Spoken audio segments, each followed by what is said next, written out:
What is it like to wake up and find yourself transported to the world of Naruto? Others might not know, but at least Kyosuke found it extremely frustrating. If it were just the Naruto world, he could have lived a leisurely life in Konoha enjoying the company of beauties from the original story. But to be transported to the Warring States period. What kind of nonsense is that?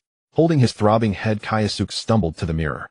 Looking at the unusually delicate face reflected within, he couldn't help but let out a bitter laugh. The Warring States period, arguably the darkest era of the ninja world. Clans fought each other for profit, and children as young as 5 or 6 were not uncommon on the battlefield. For example, the boy named Uchiha Kyosuke in the mirror, only 7 years old, had been sent on an assassination mission behind enemy lines. This is utterly inhumane, he thought. Kyosuke sighed softly. Being reincarnated as a descendant of Indra meant his life would never be peaceful. Fortunately, his heart was resilient, and he quickly adjusted his mindset. Compared to his identity, he was more concerned about one thing now. In the mirror, his eyes were shining with an ominous crimson light. The Sharingan. Awakening the Sharingan at 7. If this gets out, it would terrify many. Now was not like the Konoha era where Uchiha Itachi awakened at 8 and Sasuke even completed it at 7. It might seem unremarkable, but ordinary Uchiha members typically couldn't awaken their bloodline until their late. In the original story, Madara awakened at 15 and was hailed as a rare genius. Kyosuke knew that if this news spread, he would immediately escape the fate of being cannon fodder and receive intense training from the clan. However, such astonishing talent would also invite hostility. Those who opposed the Uchiha clan would not sit idly by while he developed peacefully. Assassination was inevitable. Moreover, there was the scheming black Zetsu lurking in the shadows. If he took interest, young Kyosuke would have no means to deal with him. He'll keep it hidden for now. Uchiha Taijima is not a broad-minded man. Taijima, the current head of the Uchiha clan and father of Madara and Izuna. He was a gloomy, deeply calculating man, a true warlord. Everyone likes geniuses, but there must be a limit. If Uchiha Taijima believed that Kyosuke's existence threatened his sons, his fate would not be pleasant. The awakening of the Sharingan is most likely due to the fusion of souls, Kyosuke thought. I can feel my spiritual energy growing stronger almost every moment. In short, if I can lie low, I'll have a chance to turn things around later. He changed into the lightweight armor characteristic of the Warring States period, adjusted the ninja tool pouch at his waist, lifted the tent flap, and quickly stepped out. This place was in the south of the Land of Fire, a habitat of clans such as the Nara, Kimichi, and Yamanaka. These clans had long been allied with the Senju, and since the war was at a critical juncture, a wary Taijima had sent heavy reinforcements to guard against a 3-clan ambush. Arriving at the assembly point at a leisurely pace, Kyosuke maintained his taciturn persona. He appeared casual, but in truth, he was quietly observing his surroundings. On the platform, a jonin from the Southern Army was explaining the mission. According to intelligence, the 3 clans are secretly relocating their members. The Patriarch suspects they plan to join the Senju. For the glory of the Uchiha, we must stop the enemy. The crowd roared. Kyosuke joined in with a couple of symbolic shouts, then fell into deep thought. Memory told him that the jonin was named Yunichi, a direct subordinate of Uchiha Taijima. The Southern Army was currently under the command of the elder Uchiha Ray, a man of remarkable strength who had long coveted the clan leader's seat. Maybe I can exploit this, Kyosuke mused silently, considering the upcoming mission. No matter how lofty Yannicus' words sounded, the real objective was to eliminate the enemy's elderly women and children. Without descendants, a huge generational gap would be a devastating blow to any clan. The talk about relocating to join the Senju was just a deceptive excuse. Whatever the future held, for now the 3 clans were truly powerful houses in the Land of Fire. With large populations and formidable combat strength, that was why the Southern Army existed. Under such circumstances, only a fool would choose to join the Senju. The Uchiha were seen as evil, but did anyone really think the Senju were any better? Yet Kyosuke still underestimated the ignorance of his clansmen. The twisted, angry faces around him and the constant curses reminded him that a large portion of the Uchiha indeed suffered from a kind of collective idiocy. Paranoids are terrifying. Kyosuke shook his head, a growing sense of dread rising within him. Forget the Yamanaka and Akimichi, the Nara were a clan known for their wisdom. Were they foolish? When it came to the reproduction of their clan, would they let the Uchiha succeed so easily? At this moment, 2 words kept swirling in young Kyosuke's mind. Trap. What should I do? Speak up directly. He dismissed the idea almost immediately. A 7-year-old child shouldn't know these things. If I do speak out, interrogation will surely follow. After struggling for a long time, he could only think of a less than ideal plan. If things really went south, he might simply escape the clan's control, leave the Land of Fire, and seek survival in another country. The Land of Earth is a good choice. Even in the later stages, he could carve a niche among the powerful. Forget the Land of Water, its chaos is worse than the Land of Fire. Full of thoughts of defection, Kyosuke soon discovered that things were not as he had anticipated. On the southern battlefield, facing the increasing threat from the Uchiha, the Nara clan decided to secretly relocate their people.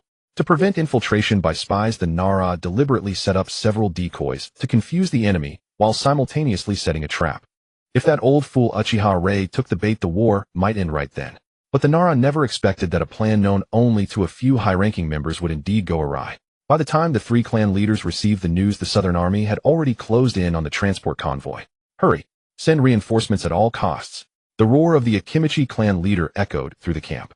On the other side, Uchiha Kyosuke was genuinely stunned, not because they had fallen for the trap, but because the mission was progressing too smoothly. It felt as if the enemy had willingly walked into their hands.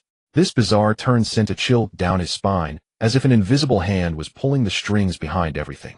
Suppressing the unease in his heart, Kyosuke looked at the trembling women and children before him and sank into contemplation. To kill or not to kill? Captain, what about the corpses?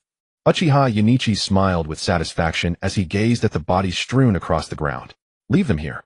Let those fools come to collect their dead. Today the majority of the three clans' offspring had been slaughtered. In the future, these families would inevitably decline, descending from noble houses to small dwindling clans. Then they would no longer pose any threat to the Uchiha. Discarding the blood-stained kunai, Kyosuke took a few deep breaths. He had finally done it. He had expected to feel panic, but instead an unexpected calm settled within him. I've accepted killing quite calmly. It seems I'm well suited to survive in the world of Naruto. A mocking curve traced his lips as he walked aside, unwilling to participate in cleaning up the battlefield. Suddenly, a violent palpitation seized him, making him shudder. He hastily looked up, only to see a colossal palm blotting out the sky, descending upon them like the very heavens collapsing. Remember the palm technique that falls from the heavens. Others might not, but Kyosuke would never forget this scene. Ninja art partial expansion jutsu.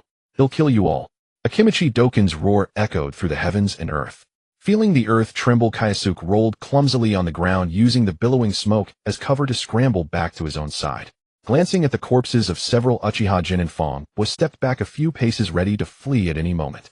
When facing an unstoppable beast, you don't need to outrun it, just run faster than your companions. Compared to a young brat, Uchiha Yunichi was the primary target of the enemy. Akimichi Doken, the current clan head of the Akimichi clan, was said to be at the pinnacle of elite jonin. In the Warring States hierarchy, he was only one step away from the clan leader level. The leader, Uchiha Yunichi, was merely an ordinary jonin. Even with the aid of the Sharingan, he could not bridge the chasm of power between them, as vast as the heavens. Gazing at the deep crater on the ground, Yunichi smiled contemptuously. In his heart, the Uchiha were invincible under heaven. How could they fear a mere Akimichi clan? If the Nara and Yamanaka were also here, it would be a different story. But now, he was already envisioning the rewards for killing the Akimichi clan head. Attack! No mercy. Akimichi Doken didn't waste words. Blood debts must be paid in blood. I've been wanting to cross blades with you for a long time. Both sides had roughly the same number of people. On the Uchiha side, too many would hinder movement, and cannon fodder willing to go deep behind enemy lines wasn't easy to find. As for the Akimichi reinforcements, emergencies allowed no time to gather more manpower. With fewer than 20 people on each side, they engaged in a bloody melee on the blood-soaked highway. A bunch of madmen. Kyosuke gritted his teeth, gripping a kunai as he charged toward an Akimichi youth. He wanted to run, but he needed his comrades to cover his escape. Run away by himself. Before he even left the Akimichi clan territory, he'd be caught and dragged back. Forget it, it'll just take down the enemy in front of me. Chakra burst from his feet, and Kyosuke leaped into the air. In this era, the clan's education of its younger generation was terribly unreliable. Already on the battlefield, he knew nothing except a decent throwing technique. Oh, and according to the original Bodis memory, he could at least use the 3 basic jutsu proficiently, plus the crude swordsmanship passed down through the Uchiha. Why was it called crude? Because the profound secrets of swordsmanship were simply inaccessible to ordinary clan members. Probably no one's watching me. At the critical moment, Kyosuke decided not to hold back. His eyes focused, and his pupils shimmered red, a single black tomo slowly rotating within. Sharingan activate. With the powerful insight of the Sharingan, he raised his hand and flung 3 kunai, which shot toward the enemy in a flash. A cheap trick. The young Akimichi sneered mockingly, raising his arm to deflect the incoming kunai. Unexpectedly, the kunai collided in midair. By the time the youth sensed the danger, a weapon had already buried itself in the back of his head. System notice: killed Akimichi clan genin, gained 45 points. The unexpected notification nearly made Kyosuke stumble upon landing. The shocking news prevented him from deactivating his Sharingan in time. As he looked up, the light in his eyes was seen by everyone around. Damn, Kyosuke ignored the source of the notification, quickly retreating to his own side, fearing the enemy would surround and kill him. He awakened the Sharingan. If I recall correctly, Kyosuke is only 6 or 7 years old. Uchiha Yanichi took a deep breath, pulled out 2 smoke bombs, and threw them at his feet. Retreat. Everyone retreat. Whether he was 6 or 7, the talent Kyosuke displayed was unprecedented in the Uchiha clan. Even if they all died, they could not let such a gifted child perish here. They had wiped out the offspring of the 3 clans and unearthed a prodigious genius. Uchiha Yanichi could almost envision his meteoric rise. Yes, he believed Kyosuke had awakened the Sharingan in the heat of battle, so he deserved a share of the credit. Without his keen eye and insistence on bringing the boy out for training, how could the clan have gained such an outstanding? Kyosuke was unaware of the shameless thoughts of others. Protected by his comrades, he quickly browsed through the thing that had just sounded in his mind. System. Name Uchiha Kyosuke. Age 7. Body strength unranked. Spirit strength elite genin. Chakra amount unranked. Abilities: Uchiha style swordsmanship LV1, 3 basic jutsu LV3, throwing technique LV5, chakra control LV1, hand seals LV1. Bloodline limit: Sharingan 1 Tomo. Summoning beast none. Ninja tools none. Points 45. As expected, a transmigrator can't be without a system. Due to his age, his physical strength was roughly at the level of a ninja academy student. The same for chakra, his body wasn't developed enough to refine large amounts. The only standout aspect was his spiritual strength, which had reached the elite genin level. Like the inexplicably awakened Sharingan, it was likely due to the soul fusion. In other words, his spiritual power would grow twice as fast from now on. Perhaps even more. Level 1 Uchiha style swordsmanship. Just the basics. The actual combat effectiveness was unsatisfactory. 3 basic jutsu. Could be used to save his life in critical moments. Throwing technique. A lethal weapon. Combined with certain special ninjutsu, it could even threaten cage-level opponents. Chakra control. Let's not mention that. Finally, Kyosuke's gaze fell on the points column. The trigger for the system's activation was his killing of the Akimichi genin. In other words, points were the most valuable thing in the system. So what was their purpose? Focusing his mind on the points column, a frame brimming with all manner of items would emerge. It contained everything imaginable: bloodline limits of formidable warriors, secret ninja techniques, and even the nascent seed of the divine tree. Bloodline category: Rinnegan, Sage's Body, Ultimate, Eternal, Mangekyo, Karma Seal, Tensigen, and so. Ability category: Truth-Seeking Balls, Infinite, Tsukuyami, Aminomanaka, Aminotajikura, Limbo, Border Jail, Yamatsu, Hirasaka, Sivanakona, Daikokuden, Kingi, 80 Gods, Vacuum Attack, and more. Item category: Divine Tree Seed, Nascent State, Universal Recovery Potion, Scientific Ninja Tools, Full Conceptual Technology, Gene Technology, World, Peak, Level Yada, Mirror, Kusanagi, Blade, Multiple Variants, Body Restoration Potion, and many others. The dazzling array of goods nearly made Kyosuke's mouth water. Just give me one item to bolster my presence, he thought, forcibly shifting his gaze from bloodlines like the Rinnegan to the string of zeros beside the exchange points. Killing a genin awarded me 45 points. Depending on one's strength, the points earned should fluctuate. Even among genin, the points won't be fixed at 45. As he pondered, young Kyosuke felt an urge to try it out. Currently, his chakra reserve was insufficient. The Sharingan could only be sustained for a few seconds. Even so, combined with his excellent shuriken throwing technique, dealing with ordinary genin was not a problem. Having succeeded in the mission, the next issue was escape. The ninjas of the 3 clans would never let the killer go easily, so finding someone to experiment on was no trouble at all. As they marched, Uchiha Yanichi focused intently on observing the youth. Seeing his composed demeanor, he could not suppress a sigh of admiration. No wonder he could awaken the Sharingan. With such a temperament, as long as he doesn't die, he will inevitably become a pillar of the clan. Speaking of pillars, a certain figure suddenly surfaced in Yannicke's mind. Comparing him to the youth, he suddenly hesitated. Come to think of it, the young clan leader hasn't awakened his bloodline yet. At that moment, the joy in his heart seemed to diminish inexplicably.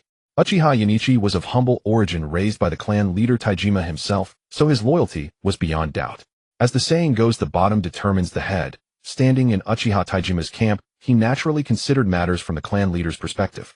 The youth's talent was such that he might threaten the young clan leader's position in the future, a sight the clan leader would not wish to see. For now, we'll observe him. If he knows his place, everything can be negotiated. Over the following days, the assassinations by the 3 clans never ceased. One by one, his companions fell, and even the squad leader was wounded. Kyosuke naturally could not escape unscathed. Inside a dilapidated thatched hut, Kyosuke unwound the bandage around his waist, applied new medicine, and rewrapped the wound. During these days, he had participated in multiple battles, successively killing 5 genin-level pursuers. 32, 46, 28, 51, 62. A total of 219 points. Adding the Akimichi youth he had eliminated earlier, he now possessed 264 points.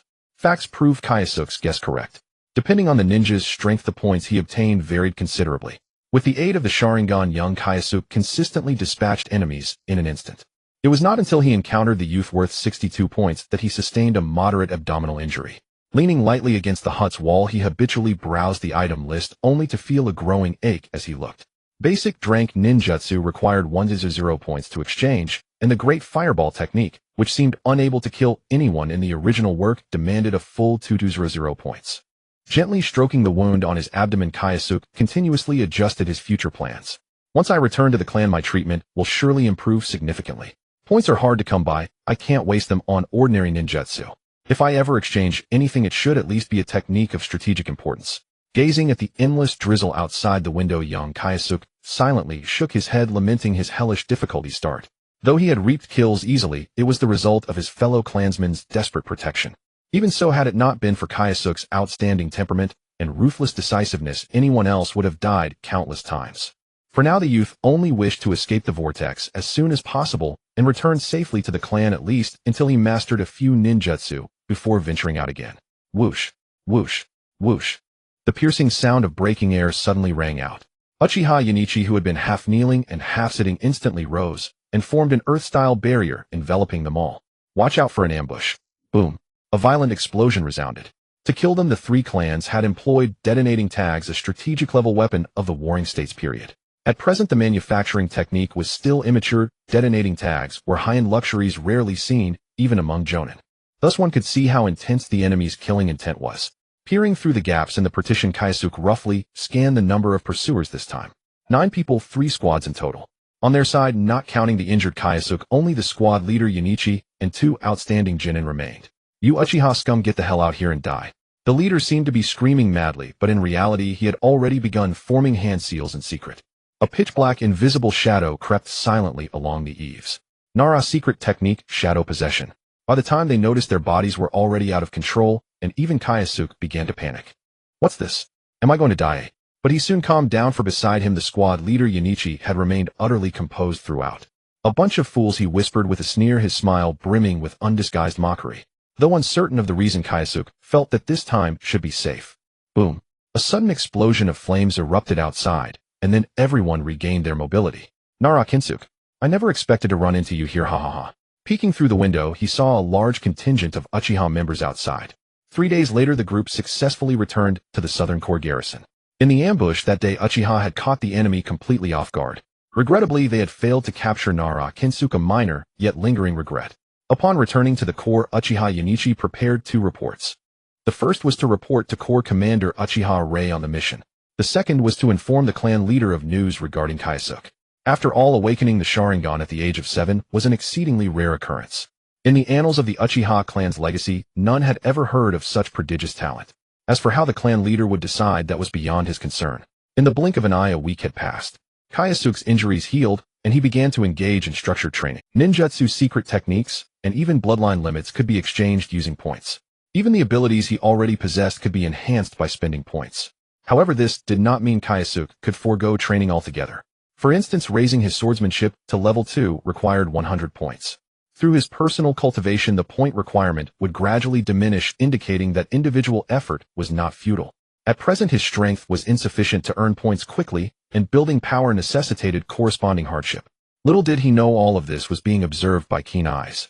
One day, just after waking up, Kyosuke received a summons from the Corps Commander. Finally, he murmured, nodding as he followed a clansman to Uchiha Rei's tent.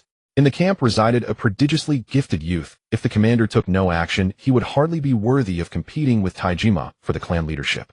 Along the way, clansmen enthusiastically greeted young Kyosuke. Such treatment had been absent in the past, indicating that news of his Sharingan awakening had spread. Did they not attempt to seal the information? Kyosuke's gaze flickered, yet his expression remained impassive. Soon he arrived at the tent with his escort. After a brief word of thanks, Kyosuke refrained from entering rashly, instead waiting patiently outside the tent. Uchiha Rei, a powerhouse at the clan leader level, could sense even the slightest movement within 100 meters and was surely aware of his arrival. The wait was a gesture of respect toward the Corps Commander, and also a message to all that Uchiha Kyosuke was a youth who understood propriety. Understanding propriety meant he would not act recklessly. a quality highly valued by those in power. After waiting about 10 minutes, he heard a voice from within the tent come in. He lifted the curtain and stepped inside. Before a broad desk, a middle-aged man who appeared to be in his 40s was bent over writing something. This man was none other than the supreme commander of the Southern Corps, one of the clan's esteemed elders, Uchiha Rei. You've arrived. Slowly setting down the letter, Uchiha Rei looked up at the boy, a peculiar sparkle in his eyes.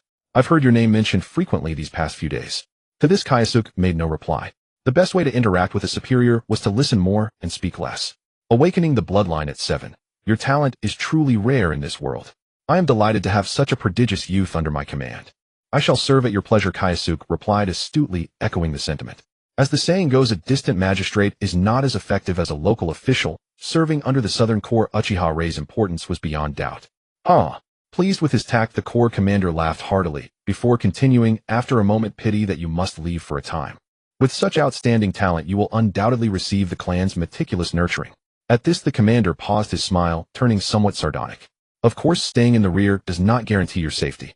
Our esteemed clan leader is hardly a man of broad mind, Uchiha Rei remarked, seemingly alluding to something. He tossed a sealed envelope over and waved his hand. The escort is waiting for you.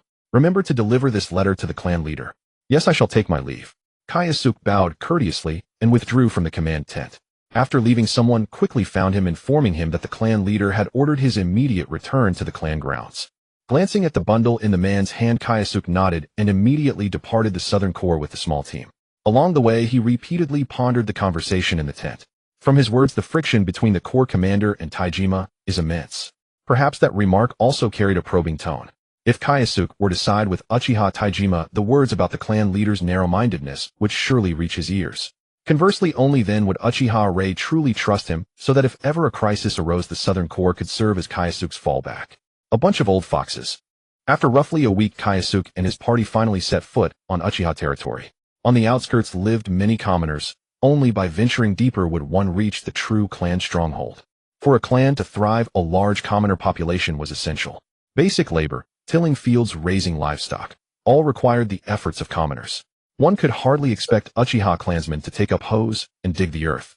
Another crucial point was the propagation of offspring. Great families often practiced intermarriage to preserve blood purity, but not all did so. Otherwise, after millennia, everyone would be close kin. Apart from the direct line, branch families typically married outsiders to maintain circulation within the clan's bloodline.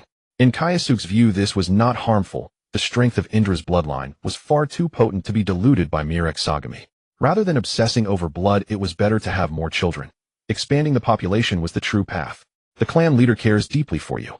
The leader of the escort, noticing Kyosuke lost in thought, said with a smile, everyone will be overjoyed to see you return safely. This man was a loyal follower of Uchiha Taijima, continuously preaching to Kyosuke along the journey, attempting to instill various ideologies. In short, he insisted that one must be loyal to the clan leader to thrive, otherwise even the most prodigious talent would remain an ordinary clansman. Regrettably, his eloquence required refinement, far from sufficient to sway Kyosuke. If it were Naruto doing the convincing, I might have actually surrendered. From everything he had witnessed since his transmigration, combined with vague impressions of Uchiha Taijima from his past life, this clan leader projected an image of stubborn arrogance and foolishness. Even before meeting, his initial impression had already fallen below the passing mark. Uchiha Rei had willingly let Kyosuke depart, because he had long seen through Taijima's character, convinced that the boy would never remain in the clan indefinitely. Sooner or later, Kyosuke would inevitably return to the Southern Corps. To have such a tarnished reputation, truly unmatched. Amid chaotic thoughts, he soon arrived at the clan leader's residence. He came face to face with Uchiha Taijima, and beside him stood a youth with spiky hair. Uchiha Madara, his gaze fixed on Yuzhibo-ban Jingjia, was unable to look away for a long time. Though memories were one thing, the feelings that surged within him upon seeing a familiar anime character in the flesh were far different. I never expected the Dance King to be quite handsome as a child. Snapping back to reality, Jingjia bowed deeply to clan leader Tian Dao, exhibiting his reticent and introverted nature to the fullest. Tian Dao, far from being displeased, was instead highly satisfied with his demeanor. An introverted personality was good. Poor conversational skills meant the boy could at best become an excellent tool. Alas, Tian Dao forget that the eldest son upon whom he pinned such great hopes was not exactly a silver-tongued individual either. Come sit down. You must be weary from the journey. Tian Dao's aged face was plastered with a hypocritical smile. Not only Jingjia, but even Ban standing nearby found it unbearable. Had it not been for wanting to meet this rising genius, he would never have voluntarily approached his father. Whether it was his father's methods or his way of handling affairs, Ban deeply disapproved of them all. In his view, the factional divisions within the clan were primarily his father's responsibility. Were he to ascend to power, he would surely suppress all factions, unify strength, and contend with the Senju clan. Sigh. Letting out a soft sigh inwardly, Yuzhibo Ban suddenly stepped forward and asked in a cool tone, "You're Jingjia, right? How well can you wield your Sharingan?" Reporting to the young clan leader. "Just call me Ban." Seeing this, Tian Dao interjected with feigned warmth. "Yes, you're brothers. Why be so formal? Damn it, you sure didn't call me brother when you sent me to the front lines." Jingjia rolled his eyes, inwardly musing that this clan leader was indeed quite something. No wonder even his own sons couldn't stand him. If not for his terrifying strength with such ineptitude, he would have been killed 100 times over. "My chakra is insufficient. Ew, I can't keep the Sharingan active for long." As he spoke, Jingjia rapidly gathered chakra, and a sudden change came over his pitch-black eyes. Witnessing his performance, Yuzhibo Tian Dao fell uncharacteristically silent. Setting aside all other factors, this alone was enough for him to invest heavily in the boy. After insincerely praising him a few times, Tian Dao told him to go home and rest. "Make yourself at home. Rest well for a few days, and I'll arrange an excellent teacher for you." "Thank you for your graciousness, clan leader." "Ban, he's about the same age as Quan Nai. From now on, look after him like a younger brother." "I understand." Jingjia wisely took his leave. Had he stayed any longer, it would have been a true test of the clan leader's acting abilities. Unexpectedly, after a moment, the Dance King caught up from behind. "Jingjia, you have no close family in the clan. Tonight I'll gather a few people to welcome you properly." Seeing the boy about to refuse, Ban scratched his head in annoyance and added in a low voice, "It's father's arrangement." "Then thank you." "Ban." Jingjia twitched the corner of his mouth, barely suppressing the urge to blurt out, "Dance King." The two youths exchanged smiles, and their unfamiliarity dissipated considerably. Jingjia, a child prodigy who had stepped onto the battlefield at the age of 7, deserved Yuzhibo Ban's respect. They were 2 years apart, close enough to be considered peers. The Dance King had previously said that Jingjia had no close kin in the clan, yet he himself was equally lacking in friends. The people around him mostly gathered for his father's position as clan leader. Most were good-for-nothings. The proud Ban naturally could not regard them as friends. Only Jingjia was different, and despite the boy's humble demeanor, Ban could clearly feel one thing. The two were true kindred spirits. Today wasn't a waste. The Dance King strode away, appearing in a good mood. "I wonder where that rascal Quan Nai has gone. He'll call him over tonight." Watching the young clan leader leave, Jingjia turned and walked toward his home as he remembered it. He had lost both parents in a mission when he was 5, surviving only thanks to the clan's assistance. After training as a shinobi, he quickly displayed exceptional throwing skills. Because of this, he was conscripted into the Southern Corps as a reserve for the combat units. In short, a wartime version of a suicide squad. "Someone has cleaned up." Jingjia returned to his room without a change in expression, noticing that even the bedding smelled fresh. Unsurprisingly, another one of Tian Dao's outreach tactics. After organizing his luggage, the sky soon darkened. Yuzhibo Ban arrived as promised, bringing one other person with him. His younger brother, Yuzhibo Quan Nai. Stepping into the door, Ban's brow involuntarily furrowed. Despite the cleaning, Jingji's living conditions were appallingly poor. To put it bluntly, even little Naruto's shabby apartment was far superior. Yuzhibo Ban, though not a hedonist, felt the environment was beneath his newfound friend. "Hey." Ban, lost in thought about where to acquire a house, was jolted by Quan Nai, still a bratty child, who started shouting, "So you're Jingjia. My brother says you're amazing, but I don't see it." As an ultimate brotherkin, he refused to acknowledge anyone being stronger than his brother. Lately, rumors about Jingjia had been circulating in the clan, making him eager to meet the boy. "He's only a year older than me. Nothing special." That was Quan Nai's thought. Looking at the kid, who was half a head shorter, Jingjia paused and simply ignored him. "Let's go. I'm starving." "All right," Ban nodded, gesturing around. "Do you want to move? I know some good place." "Forget it.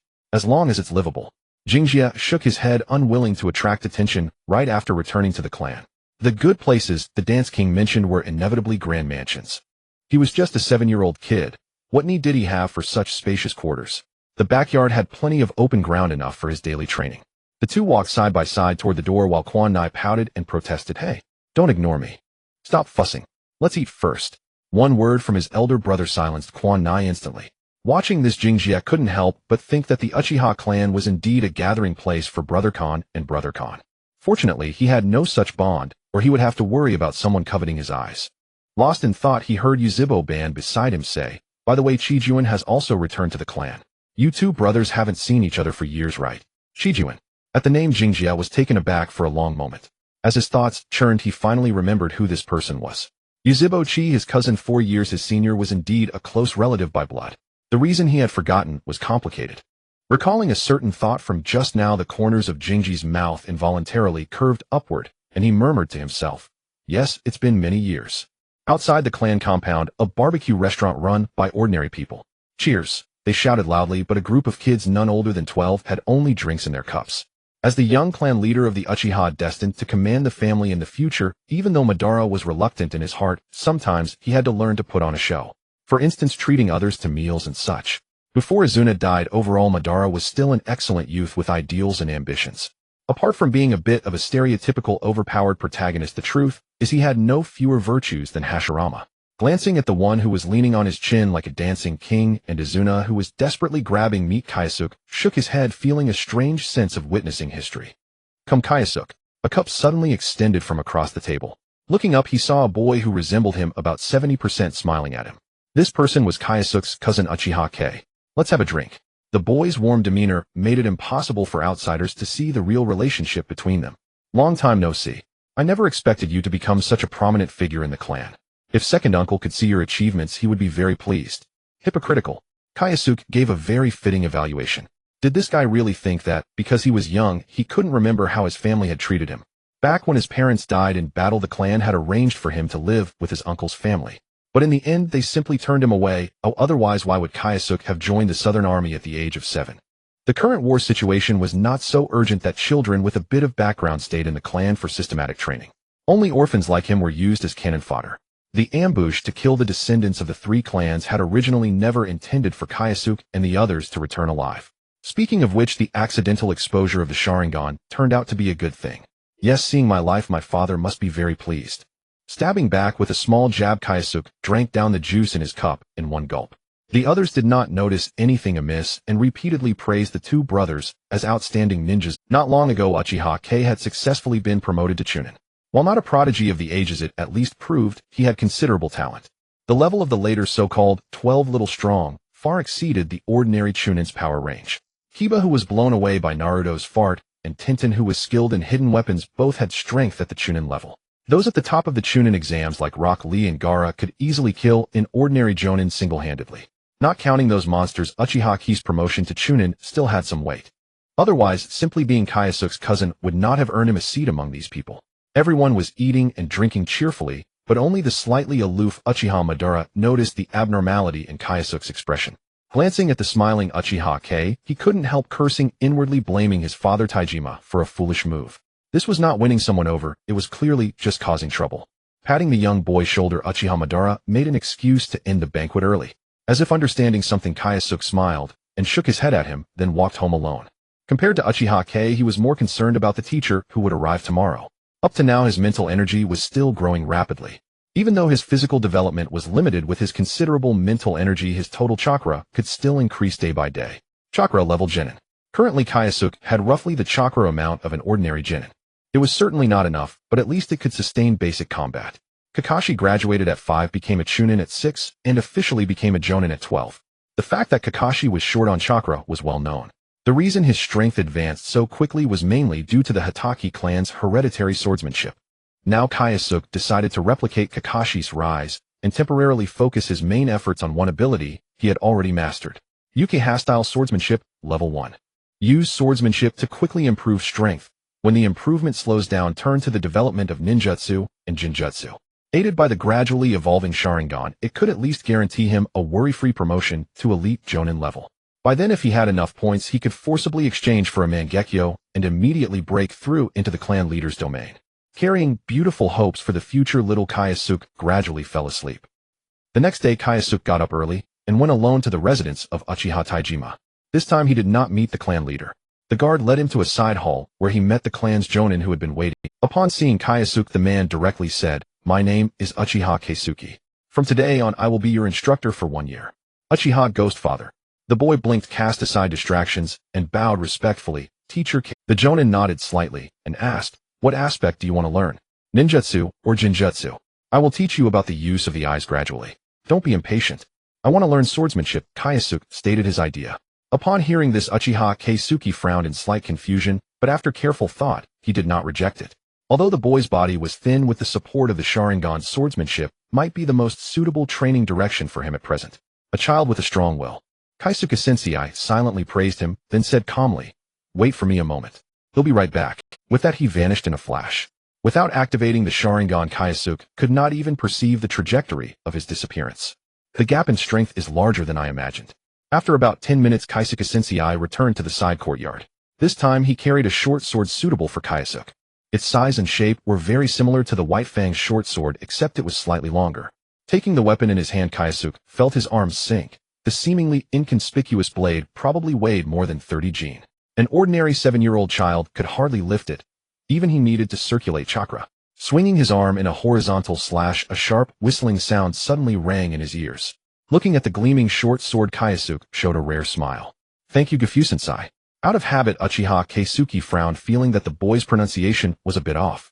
Taking out a short sword from his home, he casually swung it a few times, and a fierce, murderous aura suddenly filled the courtyard. "From now on you must come here every day at 6 o'clock. Yes." And so Kyosuke began his relentless training day and night. There was no rush to earn points. Training required practical combat to complement practice. Even if there were not many here, accumulating slowly would still yield a considerable amount. Soon a year passed in the blink of an eye. Within the Uchiha clan grounds at the training ground behind the mountain, Jingjia held a short blade, his gaze fixed upon the tree trunk before him. 1 breath. 2 breaths. 3 breaths. Suddenly his chakra surged violently. The leaves, stirred by the power, scattered down from the air like celestial maidens strewing blossoms. With a motion that seemed slow yet was swift, he raised his arm, muscles bulging, and the short blade burst forth with infinite radiance. By the time the wind subsided, all the scattered leaves before him had been cleaved in two. After a year of arduous training, Jinji's combat prowess had finally reached the Chunin level. Of course, without the enhancement of the Sharingan, he might not have been able to cut even a third of the leaves. It must be said the boost that lineage provides to a ninja's strength is indeed extraordinary. Name: Uchiha Jingjia. Age: 8 years. Body strength: Genin. Mental strength: Chunin. Chakra volume: Chunin. Abilities: Uchiha style swordsmanship. Level 4, 3 basic techniques. Level 4, throwing technique. Level 5, chakra control technique. Level 2, hand seals. Level 3. Kekki Genkai Sharingan 1 Tomo. Summoning beast none. Ninja tools none. Points 5,840. 2 weeks after starting training, his soul fusion finally concluded completely, and his mental strength temporarily settled at the Chunin level. As he grows older, there will be a certain degree of further improvement. If he specialized in Jinjutsu and refined his Yin chakra, both the speed and upper limit of his growth would increase substantially. As for physical strength training, swordsmanship naturally requires body movement, but due to age restrictions, he could not improve rapidly. Genin was already Jinji's current limit.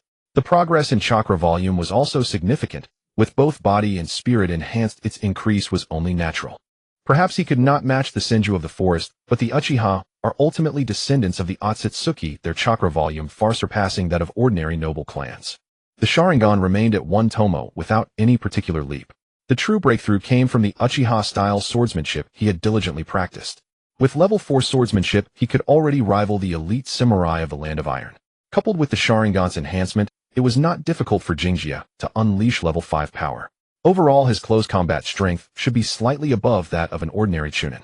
For range combat, due to chakra limitations aside from continuing to hone his projectile throwing, Jingjia had decisively abandoned ninjutsu training. At the Chunin level, discounting freaks like the Rookie 12, a crank jutsu was generally the limit. That is, techniques like the Great Fireball. It wasn't useless, but rather than wasting chakra, it was better to apply it entirely to taijutsu. Based on dozens of real combat experiences, Jingjia found that close-quarters combat was the most effective fighting method. Over the past year, he had gone out to complete missions almost every 3 days. His instructor would follow in the shadows, but unless he faced life-threatening danger, no one could be expected to rescue him. At first, Jingjia was somewhat unaccustomed, but after a few times he gradually became used to acting alone. After dozens of assassination missions, he had eliminated nearly 100 genin. Rumors spread across the ninja world that the Uchiha had produced a bloodthirsty child who would flee when encountering strong opponents, but would relentlessly pursue any genin to the death. The evil-faced Rakshasa of the Uchiha. That was the title Jingjia earned through a year of hard work. As for its origin, first, in Jinji's battles, no enemy genin he faced had ever escaped alive. Second, during missions, he habitually wore a demon-faced mask. Initially, he feared others would glimpse the cowardice within him. Later, he grew used to it, and the mask also prevented blood from splashing onto his face. Truly a tool of many uses. The result of his desperate fighting was not only increased combat experience, but also nearly 6,000 points. Though he couldn't buy anything too expensive, it was enough to upgrade a single ability by 2 levels.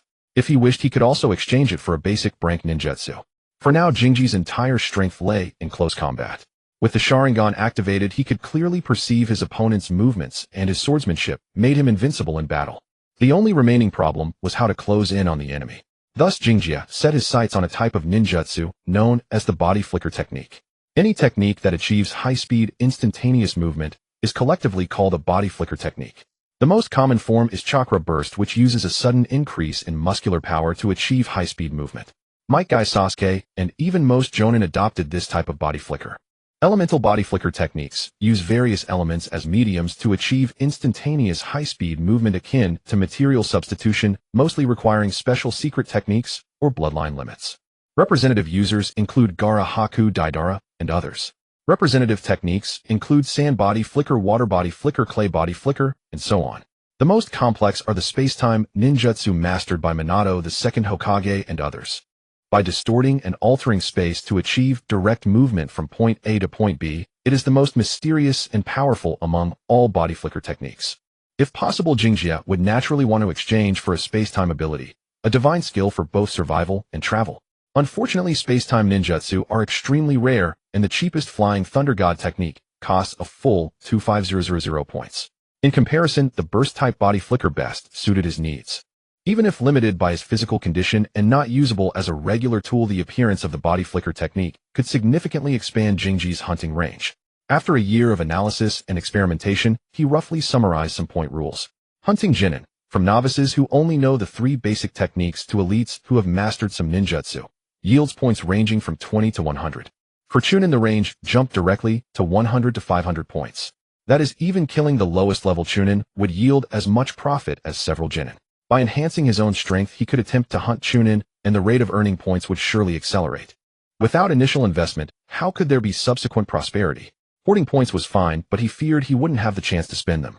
After all, Master Ghostfather's term had ended, and from yesterday onward, he would no longer instruct him. Without the covert protection of a Jonin, one careless moment could turn the evil-faced Rakshasa into a wandering ghost. Thus, Jinji decided to use his points to enhance his strength. Gazing at the dazzling array of burst-type body flicker techniques in the list, a thought suddenly emerged in his mind. If he had already practiced it beforehand, would the conditions for exchange be reduced? Even if it saved only a small portion, it was real points. Being a head of a household isn't easy. Save wherever possible. With that thought, Jinji hurried home and retrieved the ninjutsu manual left by his instructor. Found it. Fully immersed in intense training, he mastered the most basic burst-type techniques in just one afternoon. Gazing at the information displayed on the panel, Kyosuke, his body aching all over, couldn't help but grin. The burst-type body flicker technique was not difficult to master. It was merely that ordinary people could hardly endure the agony of bodily tearing. It was only by gritting his teeth with all his might that he gradually grasped the essentials. Of course, learning it was one thing. He was still far from being able to apply it in actual combat. If his force was too strong, he would likely crash directly onto the enemy's blade. If it was too weak, the subsequent body stiffness would almost immediately spell his death sentence. This was precisely why the body flicker technique only became popular among Jonin. The key lay in a single word: control. Control required not only the manipulation of chakra, but also the skill of employing the technique itself. Kyosuke's experiment was aimed at saving points which he could use to exchange for the body flicker techniques of renowned ninjas in the ninja world. Excluding the rarest space-time ninjutsu and forbidden techniques, like Might Guy's, who in the ninja world was famous for his body flicker. Thinking of this, the first name that popped into Kyosuke's mind was his clan's genius Uchiha Shursui. The reputation of Shursui of the body flicker thundered throughout the ninja world during the Third Great Ninja War. Though his illusionary arts were outstanding, Shizui's body flicker was equally impressive. Considering the commonalities between the two, Kyosuke did not hesitate to choose to exchange for the Shizui-style body flicker technique. Originally, the exchange price for the Shizui-style body flicker was 8,000 points. But after he had mastered the basic body flicker, the price had plummeted to 4,000, a full half cheaper. It seems my speculation was correct. Mastering the fundamental ability indeed reduces the exchange price accordingly. This system is quite user-friendly. Selecting the confirmation button, the next moment, a vast amount of knowledge abruptly flooded into his mind. It was a long while before Kyosuke emerged as if from a great dream, returning from the illusory world to reality. Shizui-style body flicker, level 1. Opening the list, he noticed the name of the technique had subtly changed. Delving into the nuances of the move, he had to admit that it was no coincidence that Shui had earned such a fearsome reputation. Even if he were thrown into the Warring States period, he would still become a renowned hero. Thump thump thump. Before Kyosuke could step out to test it, a sudden urgent knock came from outside. Just as he was about to rise and open the door, his expression changed sharply, and his short sword was already in his hand. Clang. Deflecting the kunai that flew toward him, Kyosuke stepped forward with a calm expression, chakra surging explosively, and his short sword struck the wooden door like lightning. Holy crap! The familiar cry made Kyosuke instinctively pull back some of his strength. Even so, the door panel shattered with a sound, revealing the panicked face of Uchiha, Izuna, outside. This foolish kid. Kyosuke's heart was in his throat. He knew all too well the consequences of accidentally killing Izuna. At the critical moment, a short sword shot out from the side, firmly blocking his attack with a clang. Standing there for 2 or 3 seconds, Kyosuke let out a long breath, then stepped forward and gave little Izuna a flick to the forehead. Damn it, Uchiha Kyosuke, you're going too far. Izuna flailed his arms and legs, looking utterly insolent. In truth, little Izuna usually dared not provoke him too much. Even a fool would learn after being beaten enough times. The reason he was so arrogant today was that his greatest protector had returned. Ignoring the little brat's clamor, Kyosuke turned his gaze to the owner of the long sword. You're finally back, Madara. The one who had blocked his attack was none other than Uchiha Madara, who had just returned from the front lines. Half a year ago, Madara had reached the level of elite Chunin, and Taijima could no longer find any reason to keep him off the battlefield.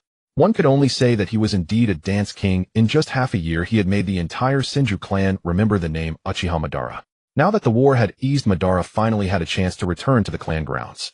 Gazing at the young man who had grown even more imposing before him, Kyosuke knew that the other's strength had become even more terrifying. Let's go inside. Nightfall at the same barbecue restaurant. Kyosuke, Izuna, and Madara sat facing each other, and they had secretly asked the shopkeeper for alcohol. What nonsense about minors not drinking. One of them was the battlefield demon, the other the evil-faced Azura. If they gathered every day to drink juice, the enemy would probably laugh themselves to death. Izuna. Well, he was an exception. Under Madara's stern gaze, little Izuna could only pout, constantly clinking his juice glass against theirs. Tisk, kids will be kids. Kyosuke couldn't help but taunt from the side. To this, Izuna could only endure in silence. In the Uchiha clan, only 3 people could keep him in line. His father, Uchiha Taijima, was majestic and authoritative. He dared not disobey his words. His eldest brother, Uchiha Madara, he respected from the bottom of his heart and was unwilling to go against his will. His friend and rival, Uchiha Kyosuke. Well, this was the only one who actually would beat him black and blue.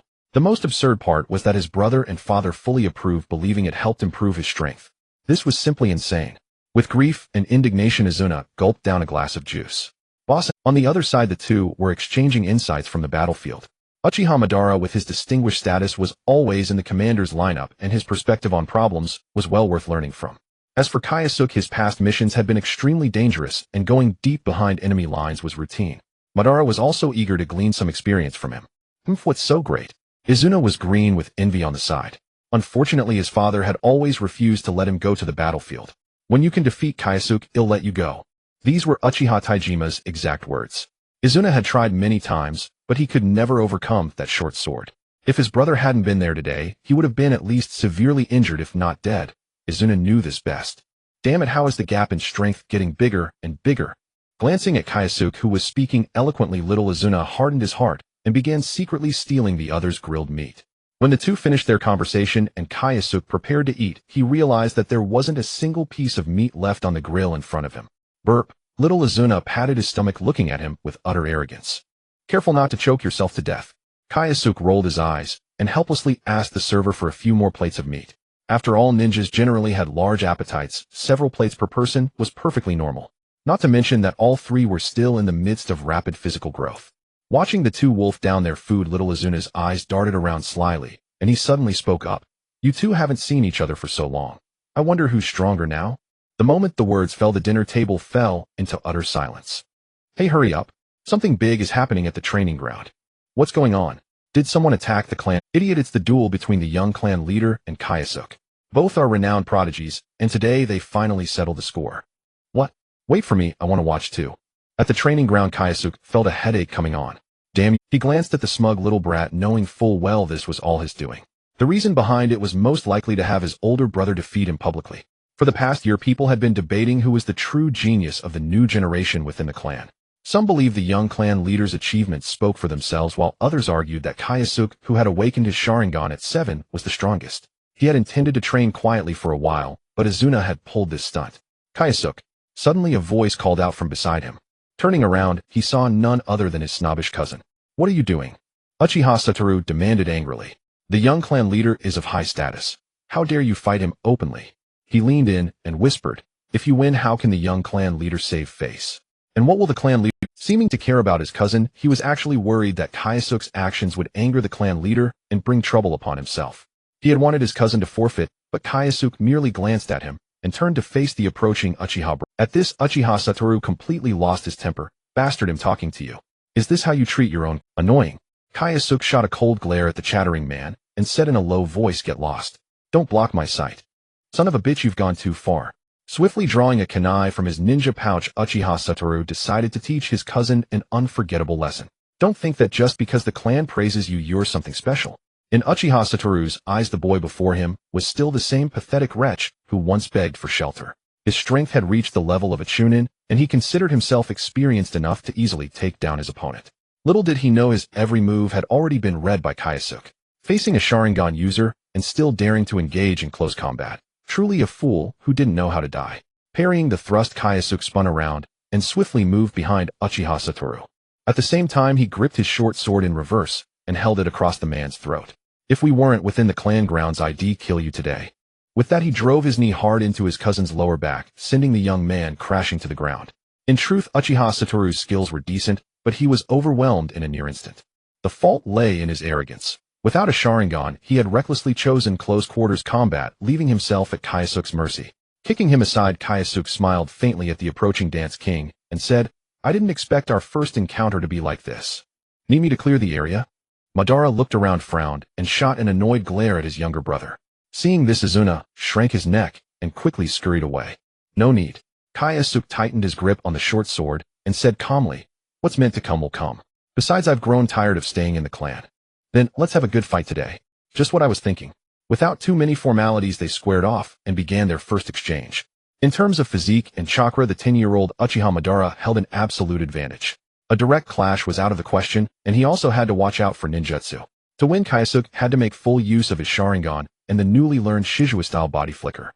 A crimson gleam flashed in his eyes as the Sharingan activated, instantly capturing every movement of his opponent. His free hand reached into the ninja pouch, and with a flick of his wrist, 3 shuriken whistled through the air.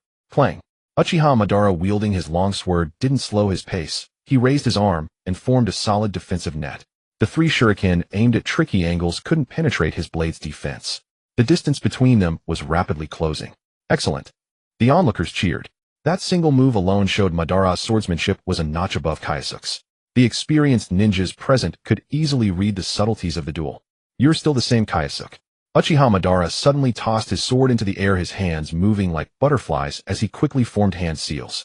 As flames gathered in his mouth, the temperature around them surged. Fire-style Great Fire Annihilation. Damn, is he trying to kill me? In an instant, Kyosuke's mind flashed back to the scene of over 20 mist ninjas combining their efforts during the Great Ninja War. But he quickly realized that Madara's current strength was below that of a Jonin, making such a powerful fire technique impossible. Still, he didn't underestimate the Dance King. Forming hand seals rapidly, Kyosuke transformed into a blurry afterimage just before the fan-shaped sea of flames reached him, charging straight at Uchiha Madara. Body flicker. Uchiha Madara was startled, never expecting Kyosuke to pull such a move. Forcing the body flicker. Wasn't he afraid of leaving permanent damage to his body? What is Kyosuke thinking, letting him learn the body flicker at this age? Madara cursed inwardly, sheathed his sword, and turned to look behind him. There, Kyosuke was picking himself up from the ground, grimacing in pain. Half of it was from failing to control his landing, and the other half from the scorching heat of the fire technique. Did Kyosuke teach you the body flicker? Madara asked with a frown. If the answer was yes, he would definitely seek retribution. But Kyosuke shook his head, sighing as he touched his singed hair. I learned it myself. Damn my hair. Following the Uchiha clan's tradition, Kyosuke, like Madara, sported a spiky hairstyle of questionable beauty. He planned to grow his hair long, at least to distinguish himself from those two brothers. Self-taught. Madara fell silent for a moment, glanced at Kyosuke's hair that almost reached his shoulders, and remarked flatly, you should get a haircut too. Damn it, I'm planning to grow it long. That'll hinder your fighting.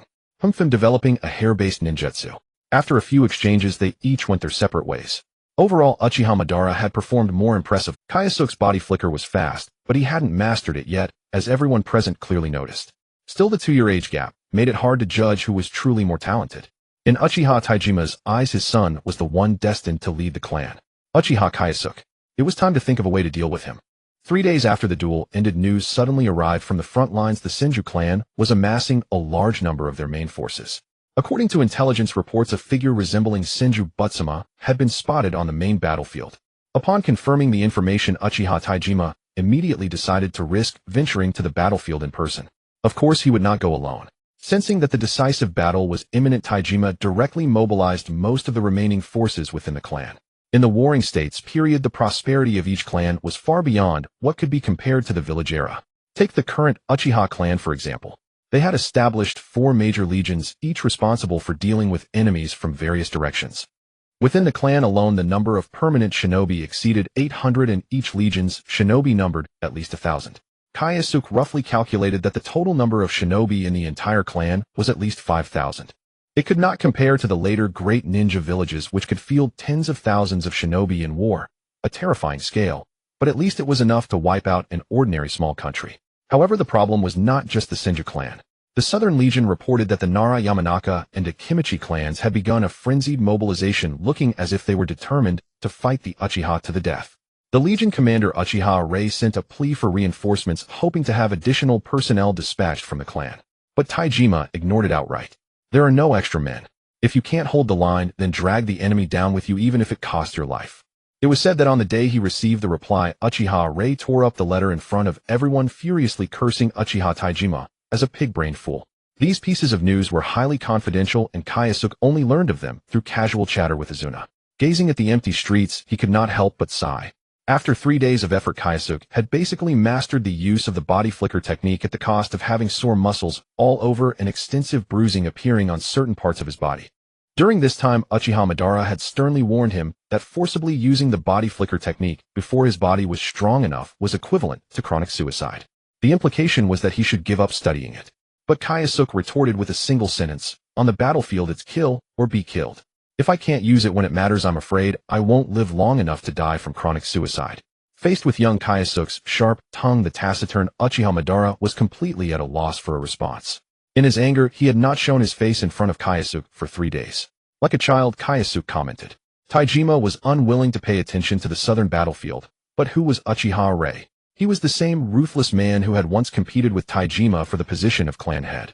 The second letter arrived, and soon after news came that the Station Legion had moved out on its own. When Taijima learned of this, he too was so furious that he cursed loudly in front of everyone. The problem was that Uchiha Rei could do nothing to him, and conversely Taijima could not deal with that gray-haired old fool either. The large-scale involvement of the legions left the clan's defensive forces increasingly hollow. If an enemy attacks now, the history of the ninja world might be rewritten. It was originally just a joke, but the more he thought about it, the more uneasy he felt. A year ago, a squad had successfully infiltrated behind enemy lines and intercepted the 3 clans' children who were being relocated. It could be said that this was a very successful and devastating strike. To say that the enemies did not hate them, no one would believe that. Moreover, the decisive battle between the Uchiha and the Senju should not be happening at this time. Uchiha Madara was about to turn 11, and it was not long before he would meet Senju Hashirama. At that time, Madara should have been on the battlefield, and it seemed the war was not yet at a critical point. In other words, the 2 clans should not have been engaged in a large-scale conflict at this moment. If the Senju are setting up a false trap, then their goal. Looking at the empty streets, Kyosuke seemed to understand. The Senju were not seeking a decisive battle. They wanted to lure Uchiha Taijima to the battlefield. The 3 clans had almost simultaneously attacked in the Southern Legion. Although there was no solid evidence, his intuition told him that there was definitely a connection between the 2. Senju's scheme. The 3 clans' mobilization. Senju. Nara. Assassination. No. Kyosuke's face turned serious as he stood up, orienting himself and heading straight for the clan's mansion. True or false, they had to make preparations. If his grim prediction came true, it would be too late to react. I hope I'm overthinking it. Uchiha clan territory, southern entrance. A line of trucks was parked by the roadside, undergoing inspection by the guard squad. Hard work. The head of the convoy was an old acquaintance who had been transporting goods for decades. The guard squad did not make things difficult and let them through. Wait. Suddenly the guard captain called out to the convoy. Orders from above tightened the inspection. The captain himself seemed somewhat helpless. He had no idea what had gotten into the young master. He actually said that enemies might infiltrate the Uchiha clan territory. In thousands of years, no one had ever achieved such a feat. In his view, it was probably just a child trying to show off. Unfortunately, it was always the low-level people who suffered. Just as the captain was about to say something, a sudden intense feeling of unease rose from the depths of his heart. Before he could react, he realized he had lost control of his body. But they are all old acquaintances. If there were any problems with them, we would starve to death. The guard captain waved his hand with a smile, signaling his men to let them through. No, they are the problem. Watching his own body move beyond his control, he felt an impulse to end his own life. But at this moment, he seemed to be merely an observer, completely unable to control his body. In the end, he could only watch helplessly as the suspicious convoy wobbled into the clan territory. This feeling. No mistake, it's the secret technique of the Yamanaka clan. What do they want? The poor guard captain, under the influence of the technique, personally escorted the convoy all the way westward. The direction they were heading was unmistakably the residential area where the clan members were concentrated. Most of the shinobi had gone to the battlefield, leaving only the old, weak women and children in the residential area. Even in his stupor, he could understand the invaders' purpose. Damn it! Move, body! The guard captain shouted with all his might, but before the Yamanaka clan's secret technique, his resistance was as childish and laughable as a child's. Soon the convoy pressed deep into the heart of the clan territory. Watching the lively children playing on both sides of the street, his heart seemed to bleed. Almost there. Suddenly, a low murmur filled with murderous intent came from behind. Ahead, not far away, was the Uchiha clan's ancestral school for young children. To completely eradicate the target, striking there was the best choice. Damn Uchiha, you will pay today. Listening to the laughter of the children nearby, the invaders shed their disguises and charged into the ancient and elegant Uchiha school. But what appeared before them was not the target, but a group of lifelike clones, and the entire school was filled with explosively burning, exploding tags. Boom. Fall back. Nara Kinsuke's brows furrowed tight. He never expected that they had revealed their trail. Logically speaking, the secret techniques of the Yamanaka clan were unbreakable. No outsider could detect anything unusual, unless someone had discerned their intentions from the overall layout. Impossible. Nara Kinsuke found it. Crashing through the wall, he retreated into the courtyard. Before he could lift his head, a rain of kunai fell upon them like a downpour. A childish trick. This jonin of the Nara clan formed hand seals, his shadow stretching and extending like tentacles, weaving a web of sealing lines around them. Shadow manipulation technique, black web. Nara Kinsuke, Kyosuke, standing atop the roof, directly identified him. Jonin of the Nara clan, he was the one in charge of the pursuit operation earlier. Uchiha Madara nodded silently, his aura already locking onto the enemy. As the clan heir, he had the duty to protect his people. Today, under no circumstances could he let the enemy succeed. He even felt grateful to Kyosuke, if not for the boy's urgent arrival perhaps. Madara shuddered to imagine that scene. Yui. Nara Kinsuke looked up, surprise gradually replaced by venomous resentment. Clearly, he recognized Kyosuke's face. Neither had any intention to converse.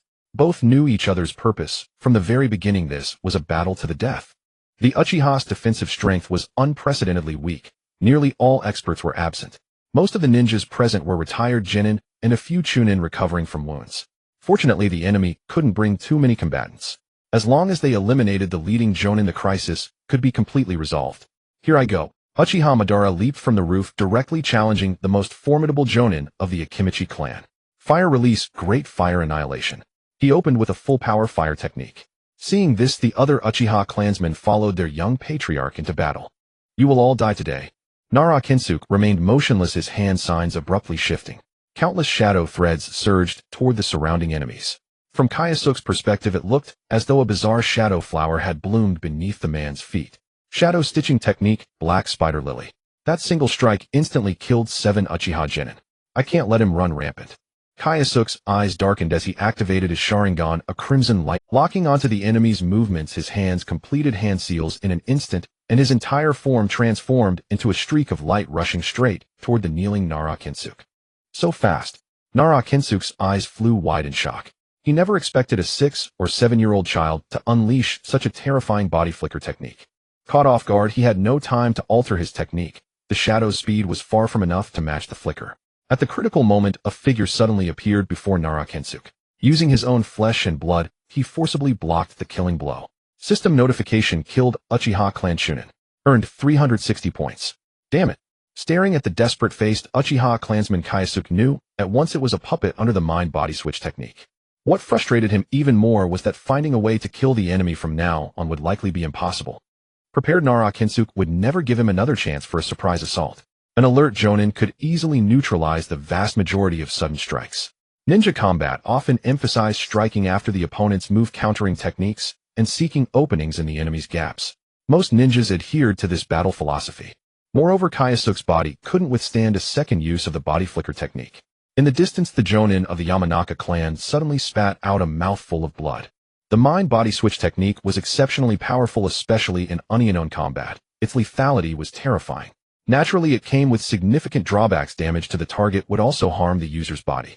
The situation had been too urgent. The Yamanaka Jonin didn't hesitate to leap forward and block the blade with his own body. He stopped the blade, but the damage rebounded onto his original body as his mental energy returned. Not to mention continuing to fight. If he wasn't rescued soon, this Jonin would die before long. At least it wasn't in vain. Kyosuke gritted his teeth against the tearing pain, dodging the enemy's attacks. Protect Kyosuke. He cannot die here. During the Warring States period, the Uchiha clan was quite united with a strong sense of collective honor. Unlike the Konoha era where internal strife and scheming prevailed. Seeing Kyosuke struggling, many ignored the gap in strength between themselves and the enemy, stepping forward to block Nara Kensuke's shadow stitching technique. Hold him off. Kyosuke gritted his teeth, then turned and dashed toward the fallen figure in the distance. That Uchiha Chunin had earned him a full 360 points. If he went for the Yamanaka Jonin instead, the reward would surely be even greater. Desperate for points, Kyosuke would never let such a juicy prize slip away. Die. Throwing several shuriken, he charged in right behind them. You damned brat, you're looking for death. The blood-soaked Yamanaka Jonin barely twisted aside, avoiding the fatal spot. As for the rest of his body, since he wouldn't survive anyway, a few more wounds didn't matter. He only wanted to take this talented brat with him before he died. Ninja art mind-body switch technique. Forming the final hand seal of his life, the man's vision blurred, but a mocking smile curled on his lips. Come to hell with me. Just as his spirit was about to leave his body and enter the opponent, a loud puff sounded, and the Kyosuke before him turned into a burst of white smoke and vanished. A clone. The Jonin was shocked. He couldn't believe that in his final moment he had been thoroughly toyed with by a mutant. Under normal circumstances, a simple clone technique would hardly fool an experienced Jonin. But his injuries were too severe, he couldn't distinguish the boy's form, let alone see through the illusion. I suppose this is the price of toying with people's hearts. With the mind-body switch technique failed, his spirit would linger outside for a long time. Long enough for the boy to kill him many times over. Shink. The blade sliced through, drawing a spray of blood. System notification: killed Yamanaka clan Jonin. Earned 3200 points. Excellent. Kyosuke's lips curled in satisfaction. With this unlucky Jonin, his points had returned to over 5000. The cost of exchanging for the Shizue-style body flicker technique had been fully compensated in one go. Your comrade is dead. Still planning to resist? Kyosuke attempted to pressure the enemy. Laughable. We never intended to leave alive. Nara Kensuke was utterly unswayed. Just as he turned to deal with Kyosuke, a violent explosion erupted from behind. Uchiha Madara's battle, dragging his grievously wounded body, the Dance King strode step by step toward the crowd. His blood-stained garments and broken left arm were ample testament to the ferocity of the battle he had endured. However, Uchiha Madara's expression remained arrogantly unyielding. With a single hand gripping his blade, he aimed it from afar at the grim-faced Nara Kensuke. Behind him lay the beheaded body of the Akimichi clan's Jonin. The sword wound on his chest confirmed that he had indeed fallen in a straight fight. How is that possible? Nara Kensuke's expression was dazed, utterly unable to believe that his comrade had been slain single-handedly by a mere 10-year-old boy. Yet the fierce aura emanating from the boy forced him to accept the truth before his eyes. Behind Kyosuke, however, showed no surprise at all. After all, that was Uchiha Madara, the current reincarnation of Indra's chakra. With strength at the peak of elite Chunin, was it strange that he could single-handedly kill a Jonin? Rather than concerning himself with the details of the battle, Kyosuke was more fixated on the change in Madara's eyes. That eerie, unearthly gleam chilled anyone who met his gaze to the bone.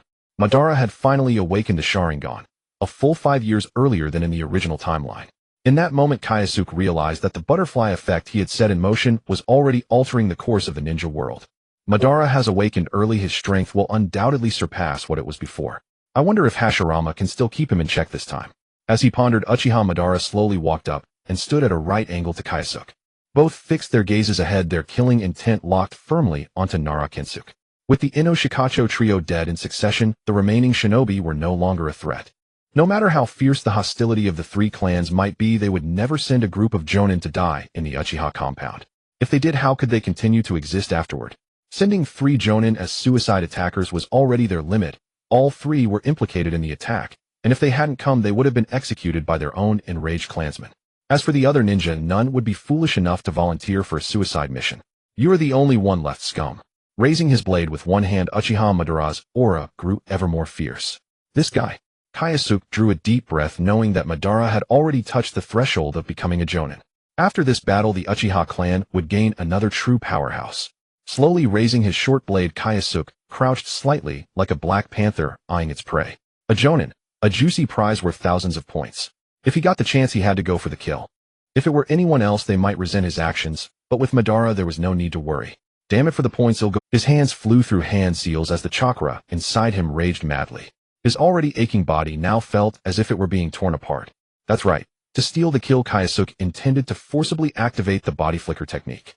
If I'm going to die, I'll drag you all with me. Knowing he was doomed, Nara Kyosuke completely abandoned defense.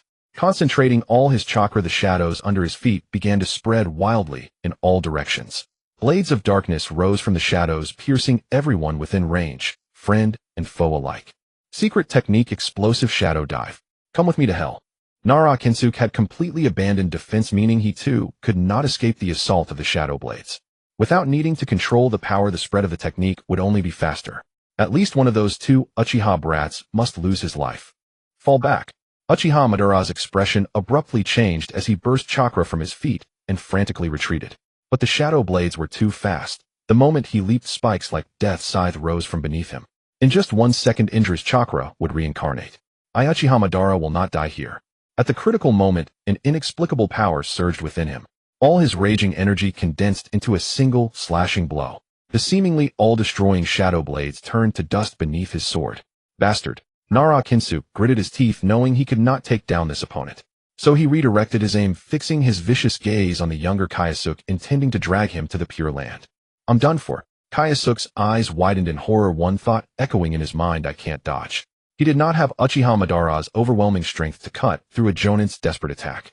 As for dodging, the explosive body flicker was about charging ahead without hesitation. It had no provision for quick turns or retreat. In other words, he had no choice but to rush forward. Consumed 5,000 points, upgraded the Shizue-style body flicker technique to level 2. Die. The sand and gravel beneath his feet burst apart. In an instant, Kyosuke's figure vanished. In the distance, Uchiha Madara supported himself with his sword, his gaze burning with a fury that seemed to set all things ablaze. He silently vowed that if anything happened to Kyosuke, he would slaughter the 3 southern clans to the last man, leaving not even a chicken or dog alive. By then the battles elsewhere had also concluded. Yet no one showed the slightest hint of joy. The boy, hailed as the greatest prodigy in Uchiha history, might have died at the enemy's hands. Damn it! A clansman roared in rage, his eyes bloodshot. Brother! Accompanied by a familiar shout, Izuna hurried over with a group of genin. Gazing at the corpses strewn across the ground, Izuna felt his scalp tingle. Thankfully, his elder brother was unharmed. That at least allowed him a slight sigh of relief. Glancing around, he remarked with emotion, "Thank goodness for that guy, or else who knows what chaos would have ensued. By the way, where did he go? He didn't run off in fear, did he?" Izuna had wanted to crack a few jokes, but then he noticed that everyone present looked grim and seemed to have something to say, but held back. He paused for a moment, gradually realizing what must have happened. No way. How could that guy possibly? First notify the clan, Madara said in a low tone, patting his brother's shoulder. Impossible, how could this be? I haven't even taken my revenge on you yet, and you dared to die. Izuna lowered his head, a torrent of negative emotions gathering within him. Within the clan, everyone treated him as the clan leader's son, Madara's little brother. Only Kyosuke truly regarded him as Uchiha Izuna. We promised to fight side by side in the future, you untrustworthy bastard. Izuna clenched his fists, a strange glint flashing in his eyes. Izuna. Madara closed his eyes in pain, wanting to say something, but not knowing how. A somber atmosphere spread. Everyone exchanged bitter smiles, feeling none of the joy of victory. Until, "Hey you bastard, have you cursed enough?" A faint whisper that was barely audible made everyone present hold their breath. Turning their heads in disbelief, they saw a figure staggering out from the shadowy forest the enemy had created. "Quick, give me a hand." Kyosuke let out a wry laugh, 2 pitch-black kimonos slowly spinning in his eyes. The news of the Uchiha clan's compound being attacked spread rapidly in all directions. Upon hearing the news, Taijima practically risked his life to sprint back, reaching the clan that very night. After learning the details from his subordinates, he wasted no time and headed straight to the medical clinic. Inside the room, Kyosuke lay unconscious, and 5 highly skilled medical ninjas gathered to discuss treatment plans. After briefly inquiring about the situation, Taijima directly gave a stern order: spare no expense in saving him. You may use any precious herbs from the storehouse as you wish. If he cannot be saved or fully restored, find a rope and hang yourselves. Giving a deep glance at Kyosuke, who looked like a mummy, Taijima turned and left. He still had one matter to verify. Arriving at the adjacent ward, the clan leader saw his 2 sons discussing something. Without asking about their health, his first question was, "Did both of you awaken your eyes?" The brothers exchanged glances, then simultaneously gathered chakra and activated the Sharingan they had just mastered. The next second, ha ha ha, the entire medical clinic echoed with Uchiha Taijima's laughter. Uchiha Madara had awakened his eyes at 10, and Izuna was even more impressive. He had just turned 7 this year. What did this mean? Izuna had directly tied with Kyosuke's record. Uchiha Taijima had fathered 2 exceptionally promising children. He heard that Senju Butsuma boasted about his 2 sons to everyone he met. When they met on the battlefield in the future, he would make sure Butsuma knew who was the superior father. Uchiha. No, my Taijima's bloodline far surpasses anyone else's. Watching his father laugh maniacally, Madara sighed helplessly and exchanged a glance with his younger brother. Stop him quickly, don't let him embarrass us any further. Izuna understood the message from his brother. Ahem, father. He cautiously interrupted. The other swallowed and said softly, while Kyosuke seems to have already awakened the Totemo Sharingan. Inside the hall, Taijima's arrogant laughter abruptly ceased. On unfamiliar ceiling, Kyosuke finally woke from his coma. The strong medicinal scent in the ward made him sneeze lightly, which triggered an indescribable ache. Damn, is this necessary? Little Kyosuke felt like crying, but could not. Even his breathing involuntarily slowed. The sensation was akin to sitting on a toilet for 2 hours, and then abruptly standing up. That sour feeling. Only those who have tried it can understand. Perhaps hearing his curse, a group of medical ninjas soon entered from outside. Rest assured, recovery is proceeding smoothly, the gray-haired old man said to him with a smile. Rest and recuperate, our little hero. In this battle, Kyosuke was undoubtedly the one deserving the highest credit, and no one could erase his contributions. After discussing a few precautions, the group quickly dispersed. Bored, he pulled up the system panel to check his system notification. Killed a Jonin from the Nara clan, gained 3,600 points. By defeating enemies, he had earned substantial rewards. The points consumed for upgrading ninjutsu had now rebounded to 4,000. This was essentially getting 2 free levels of the Shizue-style body flicker technique. Of course, speed alone was not enough to evade the desperate lethal strike of a Jonin.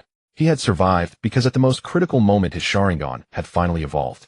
In 1 year from initial awakening to 2 Tomo compared to the current Uchiha, this was already an unparalleled genius. Yet when considered in later ages, this achievement was merely average. In the original storyline, during the Battle of the Wave, Sasuke finally mastered the use of the Sharingan. After completing the mission and returning to Konoha, Team 7 participated in the Chunin exams. In the Forest of Death, facing Orochimaru, he directly evolved to the Totemo state. How many days had passed in between? Then came the Sound Ninja invasion, Sasuke's defection, and the furious awakening of the 3 Tomo at the Valley of the End. Within half a year, he achieved an unprecedented triple jump.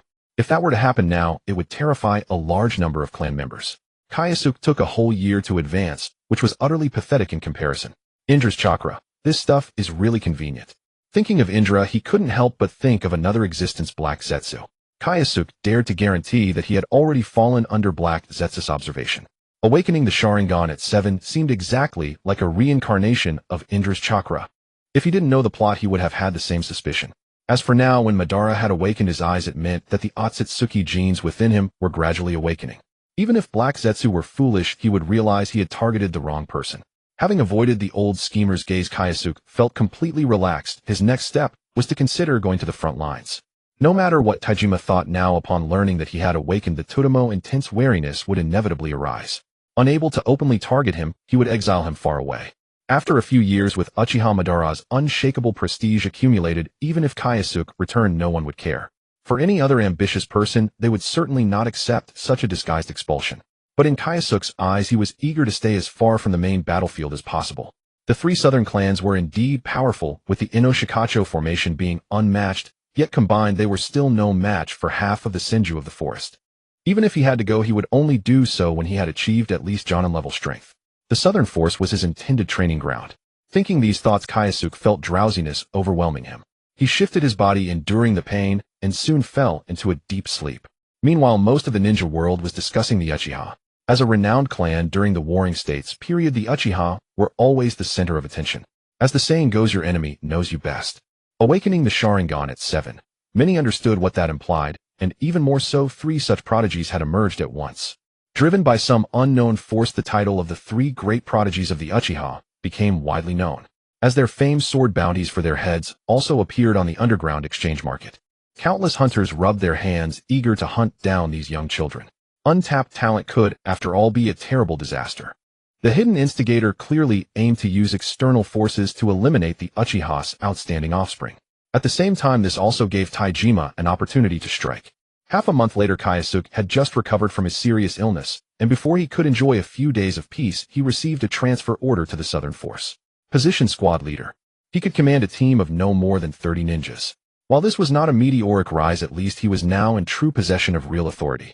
If he cultivated it well, he could gain a group of loyal subordinates, provided that there were people willing to serve under an 80-year-old child. In the Land of Fire, southern border 20 kilometers from the southern base, dense forest. Between the towering trees, several figures darted past like lightning. The most striking feature of the Naruto world, aside from ninjas, was its impeccable vegetation. Huge trees dozens of meters tall were ubiquitous, and a person standing atop them was no different from a tiny bird. It was precisely for this reason that this planet had developed the life force known as chakra to a level that astonished even the Otsutsuki. Lord Kyosuke. I know. With a few subtle hand signals, the group appeared outwardly normal, but they had long since prepared in secret. Shuriken whizzed from nowhere. This was the 7th ambush since departure. As a member of the 3 prodigies of the Uchiha, Kyosuke's head carried a hefty bounty, naturally attracting many hunters. However, they gravely underestimated the young boy's strength as well as the might of his guardians. Before his departure, Madara had secretly bestowed a gift. When Kyosuke was appointed as squad leader, Madara feared that he might struggle to command respect, so he selected 2 of his finest guards to gift to him. The male, named Uchiha Izumi, was a peak elite chunin. He excelled in fire release techniques and was formidable in close combat. The female, named Uchiha Maya, had just ascended to the elite chunin rank. She was skilled in jinjutsu and medical ninjutsu, and was quite adept at taking care of others. Truly, Lord Madara had given him a grand gift. With their assistance, even if no one was willing to join him, Kyosuke could retain his title as squad leader. In the woods, 3 pairs of Sharingan activated simultaneously, easily evading the dense barrage of shuriken. Clapping his hands together, Uchiha Izumi exhaled a scorching torrent of flame. Fire release, great fireball technique. The powerful fire technique forced the hidden enemies to reveal themselves. Seizing the opportunity, Kyosuke fiercely drew his short sword, and with a flick of his hand, several shuriken drove the enemy into a passive position. Before the opponent could react, the chilling blade was already upon them. Blood splattered as Kyosuke instantly killed one. Do these scum think they can take my life? He glanced at the meager points earned and shook his head with a sigh. Compared to Jonin, these rogue genin were true, yet no matter how small, they were still points. He could not afford to waste them. Adhering to the principle of frugality, Kyosuke turned and charged at the second enemy. With a swift slash, 40 points were easily earned. His swordsmanship was accomplished, and his 2 Tomo Sharingan could flawlessly perceive the movements of genin. Kyosuke's current battles either ended in instant kills or dragged into desperate struggles. Against these worthless bounty hunters, he was far from being pushed into a tough fight. Soon the sudden skirmish ended with Kyosuke slaying 3 and earning over 120 points. The attacks are becoming more frequent. My aside. Perhaps they fear we might slip away, Uchiha Izumi said coldly. Fools. Lord Kyosuke killed a jonin of the Nara clan. How could he be their prey? Men die for wealth. Kyosuke shook his head and resumed his journey to the southern core. The outside world was abuzz with tales of his feat of cutting down 2 jonin. In truth, only Kyosuke knew the falsehood within. The Yamanaka clan jonin had been an accident caused by a secret technique. As for the Nara clan, his final resistance had nearly taken both Kyosuke and Madara with him. Currently, with his 2 Tomo Sharingan and the body flicker technique, Kyosuke could at great cost stand a chance against elite chunin-level opponents. Against the jonin, even escape was a luxury. Outsiders might be ignorant, but he had to stay grounded. Fortunately, Kyosuke was never one to be blindly arrogant. He had already decided that once his squad reached the southern core, he would immediately start executing missions frantically, accumulate merits harvest points, and only when strong enough would he recruit subordinates. Uchiha Taijima had played a dirty trick on him, so Kyosuke would teach him the true meaning of trying to steal a chicken only to lose the rice. The next afternoon, after a swift march, the squad finally arrived at the garrison. After verifying their identities, the 3 entered the camp smoothly. Go and rest for now. As squad leader, Kyosuke had the right to designate his own camp area. While other ninjas shared a tent, they could sleep however they pleased. After his subordinates left, Kyosuke straightened his clothes and went alone to the main tent of the Southern Corps commander. Just halfway there, he was suddenly stopped by several clan members. "Lord Commander is in a meeting." The man's voice was not loud, but it drew a crowd's attention. Kyosuke frowned slightly, yet he patiently produced his identification. As a squad leader, he had the right to meet Uchiha Rei at any time. Returning to camp today, it was understandable that some might not recognize him. Etched. The man scrutinized the document with a frown. Just when Kyosuke thought it was over, the man suddenly flung the appointment letter back. "I said Lord Rei is in a meeting. I don't care who you are." The man's attitude was brazenly arrogant. Though Kyosuke was young, his rank as squad leader was indisputable. Such behavior constituted an offense of insulting a superior. "My appointment must have reached the core. Uchiha Rei is too cunning not to see through Taijima's malicious intent. In other words, this man is deliberately targeting me. He is Uchiha Taijima's man." Having confirmed this, Kyosuke's eyes grew calm instead. Under the sympathetic or mocking gazes of those around, he raised his hands and began to form seals unhurriedly. What is he doing? No way is he going to fight in the camp. Is he insane? What should we do? Stop him. Are you stupid? Can't you see what's going on?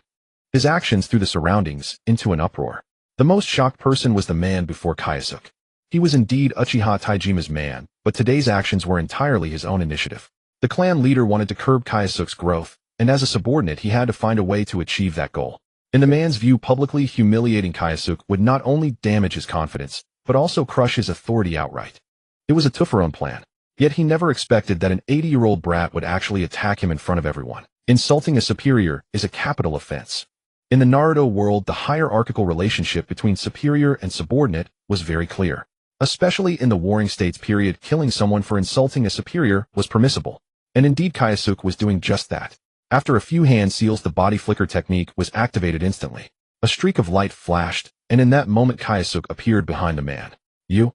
The man clutched his neck as blood gushed out, collapsing to the ground with a face full of regret. Silence fell over the entire scene. At the Legion's encampment within the commander's tent. "I apologize, Lord Li." Jing Jie understood the importance of lowering his stance. The clan leader had begun to apply pressure both overtly and subtly. He needed to find a source of support. "This candidate is most suitable for Uchiha Li." The public execution of Taijima was his declaration. If it weren't for that the unfortunate fellow didn't deserve death, he simply failed to see the situation and jumped out recklessly, so his demise was well-deserved. Ignoring the fact that Jing Jie committed murder in public, Uchiha Li warmly pulled him aside to sit. It was evident that the Legion commander was very pleased with this declaration of allegiance. "My little hero, you have finally returned." With a playful wink, Uchiha Li said with a half-smile, "I wasn't mistaken. This clan leader is certainly not a broad-minded person." Jing Jie nodded in response, humbly stating, "Thanks to your guidance, my lord." The two discussed the situation within the clan, and after a while the Legion commander tentatively asked, "Would you like me to assign some personnel to you?" "No need." Jing Jie shook his head in refusal, stating, "A forced alliance bears no fruit. I will prove everything with facts." Good is expected of the future pillar of our clan. Uchiha Li appeared to praise him, yet could not hide a smile. Still too immature. The Legion commander sighed, but after a moment's thought, he did not voice any rejection. In truth, he feared Jing Jie might not handle the situation well. If things went awry, he would be the one left to clean up the mess. "Let's give it 2.5 years of training." Uchiha Li concluded Jing Jie's assignment. As long as he issued the order, forming a team for Jing Jie would not be difficult. If he couldn't see even this, it indicated the youth still needed to grow further. As for the so-called facts from the other party, he held a neutral stance. On the battlefield, personal power is quite insignificant. Even clan leader-level individuals cannot directly confront even the smallest scale of Legion-level ninjutsu. How about this? Given Jing Jie's unique situation, Uchiha Li issued him a command for freedom of action. "You handle the tasks as you see fit, but everything must prioritize your safety. I don't wish to lose you, do you understand?" Understood.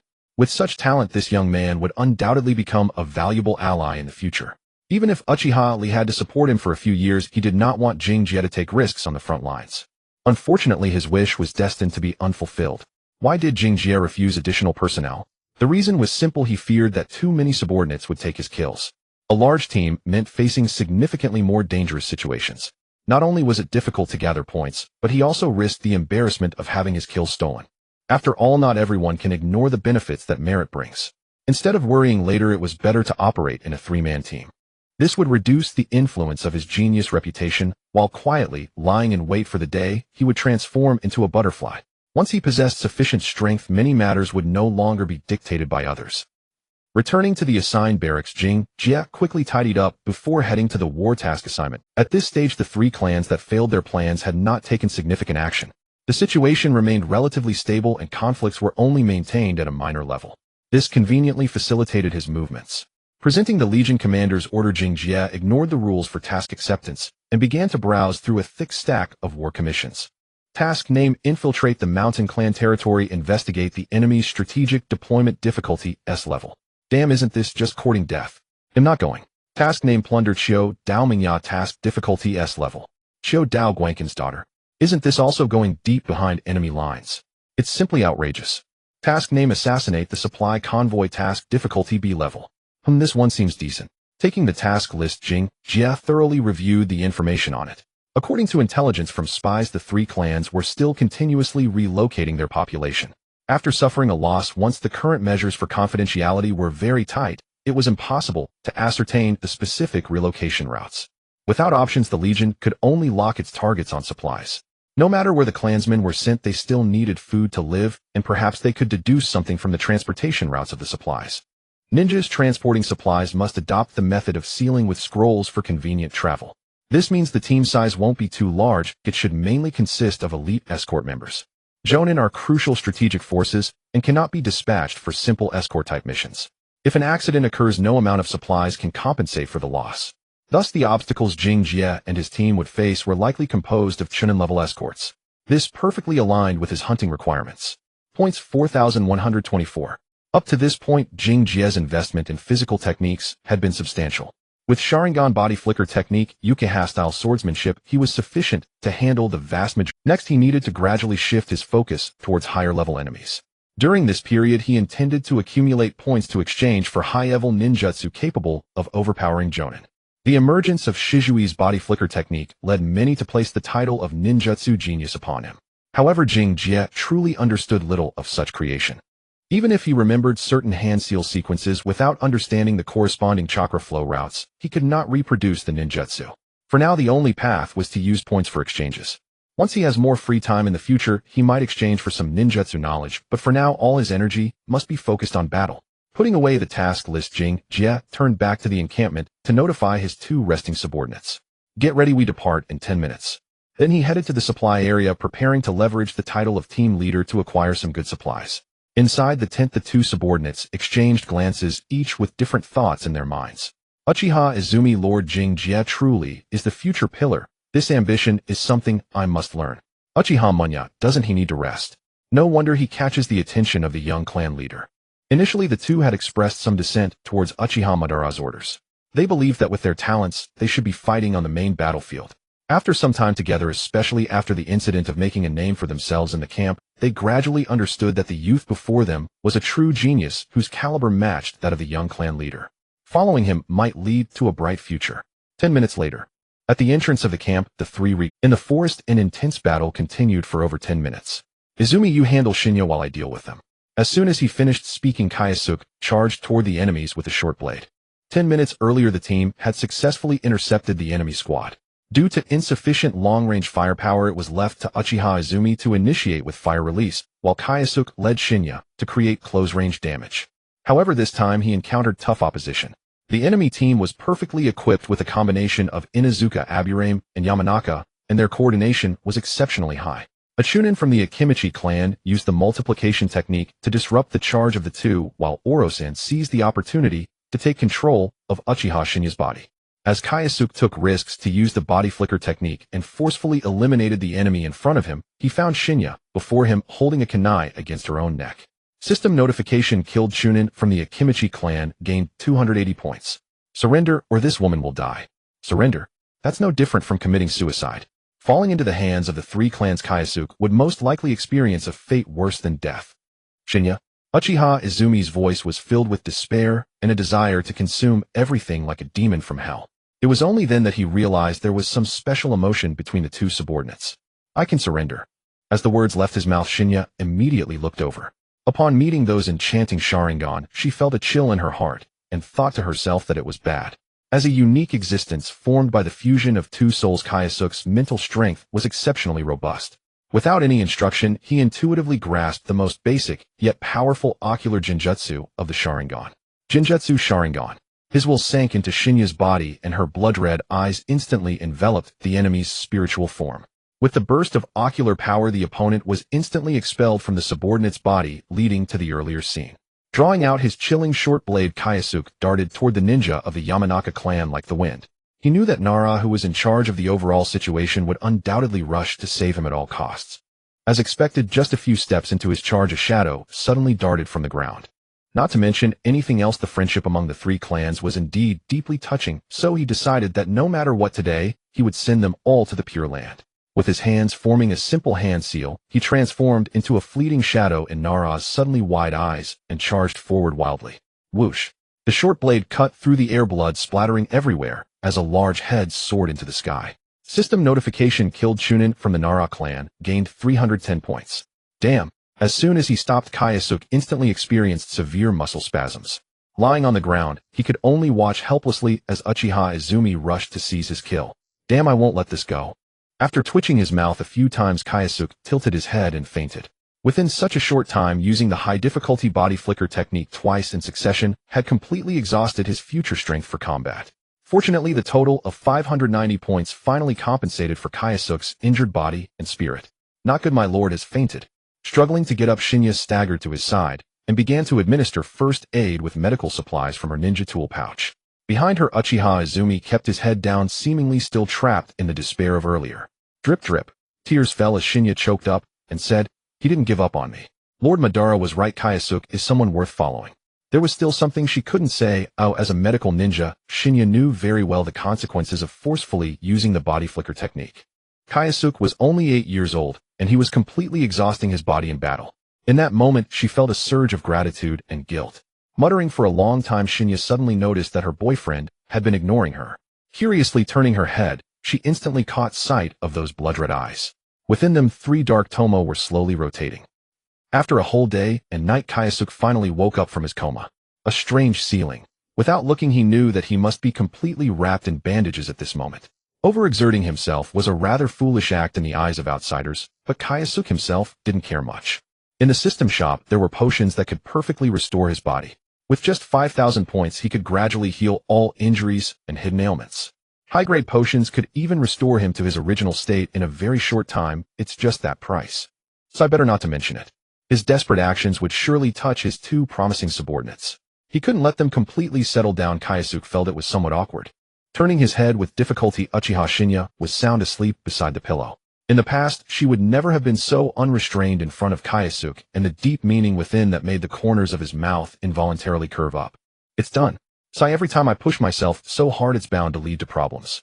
During his recovery time, Kyosuke first considered this issue. At this point, his safety was temporarily guaranteed. His 2 subordinates were completely loyal, especially Uchiha Izumi, who had successfully awakened the 3-Tomo Sharingan after the last incident. In terms of combat power, he could now match up with a Jonin if he went all out. Future missions would undoubtedly have a significantly higher safety factor, but the problem was that this guy would probably be more likely to steal his kills. No, I must restrict his actions. The reason? He'll just say, I need practical combat training. A week later, Kyosuke successfully discharged from the hospital. Considering the efficiency of gaining points, he decided to temporarily slow down his pace and focus on enhancing his own strength. As for his learning goals, they were not ninjutsu, but rather to seek knowledge about illusions from Uchiha Shinya. This would serve to make up for his lack of means in mid-range combat. He couldn't just forcefully use the body flicker technique at the cost of serious injury whenever an unexpected accident occurred. Given the time for recovery from his injuries, this approach severely impacted his efficiency in gaining points. After studying the system for some time, Kyosuke finally mastered a few basic jinjutsu. The team set out again, continuously hunting down the ninjas of the 3 clans. Gradually, he regained his reputation as the evil-faced Rakshasa. To diminish the impact of his age, even when returning to the camp, Kyosuke habitually wore that demon-faced mask. Of course, there were dangers. He had encountered ambushes from the 3 clans several times. If it weren't for Uchiha Izumi's outstanding strength risking her life to protect him during their escape, the Rakshasa would have long since returned to the netherworld. And so a year passed in the blink of an eye. Kyosuke finally accumulated enough points. 2 months ago, the Senju of the forest launched a surprise assault. The Uchiha suffered devastating losses, retreating over 100 li before barely managing to regroup. In that battle, more than 100 clan members were killed, and Uchiha Madara's last cousin was stabbed through the belly. The guilt within him once drove him to thoughts of escaping the war. Concealing it from his father and younger brother, he would go to the river every day to soothe his mind, seeking to heal the psychological wounds inflicted by the carnage. There he met a friend who harbored the same torment. They hit it off immediately, swiftly becoming confidants with no secrets between them, while also dimly sensing each other's identity. The major clash on the main battlefield immediately stirred up considerable turmoil across the lands. The three clans, originally planning to withdraw from the southern battlefield and retreat deep into the Land of Fire's hinterlands to recuperate, were somehow provoked and began launching frequent assaults on the Uchiha forces. Within a month, there were over 20 skirmishes of varying scale. Though the intensity could not match that of the main battlefield, the cruelty of war remained the same everywhere. Find them. I must find those bastards' hiding place. The roar of Uchiha array echoed repeatedly within the commander's tent. The three clans acted with great cunning, always avoiding direct confrontation. With the Nara clan on their side, devising battle plans was a simple matter. In truth, tactically speaking, our side had been kept on the defensive. Unable to encircle and annihilate Hiden, the division of the battlefield became an established reality. Yet before the well-coordinated Ino-Shikicho formation, Uchiha squads of equal numbers could gain no advantage. In over a month, the war report recorded a horrifying casualty ratio of 1:13 between the two. If this continued, the war potential of both sides would quickly level out, and by then the situation on the southern front would become perilous. I want prisoners, high-ranking ones. You bunch of good-for-nothings. If you can't capture anyone, I'll skin you alive. A burst of angry shouts and smashing sounds rang out. After a few minutes, a group of unit commanders fled from the tent in disarray. Capture prisoners. Easy to say. Do you really think the three clans are fools? Now the initiative lies in their hands. If they decide not to fight, no amount of anger will do any good. By now, even a fool could see that the three clans were coordinating with the Senju. Until a decisive result was reached on the main battlefield, the grand showdown would never occur.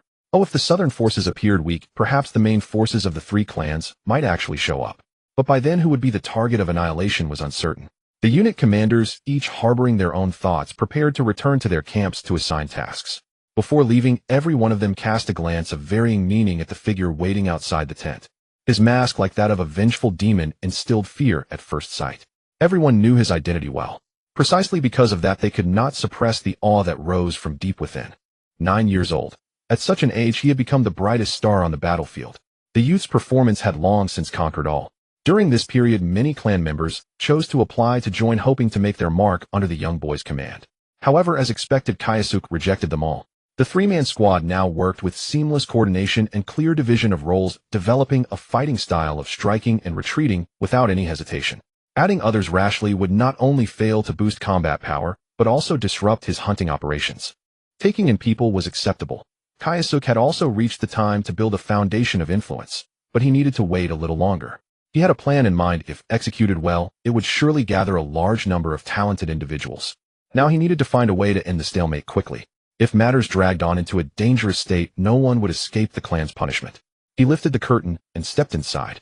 The tent was already in shambles. Anything breakable had met its doom. Even so, Uchiha Rei still sat there fuming. At this moment, few besides Kyosuke dared to seek an audience. Lord Rei, he said, still maintaining this. Oh, little Kyosuke has come, the old man said, forcibly restraining his emotions upon seeing his most favored subordinate.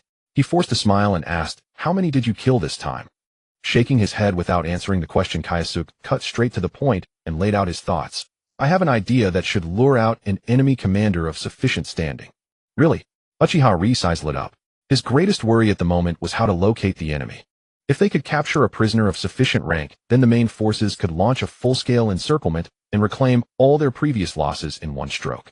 Then Kyosuke detailed his plan. No. Uchiha Rei suddenly rose, his eyes bloodshot, staring at his beloved subordinate and scolding sternly. Do you know what you're saying? Use me as bait to lure the enemy into a siege. If success is guaranteed, the three clans will inevitably dispatch a figure of considerable importance. Success guaranteed. Uchiha Rei clenched his fists, took a deep breath, and asked, that means you will face a foe you cannot possibly resist. Yes, Kyosuke nodded, his tone unruffled. Most likely they will send a perfect Ino-Shikicho formation to intercept. A perfect Ino-Shikicho refers to a team capable of executing all their combined tactics. Typically, it consists of 3 outstanding jounin. In other words, Kyosuke would have to face a jounin-level Ino-Shikicho on his own, and likely with many additional helpers. The commander knew that the boy had jounin-level combat power at his disposal. But such an operation was far too risky. A single misstep, and he would truly be throwing himself away. The Nara were extremely cunning, they would surely conduct a thorough reconnaissance before acting. The Yamanaka clan were all excellent sensory ninja. With them around, it was impossible to set up an ambush in advance. 3 Jounin and a fully configured Ino Shikacho at that. If he faced them alone, no one in the entire camp except Uchiha Rei would dare to claim easy victory. Could it be that the boy already possessed strength comparable to a Jounin? The commander was highly doubtful.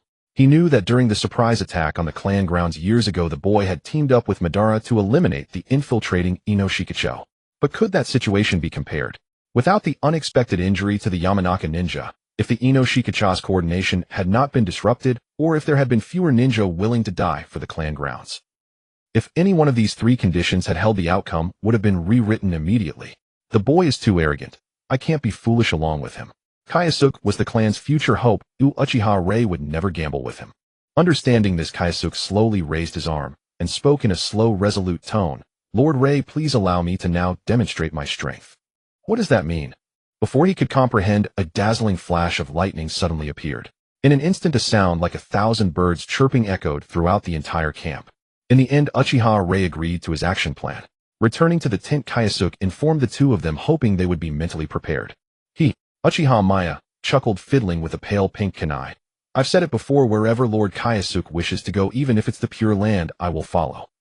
I feel the same. Uchiha Izumi nodded beside him. After being promoted to Jonin, he had become increasingly taciturn. To be precise, it was due to the influence of the bloodline within him. The second Hokage once said that the Uchiha were a cursed clan, and now Kyosuke increasingly agreed with that statement. Speaking of Tobirama Senju, his thoughts involuntarily drifted thousands of miles away. By his reckoning, Madara was now 11 years old. If the plot hadn't changed, he had most likely already become friends with Hashirama Senju. Their acquaintance marked the official countdown to the end of the Warring States period. The era of hidden villages was about to arrive, provided the 2 could break through the obstacles posed by the older generation of ninja. It was still too early to discuss that. Shaking his head, Kyosuke redirected his attention to the current situation. A year of slaughter had earned him a place on the enemy's kill list. It went without saying that many eyes were fixed on him, constantly seeking the right moment to strike. That being the case, he might as well take the initiative. If you don't move, I won't move. When I move, you'll feel the pain. It's like a date between a man and a woman. If the woman doesn't give an opportunity, the man can only linger at the entrance forever. Now Kyosuke was giving the 3 clans a chance to ambush him. As for his confidence in dealing with it, first Uchiha Izumi had formally established himself among the Jonin ranks. He was a trump card. Uchiha Maya, through years of relentless combat, had honed extraordinary proficiency in Jinjutsu. Not long ago, the team encountered an assassination attempt by a Jonin. At a critical moment, her Sharingan finally evolved into the 3-Demo form. Thus, she became a Jonin specializing in Jinjutsu, comparable to an enhanced version of Kurenai Yuhi. 2 Jonin-level combatants. As for Kyosuke himself, name Uchiha Kyosuke. Age 9 years. Physical strength, Chunin. Spiritual strength, Chunin Peak. Chakra amount, Chunin Peak. Mastered abilities, Uchiha style, swordsmanship, LV. 5-3 basic techniques, LV. 5 throwing technique, LV. 6 chakra control, LV. 4 hand seals, LV. 4 Shijui's body flicker technique, LV. 3 Chidori, LV. 2 bloodline limit, Sharingan 2 Tomo. Summon none. Tools omitted. Points 1,275. Within a year, he had fought desperately and didn't have much time to consolidate his strength. His achievements were remarkable, the points gained were substantial, and various combat skills had improved to varying degrees. However, in terms of hard power, he still could not break through the Chunin bottleneck. Yet in terms of mid-range lethality, even Izumi and Maya combined did not possess such terrifying deterrent power as he did. The reason was that Kyosuke had exchanged for an ranked jutsu. It was also the jutsu most suitable for the Uchiha to cultivate. Chidori. Chidori, a jutsu developed by the young Kakashi Hitaki. This technique gathers lightning release chakra in the palm, forming high-intensity electric current. The hand becomes like a sharp blade, possessing formidable penetrating power. When the technique is activated, it sounds like 1,000 birds chirping, hence its name. To enhance penetration, the attack requires a certain distance of charge. The extreme speed might invite enemy counterattacks, so it must be used in conjunction with the Sharingan. Paired with these Sharingan, the actual power of Chidori is not inferior to strength jutsu. 1,000 points was quite a bargain. Note that the exchange for Rinnegan costs a full 1,800 points, and its usage requirements are far higher than Chidori. With Kyosuke's current Chunin peak level strength, given sufficient opportunity, he could easily take down a Jonin solo. Another important point, the subsequent form changes of Chidori were very suitable for Kyosuke's use. Having it meant being able to derive many different applications of the technique. defensive Chidori current mid-range Chidori sharp spear, close-range Chidori blade, and so on. The subsequent lightning release Kirin, given enough time, was not impossible for Kyosuke to develop. During his spare time, he would start reading books to continuously enrich his understanding of jutsus. Such a perfect jutsu, anyone would be tempted to exchange for it. Why were the two of them not worried at all? Because only they themselves knew how terrifying the team's true combat power had become. If the Inoshikacho came, they would have to pay a painful price. Otherwise, Kyosuke would have to be crazy to proactively devise a bait plan. Besides changing the course of the war, this move would also help him establish his position in the Southern Army once and for all. If he truly fell out with Uchiha Taijima, he must have enough leverage to contend. Military deterrence, overwhelming merits, plus the gift prepared in advance. The combination of these three was enough for him to gather a large number of loyal subordinates. No matter how the future situation unfolds, the Uchiha clan must always have a place for Kyosuke. Even if he later fell out with the Dance King, he could just start anew. With people under his command, he wouldn't be worried wherever he went. In the southern part of the Land of Fire, in a certain canyon near the border, the combined encampment of the three clans was quietly established there.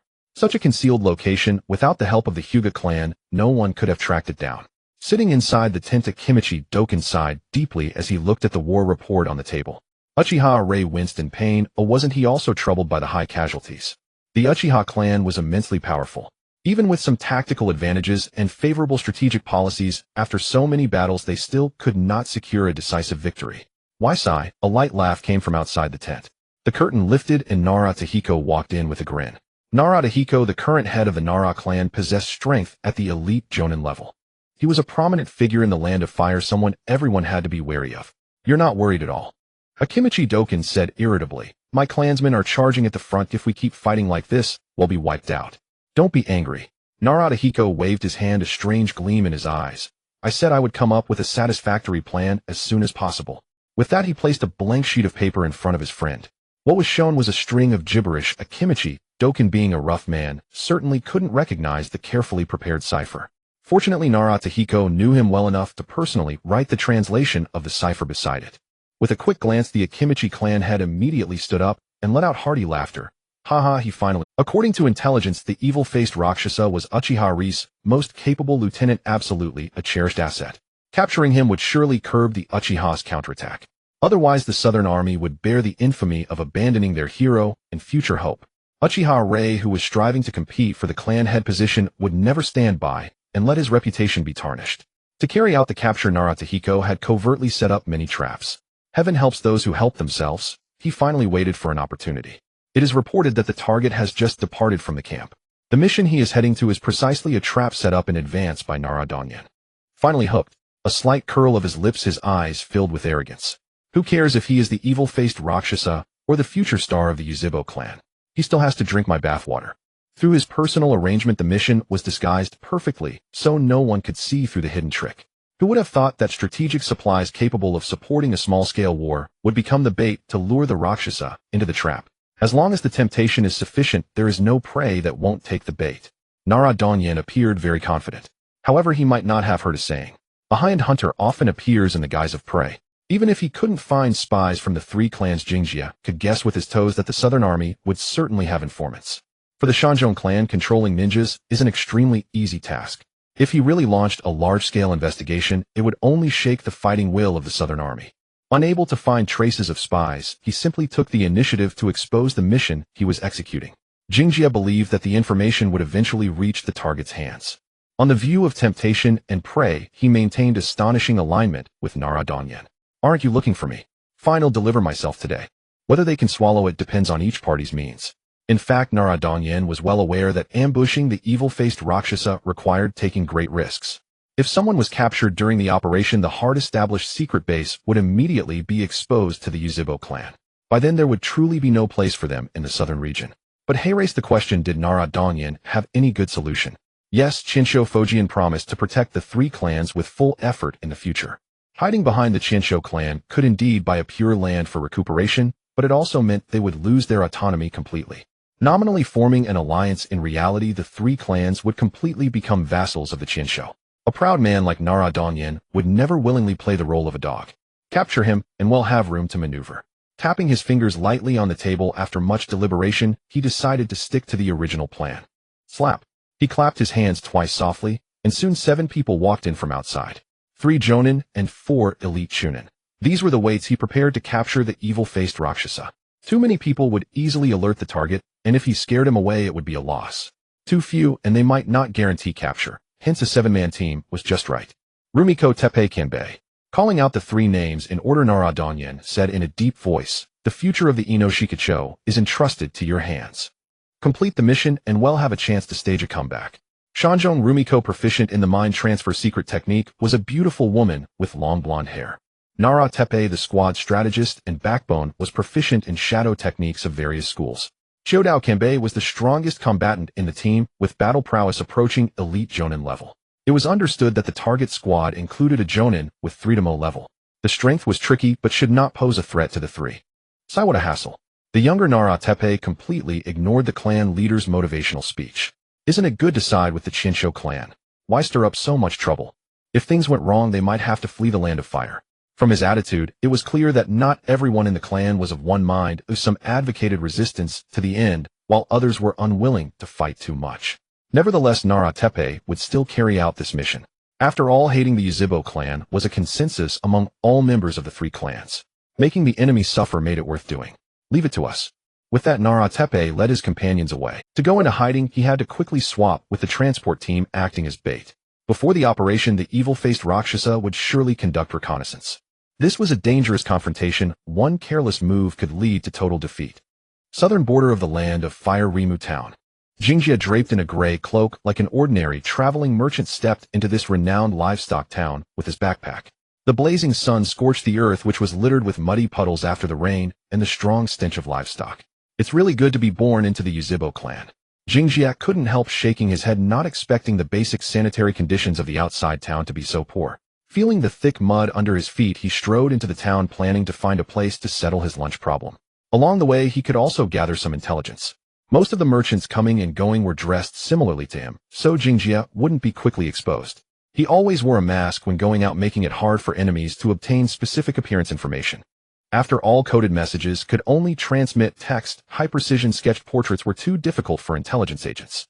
Boss, a sushi set and a bottle of fresh milk.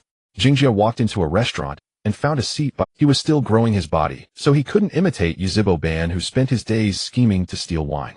Milk was the most suitable thing for a child. Drinking more couldn't hurt. As a livestock town, it lacked everything but milk. Soon a large glass of fresh milk was served, and its delicious taste captivated little Jingjia. By the window, the boy gulping down milk loudly. No one would connect him with a title like the evil-faced Rock. Drawing his gaze away from the boy, the shop assistant began to observe other targets. Little did he know that every move of his had already been noticed by the boy. This man is suspicious. After a moment's thought, Jingjia dismissed the idea of probing. Rimu town was a mix of good and bad, and all kinds of people could show up. The assistant's abnormality might not be related to the 3 clans, and perhaps he was just looking for a potential mark to swindle. With a clatter, he put down the cup, picked up a piece of sushi, and popped it into his mouth, while his gaze casually swept across the street diagonally opposite. There was an abandoned shop. According to intelligence, a transport team from the 3 clans was currently stationed there. What Jingjia needed to do was to carefully reconnoiter the situation there to ensure there were no large-scale enemy forces. Otherwise, he would have to temporarily abandon the bait plan. If I approach the shop, it will immediately alert the enemy. I must be very careful, at least not let anyone see that I'm doing it on purpose. With these thoughts, he turned his gaze back to the shop assistant. Maybe this guy could be used. Rimu town is geographically remote, a place where all kinds of evil easily breed. The shop assistant was actually a lookout trained by a band of thieves constantly scouting for suitable victims to prey upon. At first, Jingjia, who appeared ordinary, did not attract the assistant's interest. Unexpectedly, a seemingly unintentional move directly revealed the fact that he was wealthy. If not for the assistant's sharp eyes, he would have missed this fat sheep that delivered itself. Damn, he almost fooled me. Using the excuse of going out to pee, the assistant took the opportunity to release a carrier pigeon. It wouldn't be long before the thieves' contact appeared in the city. With him around, the young merchant boy couldn't escape their clutches. Hee, you only have yourself to blame for being stupid. The assistant's sinister laughter was drowned in the noisy environment of the shop.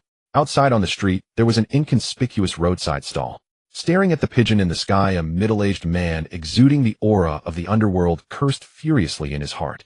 He had been setting up his stall for a few days. How could he not see through the shop assistant's dealings? Murder and robbery were nothing in themselves. He was just afraid that the other party's unscrupulous actions would bring unnecessary trouble to his plan. He'll check the situation tonight. If nothing goes wrong, he'll quietly kill this guy. The man squinted his eyes, trying hard to conceal the murderous intent within. He was one of the 4 chunin who had come with Nai Liang Zheping, responsible for observing every passerby trying to approach the trap. Including Jingjia, no one could escape his eyes. The assistant's little tricks were naturally noticed by him as well. On the other side, after finishing his meal, Jingjia casually found an inn nearby. There was no choice, waiting left and right. The assistant still didn't make a move, indicating that the other party needed time to prepare. Having a rough idea of the situation, he simply rested on the spot, vividly displaying the fearless nature of a naive youth. By day strolling around harmless, by night with the mask on, caring about nothing. When his subordinates returned from reconnaissance tonight would be the perfect time for them to strike. The hunting game has begun. The young man grinned slyly. Soon night fell. Except for the drunks lingering in the izakaya, the streets were already empty of pedestrians. The ninjas who had been disguised during the day were now gathered around the wooden shop, waiting for enemies that might arrive at any moment. Suddenly a shout came from the end of the street. Help! In an instant the 7 lurking men became alert. This is the boy from daytime. Watching the figure fleeing in panic, one of them made a subtle gesture. Safe! Help! The boy noticed the dazed drunkard at the street corner and rushed over, as if seeing a savior. At this moment this chunin felt like cursing someone's mother. Causing such a commotion would likely attract the target's attention. He couldn't expose himself, otherwise it would most likely alert the enemy. The chunin, disguised as a drunk, swore that once this matter was over he would kill all these bastards. He let the young man embrace him, planning to pretend to be passed out drunk, since no one would take an interest in a down-and-out middle-aged drunkard. Just then the drunk suddenly felt a pain in his chest and lost his life before he could react. System notification: killed a chunin from the Shanzhong clan, gained 300 points. Panicked Jingjia, disguised as the fleeing boy, stood up and continued running ahead. There's a jonin lurking. The corpse can't be hidden for long. At most 5 seconds the death of the chunin will be exposed. 1 second passed. Nai Liang Zheping, hidden inside the house, hadn't yet sensed anything wrong. 2 seconds passed. He wondered why his subordinate hadn't signaled yet. The 3rd second, his face turned completely serious. Watch out, enemy attack. Almost the instant the shout rang out, a ferocious, roaring, fiery dragon suddenly engulfed the entire shop. The towering flames completely woke the sleeping town. What's going on? The chunin lurking in the adjacent courtyard had barely reacted when he found the surrounding space twisting entirely. Jinjutsu. The chunin was greatly alarmed, desperately surging his chakra, trying to break free from the illusion. However, a Jinjutsu cast by a 3-Demo Sharingan was not something so easily dispelled. After a few seconds, when Yeboy Jinya, hidden in the shadows, had left, only a corpse with unclosed eyes remained in the courtyard. On the other hand, seeing that the enemy had detected them ahead of time, Jingjia decisively dispelled his disguise. After a few simple hand seals, the lightning light of Chidori chirping directly drowned the roar of the explosion. Damn it! The shadows spreading from the darkness couldn't catch up with the figure charging at full speed. What the hell kind of ninjutsu is this? Nai Liang Zheping was rather frustrated. He couldn't understand why their originally perfect ambush plan had been completely exposed. Was the opponent's insight truly that astonishing? Or had the other party known something from the very beginning? Vaguely, a very ominous premonition arose in his heart. Low-level ninjas could obtain very limited intelligence. Capturing them was useless. Only jonin must never fall into enemy hands. In the past, the 3 clans had coordinated perfectly, giving the Uchiha no opportunity. But today he had actively exposed himself to the enemy's sight. For the sake of some damn evil-faced Rakshasa. At this moment, Nai Liang Zheping suddenly realized, but reality no longer allowed him to withdraw from the game. System notification: killed a chunin from the Chiodao clan, gained 350 points.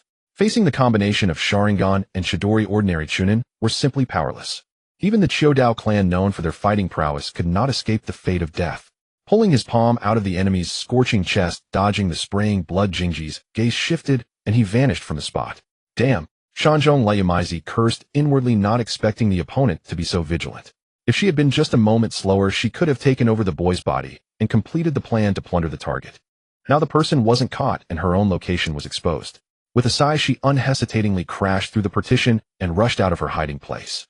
The next second, boom, a fiery dragon soared into the sky, directly turning the area behind her into a sea of flames. Seeing this, Chiodao Kambingwei decided not to hide any longer and directly used a high-powered partial expansion jutsu. An arm like a giant pillar came smashing down towards the enemy's hiding place. Forced to do so, Yeboy Quan had no choice but to appear and engage. 3 jonin and 4 elite chunin. A truly luxurious team lineup. Unexpectedly, as soon as both sides clashed, they had already lost 2 major combatants. Just as he was about to issue combat orders, a familiar chirping sound in the distance suddenly caught his attention. However, this time the one performing Chidori was not Jingjia, but Yebwa, whose face was full of killing intent. In order to maximize their strength, he had generously chosen to teach ninjutsu. As a chunin, he could instantly kill opponents of the same rank with Chidori. So if the caster was swapped to Yebwa, to what extent could her power be amplified? Aware of the urgency at Kimichi, Kembe straightforwardly unleashed his full strength. Clap! He clasped his hands together and transformed into a colossal giant tens of meters tall. Super multi-size technique. Little bug, let me see what you're capable of. Akimichi Kanbei sneered, then retracted his limbs and transformed into a massive flesh ball. Superhuman bullet tank. An impact of this magnitude, few in the entire ninja world could guarantee to withstand it. Even Uchiha Rei himself had to avoid the brunt of it, let alone Uchiha Izumi, who had yet to reach the rank of elite jonin. Blocking it was certainly impossible. However, dodging the attack was not difficult for him. The lightning produced by Chidori could not only kill enemies, but also greatly stimulate cellular activity. It felt very similar to a secret technique of a certain clan in the Land of Lightning. Swiftly dodging the dimension of the human bullet tank, Uchiha Izumi transformed into a streak of lightning and charged toward the distant target. Jonin Yamanaka Rumiko. What kind of jutsu is this? Nara Tepe quickly changed his hand signs, and his shadow stopped chasing Kyosuke, transforming into a massive shadow net to intercept the impending danger. Shadow gathering jutsu black net. Letting out a sigh of relief, Kyosuke realized his back was covered in cold sweat. A Jonin-level Nara ninja exerted tremendous pressure on him.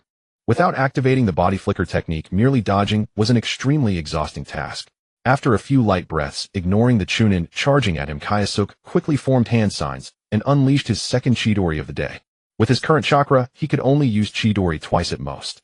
He couldn't waste precious chakra on chunin. Relying on the enhanced dynamic vision granted by Sharingan, he successfully evaded the chunin encirclement, turning into a blurry afterimage as he dashed into the distance. His target remained Yamanaka Rumiko, who was still engaged with Shinya. To be caught in a pincer attack by 2 Chidori at the same time. She was truly the first in history. Nara Tepe could intercept one, but he couldn't simultaneously handle Kyosuke on the other side. Stop him. Helpless, he could only place his hopes on his subordinates. Don't even think about it. Another Akimichi chunin leaped out. It seemed these fat pigs were not only good at eating, but also capable. Otherwise, how could their clan members be so numerous that they couldn't be killed off?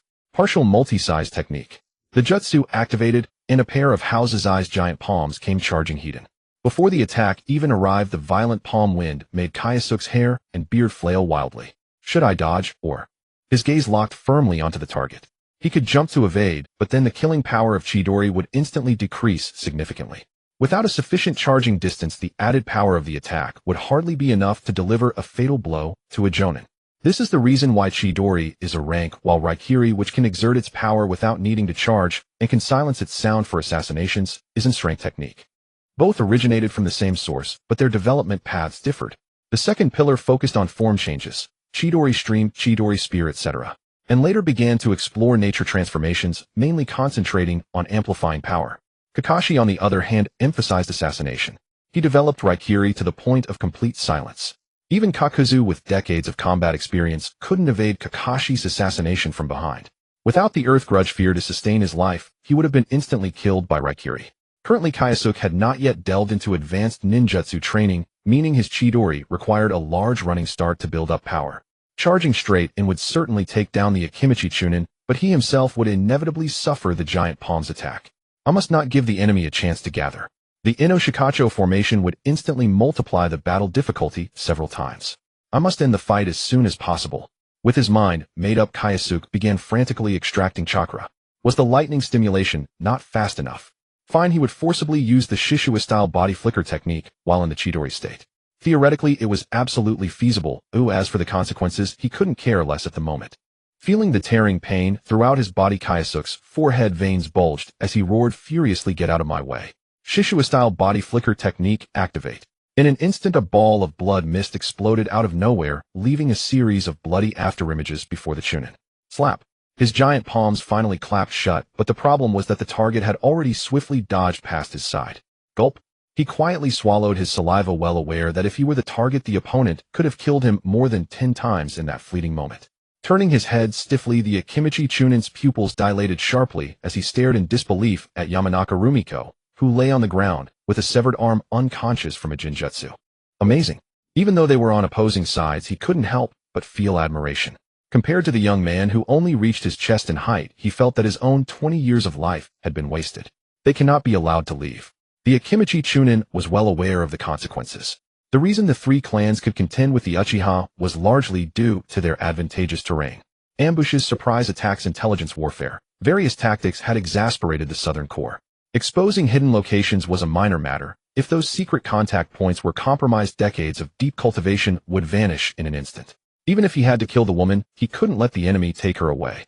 With a clap of his hands, he prepared to risk his life and used the super multi-size technique to face the enemy. But just as he was about to act, a dazzling bolt of lightning appeared behind him. Staring at the arm that pierced through his chest, he gave a bitter smile and collapsed to the ground dead. The battles of shinobi were sometimes that cruel. Without sufficient strength, one didn't even have the qualification to fight to the death. After taking down the third Chunin, Uchiha Izumi was also panting slightly. He glanced at the captive being carried on Shinya's shoulder, then moved his feet, preparing to assist the unconscious. Unexpectedly, Naratepe arrived a step ahead, grasping Kyosuke's neck with one hand and roughly lifting him off the ground. At that moment, Kyosuke was covered in blood, his left leg strangely bent inward, indicating unimaginable damage to his knee. Not to mention continuing to fight. Whether he could even continue his ninja career in the future was another question. Not bad. Naratepe sneered darkly. Risking your own future to complete the mission. I'm almost moved to tears. Bastard. Uchiha Shinya's brows were tightly furrowed, and she bit her lip until it bled without realizing it. She never imagined Kyosuke would take such a risk. For just one captive, it shouldn't have required such a great risk. In her eyes, the woman's 10 lives were not worth a single strand of Kyosuke's hair. Come on, how about we exchange hostages? Naratepe suggested with a smile. Should they exchange? Very well, I accept the exchange. Shinya did not hesitate for a moment. Even if her master were truly crippled, she would care for him for the rest of his life. From the day she accepted the young clan leader's request, Jinjia had become the most important person in her life.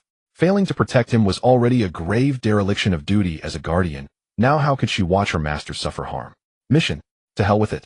Yuzhibo Jinja flung the unconscious Yamanaka Lamaisi to the ground, her gaze piercing and fierce as she lowered her voice. Don't try any tricks, or I'll make sure every last one of you dies here. Within her pupils, 3 black tomos spun wildly, as her gaze swept toward the sole remaining Chunin. This was a young girl from the Yamanaka clan who had just attempted a secret technique to ambush her, but her intent was instantly seen through by Jinja. Don't make a move. Nalyang Zhiping restrained his subordinate.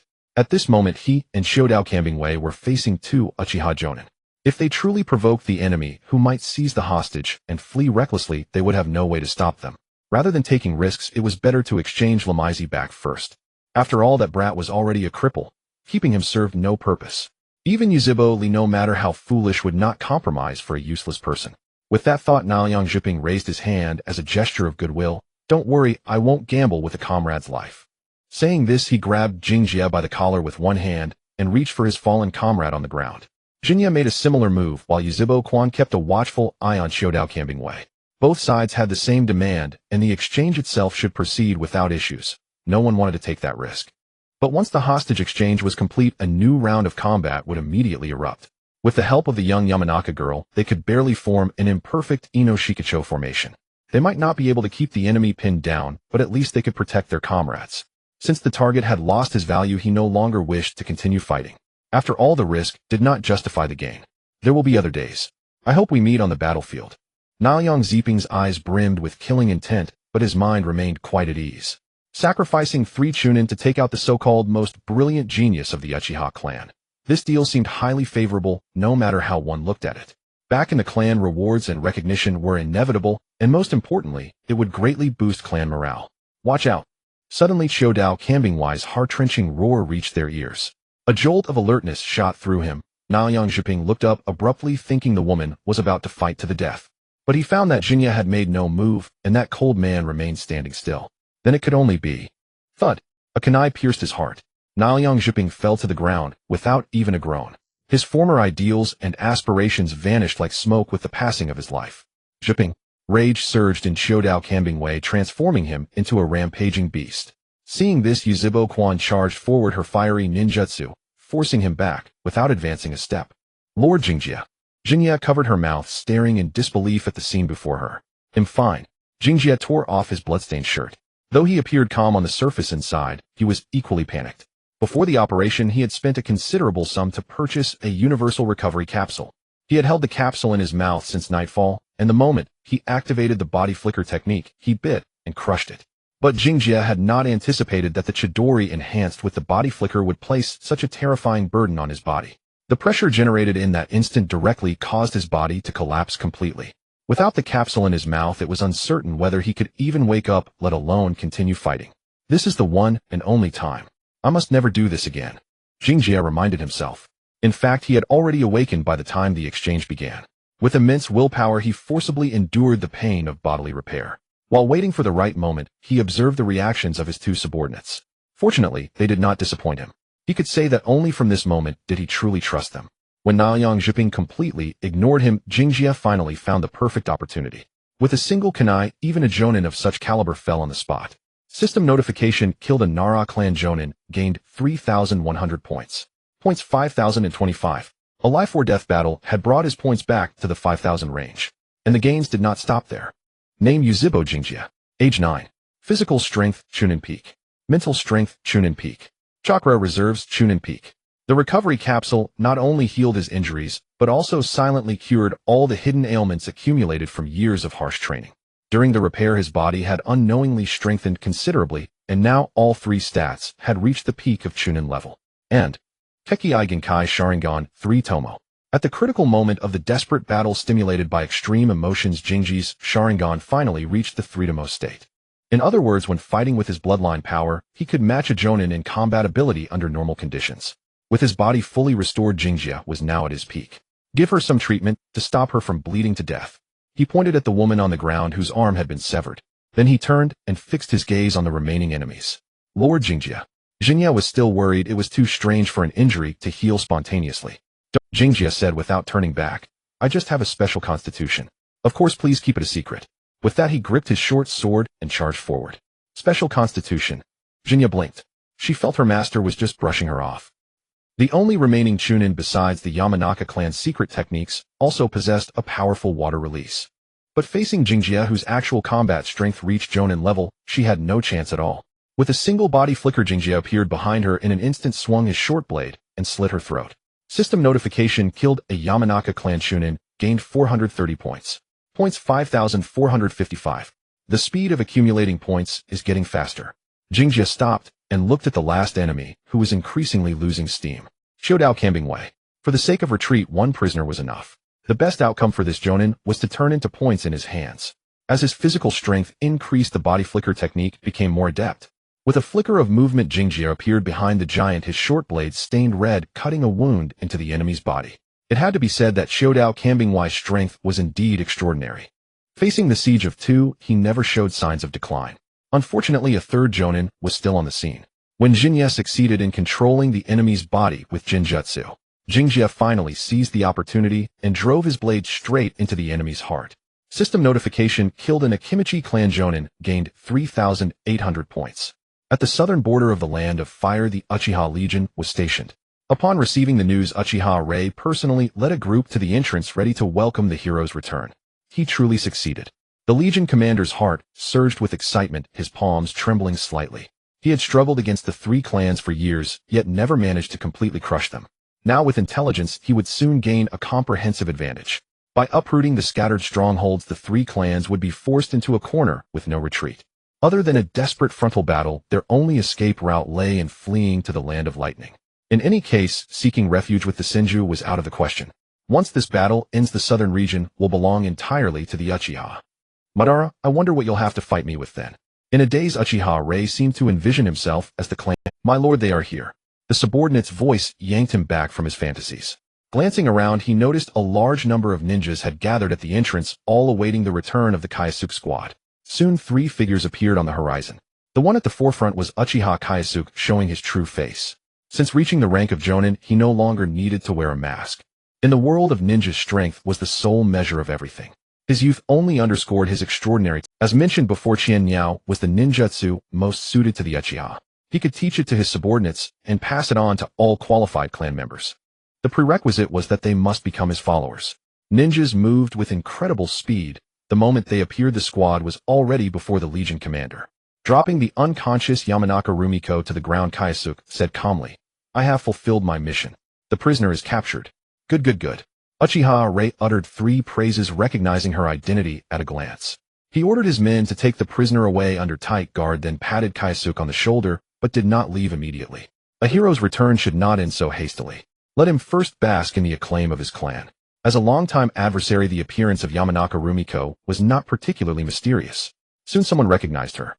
Heavens, it's really that bitch Yamanaka Rumiko. With her we can smash the enemy's lairs one by one. Bastards, your doom is here. Haha, the war is finally ending. Long live Lord Kyosuke. Long live. Facing the fervent faces around him, Kyosuke did not shy away. With a clang, he drew his short sword, raised it high with one hand, and let out an exultant roar. The next moment, the cheers nearly overturned the entire camp. Inside the commander's tent, Kyosuke and the Legion commander sat facing each other. No matter where, filth never lacked. Yet at times the relationships among ninjas could be remarkably pure. Changes in strength naturally brought shifts in status. This was the first time Kyosuke had conversed with the Legion commander as an equal. Next comes the full-scale assault on the enemy. Uchiha Rei sighed with emotion. For years I've dreamed of this day. Securing victory in the south will push your prestige close to that of Uchiha Madara. Kyosuke made no effort to hide his disdain for the clan leader. Over the past year, those loyal to Madara had constantly thrown obstacles in his path. They caused no real harm, but were enough to be nauseating. Yet Kyosuke continued to endure. He lacked the power to overturn the table for now, so he let them do as they pleased. When the time was ripe, he had already secretly claimed Madara's head. Madara. Let's just say that their relationship was one thing, but Madara's head was entirely another. As long as that man lived, Kyosuke could never see supreme authority within the Uchiha. Now that you've become a Jonin, Uchiha Rei was well aware of his subordinate's abilities, so he planned to entrust him with greater responsibilities. Hurry and form your unit. Don't worry about manpower. A unit leader was allowed to assemble a team of 30 members. Considering ninja casualty rates, the actual number was usually lower. Previously, Kyosuke had avoided being dragged down by others, always fighting in a 3-man cell. Now that he was about to enter the main battlefield, even if all 3 were Jonin, their impact would be limited. A single round of Legion-level ninjutsu from the enemy could send them scattering in panic. A bunch of trash mist ninjas, when united, could even withstand the great fire annihilation of Huetu Ban. Sometimes numbers truly could offset the gap in raw power. Thank you, my lord. Kyosuke nodded, not refusing Uchiha Rei's goodwill. He now needed to build his own power base. With troops under his command, he would have sufficient voice in the clan. By then, even if Uchiha Madara wanted to move against him, he would have to think twice. While they spoke, the selection of squad members had already begun outside. Uchiha Izumi served as the examiner, testing applicants' abilities, while Uchiha Maoi used Jinjutsu to screen out potential undesirable targets. Initially, many complained. Why should they submit to a Jinjutsu interrogation just to join Kyosuke's ranks? Wasn't that an insult? But when Izumi personally demonstrated Qianyao and explained that those who passed would receive Kyosuke's teachings, the entire camp's clan members could no longer stay calm. All were battle-hardened ninjas, and they understood the meaning of Qianyao unless they were fools. Many had wondered how the squad could have defeated the perfectly equipped Zhulu Dai. Now they understood. Kyosuke had developed such a terrifying lightning-style ninjutsu. Qianyao, truly an apt name. Someone sighed in admiration. Due to limited slots, only qualified talents were being recruited. What qualifications? No clear faction affiliation, not a subordinate of Uchiha Madara, and proficient in lightning-style ninjutsu. As soon as the 3 conditions were announced, the clan members wailed in despair, while those who met them rejoiced, eagerly anticipating the day they could learn Qianyao. After a full day and night of assessments, the 2 finally selected 30 qualified ninjas. No Jonin came forward. All who passed were Chunin from the clan. Jonin were strategic assets everywhere and had long joined different factions. It wasn't that they didn't want to come, but Kyosuke had rejected them from the start. Welcome. Activating his 3 tomos Rinnegan amid a wave of astonishment, Kyosuke said calmly, follow me, and you must have the ambition and will to achieve glory. Remember, the enemy's core territory is our unit's forward outpost. With that resolve, use every means to grow stronger. On the southern battlefield, on the Gobi Desert beyond the border. Having intercepted enough intelligence, Uchiha immediately launched a massive encirclement and purge. Kill anyone connected to the 3 clans. Kill anyone who trades with them. Kill anyone who harbors their criminals. Rather than let one escape, they would kill 1,000 innocents. This terrifying slaughter threw the southern land of fire into panic.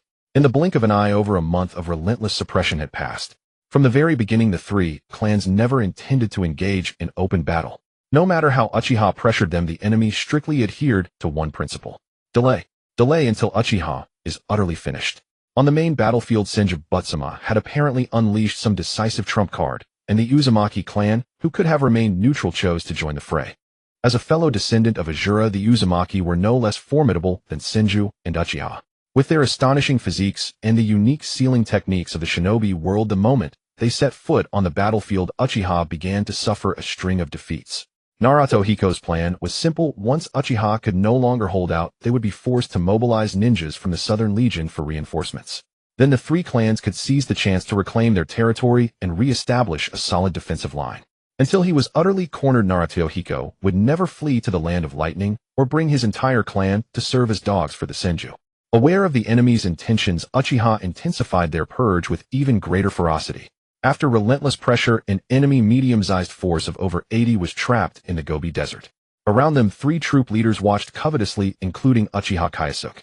"Those bastards are slippery as eels. We can't let them slip away this time," someone said with bitter resentment. Kyosuke nodded in silent agreement. He suddenly realized that perhaps he had overestimated the war potential of the 3 clans. Being clever was not a mistake, but one must not be too clever for one's own good. In the end, the battles of the shinobi world were decided by real strength and skill. Relying solely on schemes would only lead one into a terrible predicament. This was the end of the Warring States period, the golden age of the Nara, Yamanaka, and Akimichi clans. If they had massed their forces, the Southern Legion would have been at a disadvantage in terms of numbers. Yet Naruto Hiko, who fancied himself supremely intelligent, chose to engage the enemy through guerrilla warfare. One side was driven by militarism, throwing everything into annihilating the opponent. The other side had no heart for battle, adhering to the principle of avoiding confrontation whenever possible, and when avoidance was impossible, sacrificing a few to ensure the safety of the rest. Just as now a force of over 80 from the 3 clans was being chased like frightened dogs by 3 Uchiha. Bear in mind, aside from Kyosuke's squadron, which was at full strength, the other 2 troop leaders were not at full complement. Their total headcount was 67, nearly 20 fewer than the enemy. This is the curse of the wise, Kyosuke sighed, yet his eyes were filled with killing intent. Looking at the 2 dejected unit leaders, he suddenly suggested, "Later, I'll find a way to pierce through the enemy's formation. Then you take the opportunity to swarm in and devour as much of their forces as possible." At these words, both unit leaders immediately furrowed their brows. One of them replied hesitantly, "Kyosuke, you mean to carve through their main body with just 30 men?" He nodded without further explanation, saying, "Only trust me. Be ready to devour the enemy." "All right, let's do it." The 2 unit leaders were no ordinary men. They understood that opportunities in battle were fleeting. As for whether the plan would succeed, how many miracles had this young man wrought over the years? Trusting one's comrades was one of Uchiha's few noble qualities. Soon Kyosuke's squadron appeared on the Gobi Desert. The resting enemy force immediately became alert, seeming ready to bolt at the first sign of danger. Standing at the front of the formation, Kyosuke faced the enemy without fear and barked, "Everyone prepare." What is he doing? The commander summoned an Akimichi subordinate, preparing to defend against a possible large-scale ninjutsu. But then he realized things were not as he had imagined. A violent updraft of air surged, tearing apart the cumulonimbus. Clouds piled high in the sky. Gravel flew, chakra simmered, and the dazzling flashes of lightning struck fear into both sides.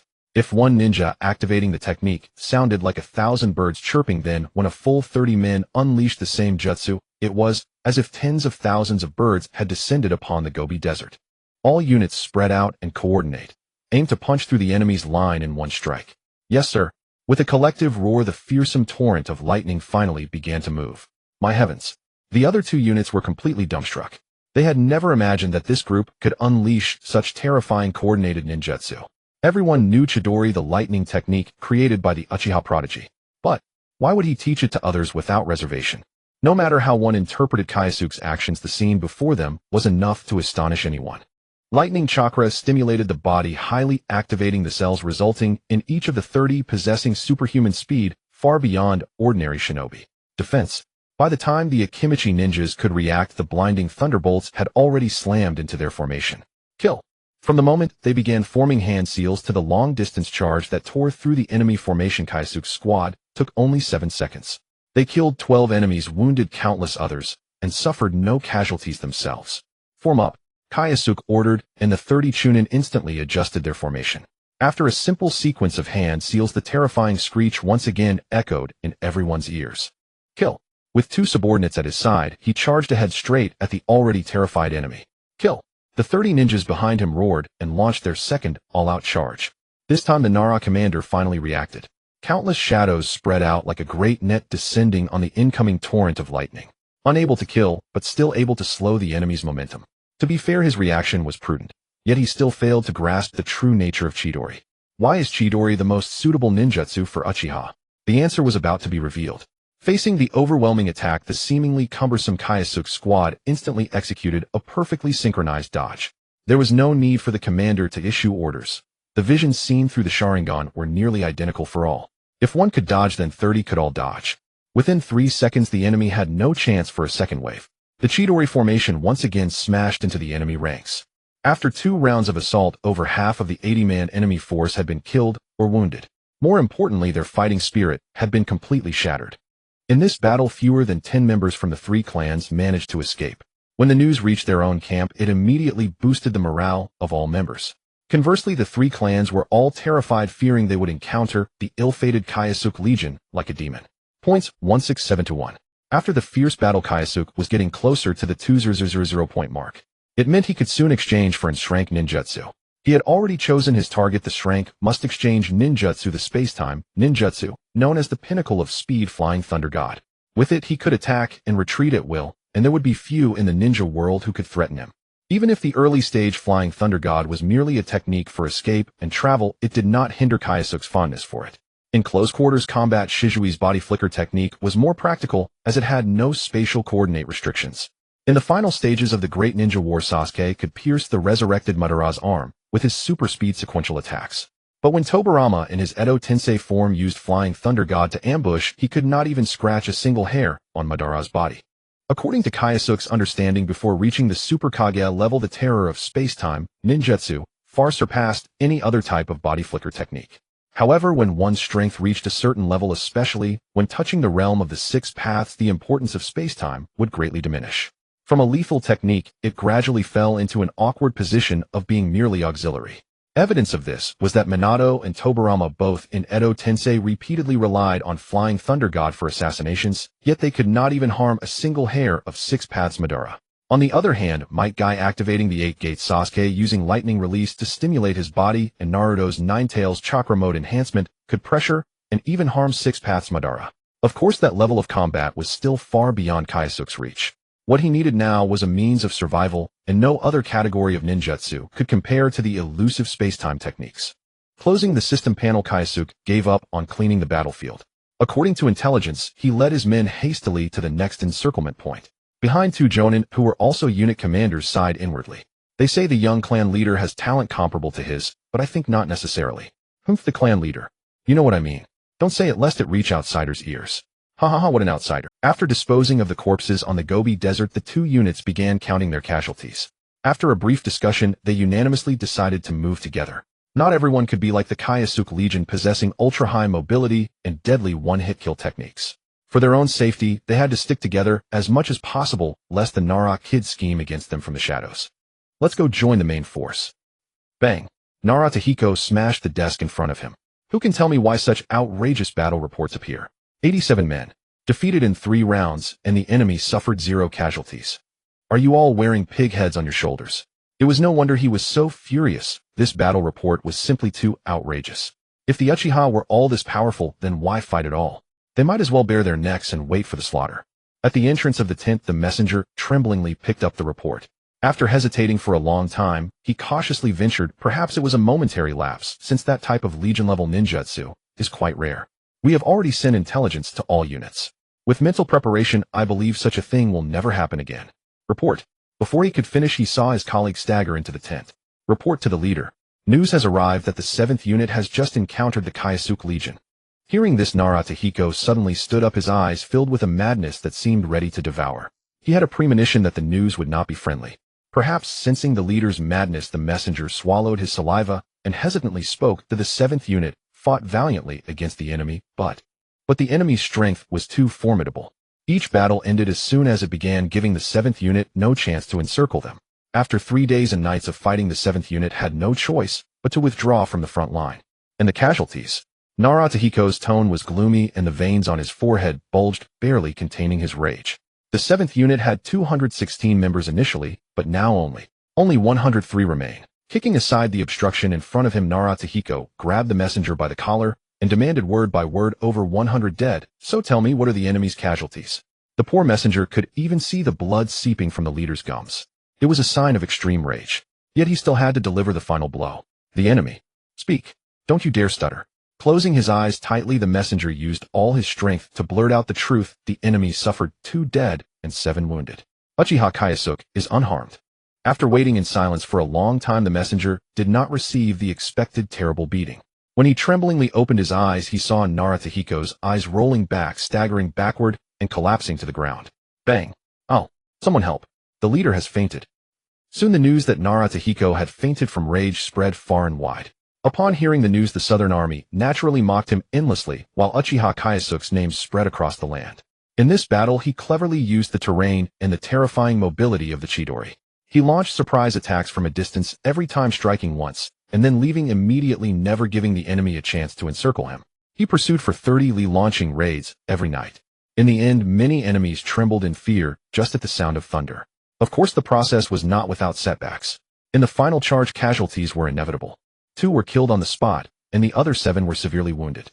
Their lives were saved, but they could no longer fight on the battlefield. Fortunately, his reputation was now strong enough that countless clan members outside sought to join him. When he returned to camp and announced the need for new members, his camp was nearly trampled by the surging crowd. Seeing this, Uchiha laughed heartily, personally calming the commotion and heavily praising Kyosuke's performance. In recognition of your outstanding achievements, I hereby authorize you to increase your unit to 50 members. Everyone knew that the army commander was deliberately delegating power. He was choosing to support Kyosuke, preparing for the future struggle for the clan leader position. Faced with the young man's overwhelming military achievements, even Uchiha Taijima could not openly oppose him. Even if it broke the rules, Taijima had given his own son plenty of subordinates, hadn't he? Order Uchiha Kyosuke's merits are outstanding. He is hereby appointed as deputy commander of the Southern Army. Upon hearing this, the crowd fell silent for a few seconds, then erupted into wild cheers. Long live Lord Kyosuke! Long live Lord Kyosuke! Long live Lord Kyosuke! Nighttime in the main command tent. Kyoji is here, come sit. Uchiha put down the documents in his hand, looking somewhat fatigued. Promoting Kyoji was a move he made out of necessity. Once upon a time, the Southern Legion was solely under his command, without the presence of any deputy commanders. Unfortunately, 2 years ago, Uchiha Yanichi used his merits to take a portion of power from him. There are currently 2 deputy commanders in the Legion, one of whom is Kyoji, while the other is Uchiha Yanichi. One can only say that Uchiha Taijima's tactics are indeed ruthless. Seizing the opportunity, he directly caused cracks to appear in the once solid Southern Legion. No, it should be said that the Legion has always had an issue with unity. Uchiha's ulterior motives are so obvious that even the ant responsible for cooking is aware. For every supporter, there are naturally those who resent his ambition. Under Uchiha Yaniki's maneuvers, the internal dissent within the Legion has become increasingly alarming, now approaching a point where it can no longer be suppressed. If it weren't for Uchiha's formidable strength and the fact that no one dared to act recklessly without full assurance, he might even face a coup from his subordinates. Sigh. Kyoji maintained a calm exterior, but inside he couldn't help but sigh. In his view, Uchiha was an excellent commander, even deserving of the title of a wise superior, yet he lacked the acumen for political maneuvering. Uchiha Taijima, situated thousands of miles away, can easily undermine his authority through remote control of his subordinates. If it comes to action, Uchiha would only have a dead end. The reason for allowing this development is twofold. First, he values Uchiha's strength, as only he can suppress the restless forces in the southern region. Second, it is possible that Taijima does not wish to fall into public gossip. More importantly, he has never viewed Uchiha as an equal opponent.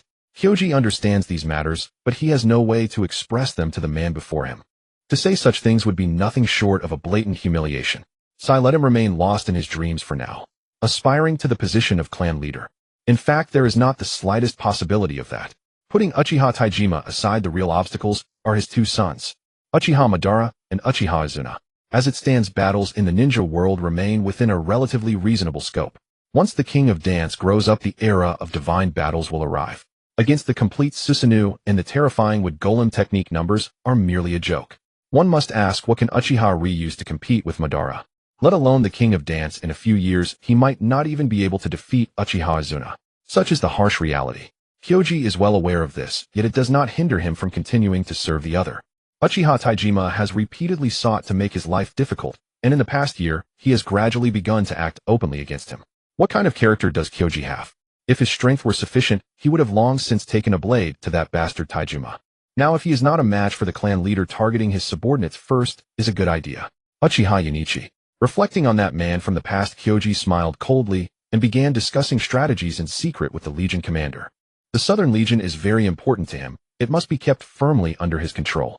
Once Uchiha re-kicks the bucket, the entire Legion will be his to command.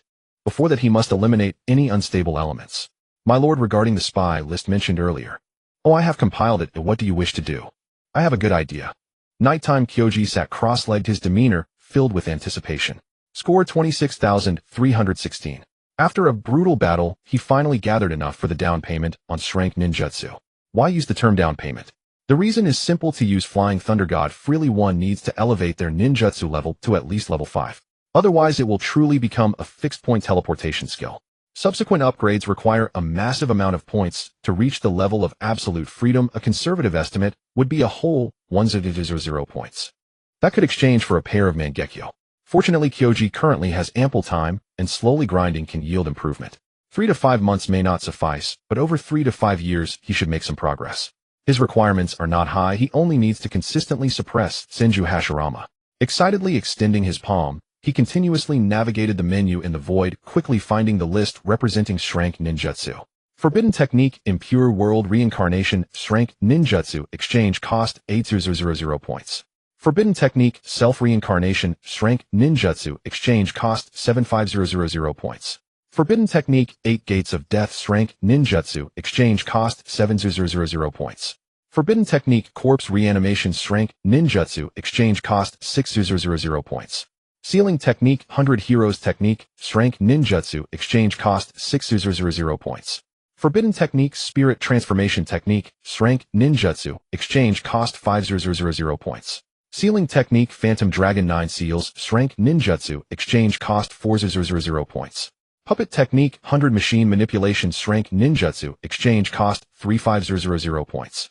Sealing technique, corpse demon sealing, strength ninjutsu, exchange cost 3,000 points. Flying Thunder God technique, strength ninjutsu, exchange cost 2,500 points. Lightning release, Kirin strength ninjutsu, exchange cost 2,000 points. Wind release, spiraling shuriken, strength ninjutsu, exchange cost 2,000 points. Lightning cutter strength ninjutsu, exchange cost 2,000 points. Each of these ninjutsu makes Kyoji's mouth water. As for the higher level S ninjutsu, such as the 6 paths of pain, the underworld's great black heaven, and Indra's arrow, he prefers not to dwell on them. Regarding the grading of ninjutsu, Kyoji understands that it should be based on the lower limits of each ninjutsu and the ultimate heights they can reach.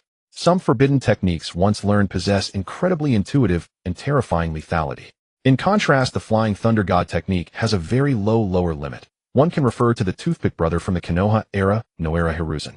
He needs to team up with 2 others to barely execute the fixed coordinate Flying Thunder God.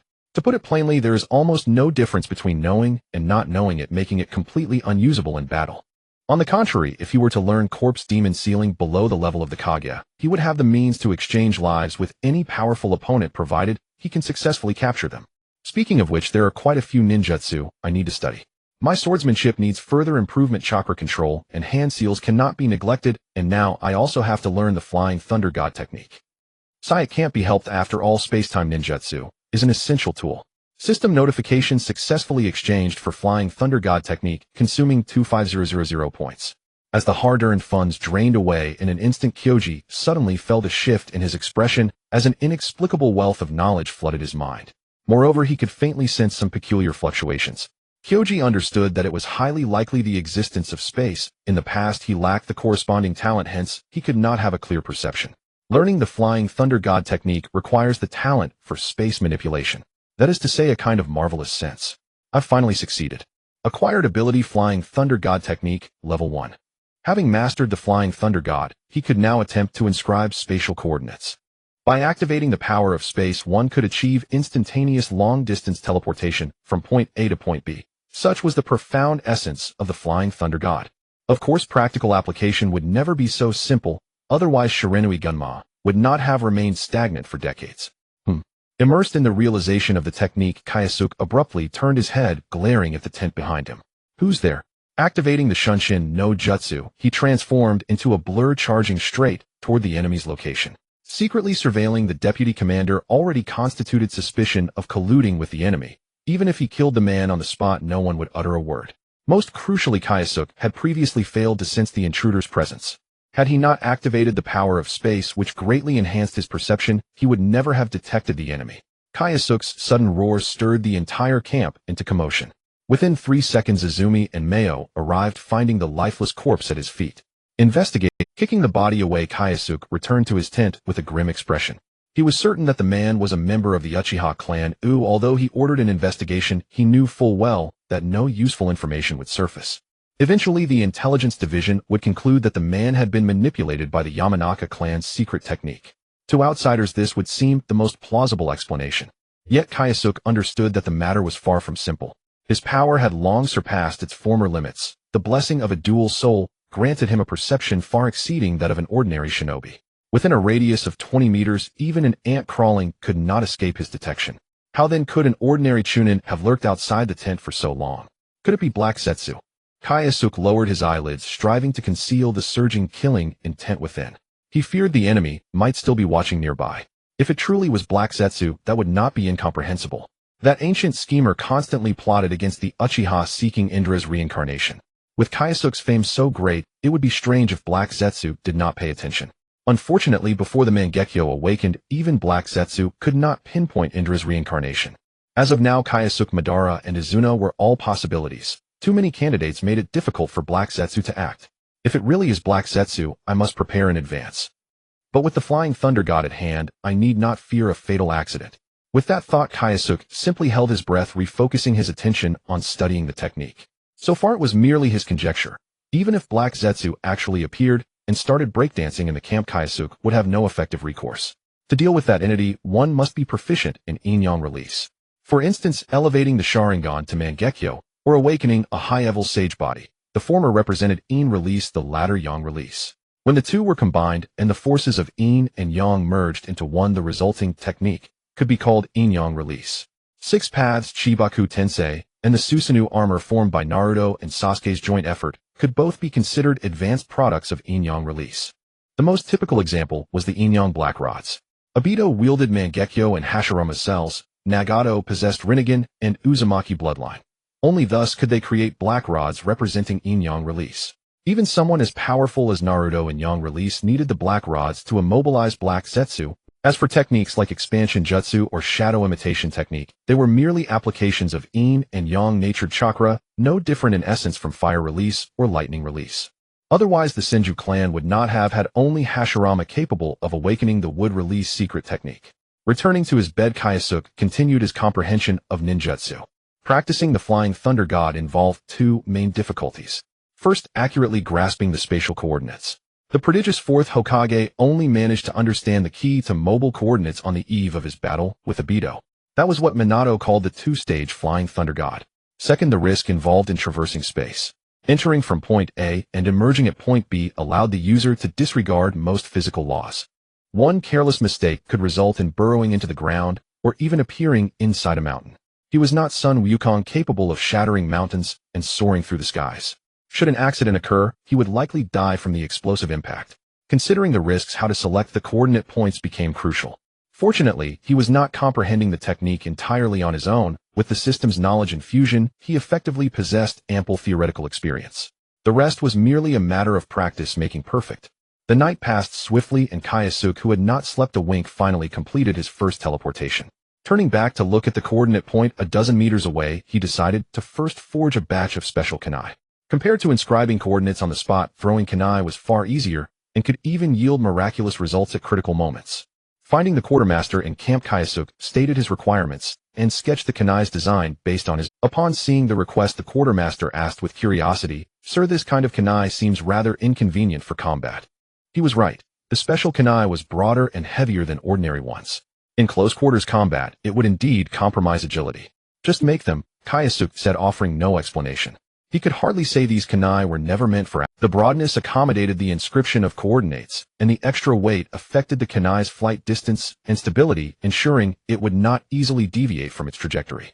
Leveraging his authority as the commander, he gave the logistics department a strict deadline. Within 3 days, they must produce a batch of these kunai. Any later, and the enemy might have fled en masse. Otherwise, how could he frame Uchiha Yunichi?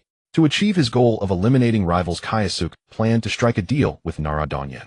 The meeting would take place in the enemy's camp. With the Flying Thunder God at hand, he feared no mishap. At present, the defeat of the 3 clans was inevitable. Struggling further would only sacrifice their members. As their leader, Naruto would inevitably become a scapegoat for the clan's rage. If he had any self-preservation instincts, he would agree to Kyosuke's proposal. Working in concert from within, and without a minor trick, would suffice to trap Uchiha Yunichi. Blindly dazzled by achievements, how could he see the hidden danger? Don't resent me. Blame only yourself for choosing the wrong side, Kyosuke said with a smile as he left. During the wait, aside from practicing the Flying Thunder God, he also had to train newcomers. He taught ninjutsu, while simultaneously indoctrinating them. Fully occupied, 3 days flew by, and in recent days Nailiang life had been far from easy. The reason was simple: not all clan members were willing to abandon their resistance.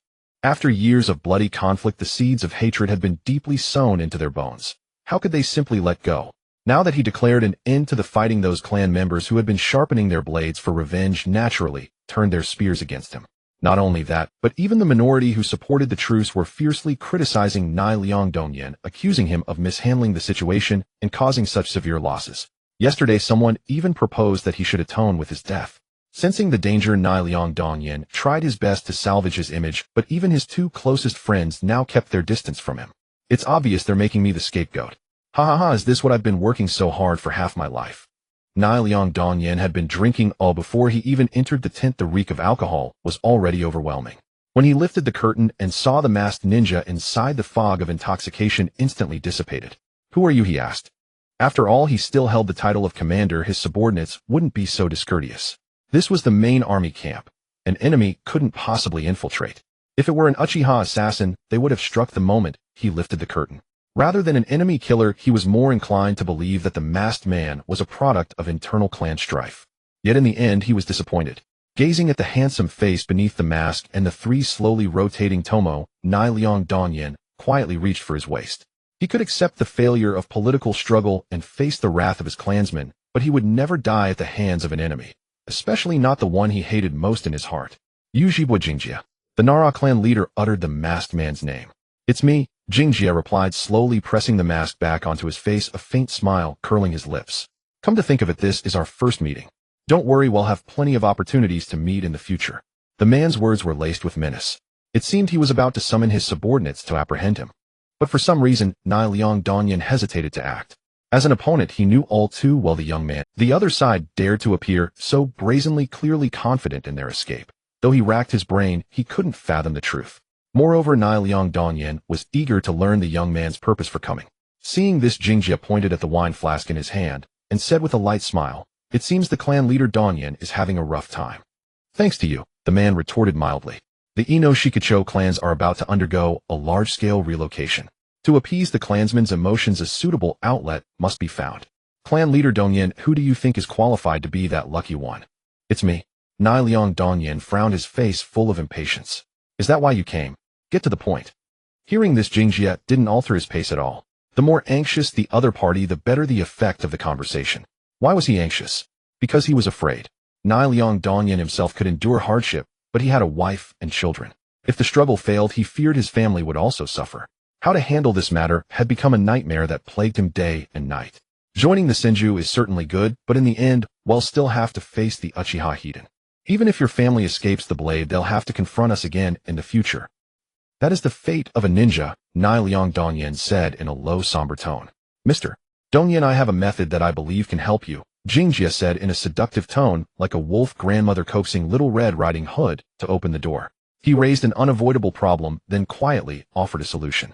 By laying out the pros and cons, he appeared to be acting entirely in the other's best interest. His past lives' work experience had endowed him with excellent negotiation skills. Next, Jingjia elaborated on his thoughts in detail. Throughout this, he still didn't reveal any demands, leaving his opponent utterly unable to guess his intentions. "Flee to the land of lightning." Nailiang tone was full of doubt. In Jingji's account, one point was made very clear. The Senju were indeed the best option, able to ensure the prosperity of the three clans for generations. He didn't lie about this, nor did he attempt to steer the other's judgment. He only subtly reminded the man of one crucial thing: no matter what stance the Senju took, his fate would not change. If he truly cared for his clan, he would go to his death generously. But if he had even a shred of selfishness, then, well, he could show him other options. Silence. A deathly silence. For a full 10 minutes, Nai Liang Donyan didn't utter a single word. Jingjia could only watch his face shift like a Sichuan opera mask. After a long while, what must I do? The will to survive had finally won out. The clansman's resentment toward you mostly stems from the defeats in several battles. If before you leave you can annihilate a unit of the Uchiha, it should be enough to quell the rage in their hearts. At the very least, it could save your life. Raising his head, he stared fixedly at the young man. Suddenly a smile crept onto Nai Liang Donjian's lips. So you've come to make a deal. He was clever. From Jingji's words he connected many things. If handled well, he could even resolve the issue of exile to the land of lightning in one fell swoop. As for whether to agree, Nai Liang Donyan couldn't think of a reason to refuse. Next, the two discussed the whole process in detail, even putting the matter of how to scheme against Ujibo Yini on the table. Watching the fully engaged man, Jingjia smiled, inwardly noting that his skills of persuasion hadn't deteriorated. If he had come straight out and said he wanted to harm a colleague, the other party would most likely have rejected him on the spot. Even if he later offered enticements, it would be useless. The resentment in his heart would definitely cloud Nai Liang Donjian's judgment. You've ruined me to this extent, and now you want me to help you? Not even in death. That was probably his thought. Conversely, from start to finish, Jingjia had considered everything from the other's perspective. As for his own demands, they were seamlessly woven in without a trace. Thus, Nai Liang Donyan would think, I want to live, and helping him along the way is no big deal. The outcome was the same, the motive unchanged, but the results were poles apart. That was the importance of rhetoric. Even the clever chief of the Nara clan couldn't escape the manipulation of another civilization. Good, it's settled then. Nai Liang Donyan felt he had completely taken the initiative in the conversation. Of course, that was just his illusion. He etched the written plan firmly into his mind, then flicked his wrist. The paper instantly burst into flames. What do you plan to do next? Nai Liang Donyan started to ask another question, but when he turned his head, there was no trace of Jingjia in the tent. He stood frozen for a long time, then silently sighed. What that sigh contained only he himself knew. Do not go too far. Uchiha Yen-I was furious, feeling that the commander was too biased. Of course it was about seizing credit. Just now his subordinates had secretly intercepted a communication detailing the date of the three clans' mass exodus. Ecstatic upon receiving the news, he was about to verify it when his subordinates were unexpectedly besieged by others. If he hadn't arrived in time, the intelligence might have been snatched away. Bang! With a kick, he sent a rebellious clansman tumbling. Uchiha Yen-I wanted to teach them an unforgettable lesson. Unfortunately, their master had arrived. Lord Yen-I, you have quite the authority. Jingjia spoke with contempt, his sarcastic demeanor making him deeply regret his past actions. Had he not exerted himself to save him back then, this guy would have long since turned into a pile of bones. Uchiha Jingjia, I advise you not to go too far. He couldn't be bothered to elaborate. Seizing credit was too common, and there was no need to criticize it deliberately. Looking down at the youth, Uchiha Yen-I said lightly, don't forget it was I who saved your life. You should be the one to kneel and thank me. The two leaders were at odds, and the clansmen behind them began to push and shove. As the internal strife seemed imminent, Uchiha Lee hurried over upon receiving the news. Enough! A thunderous shout accompanied by terrifying pressure swept through the area. With his muscles tensed, Jingjia instinctively placed his hand on the hilt of his sword. There was no way around it. The patriarch-level pressure was simply too formidable. Jingjia even felt that unless he used the flying thunder god to escape, he definitely wouldn't last 3 minutes against the commander. This was still due to his own astonishing speed. Had it been an ordinary elite shinobi, they would likely have been defeated by Uchiha Lee in just a few exchanges. Patriarch level is indeed another realm. When the commander appeared, both sides understood they needed to back off. Uchiha Yen-I got the intel, and Jingjia avoided causing internal conflict leading to a mutual retreat. Someday he'll make you pay. Before leaving, Yen-I didn't forget to issue a threat. Having reached his current position, his next goal could only be aimed at the commander's throne. So sooner or later he would have to turn against Uchiha Lee. Since that was the case, why bother pretending to be harmonious? With the support of the patriarch, he believed he would eventually be able to eliminate Uchiha Lee, knowing that there were several hidden ancient monsters within the clan. That was Uchiha Taijima's strongest trump card. If he truly decided to act, there was no chance for Uchiha Lee to escape. Speaking of which, Uchiha Yen-I truly was impressive. Upon taking the position of deputy commander, he had not forgotten to diligently train. In just 2 years, he had gradually touched upon the ceiling of elite shinobi. With just a bit more effort, he could step into a new realm, and at that time, he would become one of the few elite Shinobi-level powerhouses in the clan. By unifying the Southern Legions, he would have more time to train, and in 10 or 20 years, he might have the chance to become a patriarch-level existence. By that time, his eyes sparkled with a gaze named ambition. Clearly the commander's throne was not enough to satisfy him. Enough thinking I should quickly go for the kill. As the deputy commander who had been entrenched for 2 years, he commanded over 100 clansmen, all of whom were extraordinary talented ninjas. Arriving early at the designated location to ambush would be enough to crush an enemy force several times larger than his own. In the eyes of many, the 3 clans were now like stray dogs, having lost their fighting spirit akin to a flock of lambs awaiting slaughter on the battlefield. Uchiha Jingjie could repeatedly achieve great feats which he believed was simply because the enemy was too weak. If it were him. Alright, Uchiha Yen-e admitted that Chidori was an excellent ninjutsu, but the Uchiha clan had a legacy of 1,000 years, and surely there were stronger alternatives. In any case, he would definitely not admit to the youth's strength. Let you show off for a while. Once we reach the main battlefield, your life and death will no longer be up to you. The Senju are not a group of useless people to be compared with. Returning to the camp, Jingjie ordered Meian to strictly guard outside, allowing no one to enter. No matter your means are extraordinary today, you must drink my foot-washing water. Changing into a new set of clothes, Jingjie took out a short knife and silently wielded it, continuously adjusting his state. With the plan progressing thus far, it was nearly 70 complete. From the moment he stepped out of the camp, Uchiha Yen-e had entered a countdown to death. Even so, he was still somewhat worried, afraid that an accident would occur in the plan, causing the target that should have perished to escape. To ensure nothing went wrong, Jingjie decided to go personally, and he could also collect some points. Now equipped with sword techniques, and carrying 2 different types of body flicker techniques, with further development, Chidori could satisfy most combat needs. Next, he needed to focus on an item that could cause a qualitative change in strength, the Mangekyo Sharingan. Exchange requirement 100,000 points. By unlocking the Mangekyo, he would leap into the realm of patriarch level, which was often referred to as shadow level strength in his past life. At that time, he would finally be able to take control of his own destiny. Still, the same saying applied. He didn't require terrifying strength, just the ability to maintain a steady pressure over the 2 gods.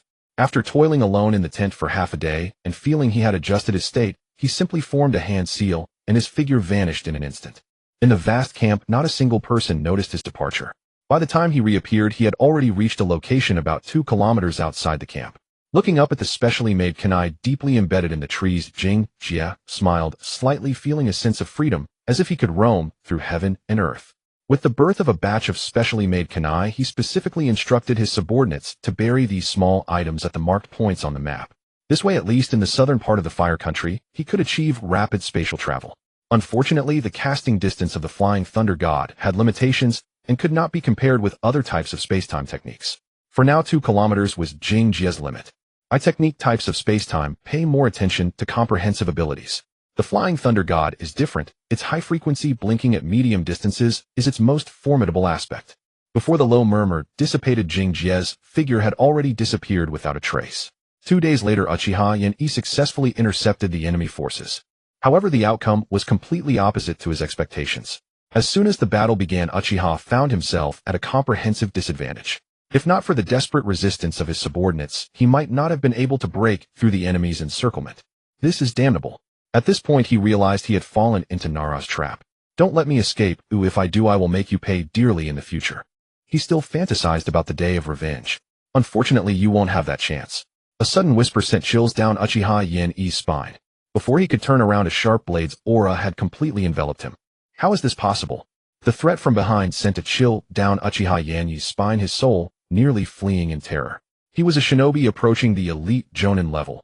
Even with his condition compromised, his concentration could not drop below 60% of its peak. Yet approaching silently like this was not something an ordinary ninja could accomplish. Forcing his waist to twist, he turned his entire body around. In the split second before the blade's gleam reached him, he managed to parry the attack with a kunai. Gazing at the masked enemy, Uchiha Yen-e swiftly formed hand seals while still demanding, "Who are you?" A foolish question. A hoarse voice replied. Kyosuke frowned inwardly, acknowledging that this man was indeed troublesome. Using the spatial coordinates on the ground, he had approached to within less than 2 meters. Logically, no one could evade his sudden strike. Yet the other had managed to block it, and his state appeared far. The gap in strength between those of the same rank grows wider at higher levels. If the enemy were in perfect condition, even if Kyosuke risked revealing his identity, he would likely be unable to take him down. At best they would end in a stalemate, with the flying thunder god Uchiha Yeni would be equally helpless. However, the man had just endured a brutal battle, barely escaping death on the battlefield. With his stamina and chakra depleted below the warning line, in an unknown fight, victory was not impossible. After forming a simple hand seal, Kyosuke instantly appeared at the enemy's diagonal rear. What a... Uchiha Yeni's eyes widened as he forcibly interrupted the release of his jutsu. Utilizing the shunshin of the Shursui-style, Kyosuke appeared beside the enemy, denying him any chance to execute a technique. 1 slash, 2 slashes, 3 slashes. In the blink of an eye, he delivered 7 consecutive strikes, the chilling edges cutting a bloody gash across the enemy's left shoulder. Of course, Kyosuke himself was not unscathed. He took a heavy kick to the abdomen, the impact feeling like being hit by a car. He tumbled for over 10 meters until he slammed into a large tree. Cough. Spitting out blood, Kyosuke slowly rose, his eyes blazing with murderous intent. He had long understood that the world of Naruto was a place where people devoured each other. No, every world was the same, only here it was more raw and exposed. From the moment he personally executed the prisoners from the 3 clans, he had silently resolved that no matter who stood in his way, they would die. Flicking the blood off his blade, Kyosuke lowered his body akin to a jungle leopard stalking its prey. Are you from the Uchiha clan? Uchiha Yeni's eyes widened, countless thoughts racing through his mind. Appearance could be concealed, physique could be disguised, but the traces of swordsmanship ultimately betrayed him. Though he had never eaten pork, he had seen pigs run. Among his many subordinates, there were those skilled in swordsmanship. I see. Good. The blood-soaked man revealed a maddened expression. Boar, tiger, dog, ox, rabbit, tiger. His hands swiftly completed the hand seals. In an instant, flames like the seeds of the phoenix sage flower appeared, engulfing the entire 30-meter area. Fire-style phoenix sage fire technique. These flames were controlled by the caster's chakra, making them difficult for ordinary people to dodge entirely. The enemy's combat experience was immense. In just 2 exchanges, he had figured out most of the rules governing the flying thunder god. Especially upon seeing the engraved symbols on the ground, he instantly understood the principle of the technique. Teleporting around the symbol, huh? What a terrifying jutsu. Uchiha Yeni sneered, eager to see who was plotting against him. A ninja's battle is a battle of information. Even the Rinnegan, when its abilities were exposed, inevitably faced counters, let alone the flying thunder god with its current limitations. Yeni's phoenix sage fire had already covered all the coordinate points. The killer had no choice but to endure the attack, with no other way to break free. Boom. Fireballs rained down like a storm. Kyosuke indeed had nowhere to hide. If he chose to endure, he would likely face a lethal follow-up. But who said the coordinate points were only limited to the surrounding area? With a simple teleport, he arrived at a riverside 2 kilometers away. He washed his hands in the stream, rubbed his still aching belly, and then formed hand seals to return to the battlefield. Seeing this, Uchiha Yeni's brow furrowed deeply. It seems the technique has a long range. The scene made it clear to him that if the other wanted to flee, he had no way to stop him. However, the killer's swift return also revealed another fact. In truth, he didn't need to worry. The other was the one who should be anxious. If he couldn't win, he could just leave. Such a powerful jutsu must consume a great deal of chakra. In other words, the enemy couldn't use it frequently. To kill him, he would have to risk getting close. That was when he would have a chance to turn the tables. Soon Kyosuke realized the enemy's intention. A bunch of old foxes so damn hard to deal with. He had to admit that these veteran jonin were no simpletons. His previous successful kills had more or less involved external factors, including a large dose of luck. Now facing a direct interception, he understood just how thorny the older generation of jonin truly were. The enemy was clearly planning to retreat, almost telling him outright, "If you want to keep me, come and fight." For a moment, Kyosuke was tempted to use the 1,000 birds for a forced kill, but he quickly abandoned the idea. The 1,000 birds excelled at long-distance charges and surprise attacks, which worked wonders against outsiders. However, against a clansman who also possessed the Sharingan, its effectiveness dropped by more than half. Not to mention his need to conceal his identity. The existence of the flying thunder god would eventually be exposed, but if the 1,000 birds sounded today, it would openly reveal his assassination of a fellow clansman. "Bastard, if you want to die, I'll grant your wish." Knowing there was no other way, Kyosuke's eyes darkened, and without a word, he unleashed his chakra at full power, appearing beside the enemy like a phantom. Unfortunately, before the 3-mo Sharingan, he was not beyond the limits of reaction. Ducking to avoid the descending blade, Yeni twisted his body, swept aside the killer's guard with a kunai, and drove it into his abdomen. Beyond combat experience, the disparity in physical strength also became evident. Yeni could easily parry the blade, while Kyosuke, despite perceiving the enemy's intent, ultimately lost out in raw power. Pulling out the bloodstained kunai, the man turned and kicked Kyosuke heavily away. Before he even landed, a torrent of flames was already bearing down on him. As expected, the severely wounded Kyosuke still forcibly activated the Flying Thunder God. Thud!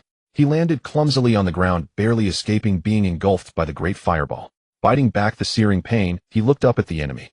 Their eyes met, both filled with a sardonic gleam. The battle is over. Both Kyosuke and Yin thought the same thought at that moment. What was he laughing at? Uchiha Yanichi found it strange. No matter how he looked at it, he was the one in complete control. Has fear driven him mad? He frowned in confusion, intending to step forward and end the man's life. He feared that prolonging the encounter might attract pursuers from the three clans. But after taking just 2 steps, he suddenly heard a familiar laugh. Ha ha ha ha. The sound brimmed with sarcasm. A ninja's senses were razor-sharp. Kyosuke's unguarded voice could never escape Uchiha Yanniki's notice. Yui. He was both shocked and furious. Perhaps Yanichi could never have imagined that the clan member sent to intercept him tonight would be none other than the other deputy commander, Uchiha Kyosuke. Beyond disbelief, a flicker of grievance surged in his heart. Yes, he had made countless overt and covert moves against the man. But that was normal. This was a power struggle, wasn't it? Everyone played the same game. He had been applying constant pressure, yet to be fair from the very beginning, Yanichi had never intended to drive the other to death. If he had, with his influence, there had been countless opportunities in the past to secretly eliminate Kyosuke. Never did he expect that his own leniency would lead to such an outcome. As shrewd as he was, he had already guessed the deal between Kyosuke and Nara. That miraculous space-time ninjutsu could ensure the young man moved unhindered through enemy camps. Truly ambitious and treacherous. Such was his judgment. Clutching the wound on his abdomen, Kyosuke struggled to sit up, spat out a mouthful of blood, and greeted him with a smile. Yo, what a coincidence. Coincidence, my ass. Yanichi had no intention of wasting words. Since the man had schemed to kill him, he would not show mercy. Don't blame me for being ruthless. The Ancient Millennium genius of the Uchiha clan was about to fall at his hands. As he thought about it, a twisted sense of satisfaction rose within him. Remember, be more careful in your next life. With that, he prepared to strike. Kyosuke sneered again. Commander Yanichi, is that your final testament? When the word testament left his lips, the voice came directly from beside Yanniki's ear. With a sharp thrust, a kunai sank deep into the enemy's abdomen, exactly where Kyosuke had been struck. Does it hurt? Dodging the enemy's counterattack, Kyosuke asked with a cold smile. How can this be? Yanniki's eyes went wide, unable to process what had happened. The next moment, the same scene repeated. Blood splattered. The deputy commander of the Southern Army fell like a beaten dog into a pool of blood. Can't figure it out. Meeting the enemy's desperate gaze, Kyosuke smiled and pointed to a certain spot on his own abdomen. Using the last of his strength, Yanichi lowered his head, and a flash of understanding crossed his eyes. He finally knew why he had failed. System prompt: killed an Uchiha clan Jonin, gained 3,850 points. Points 5,166. The rewards for a Jonin are indeed generous. Kyosuke muttered to himself, then casually used a fire-style jutsu to engulf the body. His earlier risky approach hadn't been to kill the enemy, but to engrave a spatial coordinate on his body. If the mark succeeded, as long as the target wasn't moving at high speed, he could strike at any time. It was like delivering a death warrant to the enemy. Below the clan leader level, few could react effectively. The only pity was that engraving a coordinate couldn't be used as a routine method, getting past the clothes and directly touching the enemy's body. If he had that much leeway, he might as well just stab them with a kunai. Unless, like today, he was willing to trade a severe injury for a kill, otherwise such an opportunity was rare. Once the secret leaked, the chance to engrave coordinates would become even slimmer. Many would rather take a hit than let him succeed. After destroying the scene and disposing of Uchiha Yanniki's body, he used the Flying Thunder God technique to leave the place. About 10 minutes later. Hurry, there are signs of a fight ahead. Pursuers arrived. Akimichi Mitsutomo was in charge of this pursuit. To be honest, he hadn't felt such exhilaration in a long time. Losing the enemy leader was regrettable, but wiping out the entire Uchiha unit was enough to salvage their plummeting reputation. Report, clan leader. A scout soon brought him news. What did you say? Akimichi Mitsutomo pushed past his subordinates and strode to the charred corpse. After careful identification, he delightedly discovered that the nameless charred body lying there was indeed Uchiha Yanichi himself. He didn't care to dwell on the details, he just wanted to take the corpse back and claim credit. With this achievement, his position as the Akimichi clan leader was secure. As for Uchiha's revenge, he had no intention of worrying about it. Since he was already planning to flee, who cared about hatred? Soon the news spread everywhere. Both friend and foe learned of the event. Uchiha camp. Bang. The commander smashed his teacup, struggling to suppress a laugh while maintaining a clumsy performance. Nara Tahiko. Puffed, he's just too despicable.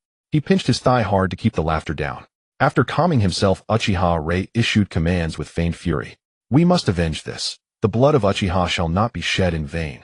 He ordered the heavily wounded Kyosuke to remain in camp, while he personally led the troops determined to resolve the Southern Rebellion once and for all.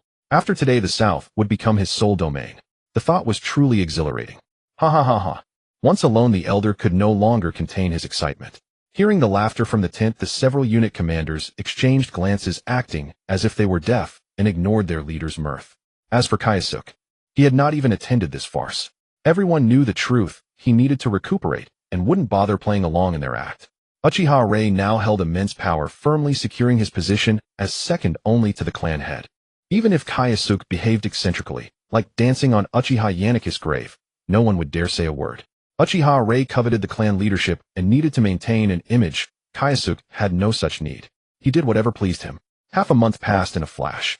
The three great noble families that had once dominated the southern region of the Land of Fire successively withdrew from the conflict, relocating their entire clans to the Land of Lightning, where they found a place to recuperate. They had effectively withdrawn from the struggle for supremacy. Meanwhile, the Senju clan launched a furious retaliation, clearly dissatisfied with Uchiha's actions. Under the siege of the Senju and Uzumaki clans, the Uchiha, on the front lines, suffered repeated defeats. They were even pushed to the brink of extinction. When they had no room to retreat, clan leader Taijima finally swallowed his pride, hoping that Uchiha Rei's southern army could reinforce the main battlefield. Aware of the gravity of the situation, the commander didn't seize the chance to extort. With a wave of his hand, he deployed 200 combat-ready ninjas, led by Deputy Commander Kyosuke, to the heart of the Land of Fire for the decisive battle against the Senju. Including his own elite forces, Kyosuke would command a total of 253 ninjas. Senju clan, at last I get to meet you. The large-scale military operation of the Legion had all manner of demons and spirits parting the way. Over 200 family ninjas were dispatched by Uchiha Rei as a support force, and they also served as a farewell gift to Jinjia. Along the way, Jinjia was busy constantly using illusion techniques to discern the loyalty of the ninjas.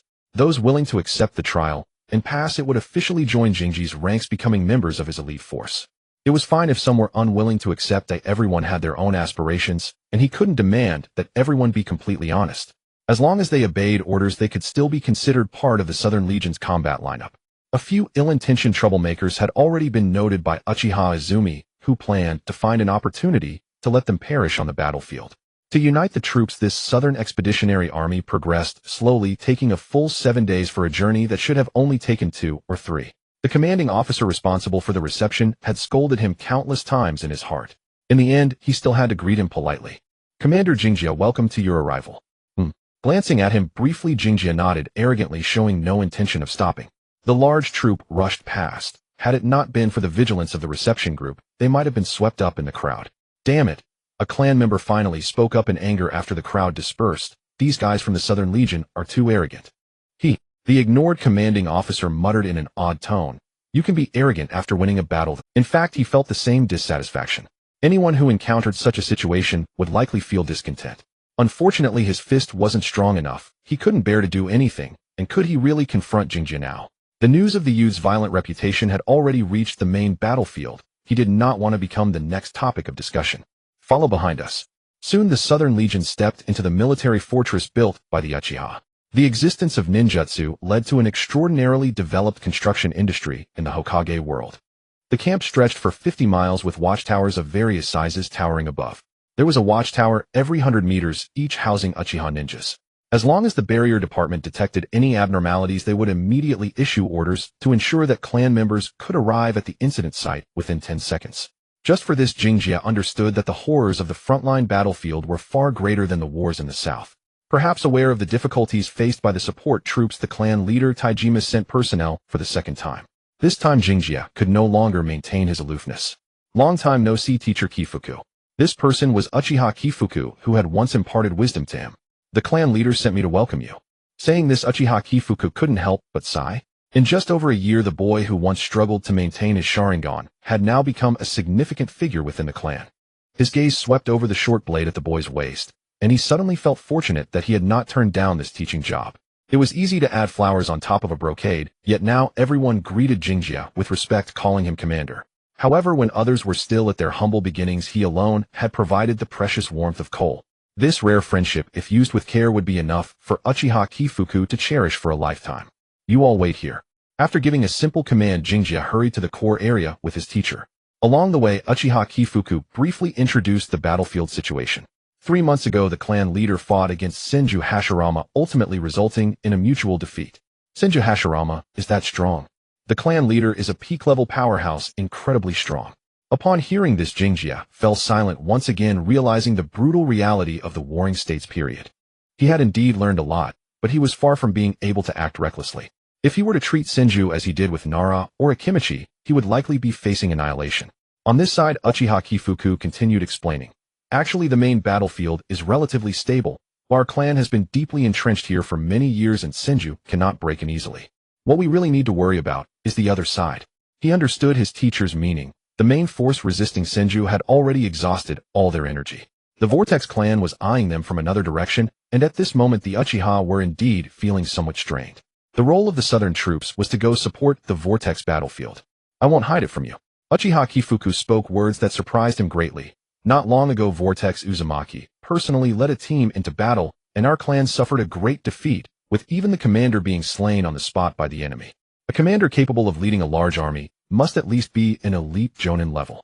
For Vortex Uzumaki to kill him on the spot means he must have at least the strength of a clan leader. For so many years, the outside world has underestimated this Vortex clan leader. Kifuku sighed. Just as his teacher had said, this leader of the Land of Waves possessed terrifying power that could instill fear in anyone. Who is currently in charge over there? Jingjia was very concerned about this. That damn Taijima couldn't let him face the Vortex clan alone, could he? If that were the case, he might as well betray on the spot for a swift end. It is the clan's second elder. The teacher's words made Jingji's brow twitch slightly. In the Warring States period, the noble families had many branches and sidelines, and to protect their own interests, almost every family would form a council of elders. Uchiha was no exception. Uchiha Ri was a powerful elder within the clan responsible for dealing with threats in the southern region, while this second elder was of a similar stature. What is the strength of this second elder? He should also be a clan leader-level powerhouse. That's somewhat reassuring. With a big shot in charge, Jingjia finally felt a bit more at ease. He had painstakingly accumulated his resources and did not want to see them destroyed all at once. Jingjia. A familiar voice interrupted the reminiscing between teacher and student. Looking up under the blazing sun, a youth with spiky hair dressed in red armor stood grinning at him from the gate. The sunlight was blinding and Jingjia could barely make out the person's face. However, the overwhelming aura that rushed toward him immediately revealed the youth's identity. Obito. With a surge of chakra from his feet, Jingjia shot forth like lightning. Holding the short blade, he could faintly see sparks flickering on the blade. Good to see you.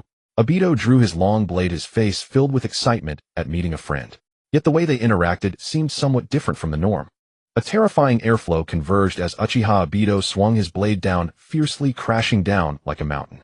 The violent momentum made Jingjia's heart skip a beat. Uchiha-style detonation. Good heavens, does this bastard want to kill me?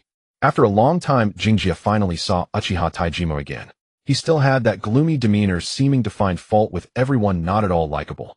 They say the Uchiha clan is full of handsome men and beautiful women, yet the looks of this clan leader are truly hard to describe. Jingjia silently criticized him in his heart, while still maintaining the bare minimum of respect on the surface. Wonderful, I knew I didn't misjudge you. Patting the young man's shoulder, Taijima looked quite pleased with himself. One might think Jingji's rise had something to do with him. The shamelessness of his demeanor even made Uchiha-ban turn his head slightly, thinking to himself, "Father, please don't embarrass yourself." After casually chatting for a bit, the clan leader suddenly became quite interested and asked, "How was the outcome of the match between you two brothers?" Upon hearing this, Jingjia and Ban exchanged surprised glances. In Jingji's view, Ban truly deserved to be the reincarnation of Indra's chakra. His strength was skyrocketing like a rocket. Particularly, his physical strength had already entered a rapid growth phase at the age of 11. During their first clash, Jingjia nearly lost his grip on his weapon. His physical strength had reached the level of a Jounin chakra as well, and his mental strength was hard to determine, yet he couldn't recall anyone being able to trap Uchiha-ban in a Jinjutsu. With his Sharingan having evolved to an unknown extent, Ban currently possessed nearly peak Jounin level strength. His improvement was no less than Jingji's. On the other side, Ban was equally astonished. This young man was over 2 years younger than him. In a duel against someone of the same age, he might be defeated in just a few exchanges. With sharp sword skills and terrifying speed, he dared not let his guard down even for a moment during their exchange. He heard that Jingjia had also created a very powerful lightning release particularly suitable for the Uchiha clan. Ban was eager to witness it firsthand. He also had the ability to use lightning release, but he preferred to study fire release. It was a tie. Ban answered his father's question. I see. Taijima maintained his smile, seemingly genuinely pleased. Unfortunately, Jingjia was completely unfazed by his flattery. The old man was thick-skinned and dark-hearted. He was the kind of person who smiled while stabbing others in the back. One couldn't help but wonder how he ended up with a son like the Dance King. Glancing around casually, Jingjia suddenly curiously asked, "Where's Azuna? Why isn't that kid here to—" Hearing this, the brotherly Ban burst into laughter. "Oh, he found out about your repeated achievements in battle and started demanding to join the battlefield madly."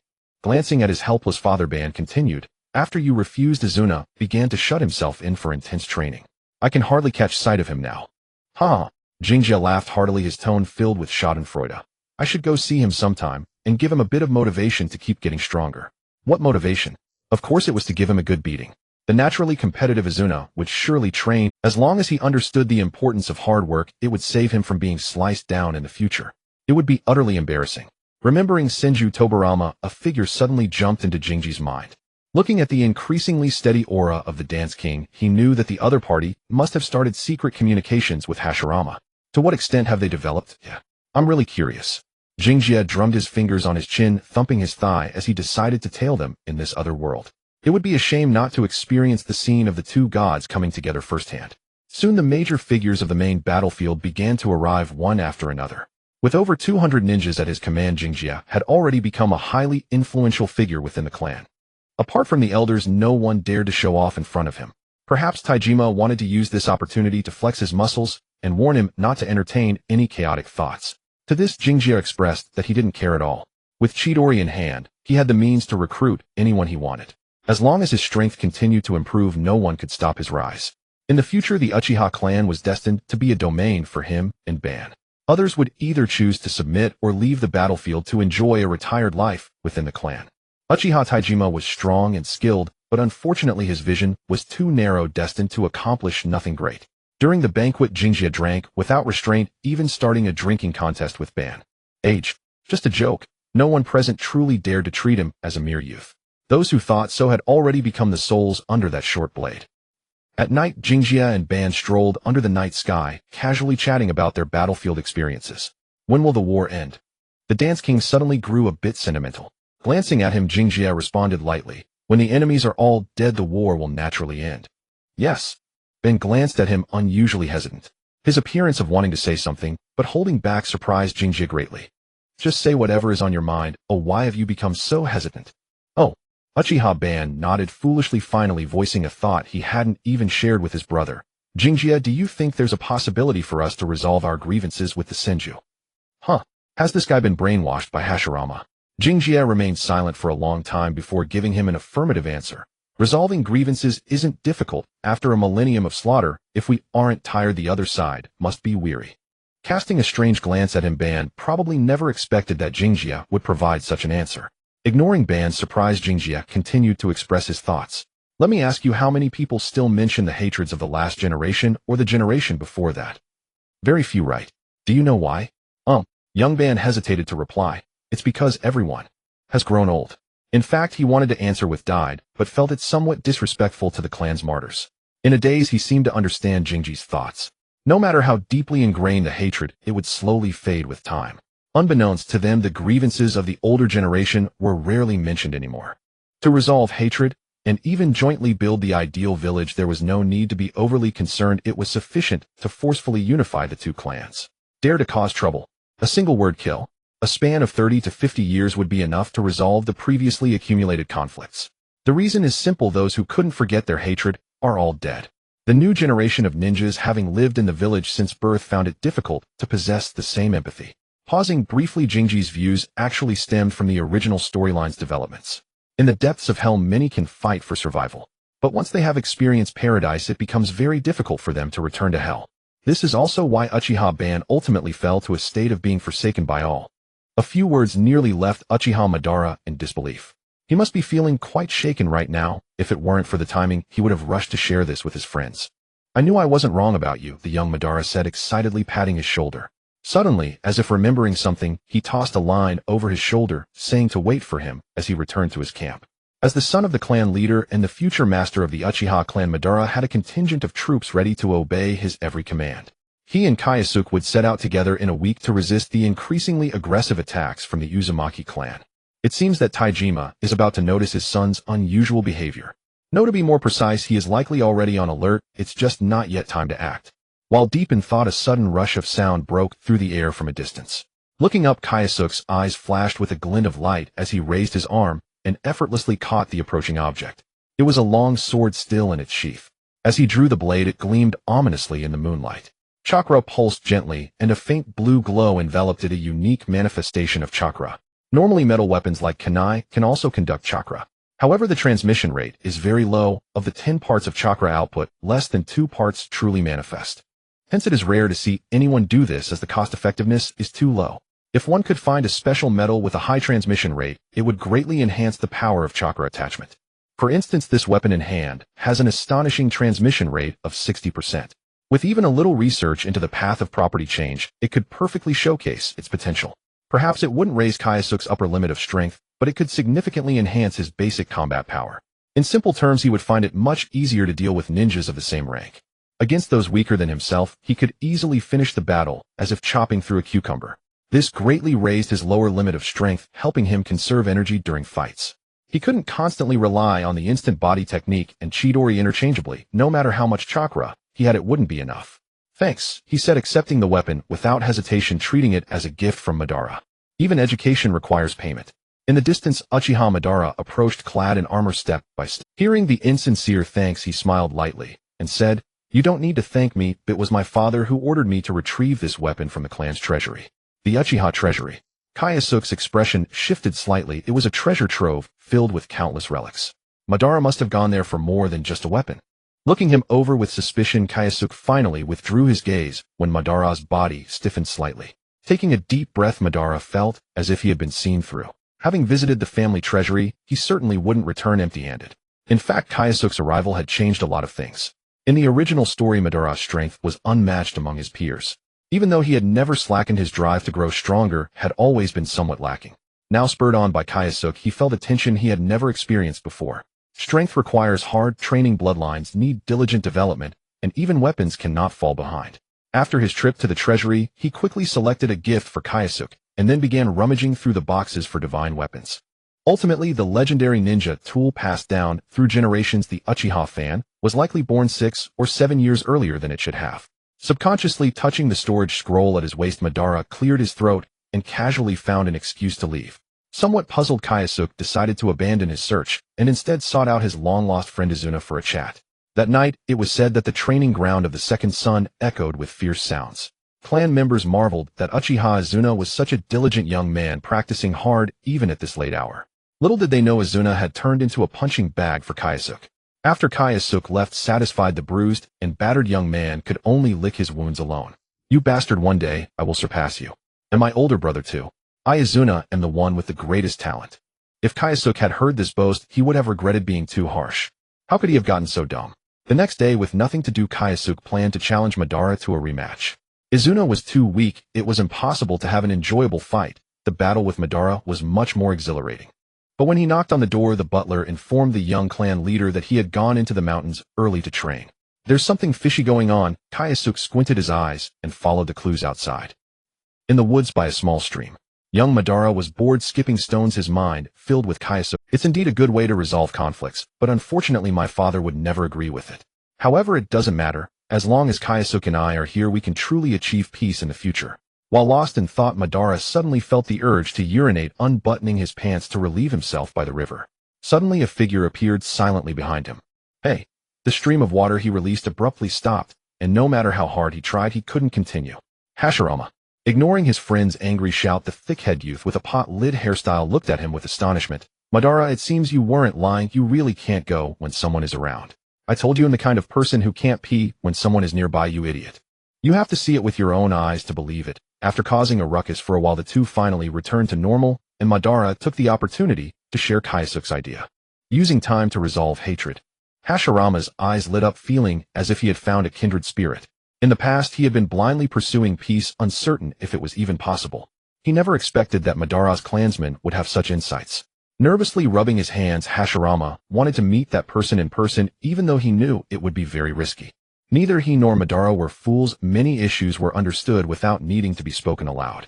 If an outsider were to intervene, Hashirama feared it would ruin the friendship they had painstakingly built. Lost in his thoughts, the pot-lid-haired youth suddenly tensed, turning to look toward the woods at an angle behind him. 2 seconds later, Uchiha Madara also sensed something, his expression becoming wary. From the shadow of the woods, Uchiha Kyosuke stepped out dressed in a black combat uniform. Seeing this, Madara let out a slight sigh of relief. It was good that it wasn't anyone from his father. However, he quickly became tense again because Kyosuke's footsteps never halted. Placing his hand on the hilt of the sword at his waist, he activated his Sharingan, his gaze fixed intently on the now pale-faced Hashirama. The next moment, the blade was already looming close to Hashirama's front. Jinjia, stop. Uchiha Madara could never have imagined that things would come to this. He had assumed the two would get along harmoniously, yet Jinjia struck with lethal intent the moment they met.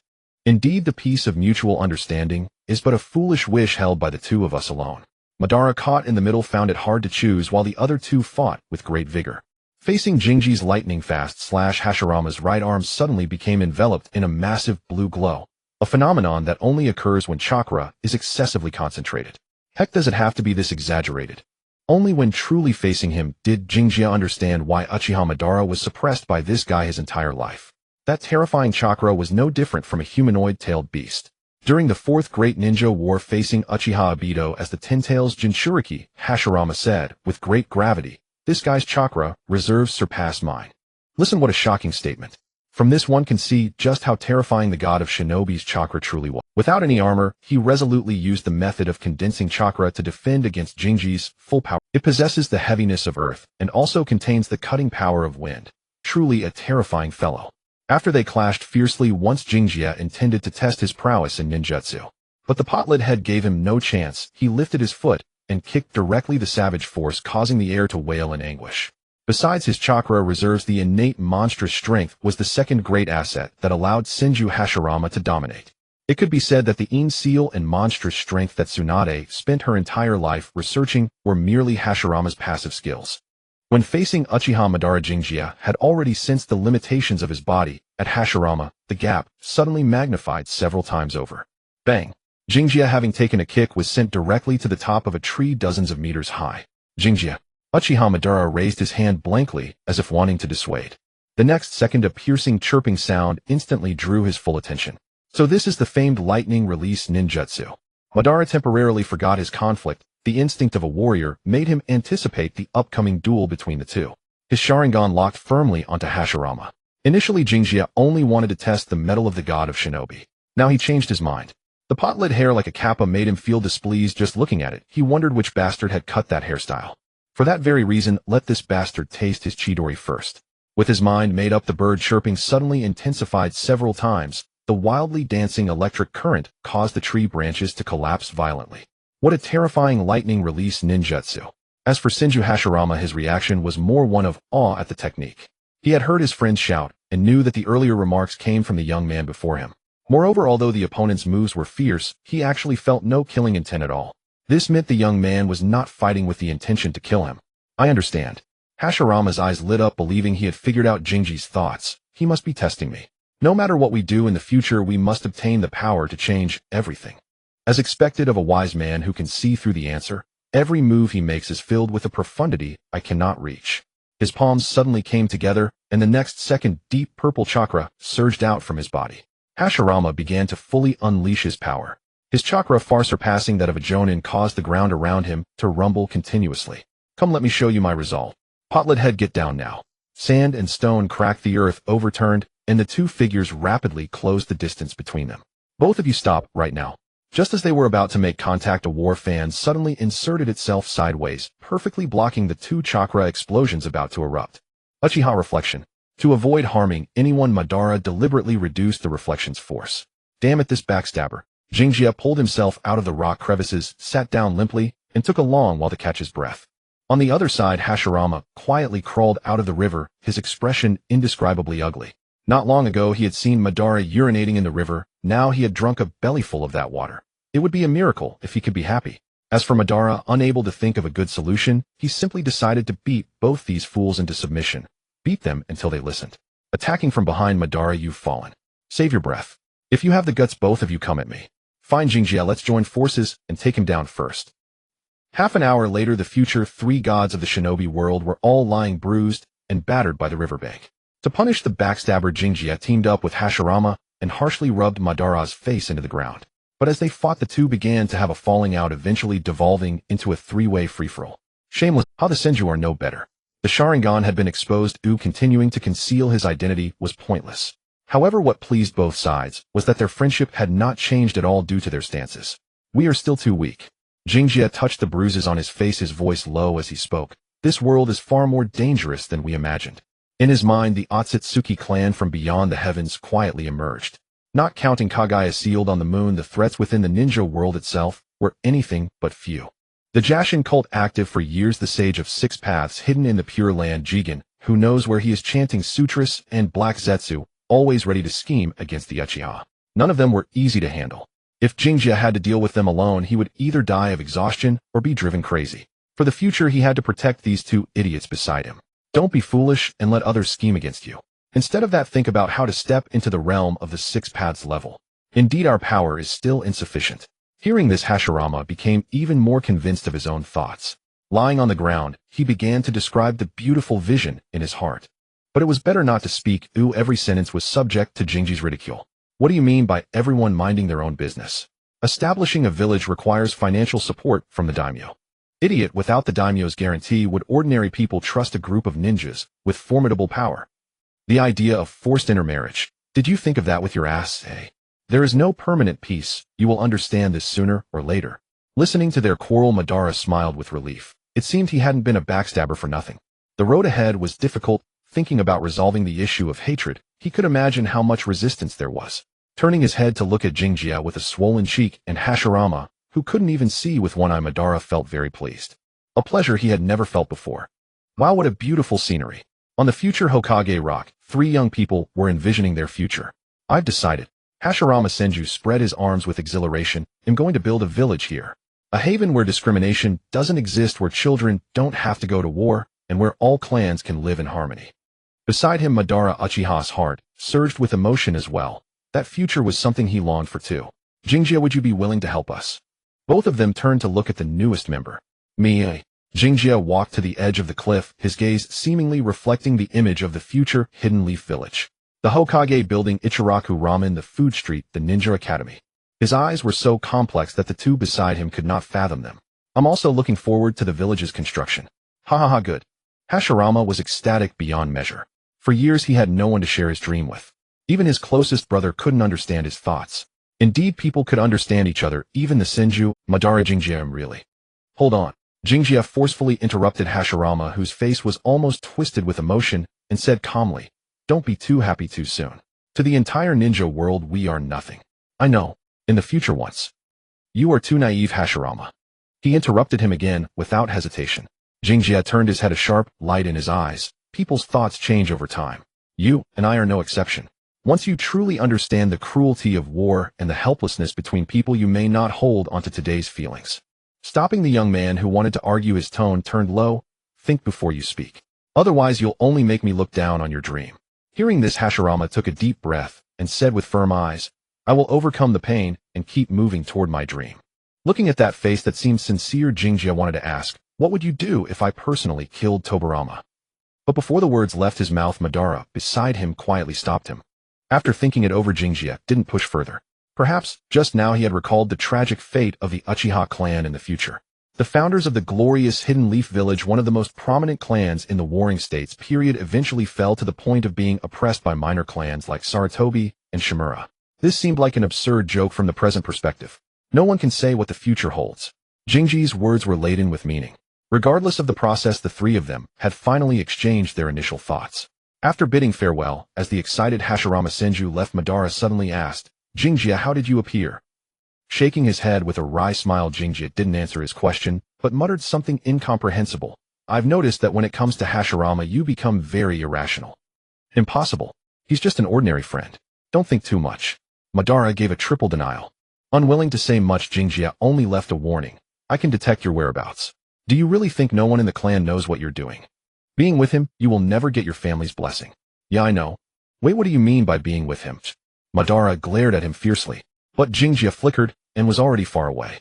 In terms of speed, not even a dozen dancers could match him. With his companions warning, Madara didn't go to meet Hashirama for the next few days. But a last paper could never. One night, Uchiha Taijima cornered his son at home.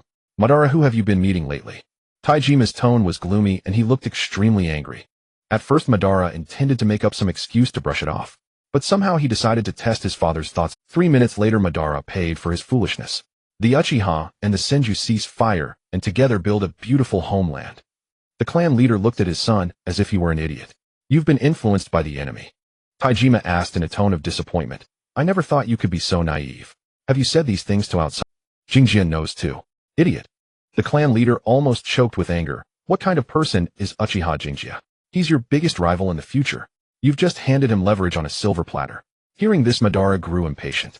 He was most annoyed by his father's theory of threats. He had heard similar words too many times. "Father, Jingjia is not the kind of person you think." "Madara, I never imagined you could be so naive." Taijima refused to listen to his son. In fact, he was a stubborn old bigot. Such a man only knew obedience. He had no concept of mutual understanding. With a soft snap of his fingers, more than a dozen dark figures appeared around them. The Uchiha clan's specially trained secret ninjas. Their purpose was simple: to handle matters or people that the clan leader found inconvenient to deal with personally. "Uchiha Jingjia is guilty of colluding with the enemy. Arrest him tonight. If he dares to resist, execute him on the spot." Uchiha Taijima glared at his son and asked sinisterly, "What do you think of this plan?" Madara clenched his fists. He knew his father might be bluffing, but he dared not gamble. If he lost, everything would be beyond repair. "What exactly do you want?" Madara finally conceded. This time he felt an unprecedented weariness. If convincing his father was this difficult, what about those clan members filled with hatred? Indeed, Jingjia was right. To make everyone abandon hatred, extremely high-handed measures were necessary. Expecting everyone to understand each other, that was nothing but a child's naive fantasy. Seeing his son yield, the clan leader waved his hand, and the secret ninjas vanished instantly. "Do you know who the person you met by the river is, eh?" Before Madara could answer, Taijima revealed the truth. "His name is Hashirama Senju." "Oh, you probably know that. But do you know he is the son of Butsuma Senju?" Butsuma Senju, the current leader of the Senju clan of the forest, was undoubtedly one of the top superpower houses of the Warring States era. One of Madara's cousins had died at his hands. The two sides were steeped in blood feud, each wishing the other would suddenly drop dead. Hashirama. Madara's eyes widened slightly. He never expected that his friend was the young master of the Senju clan. Was this fate? "Now you understand." Taijima patted his son's shoulder, his tone softening. "There's still time to make amends. As long as you..." Early the next morning, Jingjia received a summons from the clan leader. When he arrived, he found Ban with a blank expression and a furious Izuna leading him to some conjectures. Sight was eventually discovered. It was hardly surprising. If they couldn't catch this little thing, Uchiha Taijima would have probably been ousted long ago. "Jingjia." Izuna rushed over, questioning, "Brother, how could you also be involved in this mess?" Hearing this, Jingjia lazily tapped his ear with his pinky, unwilling to respond to a child's inquiries. "Hey you. Enough." The clan leader stopped his youngest son's actions, knowing that Jingjia was now fearless and wouldn't care about such trivial matters. Accusing him of colluding with the enemy. It was simply laughable. He had only been on the front lines for a few days. How could he possibly have secret connections with the Senju? The clansmen were not fools and would not believe such claims. Even if evidence of their meeting was presented, he could easily dismiss it by saying he was following Ban, and then things would truly get complicated. Taijima was well aware of these matters. He had merely intimidated his son last night. He knew his child best, and while Ban was good at many things, he often let his concern lead to confusion. It had been Izuna before, and now Jingjia unexpectedly became one of them. However, upon reflection, it might not be a bad thing. If his son had the ability to subdue the other party, he might not need to continue targeting them. "Jingjia." Taijima did not mention his own involvement, but directly asked, "I discovered a member of the Senju clan, a boy about Ban's age. Do you want to come along?" A pointless probe. Jingjia nodded nonchalantly in response to the gazes of the others, saying, "Of course, if we can capture him, we can definitely force the Senju to retreat." Watching the other party, Taijima wished that Jingjia was also his son. Had he known the boy had such talent, he should have adopted him directly back then. That would have solved all problems. All said. Taijima clapped in appreciation, praising as expected of a leader commanding a faction. "Jingjia, your considerations are indeed reasonable. Let's do it this way. We will capture the opponent to use as leverage in negotiations with the Senju." With that, the group immediately set off towards the river where they last met. It was near the Hokage rock of Konoha. To protect his son's reputation, Taijima did not bring any subordinates. He initially thought it was foolproof, but he soon felt regret. By the riverside, Ban and Hashirama exchanged glances, communicating their thoughts through their eyes. Ban, do you remember our first meeting? Moved, Ban smiled as he picked up a stone from the ground and slowly carved it with his chakra-infused fingers, saying, of course I remember. You lost when we skipped stones. Please, it was you who lost. Another moment of silence passed, and suddenly both threw their stones, catching the stones that flew from across the river. Run. It's a trap. From the jungle behind, Jingjia felt a bit sentimental, thinking, what a touching scene. Turning around and glaring fiercely at him, Taijima and his son leaped out of the bushes, only to find two figures appearing on the opposite side as well. On one side, the Uchiha trio Taijima, Izuna, and Ban. On the other side, the Senju trio Hashirama and Tobarama. As the only outsider, Jingjia felt somewhat sidelined. When he slowly walked out, the two contemporary clan leaders had already begun to greet each other's families from afar. Ignoring the verbal sparring of the two clan leaders, Jingjia looked at the figure with gray hair. Senju Tobarama, the most outstanding theoretical expert in the world of Hokage, has created countless renowned ninjutsu. At the same time, he was also someone Jingjia found quite disagreeable. In his view, even without Kurizetsu secretly stirring trouble, Senju Tobarama would eventually target the Uchiha. This person was the real hardliner. Even after establishing the village, he had never let go of his hatred for the Uchiha. Of course, he was clever, knowing how to use the theory of threats to his advantage. He commanded the Senju clan to break into smaller groups, thoroughly integrating into the entire Konoha village, successfully avoiding potential targeting in the future. A bold idea, preserving the already dwindling clan members while directing the spotlight at the unused. One could say Obito and Danzo were merely executors. He was the true mastermind behind the Uchiha's destruction. On the opposite side, Senju Tobarama frowned slightly, feeling that the guy harbored deep hostility towards him. People often say that when you vaguely feel someone seems to dislike you, there is no doubt that the other party is thoroughly annoyed with you in their heart. However, Tobarama did not understand. This was clearly their first meeting, so where did this baseless hatred stem from? Perhaps this is the Uchiha. Soon the two clan leaders coincidentally decided to end the verbal conflict. Senju Hashirama had intentions of retreat. The opposing party had the numerical advantage, and while he himself was unharmed, he feared the two children might get hurt. As for Taijima, he straightforwardly chose to take action. Ban, Jingjia, Izuna, capture those two brats for me. Fire release, great fire whirlwind. Several fire dragons howled towards them, the terrifying power making the entire river boil. Take action. Facing his father's pressure, Ban gritted his teeth and unsheathed his short blade, charging forward. On the opposite side, Hashirama couldn't help but shout, Ban, do not abandon our agreement. What an idiot. Jingjia twitched his mouth and shot out a specially made kunai, targeting Senju Tobarama. Jingjia. Hashirama still had the presence of mind to shout. He knew the opponent's strength, and honestly, Tobarama was likely not a match for him right now. However, he did not expect Tobarama's defeat to come so suddenly.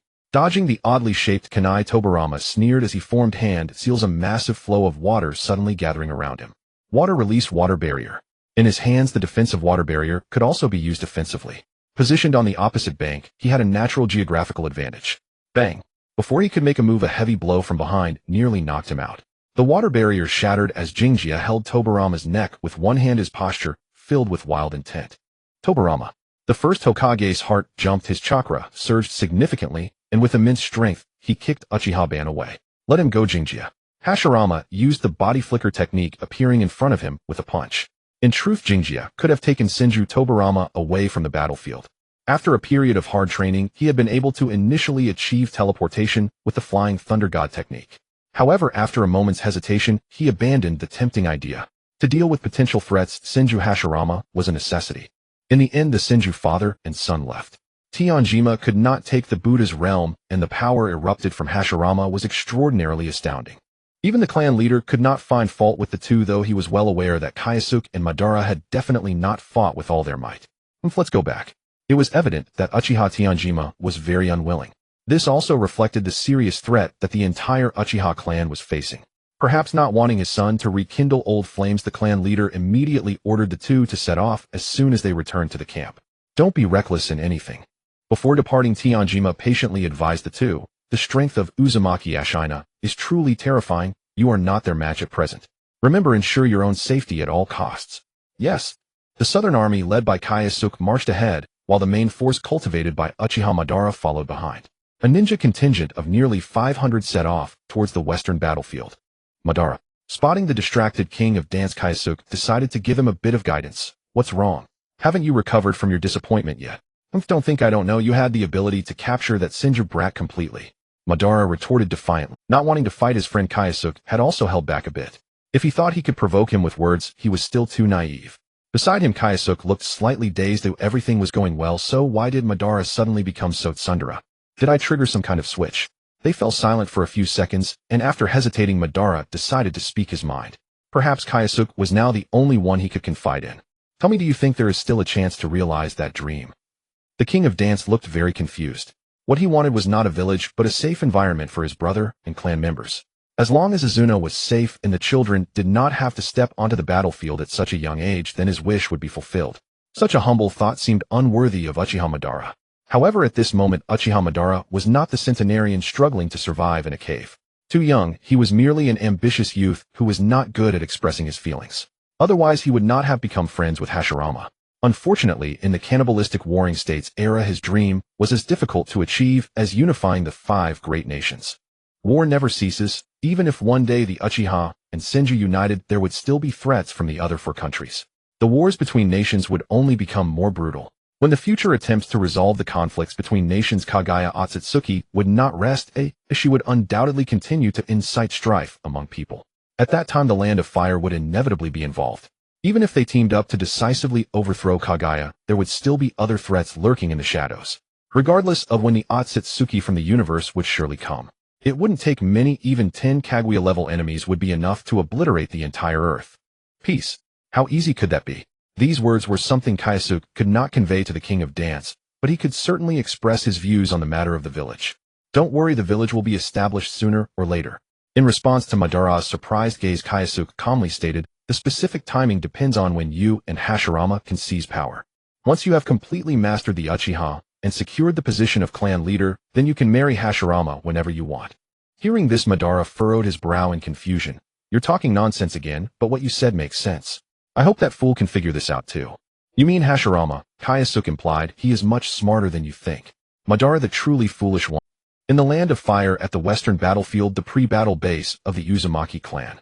Father. Inside the tent, the red-haired Uzumaki Ashina was reading documents. He was in his prime, not yet the silver-haired elder he would become later. Under normal circumstances, the lifespan of the Uzumaki clan far exceeded that of ordinary people.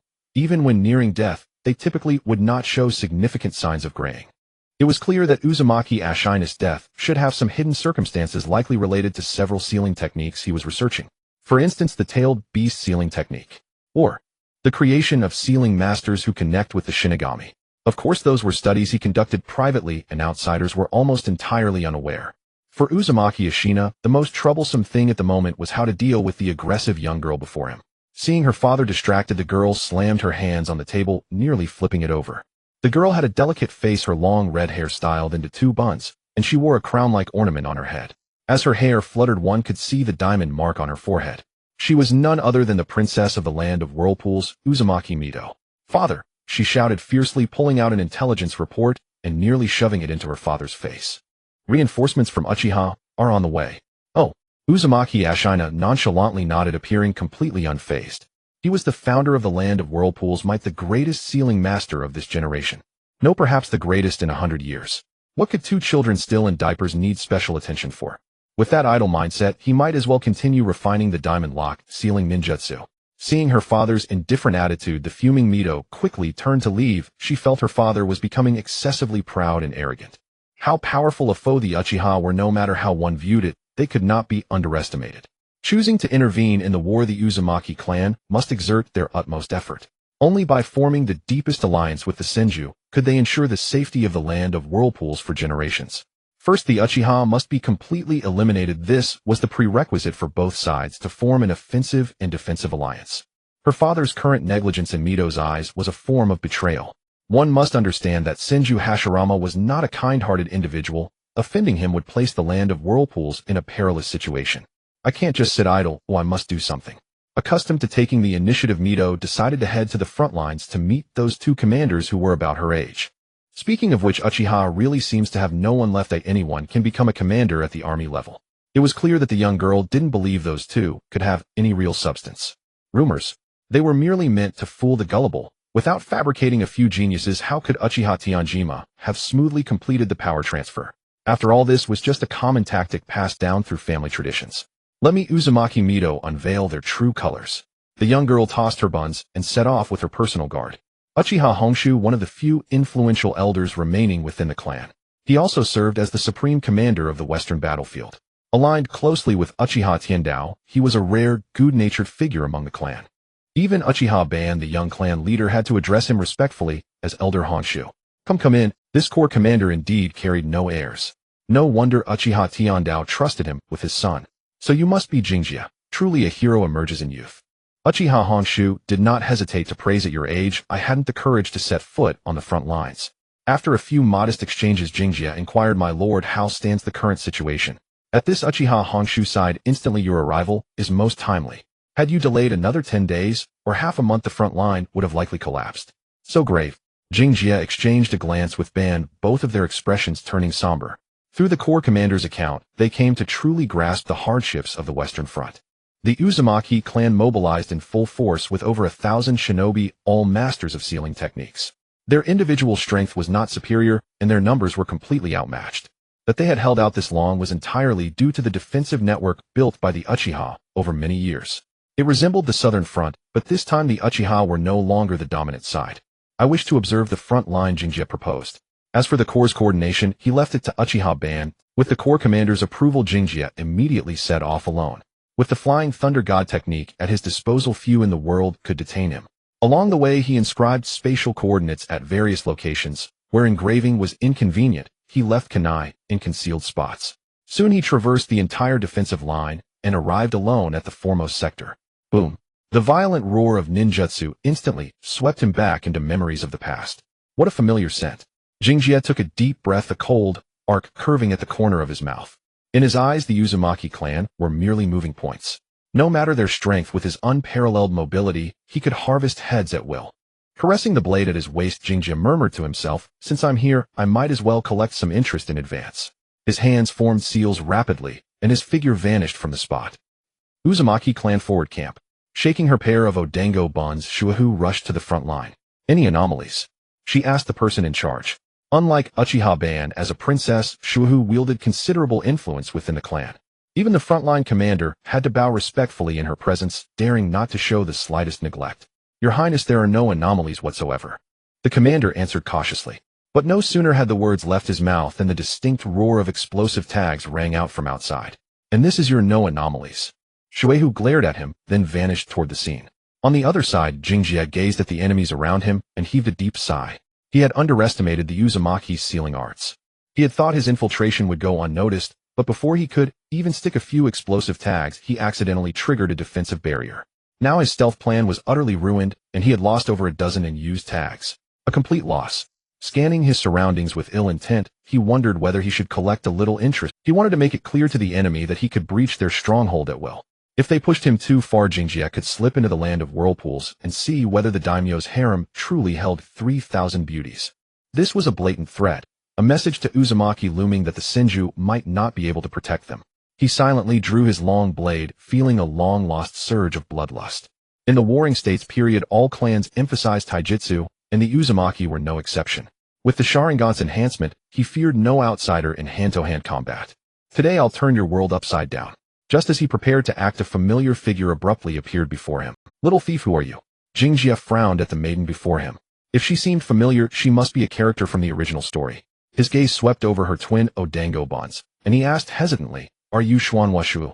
The Shuehu planted her hands on her hips, bearing a striking resemblance to Xuanhua Juxanai. Quite audacious to charge in alone.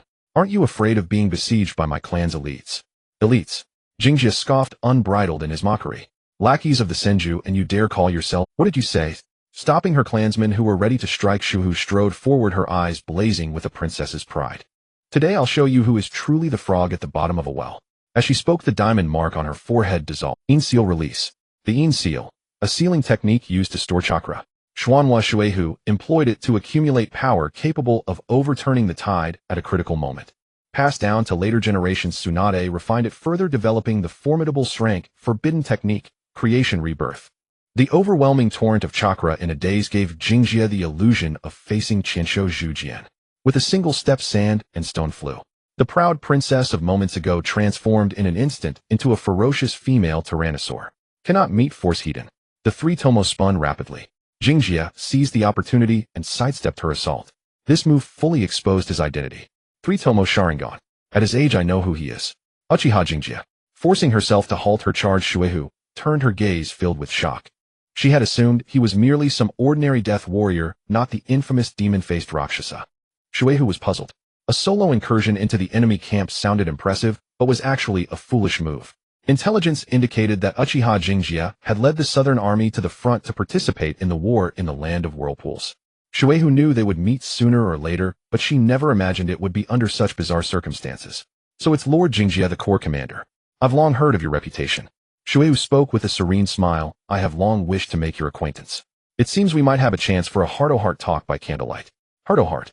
Jingjia raised an eyebrow, uttering a remark that nearly drove the maiden into a fury. Sorry, but I'm not that kind of person. What do you mean I'm not a casual person? Mito frowned in confusion, feeling something was off. She was young and didn't understand Kyosuke's risque remarks, but that didn't mean other clan members didn't grasp their meaning. How dare you speak insolently to the princess? You won't leave here alive today. Princess, let us take him down. Stopping her agitated clansman, Mito was determined to take him down alone today. That would boost the clan's morale, tremendously benefiting the upcoming battle against the Uchiha. The Uchiha's evil-faced Rakshasa, I've long wanted to meet you. Bang.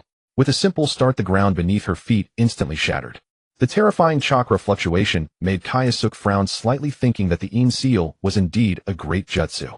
Unfortunately, if you can't hit the enemy, it's all useless. Compared to chakra, your control is still far behind. While dodging nimbly, Kyosuke didn't forget to disturb her state with words.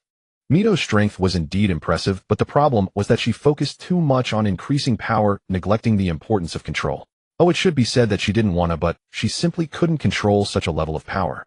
Relying on brute force to defeat him, the girl's thinking was too naive.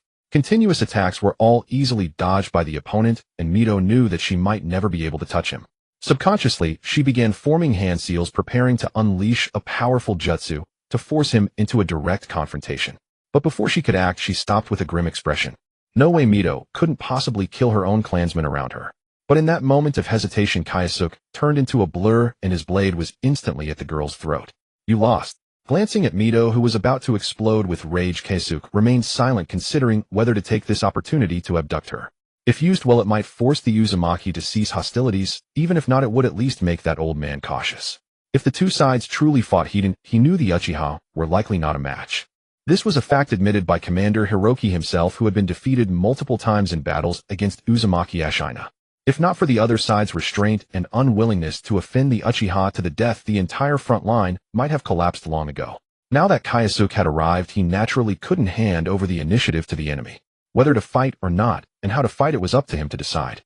With that thought, he directly reached out his finger and gently tapped Mito's nape. Sleep, my beautiful princess. Before fainting, Mito's heart was full of confusion, as if she hadn't expected him to actually dare to lay a hand on her. Did he think he could escape with a hostage? Too naive. In front of her father, any tricks would come to nothing. Catching the falling girl, Kyosuke ignored the Uzumaki clansmen shouting nearby, and instead looked at the largest tent in the camp. Their terrifying aura had already locked onto him. Kyosuke knew that Uzumaki Ashina's true body must be inside. Still refusing to show yourself now? Quite the airs you have. Through the great distance between them, Kyosuke could almost feel the disdain of the Uzumaki clan leader. That was the characteristic self-importance of the elders, including Uchiha Taijima and the older generation, who all seemed to look down on the newly grown juniors. Kyosuke was rather non-committal about this. Taijima might be one thing, but Uzumaki Ashina would surely pay for his arrogance. In the original plot, the destruction of the Land of Whirlpools seemed to confirm his thoughts. Choosing to ally with the Senju, yet always half-hearted in battle, did he really think Senju Butsuma couldn't see it? Now with the chaotic times, everything is negotiable, but once the future is settled, it's time to settle old scores with the Land of Whirlpools. Uzumaki Ashina would probably never imagine that the Uchiha and Senju would form an alliance in the future, leaving him as an outsider. All factions were eyeing them covetously, and the old schemer Black Zetsu would occasionally stab them in the back. It would be a miracle if the Uzumaki didn't fall. Foolish clan. Kyosuke sneered and began forming hand seals. Suddenly a figure rushed out madly, as if sensing the fluctuations of space-time. It gave Kyosuke the feeling that the entire world was pressing down on him. This person was none other than Uzumaki Ashina, a terrifying existence at the peak of clan leader level. Truly terrifying power, Kyosuke silently remarked, even waving at the opponent. The next second both he and Mito vanished from the spot. Uzumaki Ashina, having grasped that nothing, finally lost the smile that had been on his face. He admitted that he had been too careless. An enemy who dared to storm the Uzumaki headquarters alone must have the confidence to retreat unscathed. How laughable that he had underestimated the foe. By the time he sensed the space-time fluctuations, it was already too late to save his daughter. Then the question arose. If the Uchiha held Mito hostage and forced the Uzumaki to surrender, how should he choose? The life of his daughter versus victory in battle became a lingering question in his mind. Uchiha camp. When Mito woke up, she found that a sealing technique had already been inscribed on her body. Movement was fine, but she couldn't gather any chakra. The Uchiha fan patterns everywhere clearly indicated one thing: this was the Uchiha camp. I've been captured. The girl stood up in disbelief, unable to understand how the enemy could have taken her from. After thinking it over, the only guess was that the bastard kidnapped her, causing all the clansmen, including her father, to hesitate. It felt very unreasonable. After struggling for a long time, and finding she couldn't undo the seal on her body, she finally calmed down. If I had known, I would have worked hard to learn sealing techniques from my father. Mito somewhat regretted it. As she thought, footsteps outside caught her attention. The girl with the bun hairstyle closed her eyes tightly, planning to pretend to sleep temporarily to see if she could use taijutsu to subdue the opponent. As soon as she closed her eyes, she felt two people walk in from outside. Then a familiar voice sounded in her ear. Mayo will leave her with you for now. No one can take her away except me, including our dear elder Hiroki. The annoying voice immediately reminded her of the humiliating scene of her capture. Did this bastard think she was his private property, not allowing anyone to take her away? Next to her, a somewhat cold female voice sounded. Yes, but I have a question. Speak. Is Lord Kyosuke planning to keep her as a mistress? Should I do some training? Enough, don't say any more. Kyosuke stopped her with a headache. He now deeply missed the once taciturn Mayo. Waving his hand to dismiss his subordinate, he turned to look at the pretending to sleep girl and slowly extended his sinister hands. What does he want? In a feigned state of unconsciousness, Shuehu suddenly recalled the plots from the cherished little storybook in his mind. What a crime of captivity. The 1001 Nights of the Enemy Camp. The stories I have to tell with my foes. These are all enlightening objects sought by the maid, and Shuehu immediately became enamored upon contact. Quick stop. The girl's sense of shame ultimately compelled her to open her eyes. To her surprise, she found that the youth was merely helping her remove the shackles binding her. The chakra might be unable to condense, but autonomous action was no issue at all. Dispelling the fantasies in his mind, Shuehu steadied his thoughts, finally regaining his former calm. How did you bring me out? She asked the question that concerned her the most. Upon hearing this, Jingjia showed no hesitation, as he could no longer conceal the truth. Have you heard of space-time ninjutsu? Isn't that something that only exists in legends? The girl with the bun was taken aback, finally realizing why she was here. If it truly is a mysterious space-time, everything seems to make sense. Even though her father is powerful, he couldn't stop the effects of space-time ninjutsu. After a long silence, Shuehu asked the second question. What do you really want? It's simple, Jingjia replied, shaking his finger. As long as the Uzumaki are willing to withdraw their troops, I can personally apologize. How, let me tell you not to even think about it. The girl scolded bluntly. The Uchiha have committed many heinous acts. My clan will join the Senju in ending your evil. Evil? Jingjia smiled and shook his head, not angered by her words. He could see that the girl was a typical fool who had been deceived. As for the Uchiha sins, he indeed felt there was no justification. The soil for survival is limited. If I don't strike first, sooner or later they will attack me. In the original plot, since the establishment of Konoha, it has never actively launched invasions against the outside world. And what was the result? In the three great ninja wars, Konoha almost became the target of a collective beating. So are the sand, lightning, water, and earth countries, including the smaller villages like Rain and Grass. Also, the land of fire is fertile, rich in resources, and even has the best climate, so its residents naturally do not wish to face war.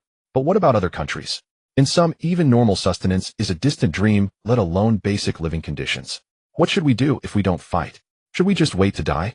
The truth is that peace is always relative. Jingjia understood this, but unfortunately others did not share his unique experiences and could not view historical issues from an observer's perspective.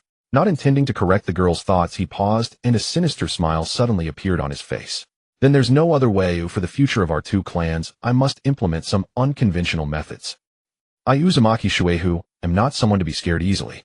That's good.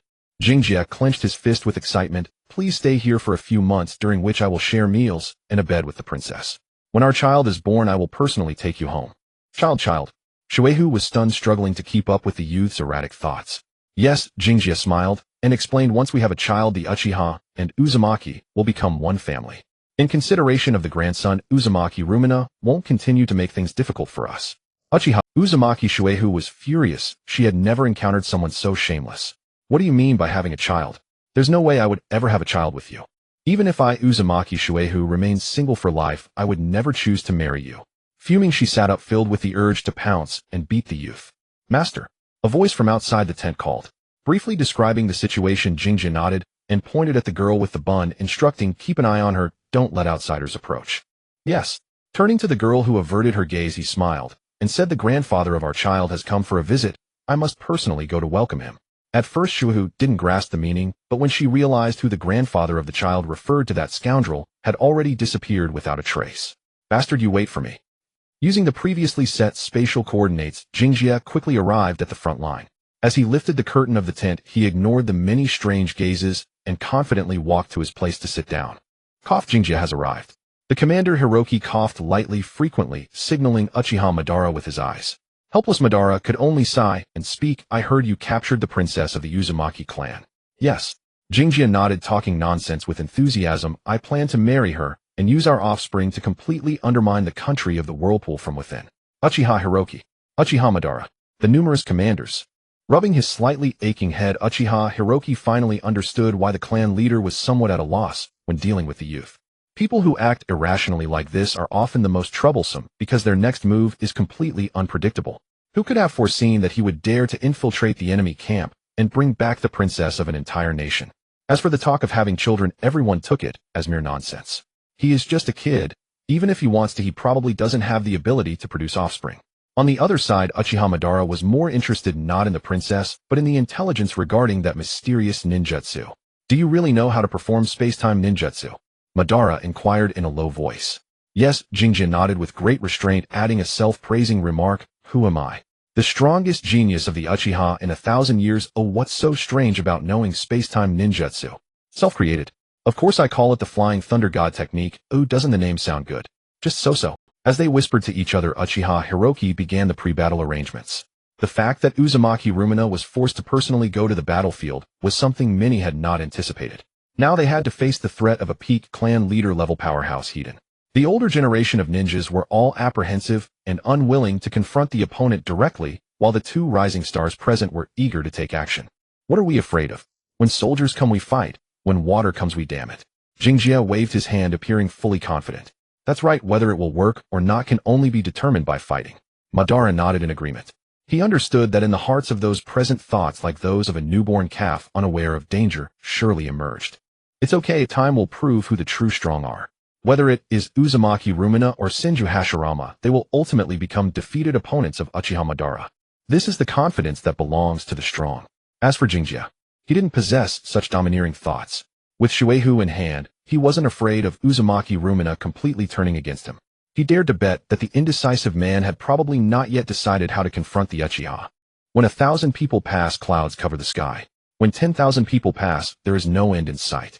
Jingjia currently feels that there is red spreading everywhere he looks. On the southern battlefield, the three clans have never engaged in a large-scale frontal clash. The largest battle he personally experienced was merely a small-scale chase in a canyon involving a few hundred people. No wonder they are the clans that established a nation. Their numbers are truly vast. Jingjia couldn't help but exclaim. Just a bunch of fools. Uchiha Madara crossed his arms, his gaze filled with a chilling dominance. The two stood side by side at the front lines, facing the surging tide of enemies, without fear, their banter evoking envy from onlookers. With the change of the Legion commander to Hiroki, he questioned whether he could shake off the pressure in his heart. Uzumaki Namikaze was no ordinary person. He was capable of conversing on equal terms with the Sage of the Six Paths, reaching the pinnacle of clan leader-level strength. Going a step further, that was already a legendary realm, and currently no one knew the specific details. It also meant that Uzumaki Namikaze represented the strongest in the warring states. Elder Hiroki was also a clan leader-level powerhouse, but he understood that there was an insurmountable gap in strength between them. This was the main reason he sought assistance.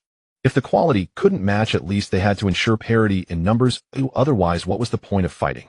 Suddenly the surging wave of red parted, revealing Uzumaki Namikaze, who walked forward, his aura locking onto the two most prominent figures in the enemy ranks. Dressed in black battle attire, Jingjia had a long knife slung across his waist. Meanwhile, Madara donned red armor and carried the Uchiha fan on his back. He initially thought Mito was the most outstanding heir, but unexpectedly the Uchiha clan managed to cultivate two young talents simultaneously. What incredible luck! Uzumaki Namikaze's eyes narrowed, a terrifying aura pressing down on the two like a mountain. Unable to withstand it, the two would not be able to make their appearance in the war about to begin.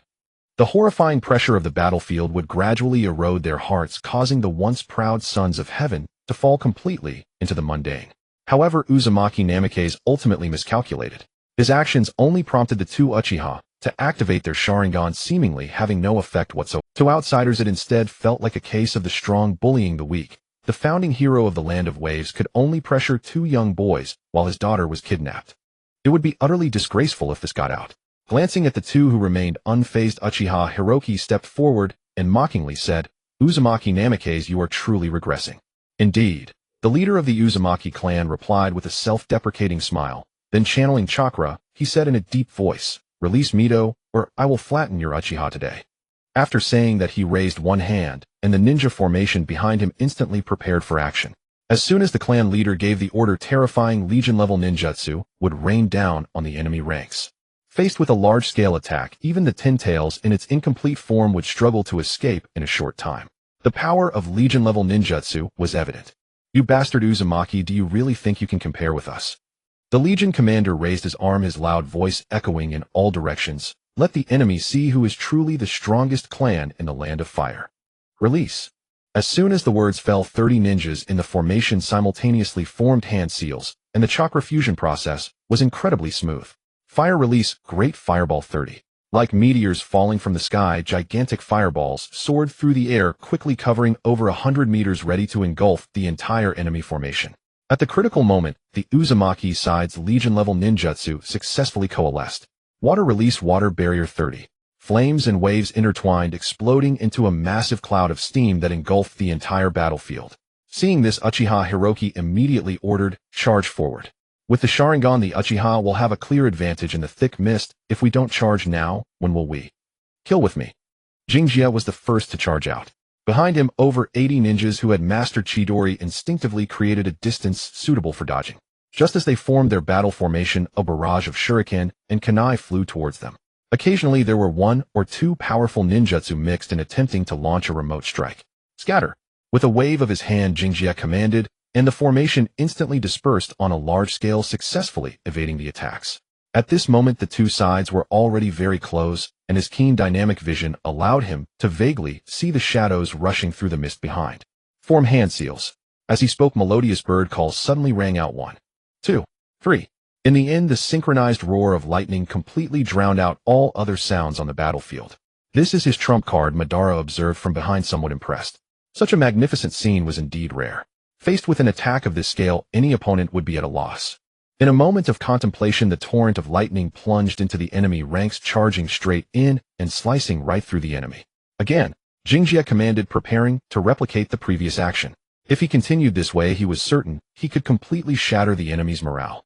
At that point, the balance of victory and defeat would tilt significantly. Without the advantage of numbers, the Uzumaki would seem much less terrifying.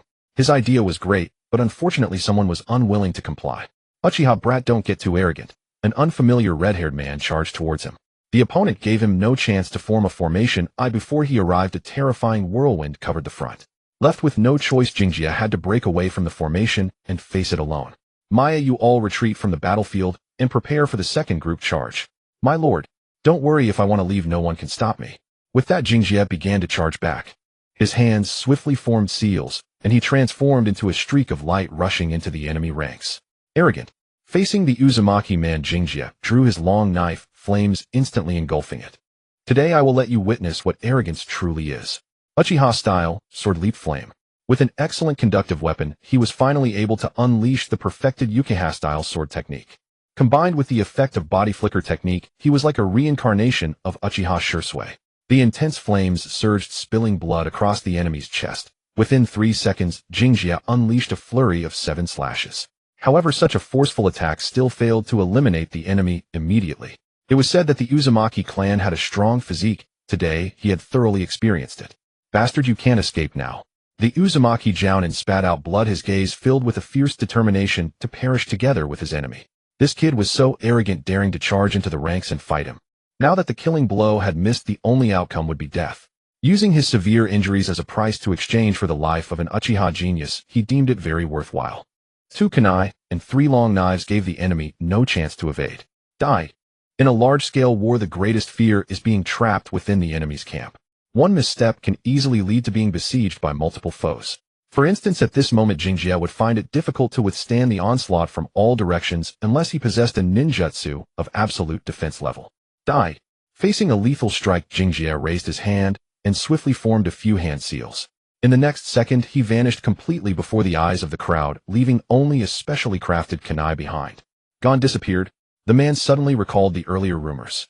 Some said that the evil specter of the Uchiha had mastered a mysterious space-time ninjutsu. He had initially noted this point, but when the moment arrived, he inexplicably forgot. It would not be fair to call him foolish. The rarity of space-time techniques left most people lacking the ability to counter them. Damn it, don't let me catch you. Just as he spoke, the man suddenly felt a shimmer before his eyes. Jinji's figure reappeared, wielding a long blade crackling with electricity. Chidori blade. With a swift thrust, the long blade pierced cleanly through the chest, and the paralyzing nature of the lightning deprived the enemy of any final resistance. System prompt: killed a high-ranking member of the Uzumaki clan, earning 1630 points. Not even 2,000 points. It seems his strength isn't impressive either. Jingjia shook his head, displaying a clear disdain. Starting from high-ranking shinobi, the increase in points became increasingly terrifying. This unknown high-ranking shinobi was evidently just a recent breakthrough with little real ability. Combined, they might not even measure up to those renowned high-ranking shinobi. Reviewing the significant chakra depletion within him, Jingjia felt an urge to curse. He sensed that he had taken a considerable loss this time. Casting the Flying Thunder God requires a substantial amount of chakra to be reserved in advance. For shadow-level powerhouses, this is naturally not a problem, but one must not forget that Jingjia's chakra level had yet to reach the high-ranking shinobi tier. A moment's inattention could lead him into a perilous situation. With no choice left, he formed hand seals again and headed to a resting point 2 kilometers away. This war would not come to a close so easily. Meanwhile, Uchiha Madara was also fighting with all his might. Unlike Jingjia, his conventional combat strength had already reached the level of high-ranking shinobi, never fearing clashes with any opponents. Right now, standing before Madara was a seasoned high-ranking shinobi from the Uzumaki clan. In terms of points, he was estimated to be around 3,500. His strength was undoubtedly formidable, and with an ample supply of chakra, he could unleash terrifyingly lethal ninjutsu with ease. Facing such a threat, Madara did not retreat in the slightest. With a fan in hand, he possessed the confidence to easily counter any ninjutsu-wielding adversary. A terrifying torrent surged towards him. Seeing this, Madara simply waved his fan, absorbing the astonishing water dragon entirely. Foolish choice. The young Madara wore a cold smile of disdain, lightly waving his hand as the water dragon surged towards the enemy ranks. Uchiha rebound. Dense chakra coalesced, and with a scythe-like slash, he swiftly took down several approaching enemies. Very good, that's it. Burn everything and continue to dance. A hint of madness spread in Madara's eyes. He was reveling in the thrill of battle. Thrusting his fan forcefully into the ground, Madara formed hand seals with both hands, and a powerful flame gradually took shape. Fire release, great fireball technique. This mere brank fire technique was unleashed with an effect nearing strength destruction. During the Warring States period, ninjas emphasized close combat, using fire release primarily to disrupt enemy formations. The true way for Madara to fight freely was still in the deadly waltz, where blades were brought close to one another. He did not know what was happening with Jingjia, but Madara was clearer than anyone regarding the strength of the commanding general. To prevent a massive defeat for his side, the best method was to create a breach in the enemy formation.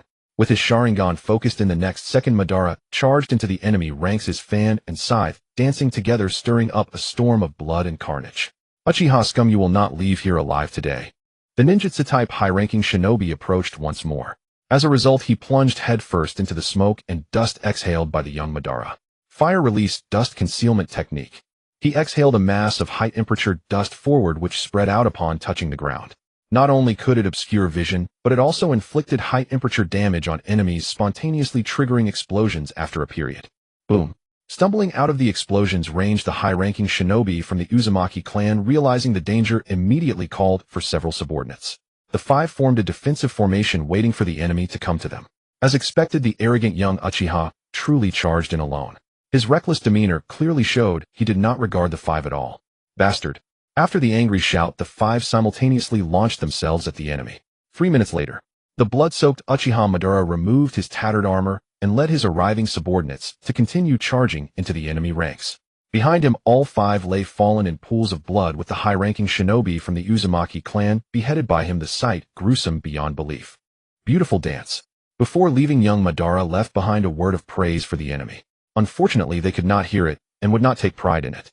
To the left, the torrent of Chidori loomed ominously like a death notice. To the right, the Dance King surged forward, leaving all obstacles as mere corpses beneath his blade, the lethality terrifyingly overwhelming. The Uchiha duo unleashed their might, completely penetrating the enemy's formation, forcing the Uzumaki to retreat repeatedly. Seeing the situation deteriorate, Uzumaki Erasure could finally sit still no longer.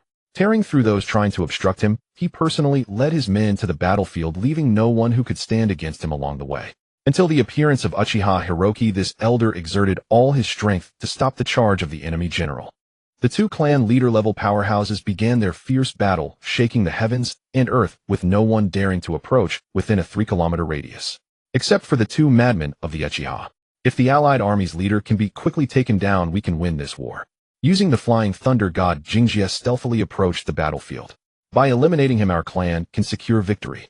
Without hesitation, Madara pressed forward alone to the central battlefield.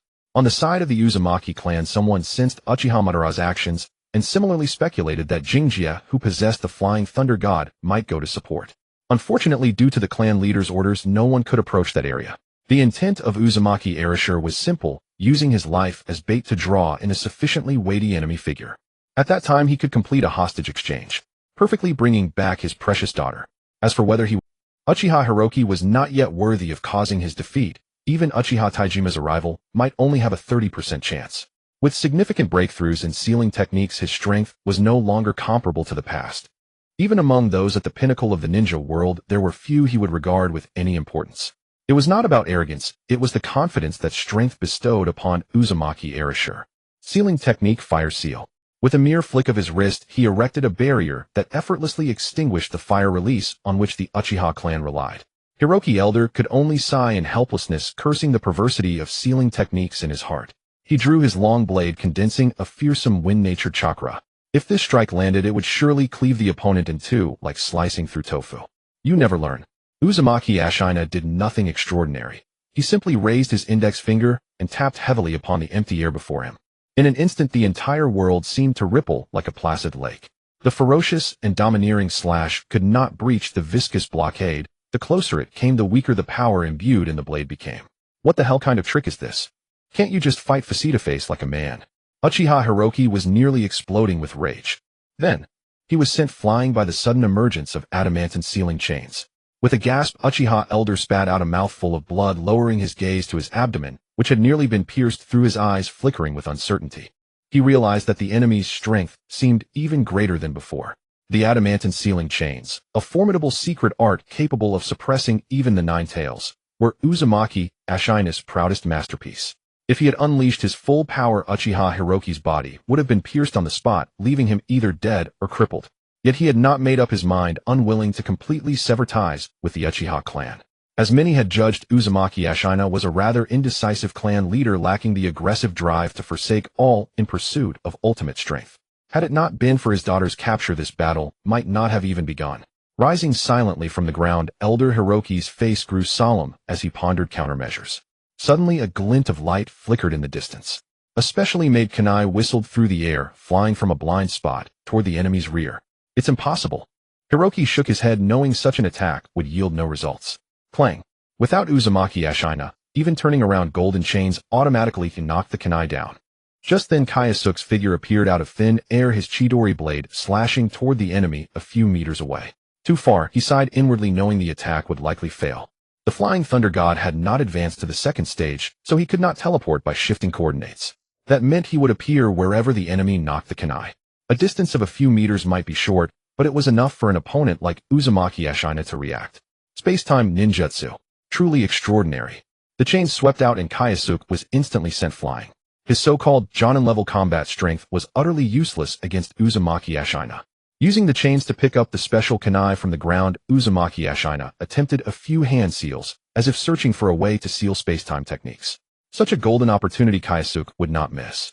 Infusing his blade with lightning-release chakra, he teleported directly beside the enemy, trying to exploit speed for a lethal strike. Then he experienced the same frustration that Minato and Tobirama felt when facing Six Paths Madara during the Fourth Great Ninja War. The exasperation of being within killing range, yet utterly unable to breach the defensive blockade. After several attempts, he was inevitably sent flying each time.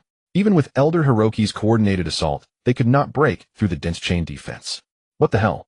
Kyosuke sighed in resignation, knowing today's efforts were futile. In the distance, Uchiha Madara arrived late, but his presence or absence made no difference to the outcome. After a brief exchange, the dancer understood the enemy's troublesome nature. Tough, Madara muttered. Then don't bother. Kyosuke exchanged glances with the two, then stepped forward alone to face Uzumaki Ashina. Clan leader Ashina, it seems today's battle is destined to be inconclusive. Return Mito, and you may leave freely. Uzumaki Ashina immediately laid out his bottom line. Clearly he was not well versed in negotiation. With a smile and a shake of his head, Kyosuke said lightly, "The Whirlpool Princess quite enjoys Uchiha's hospitality. I'm afraid she won't be returning anytime soon." Seeing the other prepare to act, Kyosuke smiled and produced an object. It was an item from Uzumaki Ashina's tent. Its presence in the youth's hands meant he had recently visited the Whirlpool camp. After a long silence, Uzumaki Ashina's face finally darkened completely. "Are you threatening me?" As he spoke, vast chakra began to surface around his body. At this moment, he finally unleashed his full power. But ironically, the more he showed, the more it revealed his helplessness. Kyosuke had infiltrated the camp and taken something. He was capable of assassinating any target he wished. The blatant threat forced Uzumaki Ashina to refrain from any rash action. Torn between his daughter and his clan, the already indecisive leader was even more at a loss. Moreover, the youth's space-time ninjutsu could easily teleport the other two away. Even if he decided to strike, he could not detain all three. "What will it take for you to release her?" Uzumaki Ashina's tone softened. "Withdraw the Whirlpool forces." Elder Hiroki made an exorbitant demand. As expected, the other immediately refused with no room for negotiation. Madara's proposal was likewise rejected. In the end, Kyosuke offered a relatively reasonable suggestion: 1 year. 1 year from now, regardless of victory or defeat, I guarantee Princess Mito will return safely. Why should I trust you? Unfortunately, you have no choice. Why wait a year? The other two were equally curious about this question. To this, Kyosuke gave a surprisingly unexpected answer. We need a year to figure out a way to defeat you. 1 year. Uzumaki Ashina sighed, knowing he had few options. He had not wished to side completely with the Senju. Buying a year seemed like a decent choice. Very well, I agree. Uzumaki Ashina's gaze swept over the three, sharp and piercing.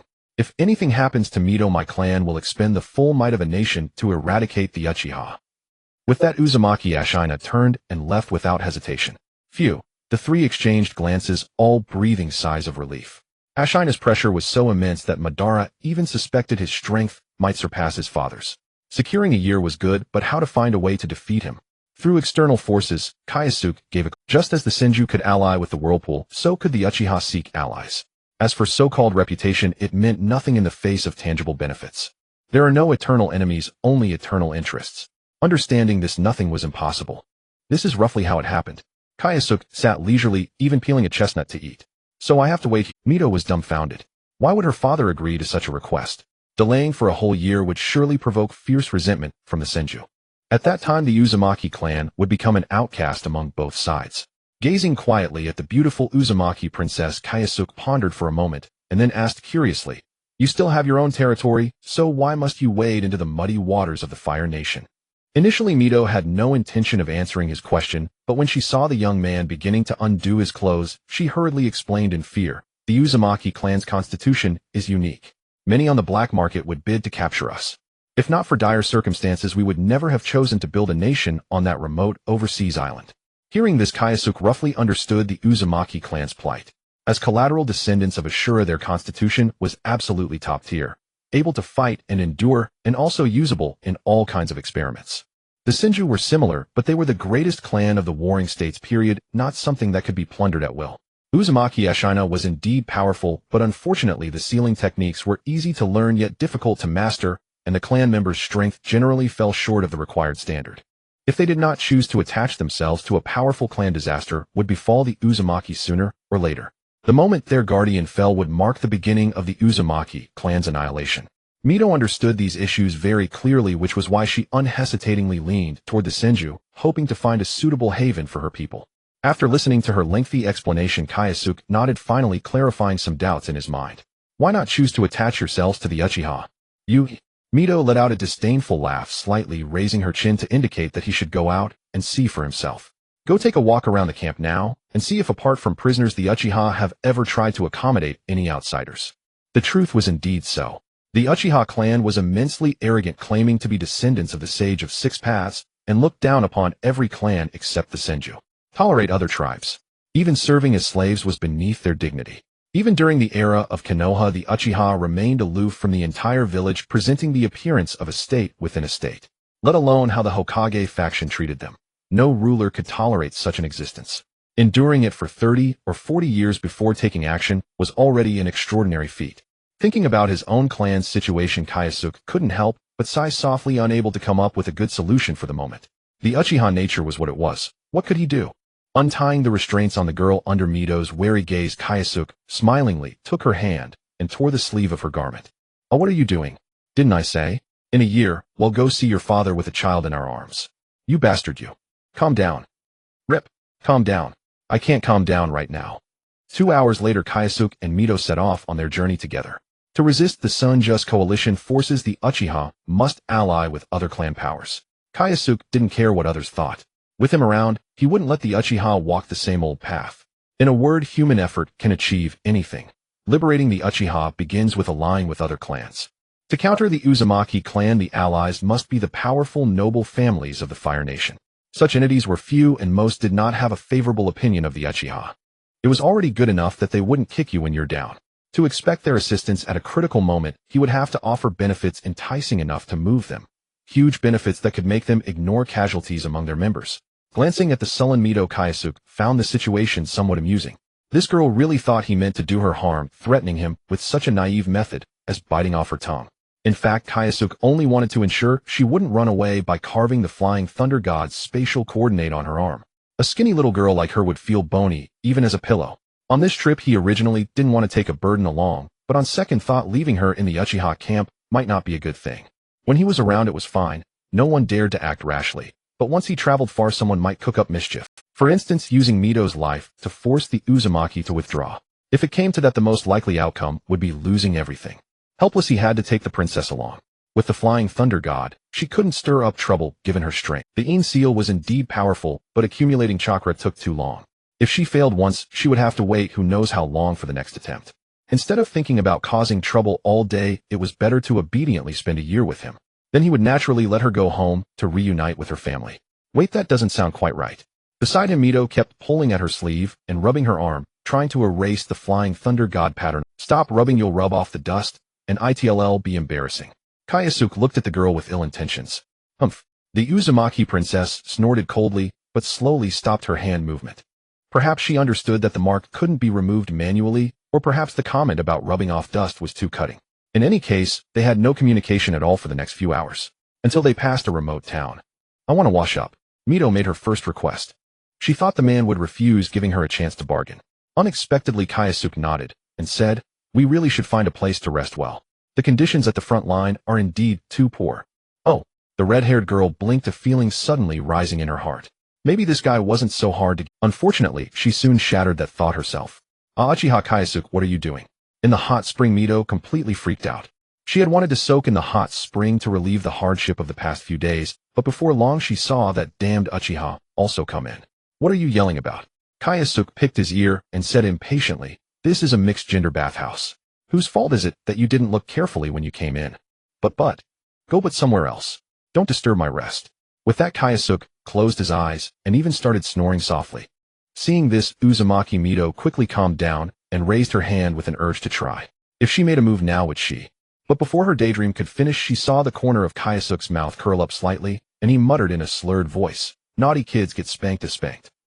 Across from him, the bun-haired girl's face instantly fell. She covered her head with a towel and fell. A night passed without a word. The next day, Jingjia ordered a lavish breakfast spread. As he put it, he was growing, and while he could compromise on many things, the food must be perfect. What a waste, Mito naturally mocked, but soon she faced her own retribution. What's wrong? Jingjia looked at her in confusion. I ordered this myself. If you want to eat, go buy it yourself. Alright, you're ruthless. The girl with the bun sat sulkily to the side, took out some dry rations from her bag, and without a word took a large bite. It seemed she treated the flatbread as some scoundrel from the Uchiha clan. Eat sparingly, that's your food for the next few days, Jingjia, with grease on his lips, didn't forget to stab at her. Mind your own business. Fine, just don't come to me for help later. Watching the girl's back, Jingjia smirked, thinking that her proud nature needed to be tempered.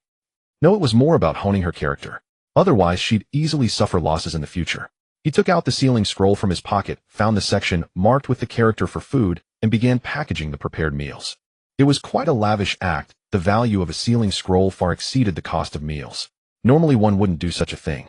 However, Jingjia was no ascetic. He wouldn't suffer needlessly if he could enjoy life. As a legion commander, he could carry a large number of blank scrolls. After all, it was his family's money. He might as well take advantage of it. Little did he know his actions were being closely observed. Two young kids packing food with sealing scrolls practically had "I'm a fat sheep" written across their foreheads. If they didn't step in to grab a piece, the watchers would feel they were neglecting their profession. Soon Jingjia and his companion were surrounded by a group of bandits. "Kid, if you know what's good for you, come with me. Otherwise you'll be in for a world of pain." Hearing this, Jingjia inhaled sharply. Have the bandits' standards risen this high? If they were threatening him like that, wouldn't he be doomed by his own actions? Clearly Mito didn't possess his sense of having bottled up anger. Already encountering a group of blind bandits was just asking for trouble. Suddenly her chakra exploded forth, transforming the previously quiet girl into a ferocious beast, charging into the crowd and causing chaos. Jingjia could only shout beside her, "Hey, this is too violent, too bloody. They just want to stab our guts. Why did you have to go and stab their kidneys? You'll definitely never get married in the future." The remaining bandits were now on the verge of tears. "Big brother, please stop talking. At this rate, we might lose the remaining kidney too." Grabbing the middle-aged bandit in front of her, Mito spoke coldly. "Tell me, how many accomplices do you have, and what evil deeds have you committed? Spare me, spare me." The middle-aged bandit wore a mournful expression, but he couldn't hide the glint of malice in his eyes. Just as the girl with the bun was about to start her interrogation, the seemingly ordinary bandit suddenly unleashed chakra comparable to that of a skilled chunin. In less than a second, he executed a counterattack, and now it was Mito's turn to become the prey. "You?" The princess's eyes widened in disbelief, not expecting to be so easily deceived. Moreover, this person's strength was so remarkable. How could he have fallen to the level of robbing passers-by? "Foolish girl," he said, pressing a kunai against her neck, his tone cold and mocking. "Just behave. You've seen my strength. Today you will meet your end. People must pay for their foolishness." "Listen." Jingjia looked at the girl, exasperated. "What they taught you wasn't wrong. Take it to heart, understood? I'll remember your words." Both the chunin bandit and the captive Mito were somewhat dazed. At a time like this, did he still have the mood to joke with her? Just as he was about to apply more pressure, the man suddenly realized that the boy in front of him had vanished. It wasn't a high-speed move, but rather he had abruptly disappeared from sight. "Are you looking for me?" A mocking voice floated into his ear, sending a chill down his spine. He instinctively turned his head. Then he saw a pair of mesmerizing blood-red eyes. Clang! The kunai fell to the ground, and the man stood like a zombie, allowing the hostage to slip from his grasp. "Genjutsu. Moi." Mito frowned, not expecting this guy to be skilled in illusion techniques. At such a young age, isn't that a bit too versatile? Ignoring Mito's doubts, Jingjia looked at the bandit and asked blandly, "Who are you?" She was no naive girl. The appearance of this middle-aged ninja must carry some deeper significance. No matter what, since we've met, it wouldn't hurt to ask. "I'm Sarutobi Jiraiya, a chunin of the Sarutobi clan, tasked with intercepting merchants on the road to gather war funds for my family." The Sarutobi clan, one of the prominent families of the Land of Fire, saw its members becoming disciples of Senju Tobarama after the founding of Konoha. This was the future third Hokage, Sarutobi Hiruzen. Who would have thought that such a noble clan would engage in such dirty dealings behind the scenes? Not only did Mito feel ashamed, but even Jingjia felt a sense of disgrace. "What do you plan to do?" Mito stared at him, as if expecting something. Without a second thought, Jingjia flicked the kunai and directly eliminated the man. "You, a passing ninja, still think of acting the hero? Looking at just 200 points, how sad. I'll turn my back and continue on my way. Let's go if you don't want to continue being the enemy of the Uzumaki clan." This statement hit her right where it hurt. The Sarutobi clan was powerful, and their unique fighting style with summoning beasts was unpredictable. It was said that the family even had hidden ties to the three great holy lands. Provoking them would undoubtedly cost the Uzumaki clan dearly. "I've been a bit too reckless." Silent all the way, soon the two approached the territory of the eastern Land of Fire. Little did they know someone had quietly followed them from behind. Even someone as strong as Jingjia failed to notice the anomaly. It was unclear whether the pursuer was too powerful or had some special means of concealment. "Hey, what are you doing here?" Mito finally asked the key question. "Looking for help, didn't you know?" Jingjia blinked, feigning ignorance. Left with no choice, Mito could only continue to ignore him.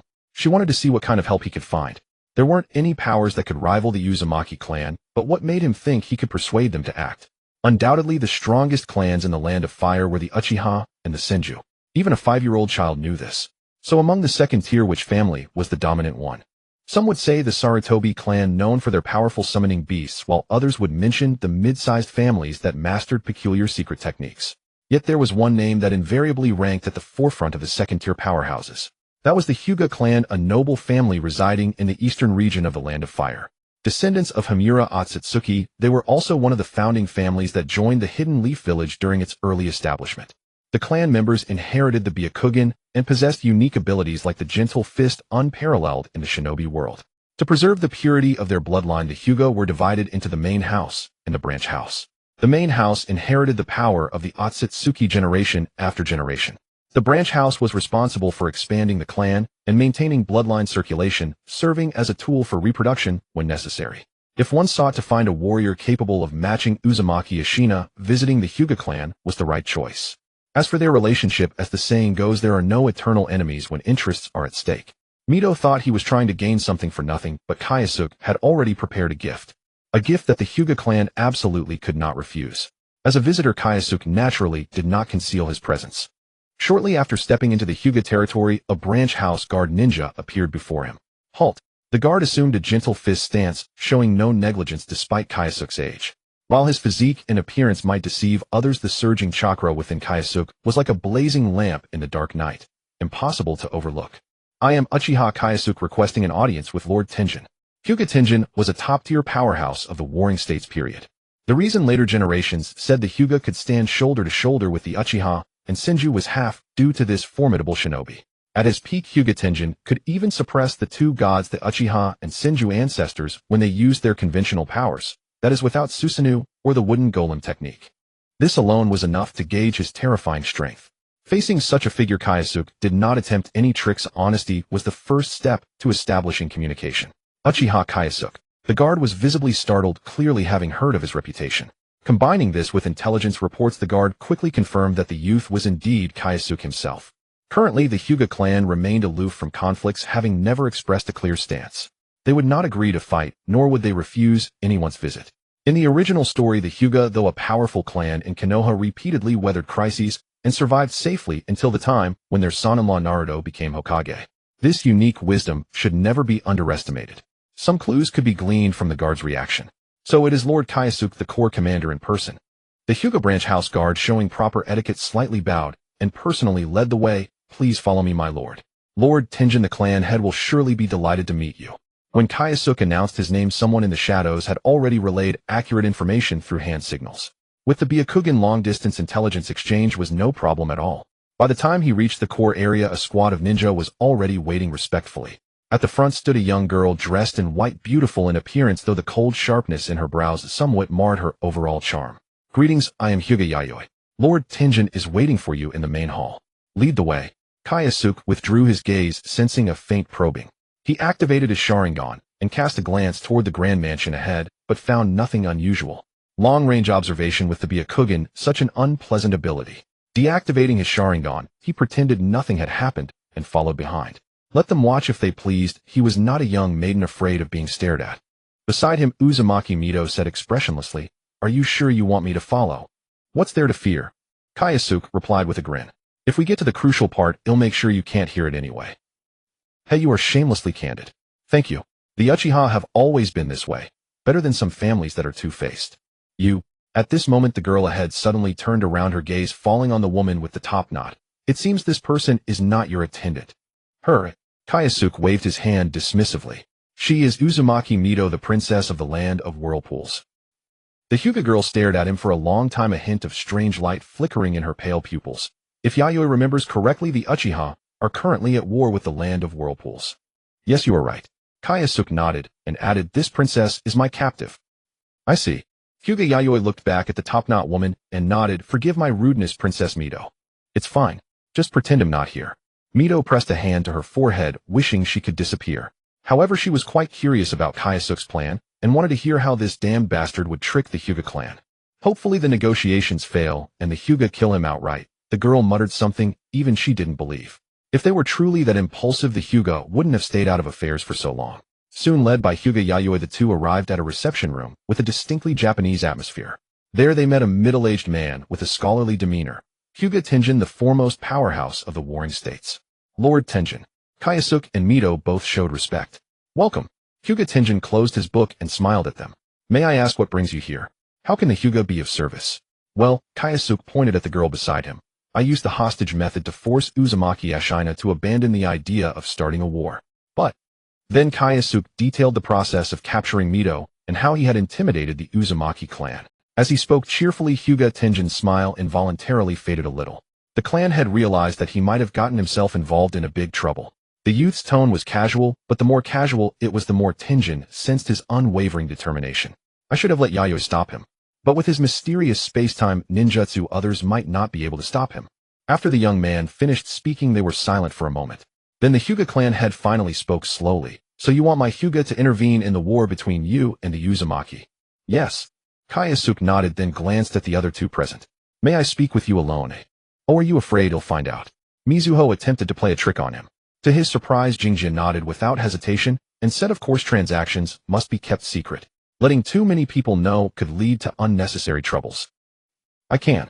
Originally, Hinata Tenrin wanted to refuse outright, as he did not see the need to intervene in the conflict between the two clans.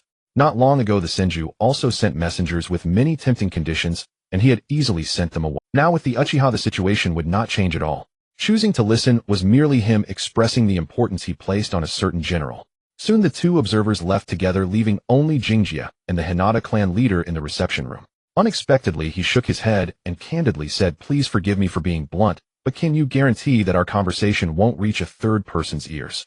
Taking a deep breath, Hinata Tenrin could clearly feel his patience wearing thin. However, considering the young man's status, he suppressed his impatience and activated the necessary isolation barrier for the conference room. Rest assured, even the Byakugan cannot spy on this place. That's good. Jingjia nodded and began to speak a sentence that nearly caused the Hinata clan leader to leap up. Do you know of the existence of the Rinnegan? Instinctively activating his Byakugan, the grotesque veins on his temples completely diluted the elegance the man possessed. He now resembled the clan leader of a family that struck fear across the warring states. Where did you hear that name? Hinata Tenrin inquired. In fact, he was unable to maintain his composure. As clan leader, he had the authority to notice everything within the family's records. In certain incomplete texts, he had heard of a similar existence of the Rinnegan, said to be the final evolution of the Byakugan. It also involved unknown terms such as the ancestor of the Yomiura, the shinobi religion, the moon, and risks lurking in the shadows. Once upon a time, Tenrin thought he could not uncover the truth from centuries ago. He never expected to receive this information today from a child of an outsider. Clan leader Tenrin, please take a seat. The roles seemed to have reversed, with Jingjia's every move exuding a calmness of a host. Noticing his slight loss of composure, Hinata Tenrin exerted great effort to force himself to sit down. He had to admit that the other party had indeed come prepared. Originally indifferent, he was now completely intrigued, eager to see how the young man would entice him. It is said that the Sage of Six Paths saved the world, established the shinobi religion, and opened up a millennia of ninja prosperity. Upon hearing this, Hinata Tenrin's expression remained unchanged. He had heard many such mythological stories and could casually recite various versions. Of course, clan leaders have heard of these, but you probably don't know that the Sage of Six Paths actually had a brother. He unconsciously leaned forward, his attention sharply focused. Indeed, his brother is named Otsutsuki Yomiura. Crack.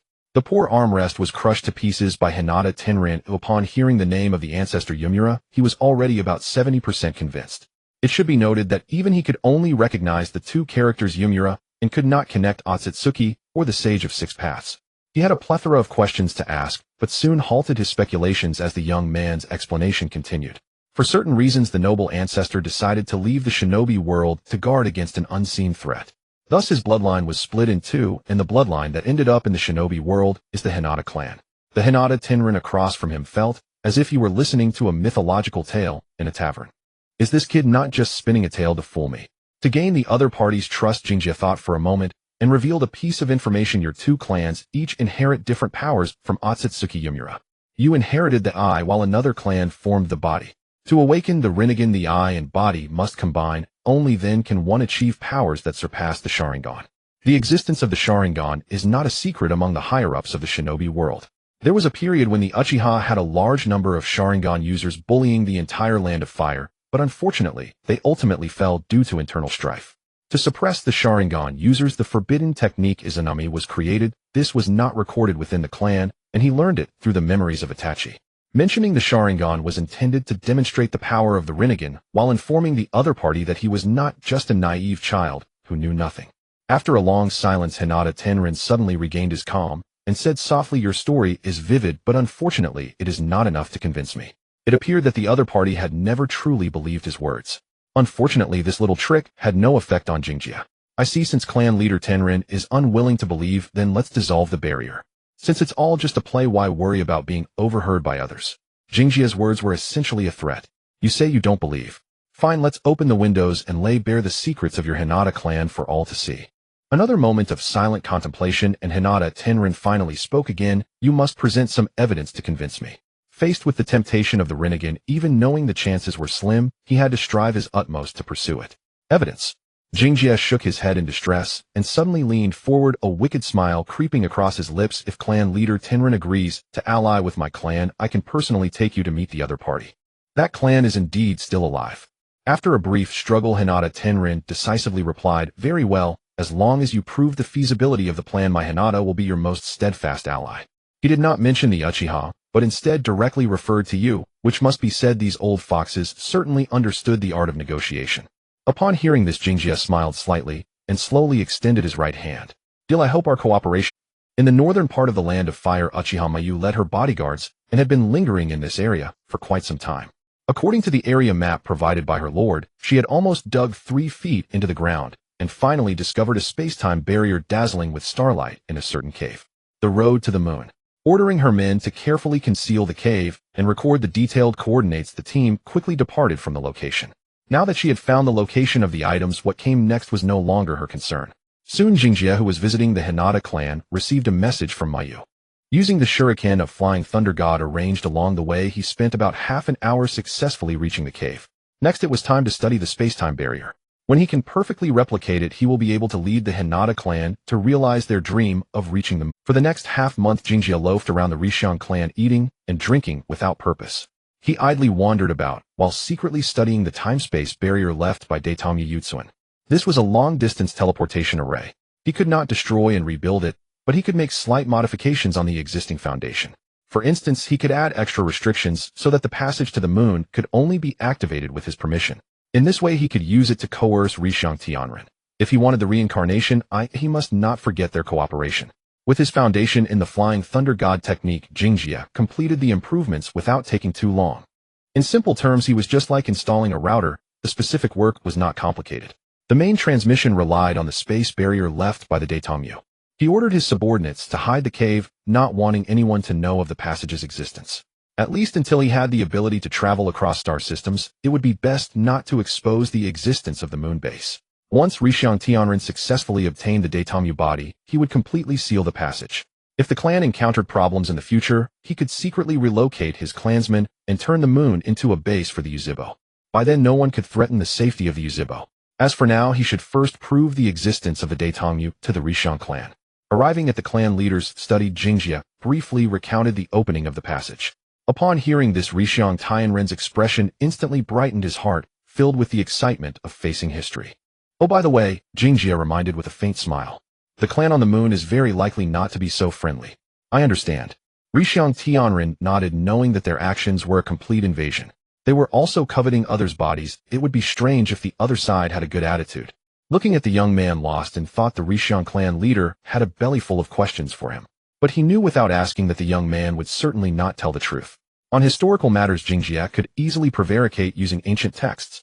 As for the space barrier, couldn't he just say he accidentally triggered it while cultivating? As a country bumpkin who knew nothing about time-space, did he even have the right to question? Since he was destined to get no answer, he didn't bother to press further. Now it seemed that the young man's words were most likely true. If there were any deception or malice, the Rishiang clan would immediately march north, and the Uzibo, surrounded on 3 sides, would have no way out but death. Mutual restraint between both sides was the correct way to unlock long-term cooperation. After the young man left, Rishiang Tianren immediately summoned his trusted subordinates to form a team of elite jonin. Combining with the Daitamyu bloodline sounded simple, but the actual process of awakening the eye was absolutely not that easy. Exploration was one thing. Rishiang Tianren had to find sufficiently significant information. Living on the moon meant that clan had not undergone particularly great changes. They would surely be able to find very valuable knowledge there.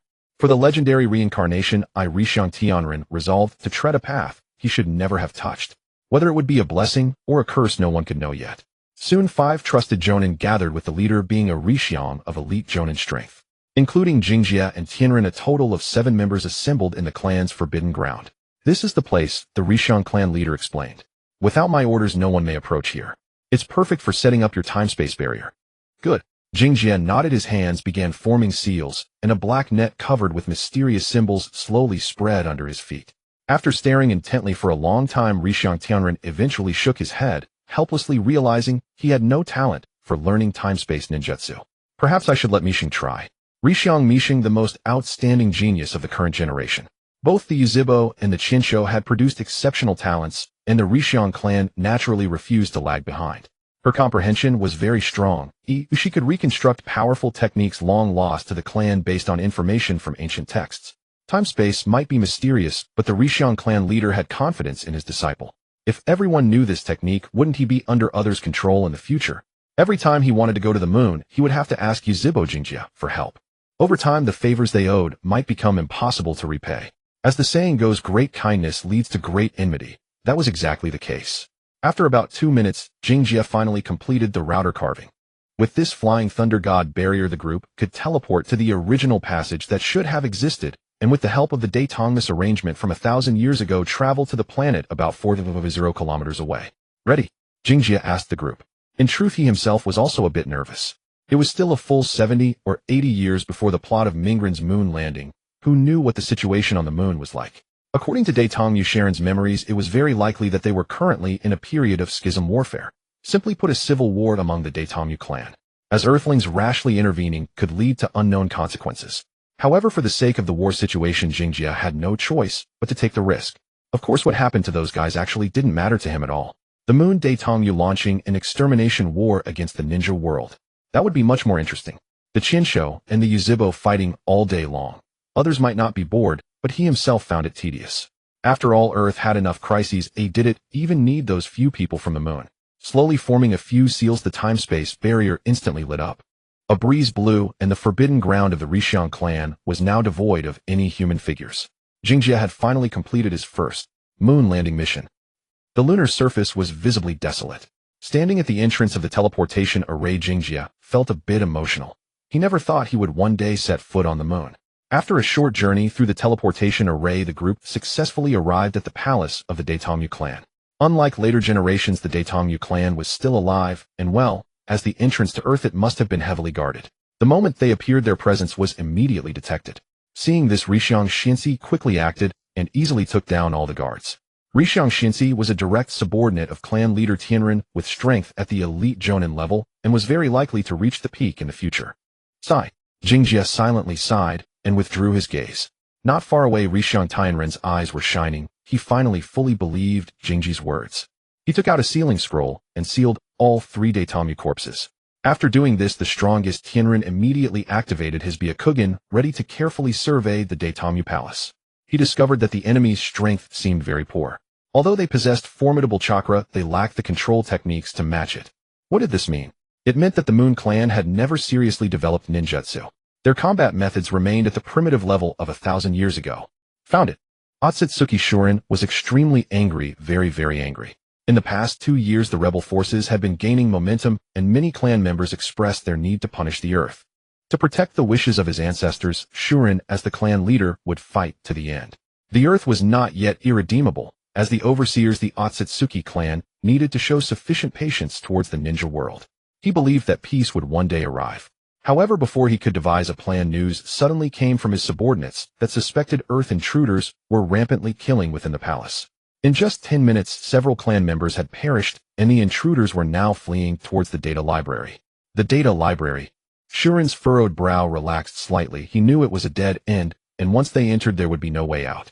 After a moment of thought, he decisively ordered, "Seal the information. We must not let the rebels acquire any intelligence. If those guys found out, they would surely spread it widely, bringing the hesitant clan members into the ranks of those seeking to conquer the Earth." Leader, one subordinate hesitated before gritting his teeth. and saying, "The intruder's strength is formidable, our people are no match for them. If they weren't strong, they wouldn't have made it to the moon." Shuren gritted his teeth and decided to use one of the clan's core trump cards, the puppet army, created by his ancestors. With them, casualties could be minimized, no matter how strong the enemy was, they could be worn down until death. The only concern was that no one in the clan currently possessed the manufacturing technology for the puppets. Despite their large numbers, each used diminished their stock, leaving no way to replenish. "I hope we can take those bastards down quickly." The reason Otsutsuki Shuren did not go personally was simple: his strength was too weak. The clan had developed to his generation purely on past glories. Otherwise, if he were even a bit more capable, the rebel forces would have been completely eradicated long ago. Having received the clan leader's orders, his subordinate was about to leave when suddenly another person rushed in a panic. Not good, the heir. The Otsutsuki heir was the only descendant of the clan leader and the future ruler of the clan. The teenager's strength and spirit were considerably stronger than his father's. Upon hearing about the Earth intruders, he wasted no time and led his confidants to intercept them. The outcome was predictable. He was no match for the Hyuga clan. He barely had time to introduce himself before he was struck in the vital point on his chest, ultimately dying from the uncontrollable chakra outbreak within. Crash! Otsutsuki Shuren shattered his most beloved cup, overturning the entire table before him, his eyes filled with uncontrollable rage. The Earth people are greedy, one day they will destroy everything. This was the declaration of the rebel forces. Originally he scoffed at it, but now he inexplicably understood the meaning of those words. Pushing open the door to the conference room, Otsutsuki Shuren staggered toward the forbidden area behind the palace. It was rumored that his ancestor Otsutsuki Yumura was buried in that forbidden ground, where the ultimate weapon prepared for future generations lay. Only the most legitimate descendants of the clan would know the highest secrets. Even if the rebellious branch of the clan were to win, they would have no way to obtain the blessings left by their ancestors. Earthlings, none of you will leave alive. Perhaps I was wrong and my ancestors were wrong. The Earth truly is a place beyond redemption. There it must be completely cleansed. Outside the data room, Kyuji felt a twinge of pain in his teeth. "You killed the heir. Our clan will never let you go. Damn Earthlings, you all deserve to go to hell. I swear one day I will drive you out completely." Even though their words could not affect them, the several moon people across from them were still doing their best to retaliate. From the insults of the opponents, Kyuji roughly understood one thing: they had accidentally killed the clan's only heir. Oh no, things have escalated. He felt a pang in his liver. To be honest, Kyuji did not want to cause a particularly big stir, at least he wanted to ensure that their transaction could be completed. But he had no choice. The several elite shinobi of the Hyuga clan were too ruthless, essentially killing anyone they saw. Even though the enemy was still several kilometers away, they had already discussed an ambush plan.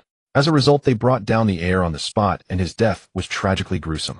This person, doesn't he know his own limitations? Why come to stir up trouble? He deserves to die. After cursing one person, Kyuji did not join the battle, instead waiting for the Hyuga Tennin in the room to search for the information on the Rinnegan. He knew the data room was a dead end. Facing the relentless attacks of the enemies, it was only a matter of time before they could not hold on. Fortunately, he had made preparations in advance, leaving a Flying Thunder God coordinate at the barrier. Once he got the items, he could use the Flying Thunder God to escape. Fight. Just don't end up getting the moon thrown at your face in the future. You must know Otsutsuki Kagaya was sealed within the moon. If they truly brought the moon down, it was hard to say what would happen to the Earth, but Kagaya would definitely break free from her seal. If that happened, the ninja world would surely face utter destruction. However, upon closer thought, it seemed unlikely for such a thing to happen. Hidden by the Pure Land River, the Sage of Six Paths, the currently unknown fate of his brother, and Otsutsuki Isshiki, hiding who knows where, no one would want to see Kagaya break free. If that day ever came, perhaps the Sage of Six Paths would be so pleased that he would grant him ultimate power, allowing him to play around with the Rinnegan. Boom, boom, boom. Ahead, a large number of puppet troops surged forth. Compared to the skills of Kyo's 10 puppets, the Otsutsuki's puppet techniques were evidently superior. Regardless of material quality, they could easily be crafted into human puppets, and the user could implement remote wireless control, which was indeed very convenient. However, their combat effectiveness seemed somewhat inconsistent. Aside from shooting light balls, they had no other means of attack. Ordinary ninjas might consider the light balls impressive, but for the elite shinobi of the Hyuga clan, their opponents were not a big deal. With a spin of heavenly revolving, no one was spared. Whatever light balls were sent their way were all sent flying. Despite the number of puppet troops, they failed to carve a path through. The Hyuga Tennin's main forces were indeed extraordinary. Boom. In the midst of his thoughts, a loud explosion caught Kyuji's attention. What is that? As an elite shinobi, Hyuga Kenji exclaimed in a slightly panicked tone. Under his Byakugans, gaze a massive chakra mass, seemingly on fire, was rapidly approaching. One of the shinobi charged forward, but quickly met his demise at the hands of the opponent. Damn, we can't let this affect the clan leader. Hyuga Kenji signaled to gather the remaining 3 elite shinobi back. The moment of the final battle had arrived. To protect the future generations of their clan, the Otsutsuki-yu village has left behind 2 powerful trump cards. One is the terrifying puppet-making technique. The other is a pair of imperfectly evolved reincarnation eyes. The former focuses on quantity, allowing them to fend off invasions from foreign tribes. If the ninja world faces a crisis, they can also use the puppets to quell the rebellion. The latter emphasizes personal strength. If a formidable enemy like Kagaya were to appear, they could utilize the reincarnation eyes to confront them. Over the years, the second trump card has never been employed simply because there are too few who know of its existence. Otsutsuki Sujin was originally a moderate who respected ancestral teachings and was unwilling to provoke conflict. Unexpectedly, the invaders killed his only son. What can be tolerated and what cannot? Driven by hatred in his heart, he resolutely activated the last trump card of the Otsutsuki clan. A pair of incompletely evolved reincarnation eyes. You will all die. The ever-expanding chakra within him made Sujin feel as if he was about to explode. To avoid being overwhelmed by chakra, he could only desperately release the energy within his body. With a roar, he opened his mouth wide, and green chakra formed a terrifying sphere of light before him. The surrounding walls cracked due to the dreadful vibrations. What the hell is that? Hyuga Kenji, who witnessed the entire process with his Byakugan, knew this would be an incredibly powerful attack. As he quietly gathered chakra, he sighed at how powerful the reincarnation eyes truly are. Unbeknownst to him, those eyes were merely in their initial activation state. Unable to enter the reincarnation eyes chakra mode, unable to gather the 6 paths, orb, and unable to execute the terrifying technique that could split the moon in 2. Aside from augmenting his chakra, Otsutsuki Sujin could only utilize the most basic attraction and repulsion techniques. Even so, he was exceedingly powerful for an ordinary elite jonin. Buzz. The massive chakra sphere surged forward, devastating everything in its path, and even Kyosuke felt the unusual vibrations. What the hell is that thing? Kyosuke took a deep breath. For a brief moment, he thought a tailed beast was launching a tailed beast bomb at him. But then he realized there couldn't possibly be a tailed beast on the moon. Even the 10 tails was now just a husk, completely unable to mobilize any chakra. Green energy, could it be that they already have the reincarnation eyes? He finally grasped the crux of this. Then, Kyosuke prepared to flee at any moment. It must be known that activating the reincarnation eyes chakra mode would elevate the user to a level of power akin to the 6 paths. At this point in time, he could easily sweep through the entire ninja world. Without much effort, just the 6 paths orb could eliminate a large number of clan-level ninjas. Step back a bit. Hyuga Kenji assumed a gentle fist stance, radiating an aura of terrifying intensity that sent chills down the spine. Users of the gentle fist can freely control their Bodhis chakra points, meaning they possess an extraordinary level of mastery over chakra. The 8 trigrams mountain breaking strike is a gentle fist technique that condenses chakra to an extraordinary degree, producing power far exceeding what it inherently contains. Although his overall chakra was inferior to that of the enemy, using a focused point to break through allowed him to explode the incoming green sphere midair. Boom. A loud explosion rang out, shaking the entire palace. In the blink of an eye, Otsutsuki Sujin broke through the mist and appeared before the 2. The overwhelming surge of power gave him a false sense of control over everything. None of you will leave here. Sujin's words were filled with resentment. Opposite him, Hyuga Kenji stood ready, sensing that the enemy possessed power on par with a clan leader, an exceedingly rare and formidable opponent. In contrast, Kyosuke's eyes were filled with confusion. The enemy's power was great. Quite the opposite, this person's strength did not befit the identity of a reincarnation eyes wielder. Aside from those shimmering eyes, the opponent had not activated any special chakra mode, nor had he utilized the 6 paths orb, and even lacked the ability to float. The powerful bloodline of the Otsutsuki-yu village had in his case merely become a simple chakra amplifier. It was simply absurd. Perhaps the reincarnation eyes also have a tiered progression similar to the Sharingan. Clearly this guy before him was unworthy, or rather his eyes were not a perfect existence. In the most direct sense, the opponent possessed clan leader-level destructive power, but in other aspects he was, to put it simply, he was like a child wielding a handgun capable of inflicting damage, but lacking any skill to control it. Suppressing Hyuga Kenji was sufficient, who just randomly shooting light spheres would be enough to make him drink a cup. However, if he were to face an opponent of equal caliber, suddenly a loud bang came from the direction of the information, and in less than a few seconds Hyuga Tenjin appeared beside Kyosuke. He was even carrying the corpse of the young clan leader. Bastard, put down my son's body. Otsutsuki Sujin was furious and his attacks grew increasingly fierce. Take this corpse away, Tenjin said flatly. I've checked the relevant information. To activate the reincarnation eyes, one must utilize the most direct bloodline of the Otsutsuki clan, which means using the corpse of a clan member. Kyosuke seemed to understand his meaning. He ordered Hyuga Kenji to fall back, and before leaving Tenjin, decided to test the opponent's caliber. Having read through much information, how could he not discern the enemy's state? That posture was clearly not the power a reincarnation eyes wielder should possess. His legs crossed in a front-back stance, and his arms danced rhythmically. His stance was nearly identical to Hyuga Kenji's. Both were initiating the 8 trigrams mountain-breaking strike, yet the power they wielded was worlds apart. With terrifying chakra condensed to a point, he swung his hand and struck at the core of the enemy's technique. In an instant, an invisible wave spread out, and the terrifying vacuum impact instantly shattered the green light sphere, completely obliterating the palace a kilometer away. Gentle Fist Technique 8 trigrams mountain-breaking strike. One of the highest-level secret techniques of the Hyuga clan. Its power is on par with a standard-tailed beast bomb classified as austere martial arts technique. Staring blankly into the distance, Otsutsuki Sujin finally awoke from his beautiful dream. He knew that even with the blessing of ancestral power, he could not unleash such a terrifying attack, unless the reincarnation eyes could advance to a higher level. In the moment the palace exploded, the enemy vanished from his sight, and he could not trace their whereabouts. My child. Hatred gradually spread, causing both his mind and body to suffer. After venting his frustration for a while, Otsutsuki Sujin made a firm decision. He would seek revenge against the damned Hyuga clan. First, he must cultivate the advanced state of the reincarnation eyes. As he thought this, Otsutsuki Sujin's gaze fell upon the corpses being brought over by his clansmen. They were indeed members of the deceased Hyuga clan. Just wait, one day I will come to find you all. In the Hidden Leaf Village, the forbidden area of the Hyuga clan. I think. Hyuga Kenji swayed his dizzy head, feeling the urge to vomit. Your space-time technique needs some modifications. Long-distance teleportation feels like being on a boat with a very disorienting swaying sensation. Some people may experience nausea and vomiting as unpleasant symptoms. Poor Hyuga Kenji, he would probably never master the simplest space-time ninjutsu in 10 lifetimes. Thank you for your hard work. Hyuga Tenjin took over the conversation, expressing his heartfelt gratitude to Kyosuke. The boy from the Uchiha clan, even if he were to die, would never suspect that the key to awakening the reincarnation eye would be on the moon. Now that he has the body of the Otsutsuki clan in hand, it would just take some time for experiments, and the Hyuga clan would gain a master surpassing the clan leader. His own strength had stabilized with little room for future development. The precious bloodline should not be wasted on himself. Moreover, Hyuga Tenjin had agreed to the alliance with the Uchiha clan, leaving no time to slowly cultivate the eyes. But his son was different. Being still young, he possessed tremendous potential.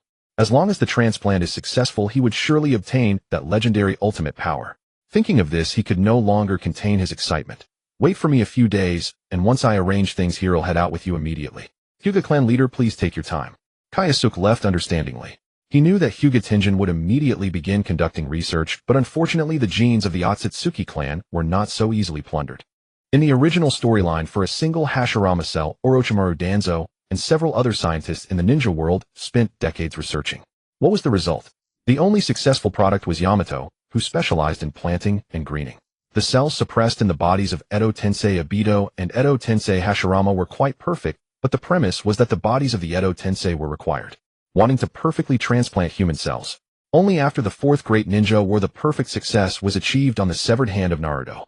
Moreover, one still did not know if there were any factors of yang power or Ashura chakra at play within. Now during the Warring States period, when electric lights were just beginning to become popular, wanting to perfectly transplant the cells of the Otsutsuki clan. The difficulty is evident. The Otsutsuki clan on the moon is not comparable to the actual Six Paths brothers. Their bloodline has been diluted to the point where only the clan members have some noticeable Otsutsuki traits. The other clan members are not much different from normal humans on Earth. According to Kyosuke's understanding, the difficulty of transplantation should be somewhat easier than Hashirama's cells. With the technology currently in Hyuga's grasp, it should be successful in 30 to 50 years. Thinking of this, he subconsciously looked at the knowledge section in the system for exchange options. As long as Kyosuke wants, he can become the strongest researcher in the world in a very short time. Gene cloning, cell transplantation, he even has the ability to replicate Steel Naruto. Unfortunately, there is currently no suitable research environment. Putting the scientist's dream deep in his heart, Kyosuke turned back to his room, ready to see how Vortex John was doing. Thud, thud, thud. Just as he reached the door, he heard a sound from inside the room, like an old cow drinking water. Cough. After a gentle cough, the next second Kyosuke kicked open the door. Good morning, Mizuho. Startled by him, Mizuho sprayed out the milk she hadn't swallowed yet. The milk bottle clattered to the ground, and her bun head fell flat as she began to cough violently. You? Cough, cough. You bastard, one day. Cough, I will personally slaughter you. Poor child. Kyosuke shrugged, ignoring her utterly unconvincing threat. By the time she could control the nine tails, he would have already been soaring through the sky with his complete Susanoo. If she wanted to take him down, there should only be one way. Not knowing what he thought of, Kyosuke let out a terrifying laugh that made Mizuho's hair stand on end. This bastard must be up to no good. Mizuho, almost coughing out her lungs, could no longer contain her anger and pounced on him with claws outstretched. He'll fight you to the end. On the other side, Hyuga Tenjin could not wait to begin his research. As his direct disciple, Hyuga Yayoi was also granted the qualification to participate. This is the harvest from the teacher's outing. She took a deep breath and began the preliminary blood transplant. There were many prisoners within the clan, so there was no shortage of experimental materials, and losing one was not a pity. The blood of the Otsutsuki clan differs from any blood type common in the ninja world, and it can be said that it will definitely provoke adverse reactions. However, no one expected that this rejection would be so fierce. In just 20 seconds, the experimental subject with the strength of a chunin was sent to hell amidst a storm of blood mist. Next, Tenjin frowned, a faint sense of unease rising in his heart. It turns out that this premonition was indeed more accurate in bad situations than in good. In the next 10 experiments, no one could last half a minute. The moment the Otsutsuki cells entered the body, they would immediately trigger a comprehensive breakdown reaction. If this continued, not to mention the experimental subjects, even the blood of the corpses would not be enough for the experiments. Damn it, it really isn't easy to obtain the power of the ancestors. For a whole night, Hyuga Tenjin was entangled in the issues of the experiments. Ultimately, he was forced to come up with a solution that wasn't really a solution. The caged bird seal, a distinctive mark unique to the Hyuga branch family. This seal is very powerful and is the crystallization of the strongest techniques of the Hyuga family over the millennia. Even the powerful bloodline of the Byakugan can be suppressed through the caged bird seal, and this is also why the Hyuga clan has always struggled to produce unparalleled powers. With this sealing technique, it can achieve microscopic limiting effects, but can it also work on the cells entering the body? In the next few days, Tenjin began to experiment with his hypothesis. The results were promising. The caged bird seal indeed had an effect. With it, the Otsutsuki cells could not spread throughout the body. However, another problem arose. To achieve the goal of retention, it was necessary to regularly infuse chakra, and it had to be done frequently by the one controlling the sealing technique. Otherwise, in the end, it would still be a futile effort. In this era of technological scarcity, there was no method for long-term preservation of corpses. To preserve the Otsutsuki cells and chakra, a living person must serve as the vessel, and this person must be particularly loyal, possessing the spirit to dedicate everything to the clan. After much thought, Hyuga Tenjin ultimately turned to his most favored disciple. Yayoi, I have an important task to assign to you. Dazed and confused, Hyuga Yayoi thought her master was just as usual, unaware that this special task would bring her unimaginable suffering. In the forbidden area of the back mountain at night, the screams of Hyuga Yayoi echoed continuously. When Kyosuke met Hyuga Yayoi again, the girl was already wrapped in bandages from head to toe, having become somewhat taciturn. Perhaps sensing his doubt, Hyuga Tenrin casually explained, Yayoi will accompany us. She needs more opportunities to train. That was the claim, but Kyosuke felt the man was hiding something. Taking in the girl's appearance, he silently remarked that even Danzo had become a cosplay target. At this moment, Hyuga Yayoi was almost a replica of Danzo, especially the right eye hidden beneath the bandage. Wait, her right eye. Kyosuke's eyelid twitched, then returned to normal, neatly concealing his thoughts. Hyuga Tenrin and the others noticed nothing unusual, but the whirlpool-haired girl beside him vaguely sensed something amiss. Why does he keep secretly staring at her? Recalling how everyone had vanished before, Mito suddenly understood. So that's it. No wonder he could persuade Hyuga Tenrin to leave the mountain. To stop father, he actually chose to form an alliance with the Hyuga through marriage. Her lips unconsciously pouted. Mito didn't understand why she felt so angry. It's definitely because that bastard annoys me. The ponytailed girl tried to justify herself, confirming the existence of the Tensigan and even helping the Hyuga realize their lunar plan. It could be said that Kyosuke had exceeded their agreement. Now it was the Hyuga clan's turn to fulfill their duty. Considering the current situation, Hyuga Tenrin did not bring an especially large force. He alone was enough to deal with Uzumaki Ashina. The remaining issues would be handled by the Uchiha clan. Of course, caution never hurt, so Hyuga Tenrin brought 10 formidable subordinates. Should any unexpected trouble arise, these 10 would suffice to help him slip away from the enemy. He believed the Uchiha would never act irrationally. At this critical moment, the Senju and Uzumaki were the true great threats. If the Uchiha also provoked the Hyuga, they might truly face a war of extermination. Understanding this, he felt assured in bringing Hyuga Yayoi to the battlefield. After all, the girl was now far more than just the clan leader's disciple to the entire Hyuga clan. She was the hope for the clan to dominate the shinobi world and the vessel for his son to become a top-tier powerhouse in the future. No mistake could be allowed. On the battlefield, please take good care of Yayoi, Commander Kyosuke, Hyuga Tenrin interjected suddenly. He had noticed that the princess of the Uzumaki clan kept radiating hostility toward his disciple, so he specifically offered this reminder. Kyosuke, of course, gave his utmost assurance. Rest assured, Chief Tenrin. I will do everything to ensure her. In truth, aside from the Senju threat, he now also worried about retaliation from the moon. Fortunately, his performance had been unremarkable, so those aliens certainly wouldn't pin it on the Uchiha. If retaliation did come, Hyuga Tenrin would be the one to bear the brunt. When the moon and earth clashed, Kyosuke might even use the opportunity to peek into some hidden existence. For instance, the Sage of Six Paths hiding in the Pure Land, Otsutsuki Isshiki somewhere chanting sutras, or even the moon ancestor who Kyosuke suspected might not be completely dead. Sigh, all troublesome characters, Kyosuke lamented. But his expression once again caused Mito to misunderstand. What's this? He asked you to look after his disciple, not to become his Livian son-in-law. Look at your pathetic face. The ponytailed girl finally couldn't help complaining. Huh? Kyosuke was dumbfounded. What was going on in this girl's head? How did she twist things to the issue? Oh right, the little sprout had probably miscalculated his bargaining chip, thinking he had secured Hyuga Tenrin's support through marriage. On second thought, it wasn't a bad idea, but she had underestimated him. Don't be silly, or I won't let you eat dinner tonight, Kyosuke threatened sternly. This was their usual way of bonding. Though he threatened, he never actually let the Uzumaki princess go hungry. It was an offhand remark, but this time Uzumaki Mito took it seriously. Glancing at the silent bandaged girl and the impatient Kyosuke, the ponytailed girl forced down her bitterness and turned away, tears streaming down uncontrollably. She herself didn't know where this bitterness came from. Though her voice was small, it couldn't escape the keen senses of a clan leader-level powerhouse. Hyuga Tenrin, still moving at speed, gave a light chuckle and said, "The Uzumaki princess' suggestion is excellent. Yayoi is about your age. You two should indeed get closer." His reasoning was simple. If his disciple became Kyosuke's lover, Kyosuke would never let her suffer from Otsutsuki's. Thus the Hyuga would have a fixed passage to the moon's world.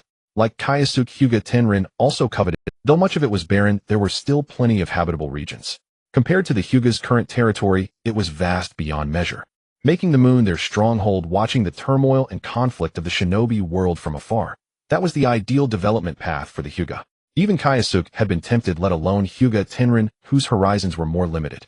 At that thought, he almost wished to marry them on the spot, but that was just wishful thinking. Still, no matter. Yayoi was beautiful and astonishingly gifted. Given time, the boy would surely be moved. If the match succeeded, Hyuga Tenrin might even remove his disciple's caged bird curse mark. Rules. Those existed to be broken. In a later age, when Naruto and Hinata wed their second child, Uzumaki Himawari should have received the caged bird mark. But what happened? Who in the Hyuga clan dared raise that issue? Were they tired of living?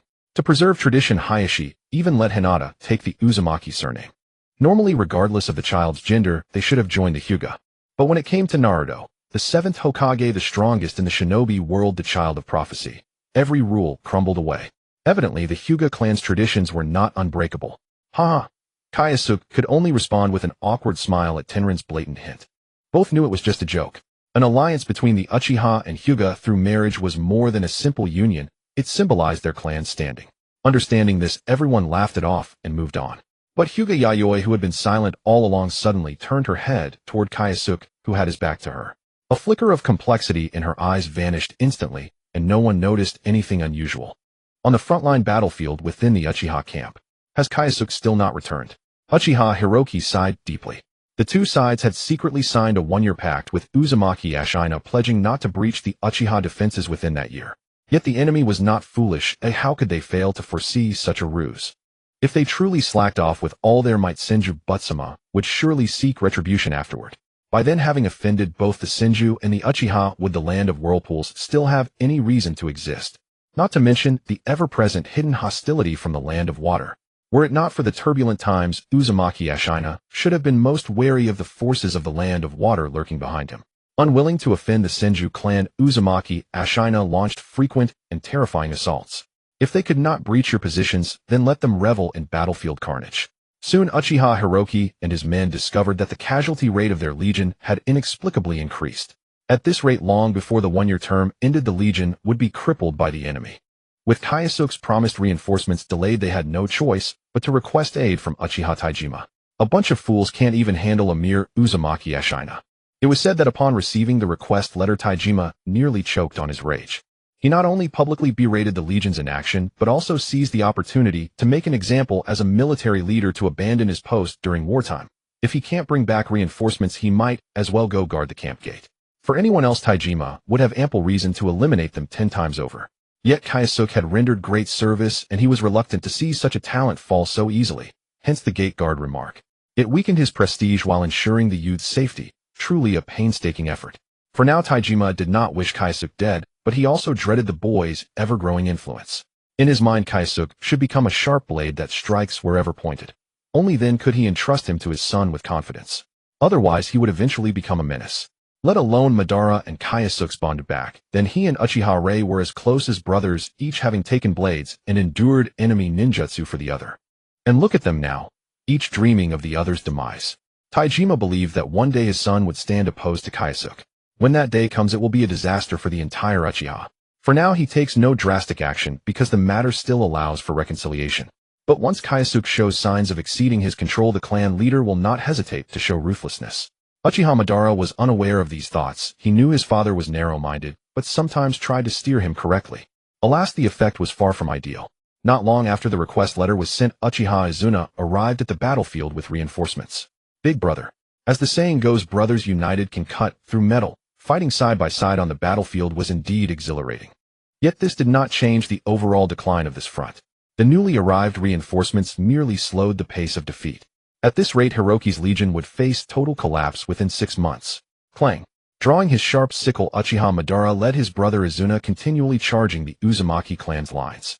Though not much time had passed, Madara's aura had grown remarkably steady, his strength evidently improving. Now Uchiha Madara had entered a special period of rapid growth. After a mere 3 days separation, even his worst critics would regard him with new eyes. Fire release, Great Dragon Fire. Facing the charging enemies, Madara's expression was cold, as he spat out 5 scorching fire dragons that could instantly vaporize a man. Advancing, he swung his sickle horizontally, and the remaining few Chunin fell beneath his blade. Behind him, Izuna began to display formidable power. Any enemy who tried to approach his brother fell to his blade's lock. The brothers coordinated perfectly, often tearing a gap in the enemy formation with ease. Yet the Uzumaki clan's ninja were far too numerous. Their total numbers vastly outnumbered the Uchiha. The brothers would charge, and then have to retreat quickly lest they be captured. The previous several charges went smoothly each time, with only light injuries. But this time Madara would pay for his recklessness. Uchiha brat, I've been waiting for you. Before the words faded, the peculiar black seals of a sealing technique spread wildly. Those who hadn't retreated in time were trapped by the enemy. Damn it. Uchiha Madara's brow tightened. He knew he had miscalculated. Glancing back at his somewhat panicked brother, he told himself over and over, he must not let Izuna come to harm. As a clan specializing in fire release, it was impossible that over millennia the Uchiha hadn't developed strength fire techniques. Yet such techniques were usually difficult to employ and rarely gave a decisive edge in high-level combat. Rather than waste chakra, it was better to use lower-ranked fire techniques to create opportunities. For this reason, many fire release masters used brank or crank techniques. Today, to break through the enemy's barrier, he needed the strongest single-point explosive power. Despite the heavy burden on his body, Madara decided to take the risk. In an instant, over 20 hand seals completed. Through chakra nature transformation, a torrent of flame gathered in his mouth. Before the forbidden technique was even unleashed, the surrounding temperature soared dramatically. Izuna, nearest involuntarily, took a few steps back. Don't underestimate me, Uchiha Madara. The Dance King roared as he released the strength forbidden technique. Garuda's Flame. The golden flame divine bird upon appearing forced everyone to instinctively shut their eyes. Even gazing at it gave the illusion of being scorched, let alone enduring its direct assault. Spreading its wings of flame, the divine bird charged at the barrier, obliterating the seemingly unbreakable seal in one blow. And that wasn't all. As the caster tried to flee, it overtook him, detonating the terrifying fire energy. Boom. With the Uchiha's heirloom forbidden fire technique, Madara-sama shattered the Uzumaki clan's scheme entirely. Welcome death, honestly, you beasts. Though barely standing, Uchiha Madara's arrogance remained unbroken. This devastating blow succeeded in eliminating the ambush squad prepared by the Uzumaki, but it also attracted the attention of enemies lurking in the distance. Izuna, you go first. He'll hold them off. Wielding his war fan, Madara, with severe burns around his mouth, moved to continue fighting. Big brother. Just then a strangely shaped kunai suddenly embedded itself in the open ground ahead. Seeing it, the brothers' stern faces finally showed a hint of a smile. That bastard had finally returned. Ninjutsu 8 trigrams, air palm. The terrifying secret technique of soft fists cleared a wide path in an instant. In the blink of an eye, several figures appeared before the two brothers. Hey, you two are still alive, Kyosuke greeted with a smile. Upon hearing this, Izuna naturally started to banter, feeling safe with his elder brother around, unafraid that this troublemaker would dare to lay a hand on him. As for Uchiha Madara, his gaze was entirely focused on Hinata Tenrin. His intuition told him that the person before him possessed incredibly formidable strength. You're quite impressive. Hinata Tenrin looked directly at the two boys, his eyes filled with admiration. He had heard earlier that the Uchiha had 3 outstanding talents. Kyosuke amazed him so much that he thought unless the Sharingan was successfully cultivated, it would be impossible for any pure ninja to surpass him. Just as he arrived on the battlefield, he witnessed the astonishing sight of Garuda exploding. If I remember correctly, the young clan head of the Uchiha is only 11 years old. Truly remarkable. Retracting his gaze, he inadvertently glanced towards the disciple following beside him. With these eyes, the Hinata clan would also welcome their own unparalleled genius. That day should not be far off. You take them down to heal. Hinata Tenrin turned around, his Byakugan blazing, quickly locking onto the target of this mission. He had long heard that Uzumaki Erasure was the foremost expert in sealing techniques of the present era, exceptionally powerful, with hopes of claiming the strongest position in the ninja world. Such a figure, how could Hinata Tenrin, who prided himself on being invincible, not pay a visit? Since I've come to the battlefield, I should greet the Uzumaki clan. With that, he directly led his clansmen away. With the insight of the Byakugan, it would be impossible for Uzumaki Erasure to avoid confrontation. Let's head back first. Kyosuke tightly grasped the hands of his two brothers and used the Flying Thunder God technique. As they entered the battlefield of the two clans, he announced the arrival of the Hinata clan for assistance, thus avoiding friendly fire. Tenrin, the hot-tempered elder, wanted to challenge the enemy commander directly, so this little shrimp wouldn't join the fray. In a clan leader-level battle, even the residual energy could pose a risk of death. Moreover, he was genuinely afraid that Uzumaki Erasure might develop some bizarre sealing technique, which could render his Flying Thunder God ineffective, leading to troublesome situations. The Flying Thunder God is not omnipotent. Powerful sealing techniques can even isolate divine power, so I must be extra cautious. He glanced at the score section, having been busy traveling recently, without focusing on acquiring points. What he had accumulated wasn't much, but it was enough to exchange for a desired ninjutsu. The Shadow Clone technique is a branch ninjutsu developed by the second Hokage Senju Tobarama. It creates physical clones using chakra, allowing them to act and fight just like the user, possessing individual consciousness independent of the user. They have considerable resistance to damage, and when dispelled, the memories and experiences of the clones will return to the original body. During the Valley of the End battle, the shadow clones used by Naruto could withstand Sasuke's Chidori without breaking form. Aside from would release clones, there were hardly any clones stronger than this in the ninja world. Moreover, shadow clones are excellent helpers for intelligence gathering and training. For infiltration and assassination missions, having shadow clones means the original body does not need to take the risk personally. Most impressively, the clones can utilize the vast majority of the original's ninjutsu, including abilities granted by bloodline limits. Combined with the Flying Thunder God, Kyosuke's safety undoubtedly increases significantly. As for the training issue, Naruto utilized his status as a Jinchuriki to compress the chakra nature training, which normally takes 2 years, into just a few days. This was made possible by the characteristic of shadow clones transmitting physical memories. In the future, if Kyosuke aims to advance to the 6 paths level, shadow clones could save him a significant amount of time, and he should have no trouble researching the Sage's Orb. There are several methods to create the Sage's Orb, and the only method Kyosuke can adopt is to deeply develop his chakra, allowing himself to possess the full nature transformations of yin-yang and the 5 elements. For an ordinary person, it might take several lifetimes to achieve such mastery in developing a single chakra nature, which would grant them strength comparable to elite Jonin or even shadow-level power. Achieving full development, even those born with affinity for all 5 elements, would require at least 100 or 80 years to accomplish this. However, as long as he masters Naruto's training method, Kyosuke can proportionally compress the time continuously. If a normal person needs 80 years to fully develop a certain chakra type, then, by summoning 80 shadow clones for intensive training, he could complete what would take 80 years in just 1 year.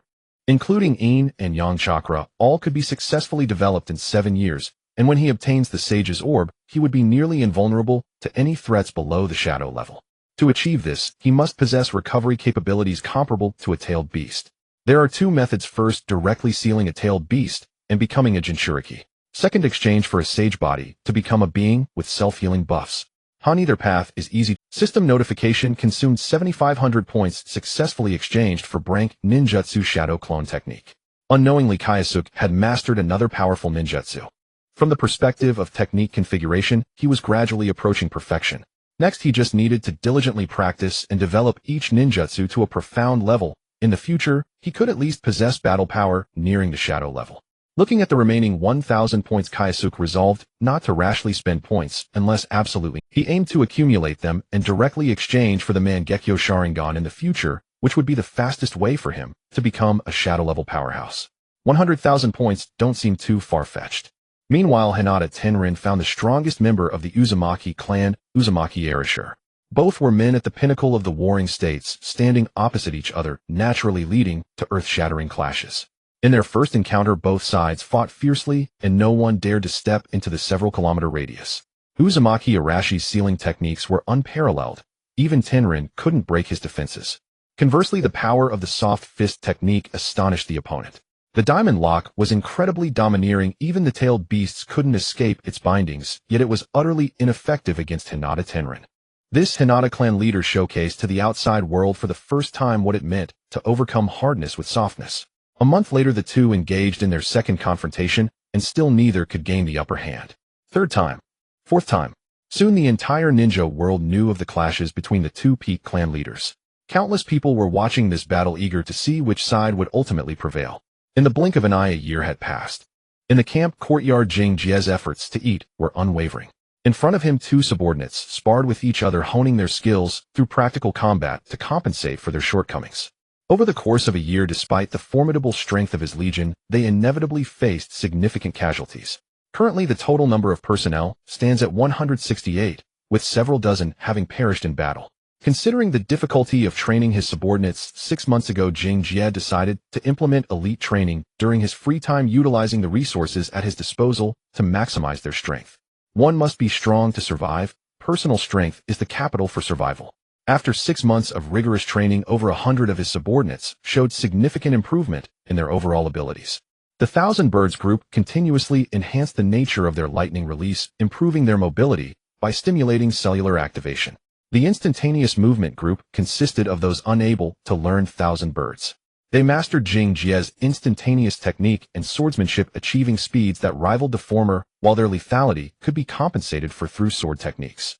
In short, Jing Jie's legion emphasized swift action, ensuring that battles were fought without hesitation. If one couldn't keep up with the main force's movements, they shouldn't blame anyone for their demise. Don't want to die? Then train twice as hard in normal times. With increased strength, one's chances of survival will naturally improve. Zila. Two currents collided, stirring up a frenzy of dust, causing Jing Jie to lose his appetite. What are these guys up to? Putting down his plate, the boy leisurely picked his teeth, deciding to go have half a bucket of fresh. Calculating the time, he was about to enter a rapid growth phase physically. The problem that had plagued him for years was finally on the verge of being resolved. After a year of hard training, Jing Jie had seen growth in various aspects of his abilities. However, his physical strength remained stuck at the Chunin level, hindered by his age, which limited his physical development. The young ones are indeed unfortunate, Jing Jie often lamented. There was nothing to be done. His neighbor Uchiha Madara had fully entered a phase of rapid power growth. Not only had his chakra increased dramatically, but his physical prowess also far surpassed Jing Jie's. Both were related to physical strength, which had become Jing Jie's greatest shortcoming. The rapid growth of the Dance King's strength seemed to offer him a glimpse of the future Uchiha Sasuke. No matter how much external help he received, it truly took him only 2 years to go from a child to battling Orochimaru and Deidara. A normal person might take 20 years to achieve such a leap in strength. To this, he could only say Indra was impressive. Currently, Madara's situation was similar. After all, the Dance King was over 2 years older than him. Had it not been for his secret techniques, Jing Jie would have long been left behind. He figured Hashirama's situation was likely similar. That guy has probably awakened, would release Jing Jie mused, recalling the bowl-cut figure by the river with a pang of, on some future day he would face a deluge of wood release, and from the current perspective it seemed there were no particularly effective countermeasures. Oh God of ninjas, he smiled faintly, quietly drawing out a kunai in preparation. The next second a figure suddenly sprang out, gathering violent chakra in her hands, almost bursting forth. The newcomer was Uzumaki Mido. Dai Uchiha Jing Jie. She shouted wildly. However, the onlookers appeared to be accustomed to her attempts to assassinate the Legion leader and stopped to watch. Seated, Jing Jie flicked his wrist and threw the kunai. Surprisingly, the little girl crushed it barehanded, an astonishing display of brutality. Her strength is becoming increasingly terrifying, he noted. Boom. The powerful strike failed to hit its target. Seeing this, Mito immediately formed hand seals, attempting to use a sealing technique to restrain Jing Jie's speed. As she appeared, black ink patterns spread around her, seemingly leaving nowhere to escape. A year ago, he might have had to use Flying Thunder God to escape, but the situation was different now. Too naive, Mito Jing Jie smirked as currents of electricity enveloped him. With a characteristic sizzling sound, the ink patterns charging from every direction shattered under the impact of the electricity. Thousand birds flow. What? Mito was stunned, seemingly not expecting that the annoying guy had kept such a technique in reserve. Not just her, but the observing ninjas of the Legion also exclaimed, surprised that Thousand Birds could have such a transformation. With a brief display of his skills, Jing Jie indicated the direction for his subordinate's future training. Want to go again? He provocatively beckoned to the girl. The arrival of Hyuga Hinata completely balanced the power between the two sides. After that, Jing Jie no longer restricted Mito's freedom. If she wanted to leave, she could have returned to her clan long ago. Yet for some reason, she stubbornly stayed. In her own words, as the princess of the Uzumaki clan, she had to uncover the hidden schemes of the Uchiha. A formidable reason, one that even she seemed to believe wholeheartedly. Since the hostage was unwilling to leave, Jing Jie naturally could not force her away. If she wouldn't leave, having her stay as a sparring partner was also a good thing. Slowly raising his finger, a terrifying blade of electric light shot out, catching the girl off guard as it clipped a lock of her hair. Thousand Bird sharp spear. Is there more? Mito was angry, as she hadn't expected this guy had trained such a powerful technique behind her back. As for her, aside from accumulating chakra, it seemed she could only continue researching sealing techniques. She couldn't possibly win against him. With that in mind, Mito simply shrugged, pouting as she stepped aside, declaring that she wouldn't fight anymore. Hey, aren't you continuing? Don't think you can take advantage and act innocent? Mito snapped, turning around with a huff, rolling up her sleeves. On her smooth, fair arms were inscribed several characters marking the unique Flying Thunder God coordinates belonging to Jing Jie. With this on me, I can never win against you. She attempted to find an excuse for her defeat. Seeing this, Jing Jie stepped forward, grabbing her arm, startling the little girl. What are you doing? Can't you control your inner beast any longer? Damn it, Bean Sprout, shut up, Jing Jie replied, rolling his eyes. I'm here to help you remove that mark. Really? He said, gently touching the girl's arm, preparing to erase the Flying Thunder God coordinates. Yet somehow Mito recoiled, rejecting his goodwill. Who knows if you're lying? You might take the chance to put some curse on me. She concocted a flimsy excuse. Almost choked by her words, Jing Jie silently rolled his eyes, using Flying Thunder God to disappear with her from the camp. Inside a hidden cave, the girl's painful screams echoed endlessly. Hyuga Yayoi pounded her fists against the rocks, her eyes filled with deep-seated hatred. Pulling off the bandage from the corner of her eye, the right half of her face was as pale as a corpse. After a year, Hinata Yayoi had endured inhumane torment. The cells of the Otsutsuki had an incredibly powerful assimilation effect. If it weren't for the Hinata bloodline within her, fundamentally rooted in the same origin as the Otsutsuki of the moon, anyone else would have died 100 times over. Even so, Hinata Yayoi still suffered greatly, constantly needing to use chakra to suppress the spread of the cells. The pain was akin to countless termites gnawing at her flesh day and night. As the saying goes, one must either succumb to pain or erupt from it. Unable to endure any longer, Hinata Yayoi began to seek solutions on her own. Being a caged bird, having her life and death entirely in the hands of the clan. No problem, she could accept her fate. Commanded to marry that useless son. Fine, Hinata Yayoi had no way to refuse. Her life was not her own, let alone a mere marriage. But why did the clan leader have to torment her like this? The girl not only sought to end her suffering, but also to take revenge on those bastards who had harmed her. Free from the shackles of her family, she made the most important decision of her life. She sought out Uchiha Kyosuke, pleading for him to find a way to resolve her physical condition. In fact, until now, Hinata Yayoi was unaware of the existence of the Otsutsuki. She only knew that some terrifying cellular substance was sealed within her. To seek help, perhaps only the Uchiha youth could assist her. To prove her loyalty, she took advantage of the chaos of war to ambush a fellow clan's jonin, using this severed head to express her determination to affiliate herself. If Kyosuke informed Hinata, Tenrin, her fate would be to be executed on the spot by a cursed seal. With this leverage in hand, the other party would be more likely to sincerely help her alleviate her suffering. It felt as if centipedes were writhing beneath her skin, causing pain that made Hinata Yayoi emit chilling screams. I will definitely kill you all with my own hands. By the time Kyosuke and the others arrived, she was almost in a state of shock. Hurry, save her. Coming to the girl's side, the two of them together used healing techniques. Under his coercion and temptation, Mito began to study the application of medical ninjutsu. Combining the concepts provided by Kyosuke, within a few months, she successfully developed healing techniques. Not only her, but the idle Kyosuke would occasionally read medical books as well. Performing delicate tasks was not difficult for him. Using chakra to suppress the agitation of the cells posed no challenge. The two worked together, and soon Hinata Yaiwa condition stabilized. Step aside. Pushing away the hindrance, Mito took a deep breath and placed his hands on the girl's cheeks. Ninjutsu, 4-symbol seal. A spiral pattern completely covered the right side of the girl's face. After glancing at Hinata Yayoi, whose breathing was gradually stabilizing, Kyosuke asked in confusion, "Why are we still using the 4-symbol seal?" Pointing at the curse seal on the girl's forehead, Mito explained calmly, "The caged bird can no longer suppress the power within her. We must apply further seals." "So you are treating the Otsutsuki cells as if they were tailed beasts to be sealed?" However, upon careful thought, it wasn't a bad method. Hinata Yayoi was exceptionally talented, one of the top geniuses of the Hinata clan, and with such a person seeking to affiliate, Kyosuke certainly could not refuse. Who would give up a subordinate who might awaken the Rinnegan? As for ways to alleviate her suffering besides the healing technique, the only thing Kyosuke could think of was to completely untie the caged bird's restrictions. Only the pure and untainted Byakugan could fuse with the Otsutsuki's chakra and thus give rise to her own Rinnegan. To save her, he must first help her lift the seal. Considering the difficulty of the operation, Kyosuke called upon sealing technique expert Uzumaki Mito. Otherwise, he would have to spend a full 15,000 points to exchange for the complete caged bird technique. "Let me do anything, just don't make me spend money." This was Kyosuke's current mindset. Unfortunately, the technical crystallization of the Hinata clan over the centuries was not something a mere girl like Mito could comprehend. If Uzumaki Asuna herself were here, it would take decades of research to uncover the secrets. If it were that easy to break, the Hinata clan would have been exterminated long ago. The branch families that had suffered oppression for generations would inevitably turn their blades on their former masters once the caged bird was lifted. The simple reason such events had not occurred was that until now no outsider had been able to discover a way to. After more than half a year of attempts, Kyosuke was close to giving up. Aside from exchanging for the caged bird curse seal, he had no other means to save her. Then the next problem became much simpler. As long as Hinata Yayoi proved herself to have a value exceeding 15,000 points, Kyosuke could completely exchange the caged bird curse seal for her.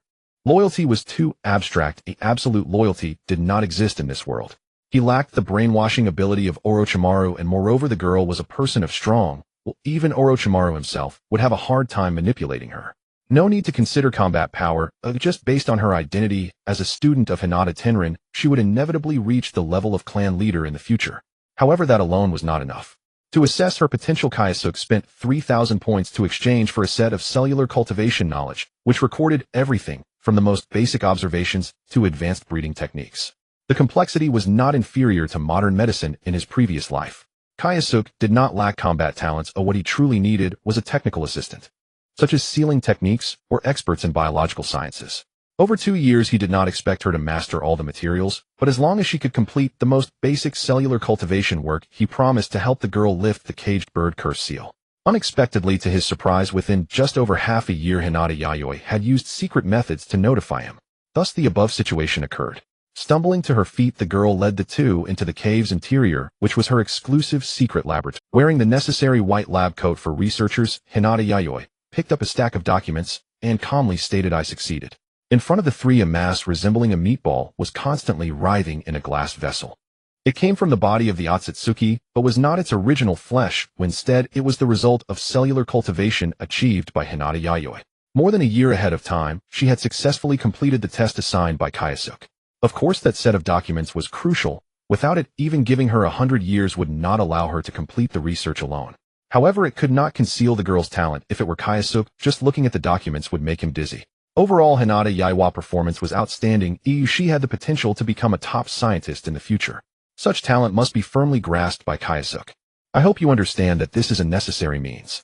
Jingjie did not hesitate to trust, and he was also accustomed to speculating on others with the utmost malice. Helping Hinata Yayoi. No problem. Spending 15,000 points of credits. That can be done as long as she has value. However, he would not fully trust the other party. A mere letter of allegiance was far from enough. For a sincere collaboration, he must be able to control the girl's life and death. In 3 days, Jingjie thoroughly digested the operation method of the caged bird curse, and quickly helped Hinata Yayoi lift that curse. At the same time, he accomplished two things. First, he requested Uzumaki Mido to intervene and seal the Otsutsuki cells while also using the 8-trigram seal to disguise it as the caged bird. Second, he would cast a new curse on the girl that would not affect her Byakugan, but would allow him to take her life at any time. Hinata Yayoi was smart and knew that only by doing so would the boy truly trust her. This is the price of freedom, the girl said. She planted the curse mark on her wrist and added a flying Raijin mark to the technique. After doing all this, Jingjie took out the second piece of information from his pocket. Cell transplantation technology. If you grasp it thoroughly, maybe you can completely remove what's on your face. Of course, I personally do not recommend you do this. Since there were only the two of them present, Jingjie did not hide the existence of the transmigration eye. After hearing his explanation, the girl realized that the cells causing her immense suffering actually came from her family ancestors thousands of years ago. Upon learning that the transmigration eye could grant her the strength to slaughter clan leaders, Hinata Yayoi made a decision in just 3 seconds to keep this root of suffering, just to become stronger. In response, Jingjie expressed his great praise, reminding her of many important points based on his memories. The caged bird I cast on you is highly deceptive. Unless the curse mark is activated, Hinata Tenjin will definitely not be able to detect anything unusual. Individual bravery is important, but never underestimate the power of a group before exceeding a certain. Abandon the hatred in your heart and make the Hinata clan a tool in your hands. That is the most successful revenge as a branch family. Indeed, Jingjie not only wanted a scientific talent, but he also wanted to join forces with the girl to overthrow the entire Byakugan clan. On the day of success, he would simultaneously master the powers of both Hinata and Uchiha. Compared to the harvest, 15,000 points of credits seemed trivial. Controlling the Hinata clan. The girl took the research data, her eyes gradually revealing a gleam of ambition. Seeing this, Jingjie smiled lightly and said, I hope you understand that what I need is not an obedient puppet, but a comrade who can stand shoulder to shoulder with me. The dangers we will face in the future may far exceed your imagination. To be honest, I do not have the confidence to face them alone. Hurry up and grow stronger. The day you step into the clan leader level, I will personally lift the curse for you. A slap followed by a sweet date. The method is simple, yet always effective. Coupled with his grand visions, Hinata Yayoi had no thoughts of considering other issues. Feeling moved was enough. For Jingjie, he had merely spent some credits. However, in the girl's eyes, the boy was her great benefactor, who saved her from suffering, helped her lift the curse, and bestowed upon her precious knowledge. A single feeling of gratitude might not suffice to describe the waves in her heart. Meeting the boy's gaze, Hinata Yayoi spoke firmly. Please rest assured, Yayoi will not disappoint your expectations. Very well, I look forward to your performance. Having concluded the most important meeting to date, Jingjie faced 2 tasks ahead. The first was to completely resolve the threat from the Uzumaki clan. The second was that Lady Mido was finally leaving. At the camp entrance, Maruko with her bun hairstyle carried a bag and glared angrily at the boy. What's wrong? Jingjie asked in confusion. I'm about to let you go. Why do you still look like you want to eat someone? He shouldn't have said anything new. As soon as he did, Mido exploded on the spot. You bastard. You spread the rumor that I was preparing to return to the clan to give birth. Who? Upon hearing this, Jingjie nearly spat out a mouthful of old blood. After coughing hard for a while, he barely waved his hand and said, Of course not. We are already friends. How could I spread such rumors? Really? Maruko expressed extreme doubt. Returning to give birth. On no returning to the clan to help her father handle work, the next time they met would be on the battlefield. Thinking of this, Mido's anger instantly disappeared, and a wave of frustration surged in her heart. She wanted to vent loudly, but as the princess of the land of waves, her status often prevented her from acting on her impulses. Staring at the boy's face for a long time, suddenly she grabbed Jingjie's arm and bit down on his wrist. Hey, are you asking for it? Humph. After biting him, Mido put her hands on her hips, looking very determined. This is a warning for you. Next time we meet, I will definitely make you roll on the ground.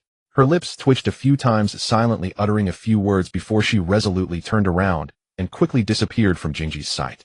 Don't forget me. With the escort of her subordinates, Mido safely returned to the territory of the Uzumaki clan. Upon the princess return, the Uzumaki clan's ninjas immediately fell into a frenzy. Outsiders might mistakenly think a war had been won. Uzumaki Lanming, her father, was also very pleased, but he maintained a stern expression and called his daughter into the tent. After clarifying the situation and realizing that she had not returned to give birth, Uzumaki Lanming finally breathed a sigh of relief. Damn, Uchiha, how could my daughter of Uzumaki Lanming marry you? For some reason, Mido's heart suddenly tightened, and after a long silence, she quietly said, Father, teach me the diamond lock. This sealing technique is extremely difficult. She had previously resisted it somewhat, but now. At least Mido understood one thing. Only by possessing enough strength can all impossibilities be made possible. This was the lesson Jingjia had taught her. Ha ha, good. This is the princess of the land of waves. Uzumaki Lanming was very pleased after a year of hardship his daughter had finally grown up. With a desire to become stronger under his guidance, his daughter would surely become a top-notch powerhouse in the future. At that time, he would have to find a chance to avenge himself, preferably by capturing that Uchiha brat. Throughout a year of battles, Uzumaki Lanming had truly had enough of the elusive boy. If you ask him what ninjutsu he hated the most, flying Raijin would undoubtedly rank first. Forget it, let's not think about so much for now. Today, let's have the soldiers celebrate properly, Uzumaki Lanming said with a comforting smile. Elder Hongshu, you were looking for me. As Jingjia lifted the curtain, he discovered a gathering of prominent figures, all concentrated within the tent. Even Tianrin was among them, who usually preferred not to attend meetings of the Uchiha clan. This situation indicates that these individuals are preparing for significant action.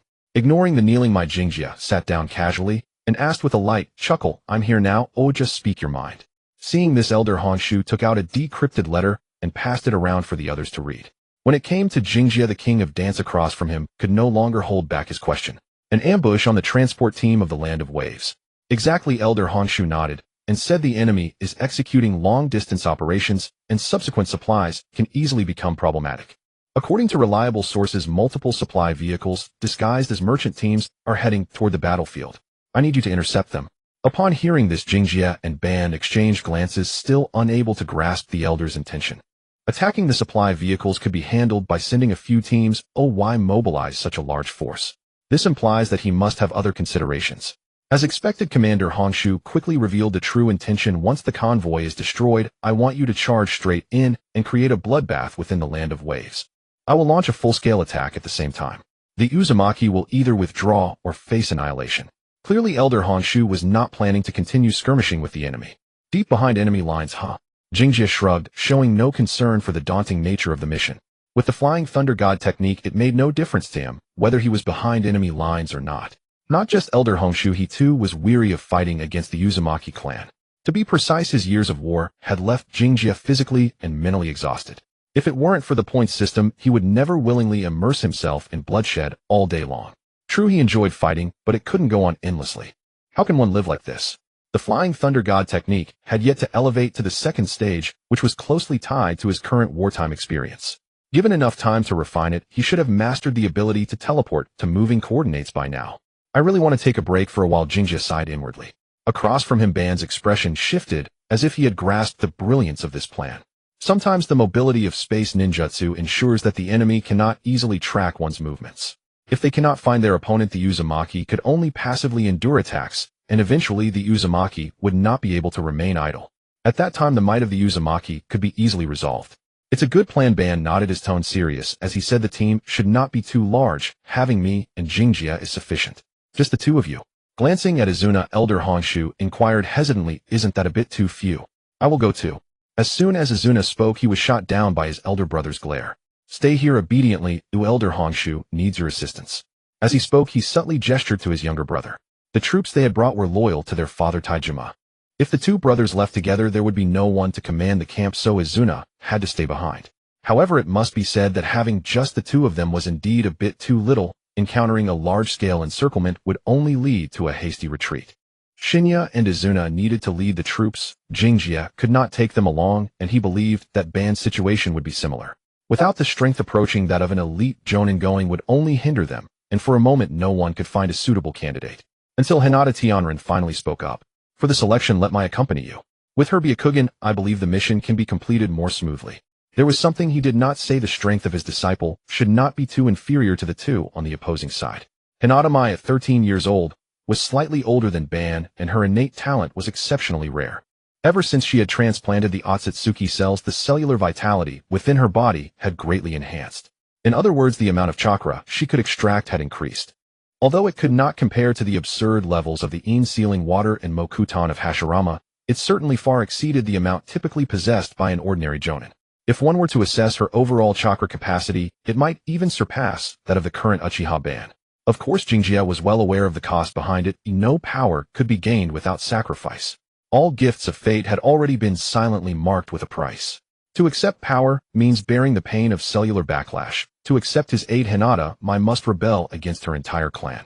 Otherwise, no one would grant anything for free, There is no such thing as unconditional giving in the world. The only difference lies in whether the individuals involved can perceive it.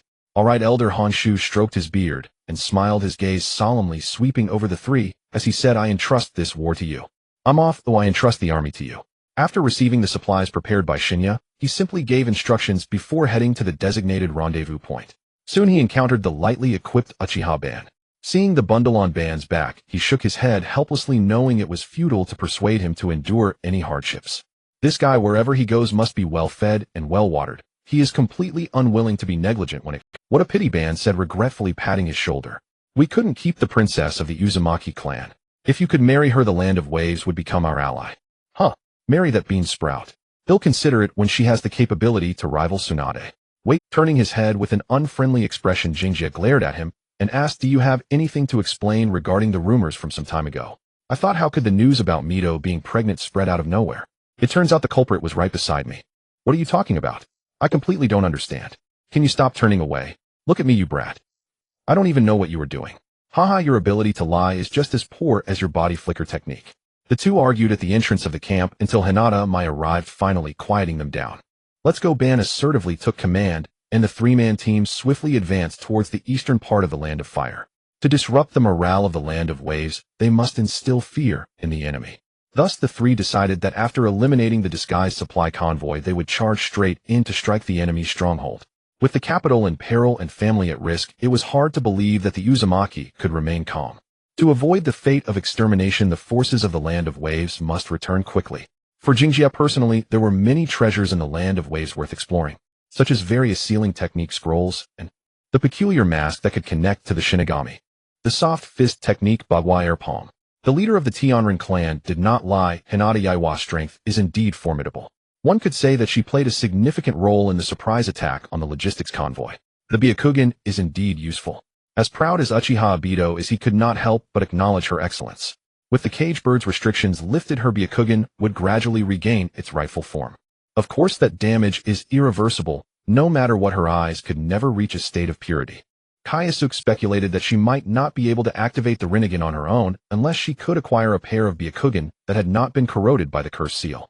Then she would have to take action against the Hyuga clan. Her current strength was insufficient, so Hinata Yayoi decided to wait a little longer. Attacking the clan was no small matter. A moment of carelessness could easily plunge her into a state of irretrievable despair. Moreover, eyes cannot simply be transplanted and used immediately. She must first master the relevant techniques. Boom. The fire of destruction cleared the area as the three continued towards their next target location. According to intelligence, there are a total of 7 teams advancing along different routes. Finding them all is challenging. Both distance and search require considerable time. Fortunately, the team has a perfect response method. They deployed a large number of flying thunder god kanai within the relevant area, using the Byakugan to observe passing merchant caravans. As soon as they detected a suspicious target, the team could arrive in an instant. Adhering to the principle of better to kill an innocent than let a guilty escape, any convoy listed as suspicious would be destroyed regardless of the facts.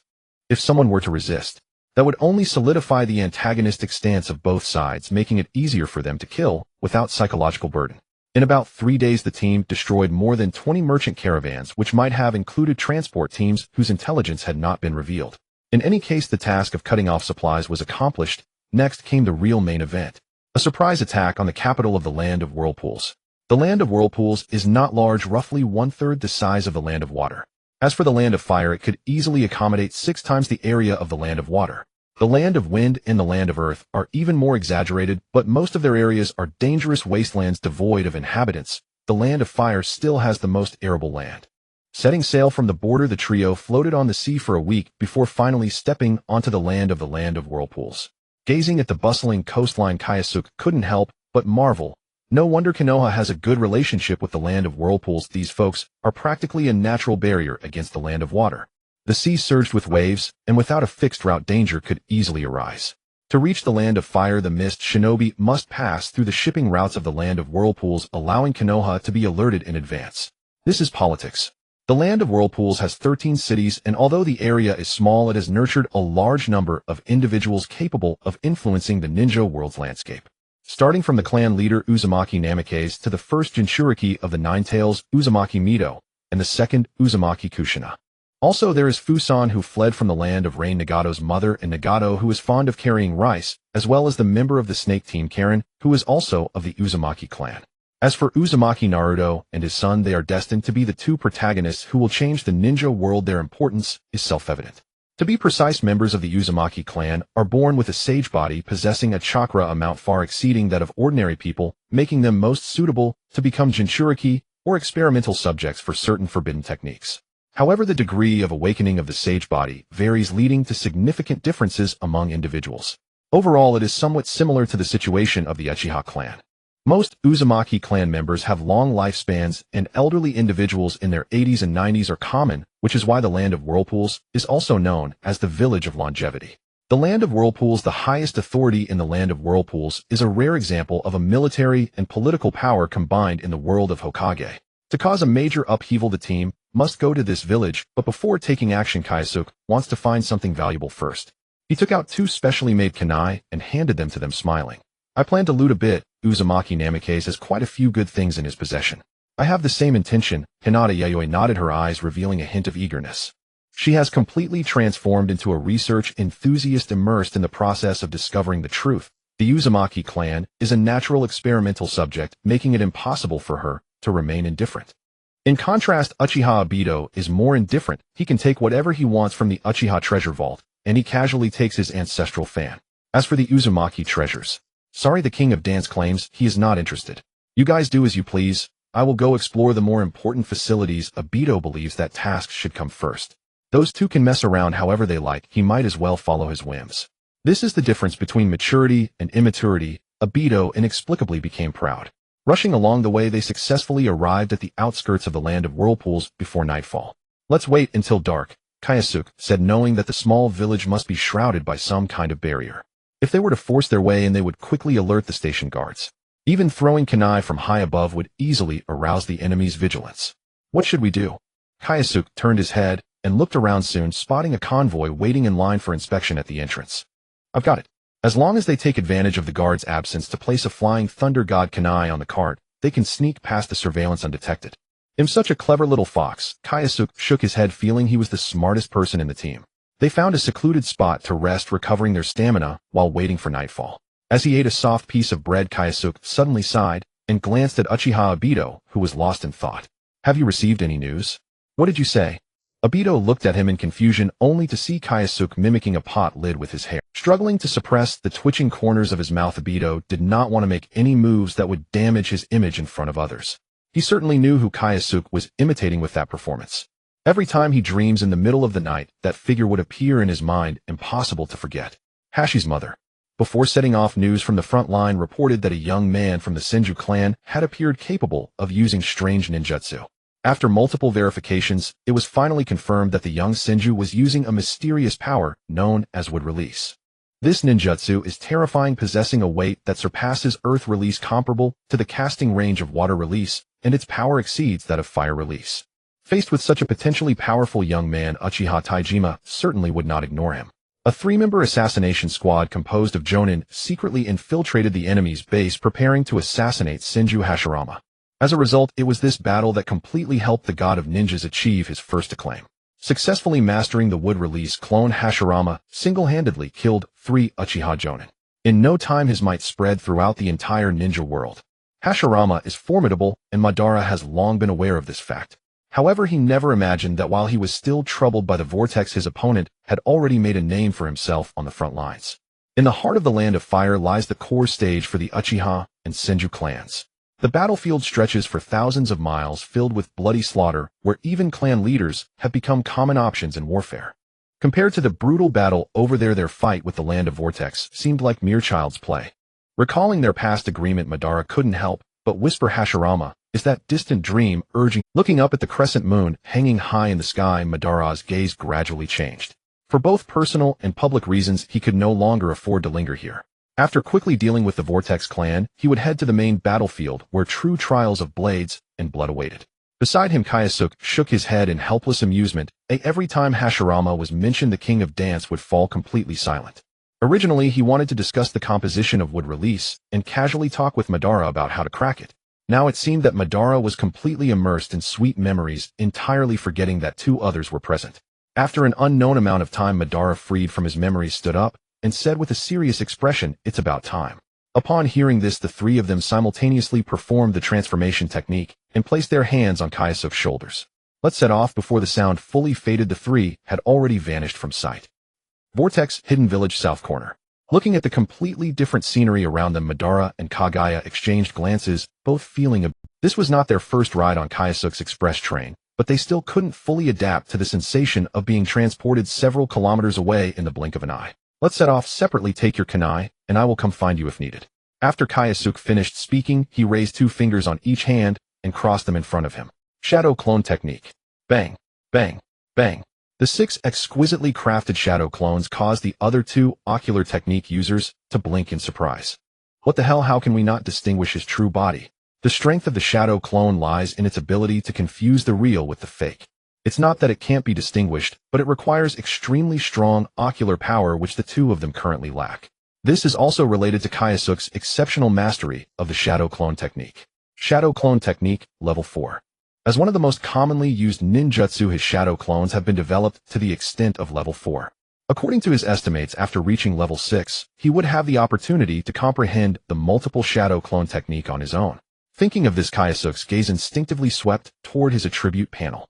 Name: Uchiha Kyosuke. Age 10 years. Body strength peak, Chunin. Mental strength, Jonin. Chakra volume, Jonin. Mastery, Uchiha sword technique. Level 6 body technique. Level 6 throwing technique. Level 7 chakra control technique. Level 5 sealing. Level 6 water flow instantaneous technique. Level 5 Chidori. Level 6 flying thunder god technique. Level 3 shadow clone technique. Level 4 bloodline limit Sharingan. 3 Tomo summoning beast nun ninja tools. Slightly points 4268.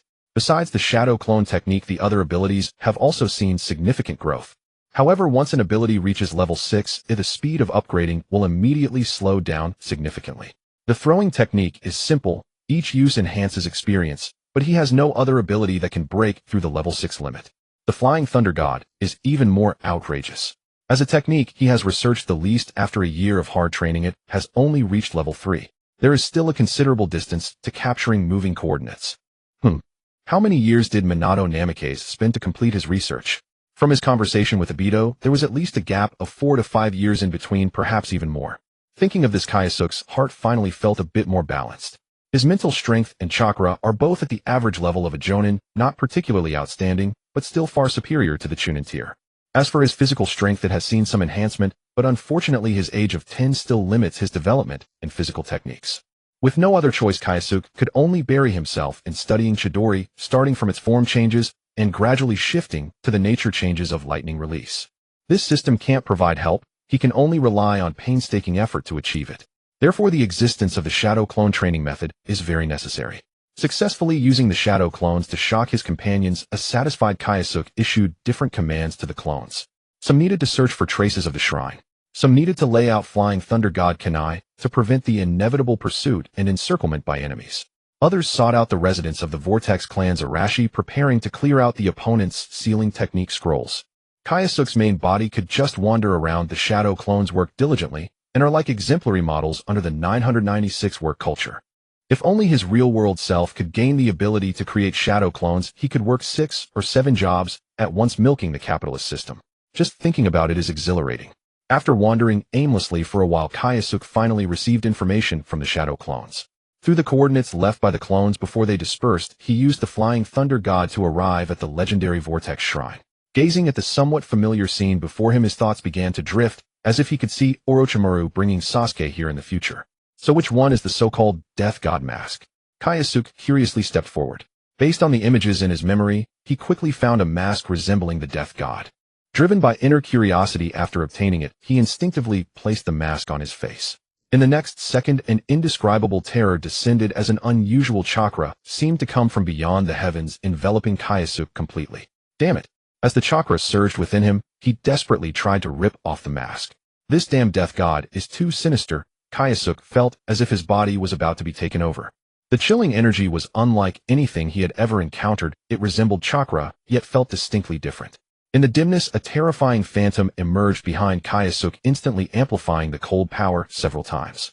He was on the verge of giving in. Get off me! At the crucial moment, Kyosuke activated his Sharingan. The suddenly expanding mental energy helped him break free from the invisible restraints in an instant. Seizing the opportunity, Kyosuke yanked off the mask and hurled it harshly onto the ground. Oh, this is just absurd. After a long time, he finally calmed his racing heart. Picking up the mask from the ground, Kyosuke furrowed his brow, a question bubbling up in his mind. What is the death god and the evil god worshipped by the cult of evil? What exactly are these so-called deities? Properly safeguard the mask. Jingjia has a premonition that he will one day need it. So next, gazing at the ancient shrine before him, he swiftly formed seals and unleashed a torrent of flames, engulfing it entirely. Fire release, great fireball technique. Such a strange place, there's no need to linger here any longer. As soon as he finished speaking, Jingjia had already arrived at a residence 2 kilometers away. This was the residence of Uzumaki Namikaze, where his shadow clone not only located the place, but also discovered some intriguing items. Picking up the scroll his clone had found and opening it, he saw that it recorded the methods for sealing techniques. Perhaps Uzumaki Namikaze never thought that someone would dare to infiltrate his residence to steal. The painstakingly drawn sealing technique manual unexpectedly fell into the hands of Jingjia, his enemy. In fact, it might not only be the scroll of sealing techniques. Jingjia bent down to pick up a map and compared it with the scroll lacking glass sealing techniques, finding the contents recorded on the map even more intriguing. The ninja world boasts a wide variety of weapons, with prices experiencing drastic fluctuations based on the conductivity of chakra. Among them, divine-grade weapons can transmit chakra perfectly and are exceptionally sharp, boasting an incredible durability that is virtually indestructible. The map collected by Uzumaki Namikaze recorded the location of a certain Kusanagi sword. From the very beginning of his training, Jingjia had never given up on honing his swordsmanship. In the future, when facing formidable enemies against whom ninjutsu is ineffective, his excellent swordsmanship would provide a significant boost to his strength. Thus, he was very interested in searching for this Kusanagi sword. Looking up at the hazy moonlight and the gradually noisy village around him, Jingjia smiled slightly, knowing it was time to take action. Slowly raising his palm, Jingjia initially intended to burn down Uzumaki Namikaze's house, but suddenly the image of an angry girl with a bun popped into his mind, and he reconsidered abandoning this plan. I can't let her become homeless. With a gentle leap, he left the residence, and while in midair, Jingjia raised his hands, summoning a rain of phoenix fire. The surrounding houses quickly caught fire under the effect of fire release. Who goes there? A ninja rushed forward, clearly having discovered the suspicious arsonist. A person here to take your life. Jingji's tone was icy as he thrust his chidori straight at the intruder, instantly piercing through their heart. System notification: killed a lower ninja of the Uzumaki clan, earning 50 points. Futile struggle. Jingjia shook his head coldly, his killing intent palpable as he pointed his sword toward the approaching ninja squad. An enemy upper ninja has appeared. Lightning flickered around him, and in an instant Jingjia transformed into an afterimage, charging forward. As his control over chakra improved, he gradually learned to combine 2 body flicker techniques. Stimulating his cells with lightning release while employing the unique body flicker technique of sure sway. The speed was astonishing. Uchiha-style Chidori Sakanade. With his self-created swordsmanship, lightning erupted like flowers blooming among the enemy ranks. Drops of crimson fell, and except for the upper ninja, who narrowly escaped, the rest of the ninjas perished instantly beneath Jingji's sword. 1/3 of my chakra has been consumed. I still need to reserve some for the Flying Thunder God technique. Knowing he couldn't continue to squander it, he decided to engage the upper ninja using swordsmanship. Of course, necessary auxiliary measures cannot be neglected. A flash of crimson light appeared, and 3 black tomo firmly locked onto the enemy. Sharingan activate. Nimbly flipping and jumping, Jingjia dodged the incoming sharp wind blades, slashing his sword at the enemy, while calculating all possible evasive actions they might take. You bastard, don't think he'll let you leave alive. The upper ninja of the Uzumaki clan did not flinch, effortlessly using a kunai to block Jingji's full-powered strike. The disparity in physical strength was glaringly evident at this moment. Close combat is still inadequate. Jingjia sighed internally, applying a bit of force with his palm, causing a blue torrent to instantly spread along the entire blade. Chidori blade. The kunai shattered, and the long sword sliced off a chunk of flesh from the enemy's left shoulder. Although it was not fatal, it would certainly affect their agility. If it were an ordinary upper ninja, they would have been decapitated by his sword by now. Such formidable mastery of lightning release. This person's strength is truly terrifying. The Uzumaki upper ninja's expression grew serious as he endured the intense pain to unleash a powerful water release jutsu. Though not particularly strong, Jingjia found it challenging to break through the water release's blockade. To make matters worse, a second squad, led by an upper ninja, arrived. Ultimately, we are in enemy territory.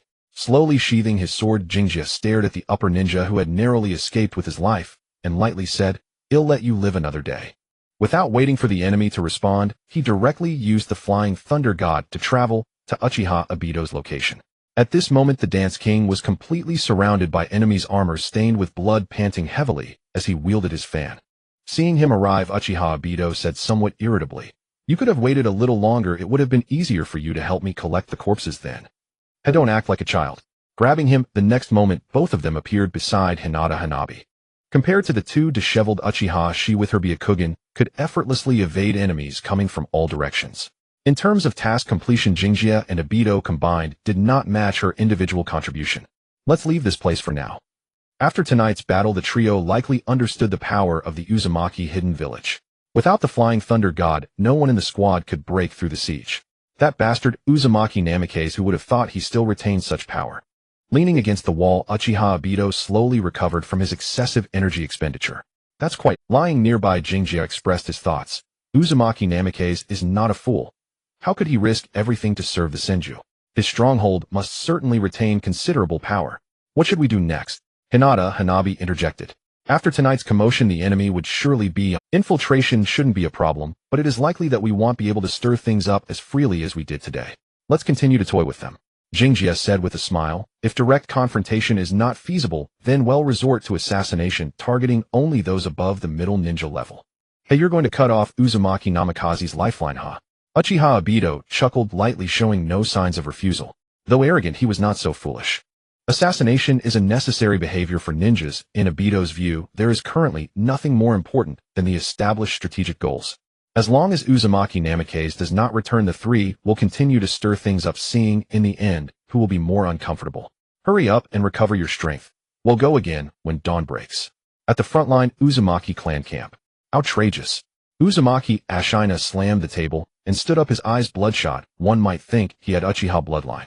Beside him, Mito didn't even lift her eyelids, fully aware of the intelligence report's contents. A surprise attack on the rear to force the Uzumaki engaged in extended warfare to retreat. One had to admit the Uchiha's plan was brilliant. Their execution was equally excellent. In truth, Mito had never approved of aligning with the Senju. In her view, involving themselves in the Fire Country's conflicts was too unwise. Now that they need you, naturally they're buddy-buddy. But should any upheaval occur in the future, the land of whirlpools might end up in a position pleasing no one. The Uchiha had stood in the Fire Country for 1,000 years. They were not a clan that could be easily wiped out. Now that the war was not yet over, the Uzumaki had already tasted the flavor of retaliation. With that brat's space-time, ninjutsu, the clansmen left behind were utterly helpless against him. "Father, retreat the troops," Mito advised. Alas, Uzumaki Ashina sighed deeply. With only the father and daughter present, he finally spoke his true thoughts. "Do you think I don't wish to retreat? But we cannot. If our first external war ends in defeat, the ninja world will consider us weak and easily bullied. Future troubles will be endless." Uzumaki Ashina had one more thing he didn't say. He believed the Senju clan's credibility was trustworthy, and that they would surely become a solid ally of the land of whirlpools in the future. The sacrifices now were all for the descendants of the Uzumaki clan. "We cannot retreat." Uzumaki Ashina resolved to grit his teeth and persevere. Soon he would develop a decisive weapon to overcome the enemy. The turmoil in the rear largely stemmed from that damned brat's space-time ninjutsu. If he could put a stop to it, the crisis would immediately be resolved. "Give me a little more time," Uzumaki Ashina said, his tone almost pleading. Seeing this, Mito felt an inexplicable ache in her heart. The words of persuasion simply wouldn't come out. Alas, thousands of words ultimately condensed into a deep sigh. In the blink of an eye, the turmoil in Yuzushiogakure had lasted an entire week. The enemy's irregular attacks made the garrison troops suffer immensely. With no other choice, the garrison could only expand their search range as much as possible, striving to reach any location within a short time. Though everyone knew this was merely a temporary fix rather than a fundamental solution, the damage caused by the enemy remained only slightly reduced. For instance, at this moment in broad daylight under the clear sky, the three openly attacked the village's largest hospital. Ninja art Chidori sharp spear. Within the 5-meter limit, it was enough for Kyosuke to become an excellent demolition expert. No help for it. None of the three were skilled in earth release, so tearing down had to be done by their own hands. After a week, the Uzumaki clan showed no intention of retreating. According to frontline reports, Uzumaki Ashina's attacks had instead grown more frenzied. Even the Hyuga clan was barely holding on. In Kyosuke's words, this meant they hadn't hurt the enemy enough yet. From the moment they received the frontline report, the team reflected deeply and decided to launch a round of indiscriminate attacks. The first target was the Uchiha Hospital. Forbidden fire released Garuda's flame. Compared to Kyosuke's petty mischief, Uchiha Madara was far more ruthless. He unleashed the strongest rank fire release, destroying a hospital building. Such strong killing intent, Kyosuke said, appearing atop the roof with body flicker ready to face the enemy's encirclement. Suddenly, he saw a familiar figure leap out of a window, clearly caught in the attack's blast. It's him. The person escaping the building was the same Uzumaki Jonin who had clashed with Kyosuke a week ago. Truly, enemies meet on a narrow road. The two unexpectedly reunited under such circumstances. Pulling out a special kunai from his tool pouch, Kyosuke felt he had to at least greet the other. The kunai shot out, aimed directly at the enemy Jonin's body. Sensing the danger, the man below reacted swiftly. He dodged the kunai by sidestepping, then formed hand seals, a gale roaring toward the incoming great fireball. A bunch of bastards daring to run wild here. Today, they'll make sure you can't leave. The man cursed through gritted teeth. Is that so? Kyosuke's voice suddenly appeared behind him. The chirping of Chidori sounded, and before the enemy could react, he thrust his hand through the man's heart. I told you can't escape. Having successfully harvested the man's points, Kyosuke stretched contentedly. Enemy incoming. Hyuga Yayoi, in charge of complex reconnaissance, appeared, her hands still stained with fresh blood. She was mainly responsible for scouting, ensuring the team wouldn't fall into enemy ambushes or sneak attacks. She also looked for the next attack location. From today on, the team would launch a frenzied, all-out offensive. Target scoped the entire Uchiha. Soon the three used Flying Thunder God to reach another coordinate. Several fire-release blasts erupted, igniting everything in sight with blazing flames. Without a moment's pause, they moved on to the next location. With Yaiwa Byakugan's assistance, Kyosuke wouldn't teleport to coordinates that were pre-ambushed. If the number of ninja was small, they would simply launch a direct kill, complete the objective, and leave immediately, without any hesitation. In a single day, they launched 2 attacks, causing casualties that surpassed the entire previous week. A few days later, when Uzumaki Ashina received the battle damage report from the rear, he almost spat a mouthful of old blood onto the communication member's face. Uchiha Kyosuke. Clearly, he focused his main hatred on Kyosuke. Without Flying Thunder God, how could those 3 brats have run so rampant, even openly attacking ordinary villagers? The Uchiha were a pack of beasts in human skin. After smashing everything in sight, Uzumaki Ashina collapsed weakly on the ground. Since Mito's mother passed away, he had never felt such exhaustion. By the time the top-knot princess hurried over, Uzumaki Ashina had already straightened his robes and restored the demeanor befitting a clan leader. Mito declared a ceasefire. Without acknowledging his overjoyed daughter, he had already begun contemplating how to explain to Senju Butsuma. The 2 great clans of Fire Country. The Uchiha viewed the land of whirlpools as sworn enemies, so they could only cling to the sun-just coattails. Otherwise, if the land of water attacked in the future without external help, the land of whirlpools would be completely reduced to ruins. Such is the tragedy of small nations. Soon the news of the Uzumaki clan's retreat reached many. The Uchiha naturally celebrated as a clan. Without the Uzumaki's constraint, they could gather their strength to deal with the detestable Senju. The Behinda Nemeline's operation was a great success, and the returning team received the highest praise. However, Elder Hiroki noticed where had that kid Kyosuke gone. Him. Uchiha Madara explained. I heard he went to look for some divine artifact. Fingers cool, cheek warm, seductive eyes, rippling chin lifted, clear chanting bones, tingling tongues, busy saliva sliding down to stain the embroidered pouch. On the forest path, a strange, invigorating ditty echoed. The town resident driving the ox cart listened with great delight, adding a touch of curious amusement to the monotonous journey home. On the canopy of the cart, Jingjie chewed a withered blade of grass, lamenting that the Uchiha had hindered his potential as a singer. Someday, when he grew tired of the ninja life, he could easily break into the music scene and show those country bumpkins what real rap was. He would become the first idol in the ninja world. Personal interests: singing, dancing, rap, killing. A killing probably doesn't fit the idol persona. Gazing at the azure sky, Jingjie let out a long sigh, experiencing unprecedented relaxation in both body and mind. Having been transported to the Naruto world, every day was nothing but killing. He had almost forgotten what a normal life should look like. At the critical moment when the Uzumaki clan was migrating en masse and the Uchiha were marshaling their strength to confront the Senju, Jingjie all alone wandered leisurely to the northernmost part of the whole country. The journey to find the Chao Ti Jian was far more arduous than he had imagined. The map only indicated a general direction. To uncover the hidden cave entrance, he had to painstakingly search bit by bit. Fortunately, with shadow clones around, the actual work never fell on Jingjie himself. Speaking of which, shadow clones were indeed the perfect tool for slacking off. Someone like Naruto, a master of the sexy jutsu, could even cough cough. Jingjie turned over, spat out the withered grass, and decided to take a nap first. The cart-pulling uncle was a resident of a nearby town. He had gone hunting and encountered a giant bear over 3 meters tall. Had Jingjia not happened to pass by, the uncle would have been expelled from the bear's body by now. Through conversation, the uncle learned of Jingji's purpose here and honestly shared what he knew. Indeed, there was a cave like that, a forbidden ground that every town resident spoke of with dread. Within a 10-li radius of the cave's location, almost no living creature could be found. It was said that any animal that ventured there died horribly at the hands of some demon. The town had once issued a mission, but even the ninjas who seemed as mighty as gods to ordinary people never returned. Since then, the place became an absolute forbidden zone, with no one daring to set foot there. The uncle also advised him not to take the risk, but Jingjia was hardly intimidated by some ridiculous legend. On the contrary, he was now even more intrigued. As the repository of the divine blade Chao Ti Jian, the mysterious cave should indeed possess some peculiarities, otherwise it would be terribly disappointing. As for danger, with Phylician in hand, there were few existences in the entire ninja world that could make him feel threatened. Soon the memories from his shadow clones were transmitted back. They had successfully discovered the exact location of the cave. Thanks, uncle. As the words left his mouth, Jingjia vanished from the top of the cart. Only the uncle remained trembling as he stared at the empty canopy. Soon enough, another eerie legend would likely circulate around the town, a male ghost who sang lewd ditties. Outside the cave, the moment Jingjia appeared, every muscle in his body tensed. Interesting. He sensed a faint, elusive threat. Gripping the blade at his waist, he stepped into the cave, as if walking into the mouth of some mysterious beast.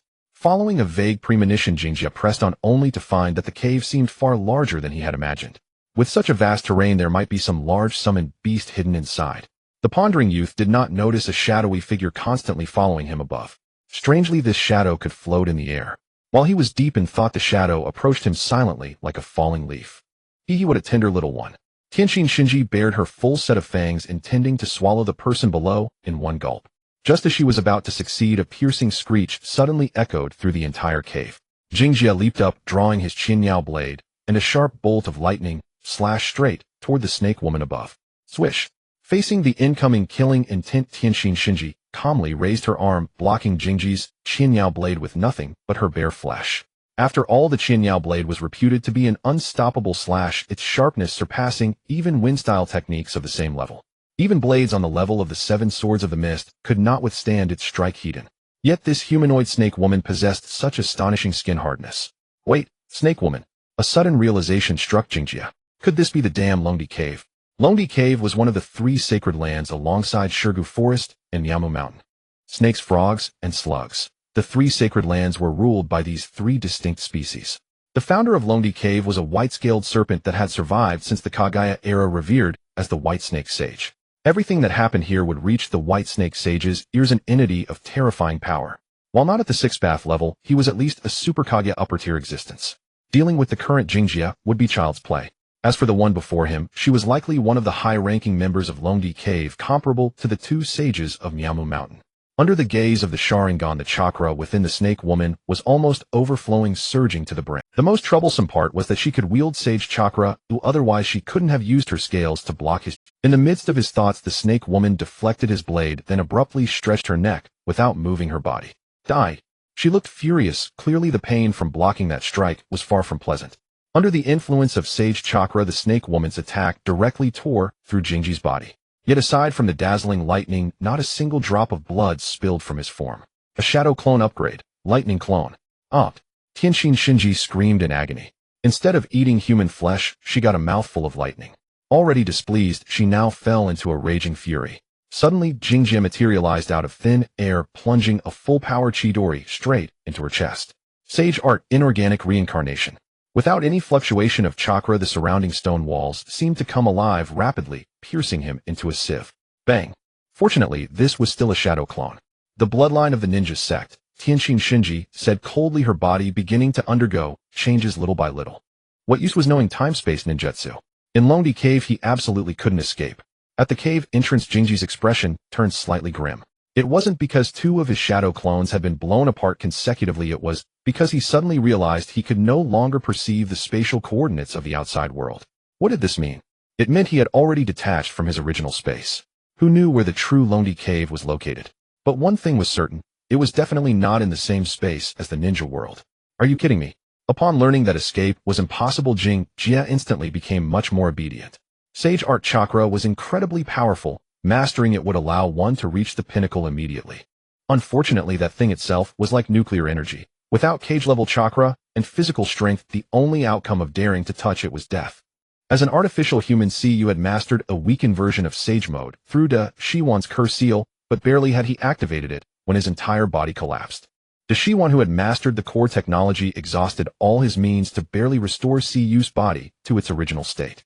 The last person who had driven him to such despair was probably Junma Lu, who was suffering from a terminal illness. Unless he relied on the Snake Uncle's version of the Cursed Seal, Jia could not absorb natural energy in a short time.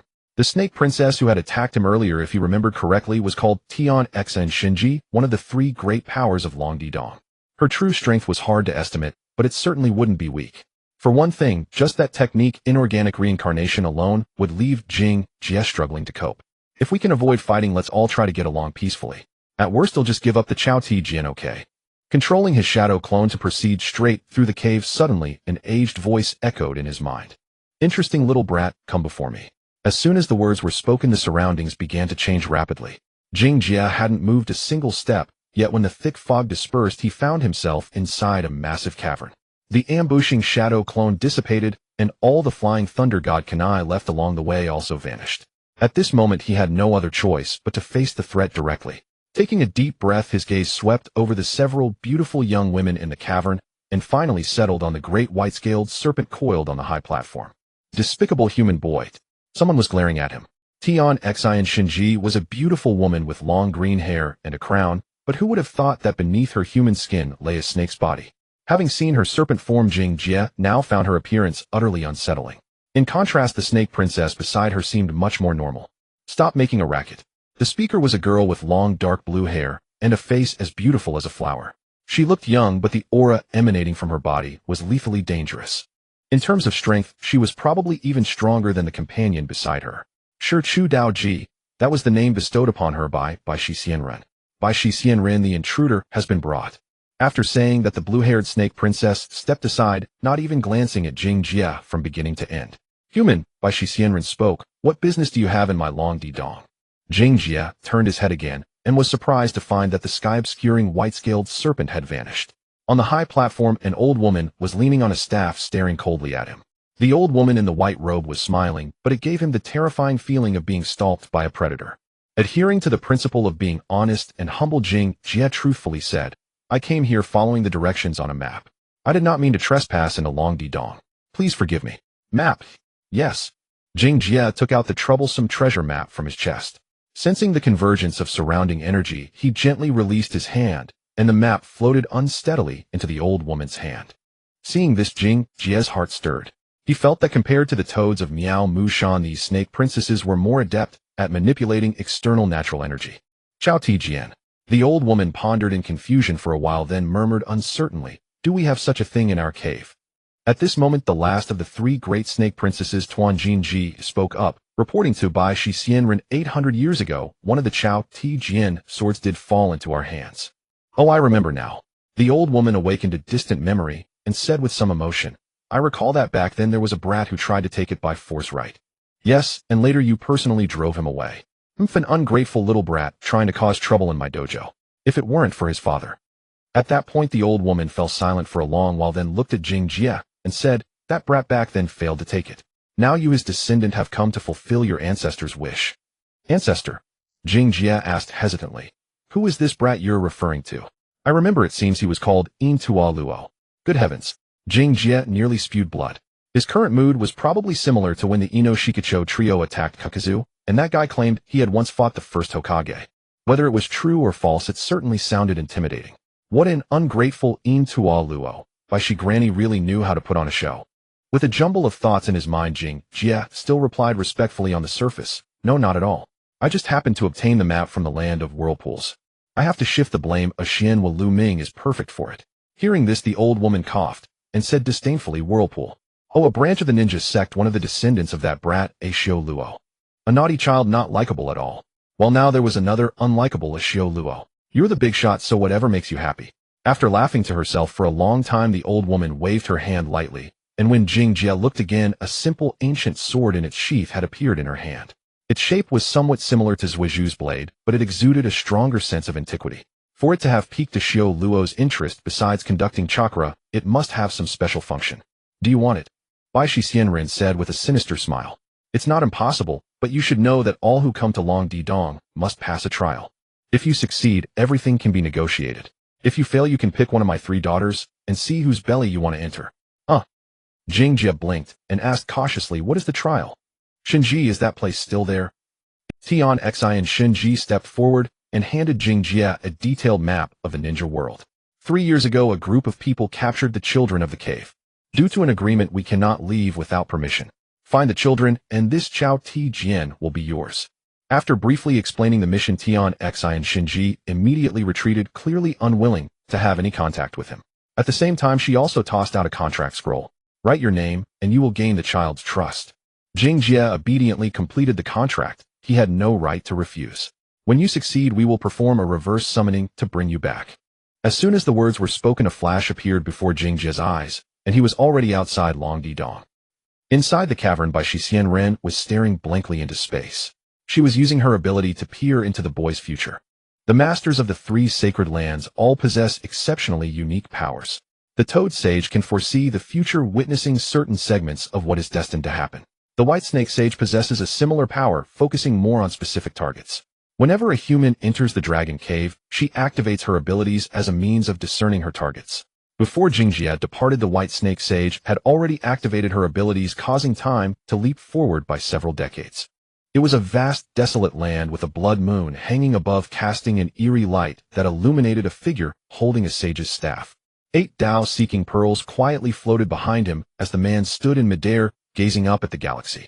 The White Snake Sage was taken aback, never expecting that the little brat could reach this point. As a being from the era of the 6 Path Sages, she had witnessed the battle styles of the Otsutsuki brothers. Their destructive power was simply inhuman. Indra and Ashura were incredibly strong, standing at the pinnacle of humanity, yet they still held an insurmountable gap compared to their father. In essence, Uchiha Jingjia is merely a descendant of Indra, not even a host of reincarnated chakra, so how could he possibly awaken to a form akin to a sage? Curious, the White Snake Sage decided to observe closely. While she could glimpse the future through the river of time, her control was limited, making it impossible to fully comprehend the target's past in an instant. At the very least, she could make some deductions based on the limited scenes. The Blood Moon. It doesn't seem like a sight from the ninja world. His eyes seemed to contain some peculiar changes. What startled the White Snake Sage the most was the countless corpses littering the desolate land beneath the man's feet. The future Jingjia stood atop a mountain of corpses and a sea of blood, gazing at the starry sky. It's about time, a hoarse voice rang out, and the entire land began to tremble violently. With a clap of his hands, the future Jingjia shouted, "Divine Earth Explosion Star." Thousands of years ago, in order to seal his mother Kagaya, the 6 Path brothers joined forces to create the moon. However, in the future river of time, Jingjia alone created 9 massive celestial bodies similar in size to the moon. The earth split apart, the heavens lamented, as if the entire world trembled in his grasp. Have you seen enough? The sudden question left the spying White Snake Sage momentarily stunned. Were there still enemies around? Looking at the utterly shattered ground, she could find no trace of others. Just as she was puzzled, she was horrified to find that the man had turned his gaze toward her. You. I asked if you have seen enough. How could you possibly sense my existence? She was gazing into someone's past and future through the river of time was akin to watching a movie with no possibility of interaction between the two. If she wished, she could even freeze time at that moment. However, the current situation was that a character in the movie suddenly looked at you outside the screen and even asked if you had seen enough. Absurd, right? Seeing that the hidden observer did not respond, the future Jingjia impatiently raised his palm, transforming the sage's staff into a blade, striking down through the endless river of time. After so many years, she felt the fear of death for the first time.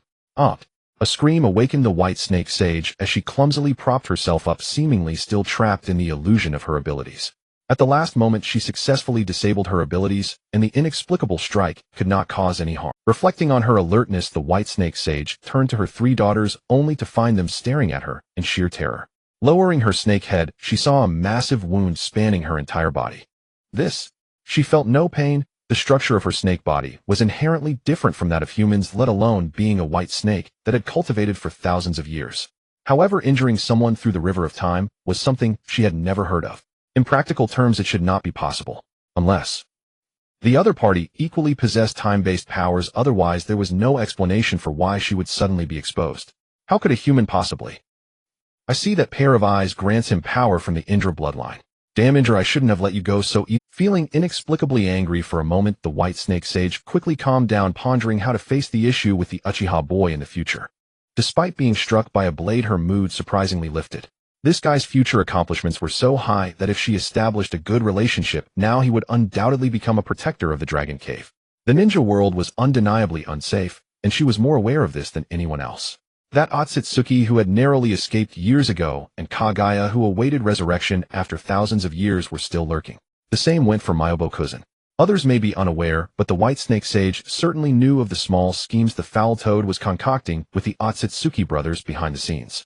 And the repulsive slug in the wet-boned forest, the White Snake Sage knew all too well what was hidden within it. The battle from 1,000 years ago was merely a prelude. The real threat had yet to arrive, and the Six Path brothers were scheming for it. Why not completely annihilate the tailed beasts? The reason was simple: if they could not cope with external threats in the future, the brothers would reunite the 10 Tails, and they might even summon their mother Kagaya to confront the enemy. The White Snake Sage was well aware of these matters, and she also knew that one day in the future the flames of war would inevitably spread to the Dragon Cave. If she did not prepare early, she would truly become snake meat on the chopping block. Fortunately, he has already signed the scroll, making him a contractor of my Dragon Cave. After pondering, she felt that simply having a contract might not be enough. Her vertical pupils swept toward her 3 daughters below, and suddenly a thought emerged in her mind. Humans are lustful, fond of mating, and the strong often have multiple partners. She was considering whether to offer one of her daughters. If one wouldn't do, then perhaps all 3 together would suffice to handle that boy. It would be best if they could bear offspring, then my Dragon Cave would have no worries. It must be said that the scenes in the time illusion had given the White Snake Sage an overwhelming shock. To win over the Uchiha boy, she could part with not just the Kusanagi sword, but even one of her daughters who had served her for 1,000 years. One couldn't help but wonder what thoughts Jingjia would have if he knew all this. At this moment, he was searching for the kidnapped children from the Dragon Cave using the tools provided by the White Snake Sage. By dripping the children's blood onto the scroll, a reverse summoning would bring both back to the Dragon Cave. It doesn't seem that difficult after all. On the wooden sailboat, Jingjia leisurely enjoyed grilled fish. Beside him, 2 shadow clones were at work, one responsible for fishing and the other for grilling, their roles clearly defined. It's not hard to see why in just a year Jingjia's shadow clone technique advanced so rapidly. Watch out for fish bones, they might get stuck in your throat, you idiot. Fishing Jingjia couldn't help but complain. As a clone, he couldn't enjoy the grilled fish, and by the time he returned to his original body, the fish would be long gone. Whoever it was would probably feel the same way. Don't be so fierce, he chuckled lightly after spitting out a fish bone. If someone saw me, they'd think I'm crazy arguing with my own clone. Humph. The grilling Jingjia scoffed and said directly, don't joke with me. If you have the ability, let's switch roles. You grill the fish while I eat the meat. What's the difference? Jingjia retorted, it's like watching an adult film versus being in the act. The final memories may be similar, but the experiential process is completely different. A mere clone shouldn't have so much to say. Just do your job, or I'll make you work overtime by yourself later. Hearing this, the grilling Jingjia immediately flared up. Kid, do you really think I can't deal with you? As he spoke, he moved to the fire stove, preparing to sit down. The pain of a clone is transmitted back to the original body. Today I am going all out, adding charcoal to roast your egg. No. The original Jingjia panicked. He couldn't guarantee that the clone wouldn't go too hard. Even if he immediately dispelled the clone, the memories would transfer to the new clone, and the situation wouldn't change at all. In desperation, the original had to compromise, and the 3 of them took turns sitting down to eat grilled fish. Being threatened by my own clone, what kind of situation is this, eh? Holding the fishing rod, the original Jingjia felt quite helpless. Pa, he spat out a fish bone, and Jingjia number 2 continued to scoff. Instead of complaining, why not think about how to complete the task? What's wrong? Are you an idiot? Number 2 crossed his legs and impatiently explained, haven't we already gathered intel? The one who took that child is a group of hunters specifically providing goods for the wealthy to fight in gladiatorial matches. And then, oi.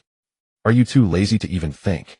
Number 2 sighed and continued, Sasuke's true transmission, light of the past, remember? It's that super high-quality TV series ending. Ochineo, yes, I remember, she's very cute. I'm telling you, original body, don't you understand? The place we are going is that underground arena. Still unable to eat grilled fish, Jingjia number 3 suddenly interjected, oh, does that mean I can see Chineo? Shut up, you're even more foolish. Number 2 was exasperated. What era are we in? The Warring States.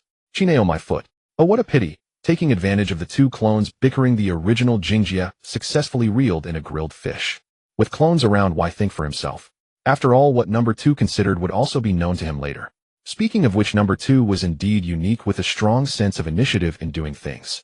Rubbing his chin slowly, Jingjie suddenly made a surprising decision. He would try to retain number 2. Not to have number 2 exist forever, but to separately divide him, ensuring that every time he used shadow clones he could summon him. Both parties would retain the same memories and abilities, but all thought-related matters could be delegated to the other. As the original, he just needed to check the final results. What a brilliant idea. Not only would this save trouble, but it would also train the proficiency of shadow clones, laying a solid foundation for future advancements in multiple shadow clones. May I ask what you're doing? Number 2 glared at the original for the first time, feeling that he looked so detestable. Handsome in appearance, but also quite annoying. I'll give you an eternal little home.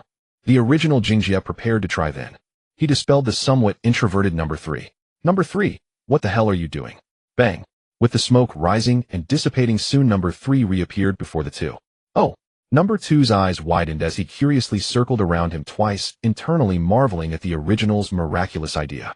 Wait a moment. Number 2 suddenly realized something and turned around, gritting his teeth as he glared at Jingjie number 1, shouting loudly, "Bastard, are you trying to put me in a dead end?" Correct, but no prize. Could you not use that old cliché from 10,000 years ago? Well, shouldn't it be my turn to eat grilled fish now? Number 3 weakly spoke from the side. Shut up. Sending number 3 to eat fish, the original and number 2 faced each other and began discussing the next plan. From now on, we will discuss issues this way. You and I are originally one, but when separated, even a small error can lead to differences in thinking, making it suitable to view problems from different angles. Number 2's smart and capable demeanor was just like a domineering CEO from a past life, with a personal male secretary beside him. Impressive applause. The original Jingjie clapped his small hands for him. Awesome. Number 3 with a fish in his mouth joined in. Ignoring the two's commotion, number 2 pondered for a moment before saying, "The situation there is complicated. There may be a terrifying profit chain behind it. Considering the current situation, I don't recommend taking action to forcibly seize. Flying Thunder God is still a bit too flashy." Number 2's intention was clear. He feared that any misstep might attract extra trouble for the Uchiha. The clan was already somewhat stretched thin dealing with the Senju clan, and they truly couldn't handle threats lurking in the shadows at the same time. Moreover, we might just seize the opportunity to profit. Number 2 hadn't forgotten the rules of the arena. The winner could gain complete control over the loser. Maybe he could even acquire 2 rare bloodline limit holders then. As for money, even the Akatsuki organization, which intended to destroy the world, couldn't avoid it. Jingjie naturally needed financial support. If they were to relocate to the moon, the costs of construction and purchasing materials would be astronomical. How could he manage without money? As for directly resorting to robbery, oh no, Uchiha Jingjie is here to steal lumber, everyone run. He didn't even need anyone to criticize him. Oh, just thinking about it made Jingjie feel utterly embarrassed. And so the first brainstorming session of the 3 clones came to an end. Soon the little wooden boat docked. Under the gaze of the boatman who looked at him like a lunatic, Jingjie strolled leisurely towards the island. This island appeared to be a pure tourist attraction, but in reality, it was one of the largest underground trading markets in the ninja world. Ninja combat performances were just one aspect. Human trafficking and smuggling of contraband were the main deals. Illusion technique Sharingan. With the illusion clearing the way, Jingjie entered the arena unimpeded. Come on, kill him. Give it your all, I've bet heavily on you. Go on, finish him off. The clamorous environment made Jingjie slightly uncomfortable. Outside war raged and many struggled between life and death. He never expected to find people here amusing themselves with slaughter. After a moment of silence, Jingjie approached the behind-the-scenes banker, putting on his long-missed ghost mask. When the host learned that the man before him was the notorious evil-faced Rakshasa of the Uchiha clan, the venue erupted in excitement. "Sir, I heard that the Uchiha possess a mystical lightning-release ninjutsu." The cautious manager attempted to verify the identity of the visitor. Zap! The sound of 1,000 birds chirping resounded. Jingjie drew his weapon and turned to face the guards who rushed in to investigate. Activating the body flicker technique, his lightning blade swept across the neck of one of them. When he turned to attack, the second blood sprayed from the wound of the first corpse. "That's enough, sir." The manager tried to call off the fight. Unfortunately, Jingjie, whose eyes were bloodshot from killing, could no longer heed any advice. The years of battlefield life had deeply affected him, whether he admitted it or not. He had long become accustomed to taking lives. Killing. It was just a routine job, as mundane as needing to eat and sleep each day. His Sharingan observed every movement of the enemy as he continuously swung his Chidori blade, trying to compress the opponent's dodge space. The room was small and the distance between them was too close to allow any ninjutsu. Life and death could be decided in an instant, and this feeling of dancing on the edge of a blade intoxicated him. Stop right now. The manager's face turned completely dark. Jing Jie continued to press forward, and his opponent's taijutsu skill was remarkable, impressive enough to make him feel a sense of admiration. Yet that was not enough to quell his ever-rising killing intent. Seeing that he could not quickly subdue the man, Jing Jie gritted his teeth and suddenly erupted with a surge of electric current all over his body. Chidori stream. The enemy was caught off guard. Lightning-release chakra invaded his body, causing his entire movements to stiffen. Seizing the opportunity, Jing Jie burst forward with chakra, and his blade precisely pierced the man's heart. Bastard, didn't you hear me telling you to stop? The manager was furious. Those two guards were exceptionally skilled. One died from carelessness, and the other was killed face-to-face without being able to use ninjutsu, forced down by the enemy. The manager, having suffered heavy losses, burned with rage. Even the evil-faced Rakshasa of the Uchiha meant nothing here. He alone was the one in charge. Ryota, the man seemed to call for someone. Yo, boss, in trouble, huh? A mocking voice sounded, and then Jing Jie sensed something hurtling toward him at high speed. The speed was so great that even his three-tomo Sharingan could not track it precisely. Bang! With a barely managed parry, Jing Jie was kicked flying 4 or 5 meters, crashing against the wall before barely steadying himself. Such incredible speed. The opponent had used some kind of burst-type ability, its effect even surpassing his own body flicker technique. He had truly seen something new today. Stop it! The manager frowned and asked, "You didn't come here to uphold justice, did you?" Of course not. Calm down. Jing Jie shook his head and said, "I need to obtain a participation qualification." Normally, participating required going through complicated procedures, including identity verification and asset declaration. If someone lost the match and couldn't pay, the organizer would have to cover the loss. However, with the reputation of the evil-faced Rakshasa, Jing Jie could skip a whole series of tedious steps. Welcome aboard. Upon learning that he was here to compete, the manager immediately put on a smiling face. He even waved his hand, signaling the man with astonishing speed to leave. TCH, how boring. The man shook his head, shot him a provocative glance, and then left the office. The manager smiled and explained, "Ryota is just like that. Please don't mind him, sir." Who is he? Jing Jie tried to probe the secret of his ability. A speed of that level was almost like teleportation. Even the body flicker technique couldn't account for it. Thinking for a moment, the manager decided to tell the truth, which would also serve to intimidate this unruly Uchiha commander. Shirbo Ryota is a ninja with a rare Kekkei Genkai. By the way, there are many Kekkei Genkai users here, sir. Never underestimate the power of the underworld. So it was a Kekkei Genkai. As he pondered, a special term suddenly surfaced in his mind. Is this Shirbo Ryota a user of swift release? He asked. I didn't expect you to be so sharp, sir. The manager gave a positive reply. Yes, the bloodline power Ryota wields is swift release. Swift release, a technique that enables the user to burst forth with incredible speed. According to legend, a most outstanding swift release user during the Ninshu era once transformed into light and crossed the entire territory of the Land of Fire in the blink of an eye. Some said this person had achieved a speed infinitely close to light. Whether it was true or false had long been impossible to verify. He never expected to meet a swift release user in the underground arena. Jing Jie felt that this trip was truly... Sir, the manager asked with a smile, what hand card do you need to participate? A hand card referred to the gladiator ninja who would fight in the arena. The loser would forfeit not only the bet, but also the hand card. Jing Jie naturally didn't have one, but he could act as his own hand card. This name is really awkward to say, he muttered to himself. Soon he completed the participation procedures. As for the deposit for Jing Jie, who had just finished looting the Whirlpool country, it was nothing. Thanks to the generous contribution of Xuanhua Luming, his arrival was bound to boost the arena's profits. Considering mutual benefit, Jing Jie did not hide his purpose here.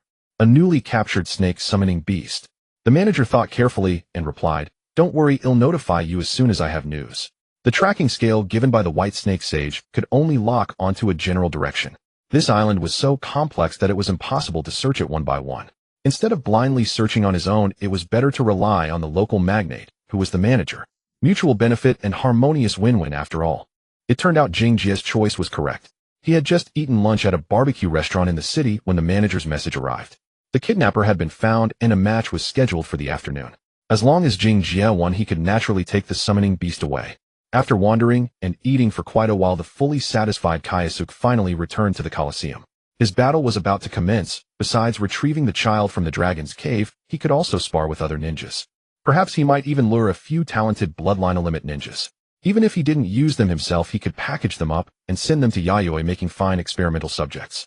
This is what they call making the best use of everything. One person's power is ultimately limited, but when you lie on the experimental table, perhaps thousands of you will emerge. Kyosuke's thoughts were beautiful, but for now Rishang Misheng's abilities were still insufficient. Cell cloning was an extremely advanced technique. Even replicating it exactly according to the data, it couldn't be accomplished in a short time. She didn't even have much clue about cell transplantation yet. Scientific research really does require assistance. Misheng's abilities are quite good, raising a few trusted subordinates within the clan shouldn't be a problem. With the temptation of lifting the caged bird, no branch family member would refuse her recruitment. Turning his gaze back to the Colosseum, Kyosuke stood on the stage listening to the host introduce him with fervent and passionate words. He is the most outstanding genius of the Yuzebo, the Rakshasa, who strikes fear into all enemies.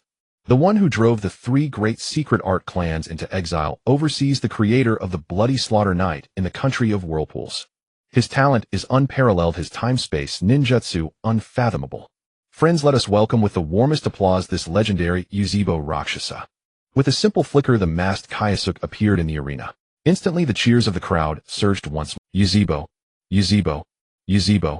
In truth, Kyosuke was quite eager to interact with the audience, noting the top tycoons present for a chance to rob them. But considering his notoriety, he reluctantly let them go. The priority is the child. The host had already begun introducing another sponsor, and his rare summon. A summon that speaks human language is indeed rare. Kyosuke nodded, no longer surprised that someone dared to raid the dragon's cave for a child. If the profit were sufficient, these speculators wouldn't hesitate to steal Kagaya's underwear, provided they could rumble. A dull roar from the opposite passage drew everyone's attention, including Kyosuke's. His expression turned slightly peculiar. It seemed the child was much larger than he had imagined. Seconds later, as a massive snake head crashed through the protective wall amid the audience's screams, Kyosuke's jaw nearly dropped. It wasn't as huge as Toad Bunta, but its overall length was comparable to a large trailer truck from his previous life. If it reared up, it would probably reach 6 or 7 meters in height. Damn you, Tenshin Shinji, you call this a child? On the other side, the purple-skinned giant python suddenly caught a familiar scent. Blinking its large eyes, it wondered why this human carried the scent of Sister Shinji. Could he be the one sent? You're a child? Kyosuke asked abruptly. The massive snake head bobbed up and down, deciding to cooperate with the human as much as. You're a child? Kyosuke asked abruptly. The massive snake head bobbed up and down, deciding to cooperate with the human as much as possible. How old? 8 years old. A child several dozen meters tall. Very good, very reasonable. After a brief pause, Kyosuke decided to follow the rules and first win the match with raw strength. Come on, let's finish the match first. He instructed the little purple snake to stop looking like a sitting duck. Otherwise, people would accuse them of match fixing. To make a killing, Kyosuke threw down 5 million ryo, pouring in nearly all his ill-gotten gains over the year. It seemed like a lot, but among the tycoons in the arena, it was barely noticeable. Of course, if he could win 5 consecutive matches, the prize money would become astronomical. No matter the principle, the continuous doubling would be unstoppable. He speculated that the organizers would likely send in strong opponents to stop him. By defeating them, he could not only gain money, but also collect their hand cards. Said hand cards were more accurately called slaves. Each had a curse seal implanted in their body, leaving no chance of rebellion. Otherwise, who would risk their lives to entertain these tycoons? Roar! The little purple snake let out a furious cry and charged straight at Kyosuke. It felt like a large truck barreling toward you on a highway. An ordinary person would likely be paralyzed with fear, but for him the speed was still too slow. After all, summoning beasts were most effective on the battlefield, not in high-level personal combat. The 3 ninjas had earned such a fearsome reputation that enemy ninjas trembled at their names, largely due to their performance on the battlefield. The summoning beast's contributions were indispensable. Pity before the Yuzebo, all is illusion. His eyes narrowed, 3 jet-black Tomo instantly appeared. At the same moment, the little purple snake's vertical pupils transformed into the same pattern. Illusion technique, Xiaolunyan. Boom. The massive body crashed to the ground. Kyosuke hadn't taken a single step, his calm demeanor once again drew fervent screams. The Yuzebo were almost synonymous with illusion techniques. Though the scene was astonishing upon reflection, everyone found it perfectly reasonable. Except for the tycoon who had gone through hell to acquire the little purple snake. Damn it, damn it. Pushing aside the woman in his arms, the fat man pulled up his pants and stormed to the front. Don't think you'll leave this place alive. He'll make you pay in the next round. Go bring out that beast. Tell him if he kills this man, he'll grant him freedom. The fat tycoon was furious, determined to use his most trumped-up weapon. Kyosuke, however, showed no concern for his opponent. He was still chatting with the little purple snake. Don't worry, once I'm done here, I'll take you home. Thank you, Lord Kyosuke. No problem. By the way, what's your name? My name is Wanshi. Huh. Staring at the giant snake with wide, innocent eyes that seemed to say, I'm well-behaved and obedient, he couldn't connect it to the later constantly demanding to eat humans. How did Dashuin raise it? Oh wait, that was probably the root of the problem. Now that he had rescued little Wanshi early, it likely wouldn't develop its original violent temperament. Come to think of it, I've done a good deed. Watching Wanshi depart, a contented Kyosuke suddenly felt a surge of if the small 10,000 snake gave him the feeling of a large trailer, then the person who appeared next was like a gigantic meteorite with a diameter of several kilometers. With nowhere to escape, nowhere to hide, any resistance would ultimately be crushed into dust under the onslaught. In the dark corridor, a muscular man clad in a blue outfit stepped forward. Compared to the secretive actions of ninjas, he felt more like a group of warriors. He stood before Jingjie, surveying him with indifferent eyes, and then slowly spoke. To kill you, the boss promised to return my freedom. The three executives, that is the name of the one who will take your life, remember it well. He was quite confident. Jingjie smirked, too lazy to engage in conversation. Even Senju Hashirama wouldn't dare speak to him like this. Oh, what are you even worth? The next moment, the gladiator, named the three executives, proved his confidence. A green energy enveloped him, veins bulging on his forehead. The man was so powerful that his chakra was visibly manifesting outside his body. No way. Jingjie instinctively activated his Sharingan, realizing that the green energy surrounding the man was not chakra, but rather, how to put it, like the steam emitted from a body after intense exercise. Indeed, the green energy was the steam emitted by the man. Combined with his hair standing up like a scion and the thick green steam, a name suddenly leapt to Jingjie's mind. 8 Gates. The man was using the forbidden technique of the 8 Gates. This technique has existed since ancient times. When Madara faced Might Guy, he mentioned having heard of someone using crimson steam to fight. However, Madara himself had never witnessed it. The fact that it had reached Konoha indicated that there had always been those in the ninja world practicing the 8 Gates, and Jingjie never expected to encounter it today. Watching the man's pained expression, he estimated that the number of gates he could open should not be high. As long as it doesn't exceed the 5th gate, defeating him should not be difficult. Kid, don't think you can keep going easily. But am very strong. 8 gates, 5th gate open. The green steam surged several times, and the man resembled a boiled crab with all exposed skin, turning red from blood flow. Fast. In an instant he appeared before Jingjie, his fist striking out, the rushing wind slicing against Jingjie's skin. The speed of this person was so fast that the airflow generated from his movement completely overturned the ground along his path. A terrifying master of martial arts. It's over. The three executives knew the opponent had no chance to dodge. Yet his determined strike unexpectedly pierced through Jingjie's body. A shadow. The man's pupils trembled, not expecting his opponent's reaction speed to be so astonishing. Staring into those crimson eyes, the three executives took a deep breath, finally witnessing the power of the Uchiha. As for the issue of Sharingan's Jinjutsu, his body was now like a boiling volcano, chakra crashing and colliding every moment. No power could trap him in a Jinjutsu. Indeed, at the instant their gazes met, Jingjie attempted to control him with Jinjutsu. However, his mastery of Jinjutsu was far from sufficient to control such a strong opponent. Jinjutsu won't work, and I can't confront him directly in Taijutsu, so let's compete in speed instead.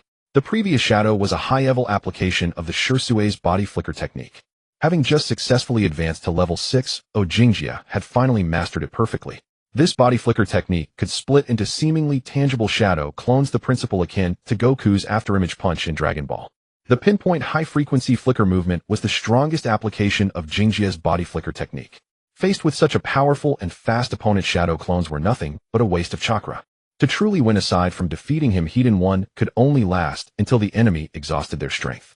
The 8 gates grant powerful strength by unlocking the chakra pathways within the body. Depending on the original base, the increase in power can vary significantly. When Might Guy opened the 8th gate, he only managed to defeat 4 of the missed 7. When his son opened the 8th gate, even the overwhelmingly powerful Madara nearly met his demise. The difference between the two was quite evident. From personal observation, the man named the three executives should far exceed Might Guy in base strength. He certainly couldn't reach the level of the Kage, but he was also a terrifying martial arts powerhouse. If I can defeat him, the 8 gates will be mine. With this thought, Jingjie's heart began to heat up. Chakra gathered, then violently exploded, and in an instant more than 20 afterimages appeared. Afterimages not only confuse, but can also deliver pure taijutsu attacks against the enemy. While they may not be able to handle high-level assaults, they are great for grinding down weaker opponents and buying time. Just like in the current battle, the three executives, having opened the 5th gate, rampaged like an ancient beast, causing reverberations wherever he went. Yet he couldn't even touch the hem of Jingjie's clothes. Without the aid of the Sharingan, the three executives had no way to discern where Jingjie's true body was. In that case, no matter how strong his taijutsu was, he could only try one by one. Unable to react to one nor two, by the time he charged at the third afterimage, Jingjia could easily capture the enemy's movement trajectory. Then he split afterimages elsewhere to continue confusing the enemy's sight. A very unscrupulous fighting style. Fortunately, both of them were fast enough that bystanders could hardly discern the situation, thus preserving the Uchiha Rasha's infamous reputation. "Ha, bastard, are you even a man? If you have the guts, don't run." The three executives shouted angrily at him. "I'm sorry, I'm only 10 years old this year, just a naive little boy, I'm sorry to disappoint you." Jingjia smirked, fully utilizing the spirit of psychological warfare. Not only physically wearing you down, but also striking at you mentally. A small mistake could instantly turn the advantage between them. Don't forget, aside from ordinary afterimage flicker, Jingjia also mastered the Flying Thunder God technique. After a period of chaotic movement, his special kunai was already scattered everywhere, just waiting for the enemy to exhaust their strength. They chased each other for about 3 minutes, and finally the three executives could no longer hold on. At the moment his chakra weakened, Jingjia instantly appeared before him, pressing a weapon firmly against the man's heart. "You lost." "Yes, I lost." The three executives lowered his head, the vibrant green steam gradually dissipating. In the world of the strong, losing means accepting one's fate. Had the opponent not held back, he would have been pierced through the heart by a sword by now. The mercy of not killing him was a great kindness. From a certain perspective, Jingjia was his savior. Following such a powerful figure might not be a bad thing after all, the three executives thought. Winning against the opponent means that the three factions will become his cards, also known as combat slaves. However, Jingjia did not want him to do anything, as this person was not valuable enough to be sent to the experiment table. "Leave the training method of the 8 gates of Duanjia, and I can grant you the utmost freedom." The utmost freedom means that there are no restrictions on the opponent's actions most of the time. Except during particularly critical moments, you can do whatever you like, just don't cause trouble for the Uchiha. Such conditions are no different from a divine blessing for a slave who is confined to a cell and whose actions are restricted all day long. Fearful that Jingjia might change his mind, the three factions quickly nodded in agreement, preparing to go back and write down the training methods of the 8 gates of Duanjia, along with summarizing their own experiences. At this moment, he looked completely different from the earlier figure who swore to kill Jingjia. In this regard, Jingjia himself paid no special attention. He was merely seeking a way to survive. Even ants are greedy for life, let alone that the three factions are living beings. Of course, if Jingjia were to act as the user of the 8 gates of Duanjia, this battle would certainly not stop at just opening the 5th gate. If the roles were reversed, he would definitely let himself know what cruelty is. The atmosphere at the scene had already reached a critical point after 2 consecutive high-standard battles. The organizers initially intended to obstruct Jingji's battle, but upon reconsideration, they decided it would be better to keep such a figure around. After all, losing a bit of wealth is worth it for the reputation the opponent leaves behind. As long as he can come a few more times, the person in charge is confident of earning 10-fold or 100-fold returns. Considering this, the person in charge simply gave up on sending strong fighters to obstruct. The combat arena has a history of over 100 years, hiding countless darkness behind the scenes. The three factions are powerful, but they are still far from being the strongest.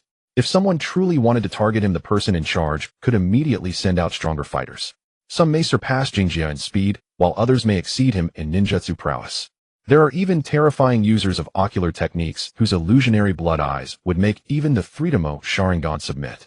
With such figures taking turns, no matter how strong he is, he would eventually meet defeat. Forget it, let the esteemed guests play freely. The person in charge smiled and stood up to leave. Without human intervention, Jingjia won very easily in the next 3 matches.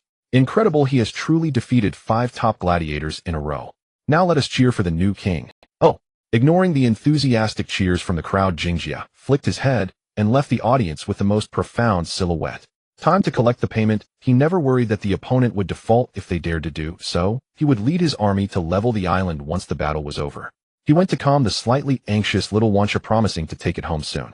Next, Jingjia was led to the office of the person in charge by a servant. Upon entering, he was greeted by the enthusiastic smile of the person in charge. It was impossible to tell that not long ago the opponent was planning to completely take him down in the arena. "You have arrived," the person in charge warmly said. "The reward you deserve is ready, and I guarantee it's all there. If Mr. Jingjia is free, you can come to visit us often in the future. Many spectators are looking forward to your return as king. I believe that the Senju will certainly be defeated soon, and the glory of the Fire Nation will belong solely to the Uchiha." It is clear that the person in charge is intentionally flattering him. They probably fear that Jingjia might never return. It can be said that as long as he nods, the person in charge will undoubtedly offer him very nice gifts. However, Jingjia currently had no interest in his feelings at all. Perhaps noticing the boy's gaze, the person in charge smiled apologetically and pointed to the handsome monk beside him whose age was hard to determine, saying, Master Tsishian happened to pass by here, and upon hearing of your arrival, specifically asked me to introduce you. The monk was dressed in a white haori, his hair gathered at the top of his head with a long braid trailing down the back. His gaze was indifferent, and a Roman numeral 4 was tattooed beneath his left eye, giving him an air of mystery. Using chakra to forcibly control his heartbeat, he showed not a trace of nervousness. Jingjia turned his head, looking at this Master Tsishian as if he were a stranger. I see. May I ask what business you have with me, Master? Master Xixian's gaze remained indifferent and his voice was cold and merciless. I am here to save you. Save me. Jingjia forced himself to appear calm, perfectly displaying a hint of disdain. In reality, every nerve in his mind was urging him to run, to escape at all costs. However, he managed to suppress his instincts with extraordinary willpower. Yes, the monk nodded candidly. Your brilliance is too bright and danger is gradually closing in on you. Without my help, you have a high probability of not escaping this calamity. By this point in the conversation, Jingjia had mostly regained his composure. He knew that the monk's physical condition was poor and was unlikely to attack a trivial character like him. Since there was no reason for conflict, then let's talk about what this so-called threat is. Unfortunately, no matter how he inquired, the monk remained tight-lipped. Clearly, he also had his concerns. I have warned many people with the same words. The implication was that those who did not heed the warning had all perished. In fact, if he did not know the monk's identity, Jingjia probably would have considered him a lunatic. Xixian was originally a monk from the Fire Nation, living in the ancient era thousands of years ago. During the ancient times, 2 members of the Otsutsuki clan came to Earth seeking to plant the divine tree and absorb the life force of the entire planet. As a result, the servant Otsutsuki, unwilling to become fertilizer for the divine tree, launched an attack on the higher-ups, leaving them gravely injured and on the brink of death.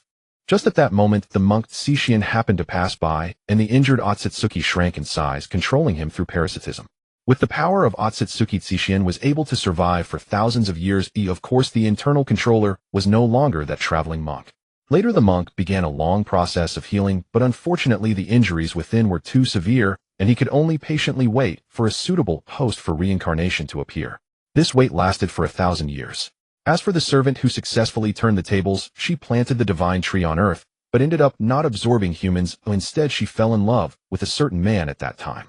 Unfortunately, in the end, she was sealed by her 2 sons, suffering a fate even more tragic than that of the monk. This servant who harmed the monk was none other than Kagaya Otsutsuki, the mother of the Sage of 6 Paths.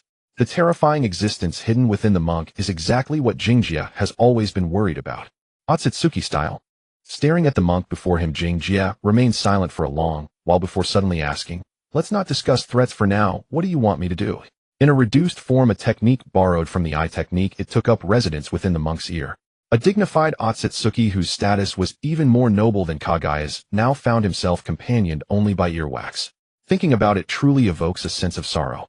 After the initial worries, Jingjia had come to realize that this fellow was merely a facade of strength. When he truly unleashes his power, he can indeed possess strength that surpasses the entire ninja world for a brief period. Unfortunately, with just 2 or 3 minutes of potency, he hardly has time to enjoy it before it ends. Without a suitable body for reincarnation, the Otsutsuki would face a true death. Thus, unless it came to a life-or-death situation, if Jingjia were to publicly expose his identity, the monk Xixian would have no choice but to flee in embarrassment. Once he realized this, there was nothing left to fear. In response to his inquiry, Xixian spoke indifferently, Become my collaborator, and I shall grant you eternal life. Eternal life. Jingjia pretended to scoff in confusion, saying, Is that by eating vegetarian meals and chanting with you, master? Certainly not. The monk shook his head, clearly exhibiting great patience. After thousands of years of journeying, he had witnessed far too many people and events. The sharpness he once possessed had long been deeply restrained. A few idle remarks were hardly worth his anger. I'll take my leave now, or you may continue your discussion at your leisure. The person in charge, understanding the situation, stood up to leave. His transaction with Xixian was limited to money. Knowing too much was hardly a blessing. Eternal. Painting a grand vision was one thing, but he even promised that every slave would have a chance for freedom. In fact, up until now, no living person had managed to leave under his command. Once the person in charge departed, Xixian began to explain the existence of the chakra fruits. Without revealing specific methods, he merely promised that in the future the fruits could be shared with Jingjia. The prerequisite was that Jingjia must become a collaborator. No need to rush, you can take your time to consider. The monk Xixian stood up and looked towards the direction of the departing figure. If you change your mind, you can come find him. Remember, it's best to make a decision quickly as threats are already closing in around you. Damn, am I that easily frightened? Jing Jie retracted his gaze only to be astonished to find that the monk had vanished from the room. Playing tricks. Mimicking the monk, Jing Jie also performed a space-time ninjutsu to leave the room. In the lounge, the three executives silently transcribed the training methods of the 8 gates and summarized several key points based on their experience. My lord, it is now yours. He understood well that one's position could change with the stance one took. Good. Jing Jie nodded, pulling out a pre-written letter from his pocket and handing it to him. Please deliver this letter. From now on, try to stay within the territory of the Hyuga clan. The letter was addressed to Mayo, describing the existence of a man serving as a form of insurance for her safety. Jing Jie agreed to the freedom that the three executives desired, but if they thought they could be entirely released, they were gravely mistaken. At the very least, he still needed them to fulfill their roles such as running errands and eliminating enemies for Hyuga Mayo. After dismissing the physical combat expert, Jing Jie quickly found the long-awaited little wand snake. Utilizing a contract scroll to absorb the blood of the wand snake, Jing Jie was well aware that he would soon return to the Dragon Cave through reverse summoning. Turning around to gaze back at the little-known island, he couldn't help but exclaim, the 8 gates secret technique, swift escape, bloodline, who knows what other powers are hidden here. Especially with Ci Xian's appearance, Jing Jie further understood the truth that danger is always present. Rubbing the paper in his pocket, he pondered the need to start training in the 8 gates technique as soon as possible. Before achieving the 6 paths level, this technique could significantly enhance his power. However, the training difficulty was exceedingly high, requiring decades of arduous practice, which was indeed challenging for the average person. Without the ability to implement the shadow clone training method, he might not be able to cultivate the 8 gates technique to a profound level. However, merely unlocking the first few gates would provide enough enhancement to his chakra for Jing Jie to utilize. This trip was not in vain. With a smile, Jing Jie's figure disappeared from the island. Dragon, Sister Kami, am back. Little Wand Snake lay on the ground, his eyes squinted joyfully, allowing Tian Xine Shinji to scold him continuously. As for Jing Jie, he also obtained the Kusanagi sword preserved in the Dragon Cave. This is easy. Dazzling lightning illuminated the dim cave, making it appear as bright as day. With a conductivity of 100%, it's no wonder it's considered a legendary artifact in the original work. Jing Jie was thoroughly satisfied with it. To achieve the same effect, he would originally need to expend 3 to 4 times the chakra output. Now he only needed to activate a small amount of lightning chakra to successfully unleash the powerful Chidori blade. And, dispersing the chakra, Jing Jie gently swung the blade towards a nearby boulder. In the next moment, the stone was instantly split in two, and he felt no resistance throughout the entire process. Its sharpness is unparalleled. Ordinary kunai simply cannot withstand its slashes. With the Kusanagi sword in hand, Jing Jie's physical combat prowess surged dramatically. Now when facing battles against the Senju clan, he could handle them with far greater ease. Just go if there's nothing wrong. Seeing him destroy property, Tian Xine Shinji was infuriated. Pulling up her pants, she immediately turned hostile, which was just her style. Rolling her eyes silently, Jing Jie asked in a low voice, "Now that I'm considered a summoner, who can I summon?" Turning to glance at the cute little creature, he thought, please don't let it be you. Beside him, Little Wand Snake blinked innocently, sensing the meaning in the human's gaze. This made it feel quite hurt. Don't worry. Tian Xine Shinji waved her hand dismissively, saying irritably, "The White Snake Sage specifically instructed that powerful summoning beasts will heed your call." That's good to hear.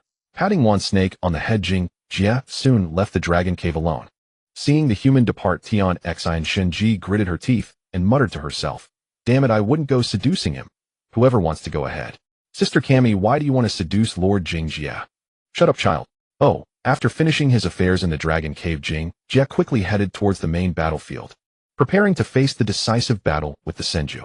Currently, the Uchiha had no way out. If they didn't drive away the Senju, they would be backed into the very core of their clan's territory. To protect their family, every Uchiha clan member fought with all their might, including the young clan leader Uchiha Madara. Hashirama. Madara. The clash between Madara and Hashirama officially commenced. On the battlefield, Uchiha Madara and Senju Hashirama have become the brightest new stars.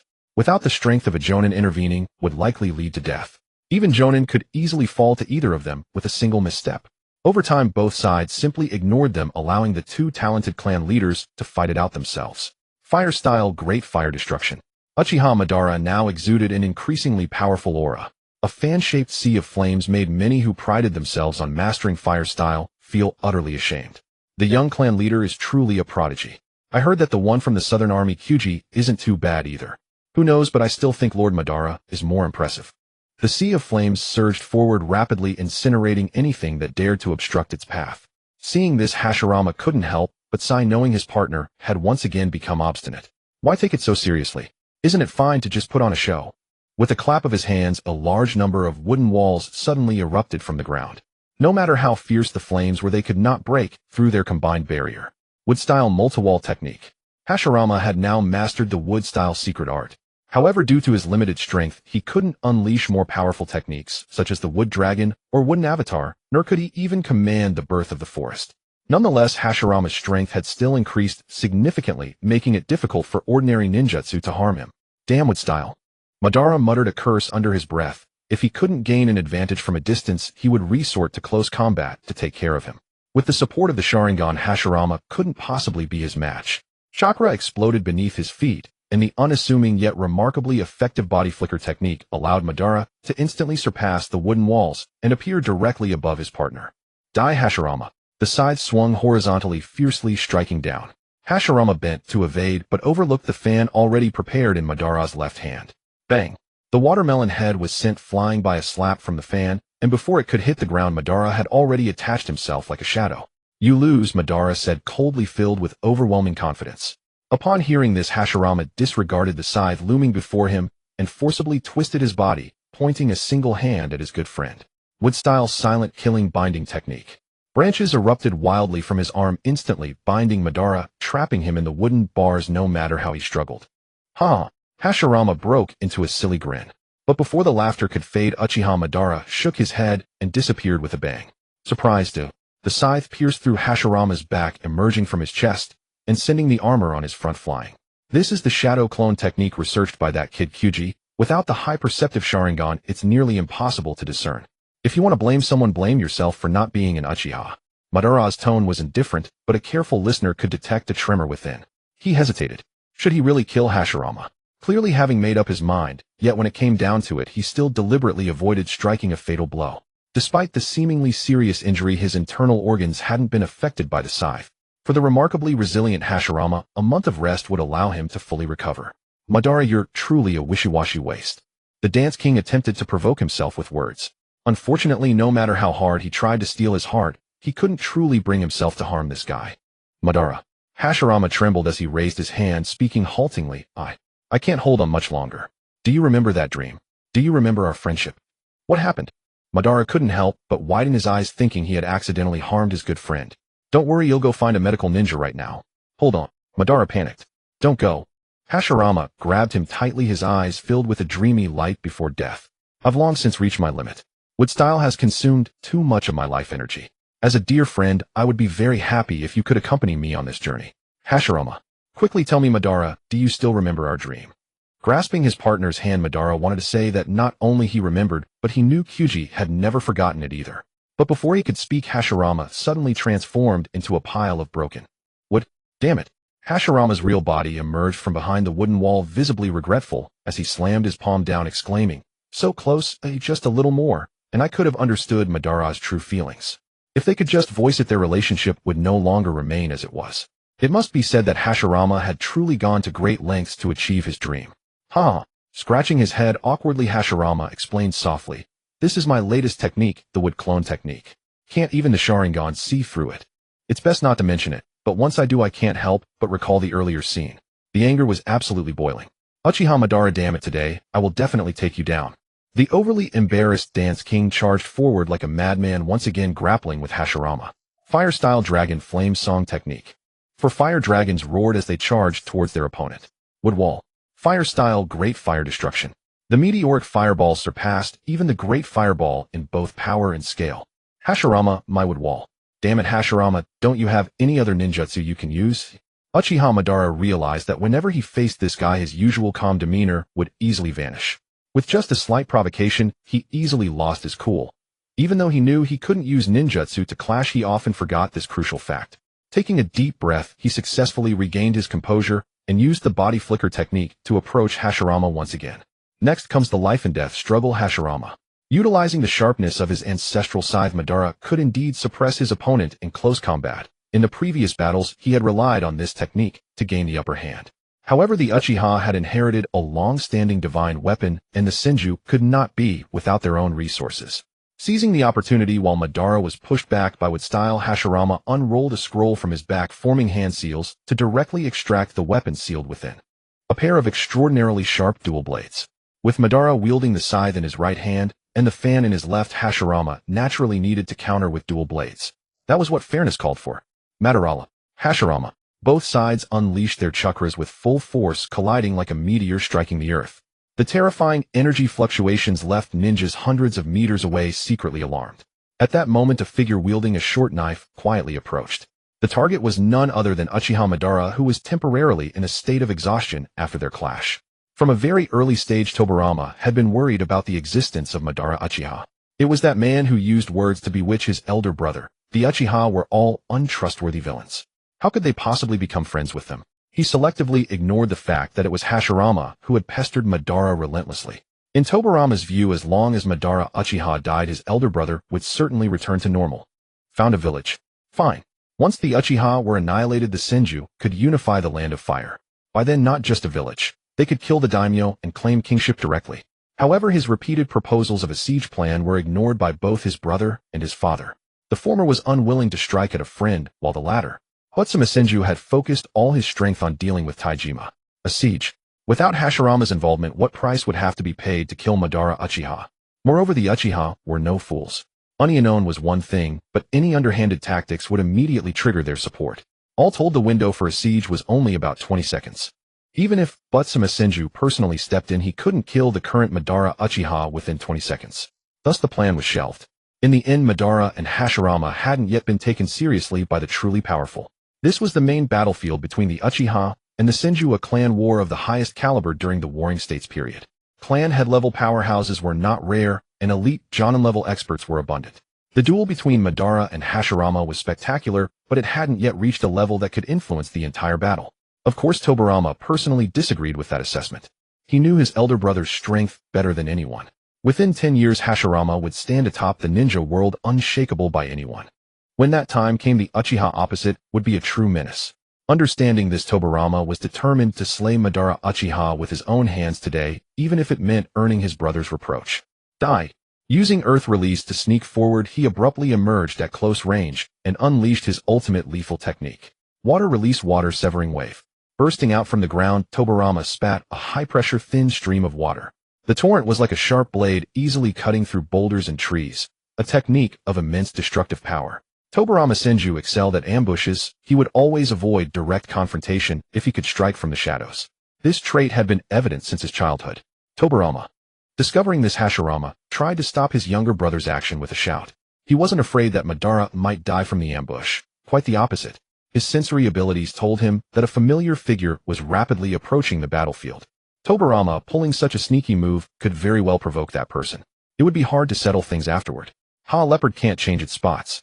A familiar voice sounded, causing Madara Uchiha, who was about to raise his arm, to slowly lower it. You've finally returned, Kyosuke.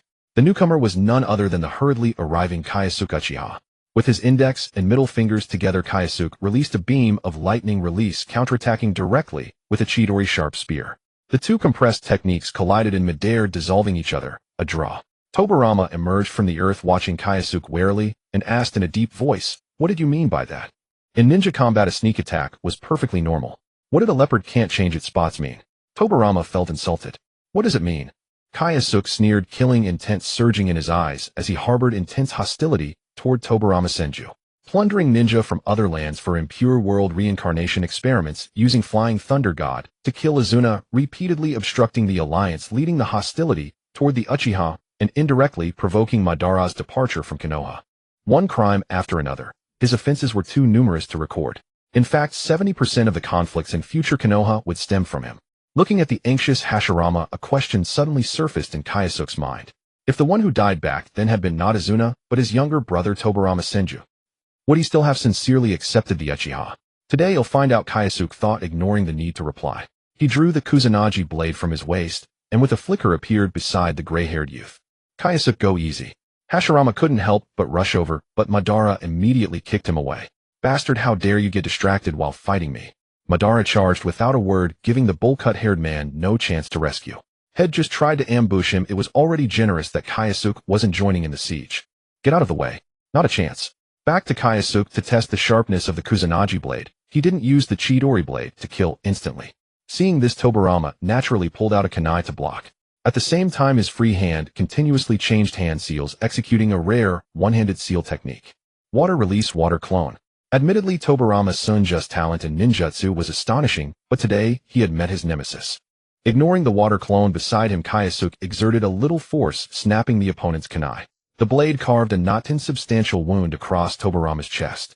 As for the water clone attacking from the side, it had no effect against the Chidori current. Its only purpose might have been to buy the original a slim chance to survive. Such a sharp weapon. Tobarama's heart tightened. He decided to maintain distance. Water release, water encampment wall. With a few simple seals, a water wall separated them. He had simplified the hand seals, once again displaying his exceptional talent. Keep 10 meters away, beware of his body flicker eye. Crackle. The sound of lightning crackled. Before Tobarama could retreat, the Chidori sharp spear pierced through the water encampment wall and then his shoulder. The paralysis effect of lightning release left Tobarama unable even to stand. Kid, today, I'll teach you a lesson on behalf of your brother. Kyosuke approached, unceremoniously kicking Tobarama in the face. As he tumbled, a shuriken flew in, pinning the hand, attempting a seal firmly to the ground. Ea! Tobarama let out an agonized howl. Oh, quite a loud scream. Kyosuke placed a foot heavily on his face and chuckled. Wanna live? Then beg for mercy. Say the entire Senju clan are sons of bitches born from dogs, and he'll spare you. As expected, Tobarama Senju would never comply. He might have all sorts of dark secrets, but he was still a tough nut to crack. Of course, Kyosuke loved that type the most. If he didn't keep talking tough, how could he continue the beatings? The Chidori sharp spear pierced the other shoulder, adding the paralysis debuff. Ignoring Hashirama's shouts, Kyosuke began a relentless barrage of punches and kicks on Tobarama. Before long, the boy's eyes were swollen to mere slits. Kyosuke. Hashirama was furious. He dispatched 2 wood clone techniques to temporarily obstruct Uchiha Madara's advance. Desperate to save his brother, Hashirama rushed towards Kyosuke without hesitation. Oh, now you've forgotten your dream. Kyosuke's face was laden with mockery. Kicking aside the unconscious Tobarama, he drew the Kusanagi sword, fully activating the Chidori blade, and descended like a thunder god to deliver a devastating strike. Uchiha style, sword leap, thunder roar. Such formidable power. Hashirama's pupils contracted, realizing the weapon in his hand was no ordinary blade. Fortunately, the Senju ancestral twin swords were also divine weapons of the Iron Country, with near-perfect chakra conductivity. He would not fear a direct clash with Kyosuke. When they first met by the river, they had a brief skirmish, but it was forcibly halted by the nearby Dance King. Come, let us continue the unfinished battle. Strange power, twin thorn burst. With a roar, the chakra enveloping the twin swords abruptly expanded to over 2 meters in length. The lightning blade met the twin swords, and amidst the roaring chakra, the ground shattered like foam. Sand and gravel flew, wind howled, and both figures retreated backwards. The bowl-cut-haired man stepped back 3 paces while Kyosuke retreated a full 7.5. Hashirama was a year older than Madara, and thus 3 years older than Kyosuke. Coupled with his gradually advancing sage body, reaching a higher level, his monstrous strength had reached an astonishing degree. Even with a superior weapon, Kyosuke was still slightly disadvantaged in this contest. Direct confrontation indeed won't work. With a swift movement, Kyosuke planned to exploit speed to secure victory. Over a dozen afterimages of the body flicker technique scattered around, interwoven with his shadow clones. The false was mixed with the true and the true with the false. Without a dojutsu, Hashirama could not tell them apart. Fortunately, he didn't need to chase Kyosuke all over the field. He clapped his hands together, completing hand seals in less than 0.1 seconds. To non-dojutsu ninja, it seemed as if he skipped hand seals altogether, casting jutsu simply by clap. As Hashirama exerted his power, numerous saplings suddenly sprouted from the ground around him, growing at an astonishingly rapid pace. Wood release, binding, eternal burial. Since he couldn't use deep forest emergence, now Hashirama naturally had a substitute secret technique. The effect was not comparable, but it was a decent choice for clearing the field. Within just 2 breaths, the tiny saplings transformed into towering trees, blocking Kyosuke's assault and spreading outward. Having disrupted the fixed flicker routes, he could no longer maintain the afterimages. Forced to activate the Chidori sharp spear, Kyosuke began acting as a temporary lumberjack. Ordinary binding, eternal burial. The trees were at most 3 or 4 meters tall, far inferior to the dozen soft-meter giants of deep forest emergence. Armed with his sharp weapon, Kyosuke soon cleared the threat of the encircling trees. Looking at Hashirama standing in the grove, Kyosuke sighed, deeply, feeling only one thing truly exhausting. He hadn't realized it before, but facing Senju Hashirama made him gradually aware of the trouble of wood-release techniques. The technique wasn't that absurdly powerful, many ninjutsu could destroy the trees. The biggest problem was not quality, but the overwhelming quantity. With the stamina and chakra provided by the sage body, even if Hashirama couldn't defeat you, he could exhaust you to death. This was Hashirama's true fighting style, utterly shameless. At that moment Kyosuke suddenly realized he lacked a large-scale decisive finishing technique. Without the ability to clear the field, it was difficult for him to easily approach Hashirama. The Flying Thunder God could work, but only after he advanced to the second stage. Judging by his current progress, that was still far off. I need to acquire a powerful technique. Casually releasing a great fireball, seeing that Hashirama's defense remained impenetrable, Kyosuke shook his head and lost interest in continuing the fight. He couldn't touch his opponent, and Hashirama couldn't catch him. So what was the point? Wait to see who would tire first. With that leisure time, it would be better to take down more enemy ninjas to accumulate points quickly. I'm done. With that, Kyosuke left the battlefield. He had just returned from outside and hadn't reported to the clan head yet. He wasn't supposed to be on the battlefield. But now few in the entire Uchiha clan had the authority to command him, so Kyosuke took a casual stroll on the battlefield when the mood struck. He happened to see that bastard Senju Tobarama trying to launch a sneak attack. Speaking of which, I've helped Senju Butsuma educate his child. Shouldn't he be grateful to me? Seeing him leave the battlefield, Madara was silent for a moment, then said nothing and followed Kyosuke back to the camp. As for Hashirama, who had lost his opponent, he dispersed the surrounding trees, his face full of disappointment. Once he believed Madara was his best friend and Kyosuke was the one who understood his dream the most. He had hoped to persuade his stubborn companion through Kyosuke, but never expected that upon their reunion the other would harbor such malice. Is mutual trust really such an unattainable dream? Hashirama felt lost. Meanwhile, on the other side, Kyosuke briefly described his gains on the road. Ryuchi Cave. Uchiha Madara stroked his chin, looking quite intrigued. The three sacred lands. There were records in the clan, but he thought they were fictional only to have Kyosuke encounter them personally. I feel like nothing is strange when it happens to you, Madara suddenly remarked. Where's Izuna? Unwilling to delve into this topic, Kyosuke smoothly changed the subject. Hioi. Mentioning his younger brother Uchiha, Madara instantly grinned. He's training by our father's side, not yet capable of leading an army independently. Besides, neither father nor I are willing to let him take risks. What could Kyosuke say? It was great to have someone to protect you. Unlike himself, who had to go to the southern battlefield at just 7 years old. If not for the transmigration, he would have died long ago. As they talked, the two soon returned to the camp. They saw Izuna coming out to greet them, and Uchiha Taijima sitting in the tent with a fake smile. Welcome back. Taijima pulled his arm enthusiastically like a madam soliciting customers in the entertainment district. Ignoring the constipated expressions of his two sons, Taijima showered Kyosuke with praise, saying things like Izuna needed to learn from him, and that Senju Hashirama wasn't even fit to tie his shoes. He praised Kyosuke to the heavens, as if the person who had once suppressed him was not himself. Utterly hypocritical. Clan leader. Kyosuke interrupted Taijima's self-absorption and asked seriously, if you have something to say, just say it. Seeing him so direct, Taijima didn't beat around the bush and directly produced a battle casualty report. It clearly showed the outstanding performance of Kyosuke's legion. Battle achievements first. Enemy kills first. Efficiency first. Casualty rate the lowest in the entire legion. Several metrics led the entire Uchiha clan, not in vain for his painstaking cultivation. Putting down the battle report in his hand, Kyosuke seemed to realize something. Taijima has set his sights on my signature technique. It seems the Senju have really put him under pressure so much so that he's willing to lower himself to seek my help. Unfortunately, I'm afraid I may have to disappoint the clan leader. Seeing Kyosuke's silent, Uchiha Taijima could only smile warmly and take the initiative. Hey, race the thing. After deliberation, the clan's elders think Chidori is suitable for widespread adoption. I'm here to ask for your opinion. Want me to contribute a jutsu? Kyosuke swirled the water cup in his hand, neither accepting nor refusing, but simply asked flatly. The elders deliberated. Did Lord Rei also agree? At these words, the smile on Taijima's face instantly cooled considerably. Elder Rei is on the front lines and did not attend this elders meeting. How ungrateful. Uchiha Taijima seethed inwardly. He had hoped to win Kyosuke over this time, but the other's backbone proved unexpectedly tough. Then let him not blame the clan leader for being intolerant. I see. Kyosuke set down the cup and replied with a faint smile. I'm sorry, clan leader, but I must refuse the elder's proposal. Why? You've already taught the jutsu to many. Now it's just a few more clansmen learning. Uchiha Taijima frowned.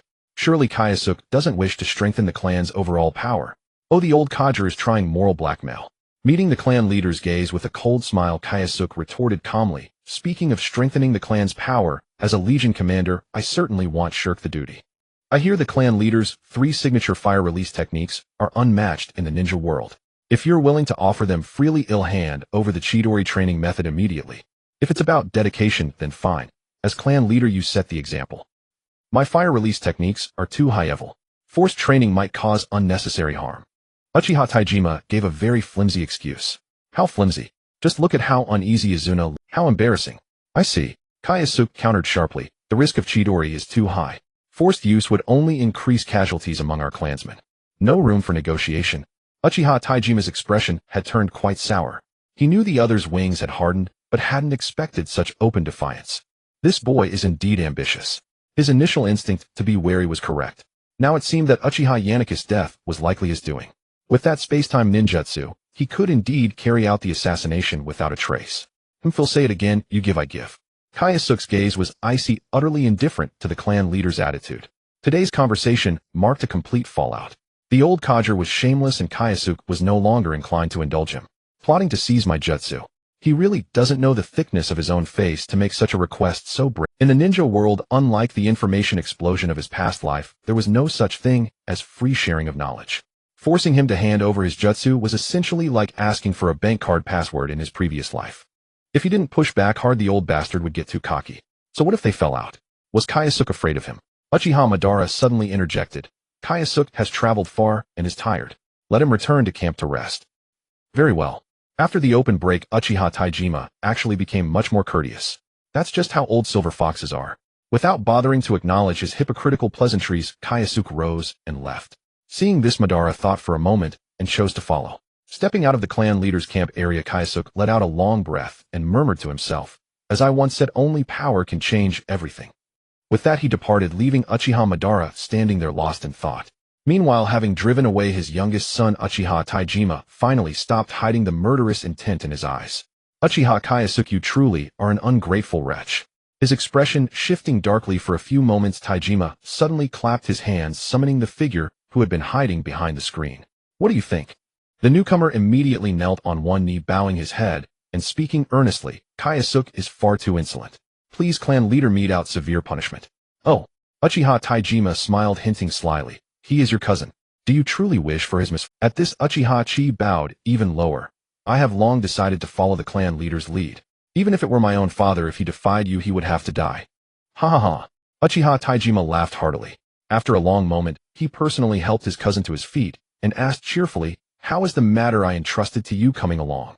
Please see my lord. Uchiha Chi eagerly began his demonstration. With a few simple hand seals, the sound of crackling electricity rose from his hands. It had clearly taken on the rudimentary form of the Chidori technique. Excellent. Uchiha Taijima nodded with satisfaction. Many in the clan had witnessed the execution of Chidori, yet none had been able to replicate it.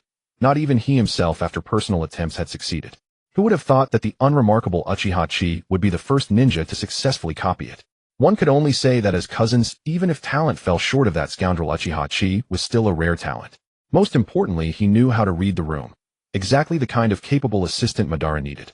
After a few words of encouragement, and instructing him to complete the replication of Chidori as soon as possible, Taijima waved his hand to dismiss him. Uchiha Kyosuke, you think you can keep it to yourself? It'll make you understand what it means to lose the bait while trying to catch the fish. Ha ha ha. His laughter echoed through the camp. Back in his own tent, Uchiha Chi took a deep breath and slowly unclenched his fist. He was bitter. Bitter that Kyosuke was so outstanding, bitter that Taijima treated him like dirt, bitter that the entire Uchiha clan looked down on him. But he had no power now, so he could only endure. Endure until the day he could control everything. Chi. Suddenly a voice that made all his resentment vanish sounded. Before he could turn around, the speaker embraced him from behind. I'm here. No matter what happens, I'll always be with you. Her voice intoxicated him. Uchiha Chi slowly turned to face the delicate, worried face. If there was anything in the world that could still bring him joy besides revenge, it was only the woman before him. In the camp of the Jingjia Legion, the commander's tent. Be more careful from now on, he vaguely described the recent situation. Bang. Uchiha Jinja stood up, her teeth clenched as if she were ready to gnaw on Taijima. This is too bullying. This is not negotiation, but outright robbery. As the dignified clan leader, how could their methods be so despicable? It's truly a disgrace to our Uchiha family. Beside them, Uchiha Kwan was not as enraged. It wasn't that he wasn't angry, but he was well aware that Uchiha Taijima's vile intentions were far more insidious. There are reports that your cousin is highly valued by the clan leader. Oh, hearing this, Jingjia finally showed some interest. Over the past year, Uchiha Chi has made rapid progress. It is said that he has had as many as 3 teachers responsible for his instruction. Among them is Uchiha Goeifu, the strongest teacher. That ghostly father figure. Jingjia rubbed his chin and muttered, "That's good. With the help of teacher Goeifu, I believe my cousin will surely benefit immensely." The 2 capable subordinates exchanged glances, feeling that Jingji's reaction was somewhat strange. Normally, shouldn't he be even angrier? Is there more? Yes.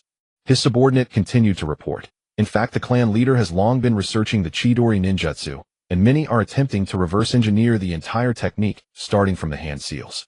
Indeed, with so many of our subordinates learning Chidori, the hand seals cannot remain a secret. It is inevitable that they will be stolen. This statement left the 2 even more puzzled. Seeing their ghostly expressions, Jingjia smiled and shook his head, explaining, "Broaden your perspective. The strength of the Uchiha is our strength, and these powers will ultimately serve us in the future. Our clan leader is good in every way, but his vision is too narrow. He cannot see further into the future." After a bit of bragging, he completely bewildered his 2 subordinates. The 2 may not understand much else, but one thought remained in their minds: the master's realm is truly high, far beyond what we mere mortals can fathom. Remember, do not be angry, or anger will diminish your wisdom. Also, do not hold grudges against your enemies. Hatred will cloud your judgment. Once Jingjia expressed himself fully, he leisurely inquired, "So did our clan leader succeed?" "Oh, it seems he has not yet." "Of course not. If he had succeeded, there wouldn't have been the earlier scene." Report. Suddenly someone outside the tent shouted a message. Not long ago, sounds resembling Chidori ninjutsu were heard from the clan leader's tent. Hearing this, Shinya immediately furrowed her brows and coldly asked, "Who else is inside besides the clan leader?" "Oh, it's Uchiha Chi." As soon as the words were spoken, the tent fell into a deathly silence. Sensing the trouble, the subordinate quietly retreated, disappearing without a trace.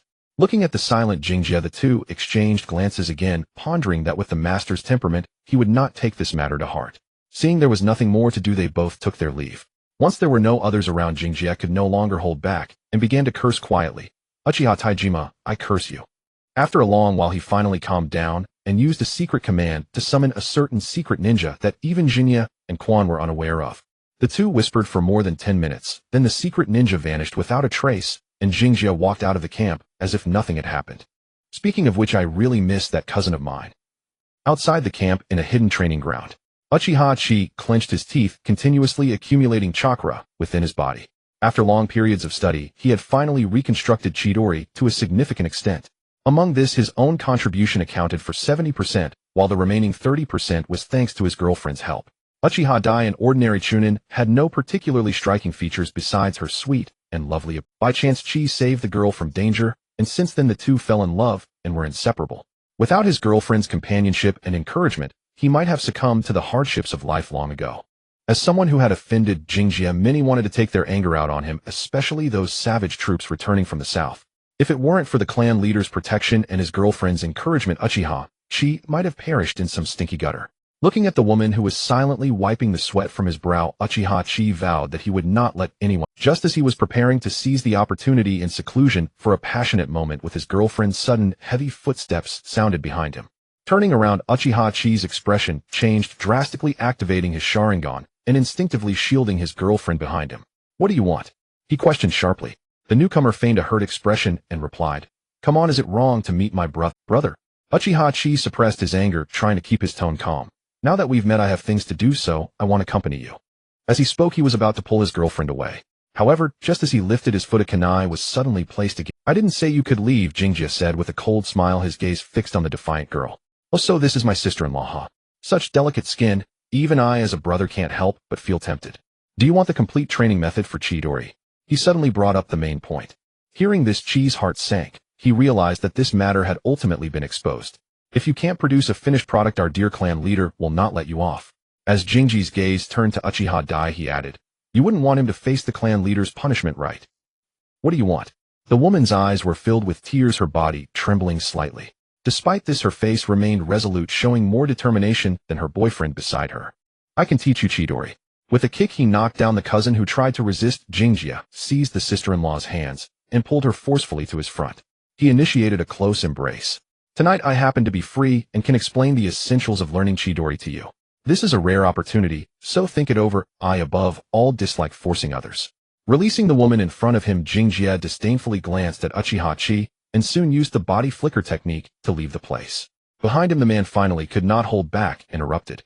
Uchiha Jinjia, one day, I will personally take your life. In the end, Jinjia did not wait for the woman to knock on the door. Feeling quite bored, he found a suitable spot alone and began his research on new ninjutsu. The wood release of Hashirama was quite disgusting. One careless move could easily lead to a mutual consumption of stamina and chakra. Rather than fighting blindly, it was better to find ways to continue the research on new ninjutsu. In fact, this work had begun long ago. As his strength improved, Jinjia's understanding of ninjutsu gradually deepened.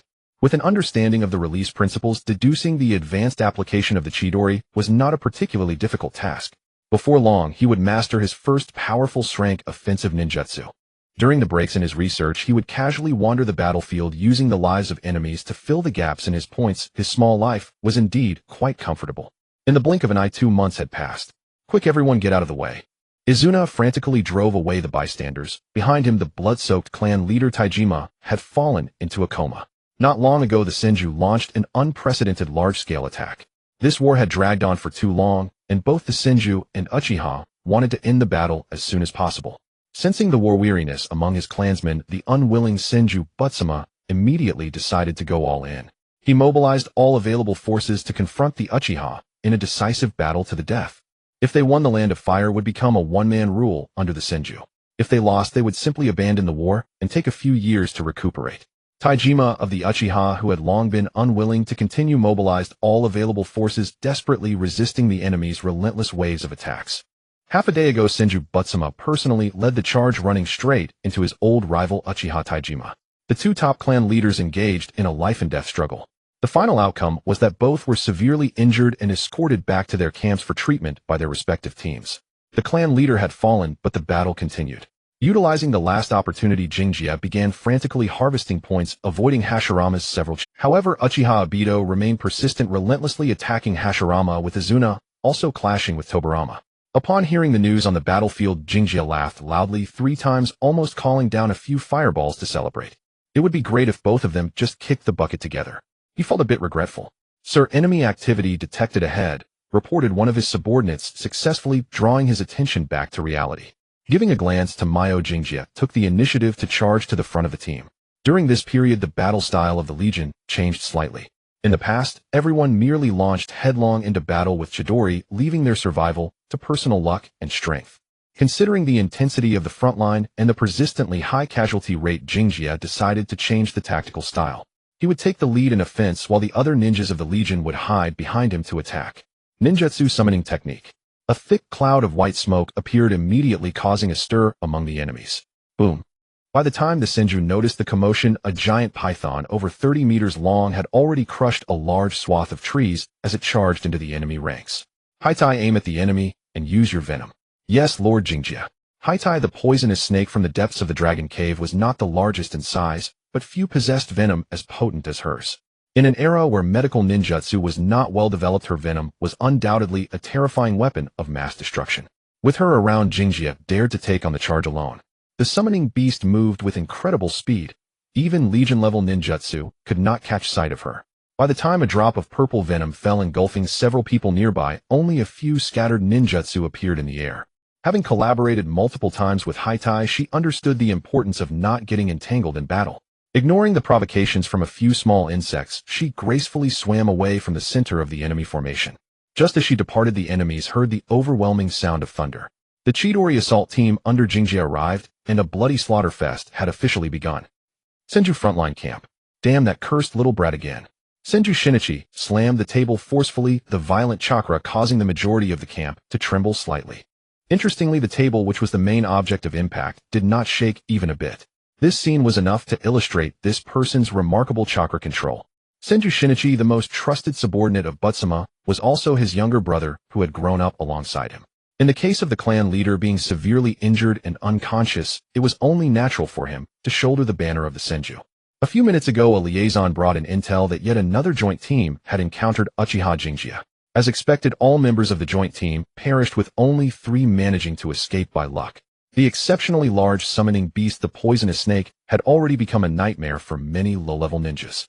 We must find a way to curb his effectiveness. Senju Shinichi muttered, aware that the impact of that creature on morale was too great. The Senju ninjas could accept dying in battle, but few wished to meet their end in the jaws of a snake. That was entirely different. Unfortunately, the opposing side was too cunning, completely avoiding large-scale clashes with the Legion. Once confronted, they would immediately flee without hesitation. Several attempts at encirclement ultimately yielded no results. And that damned flying thunder god. What kind of dog would research such a ninjutsu? Senju Shinichi cursed in fury. Meanwhile, Senju Tobirama frowned slightly, feeling that Jingjia's ninjutsu was quite impressive. Both the Shadow Clone and Flying Thunder God were exceptionally rare and outstanding ninjutsu in the ninja world. Despite being adversaries, this admiration remained in his heart. Thus, Tobirama did not particularly agree with his uncle's remarks.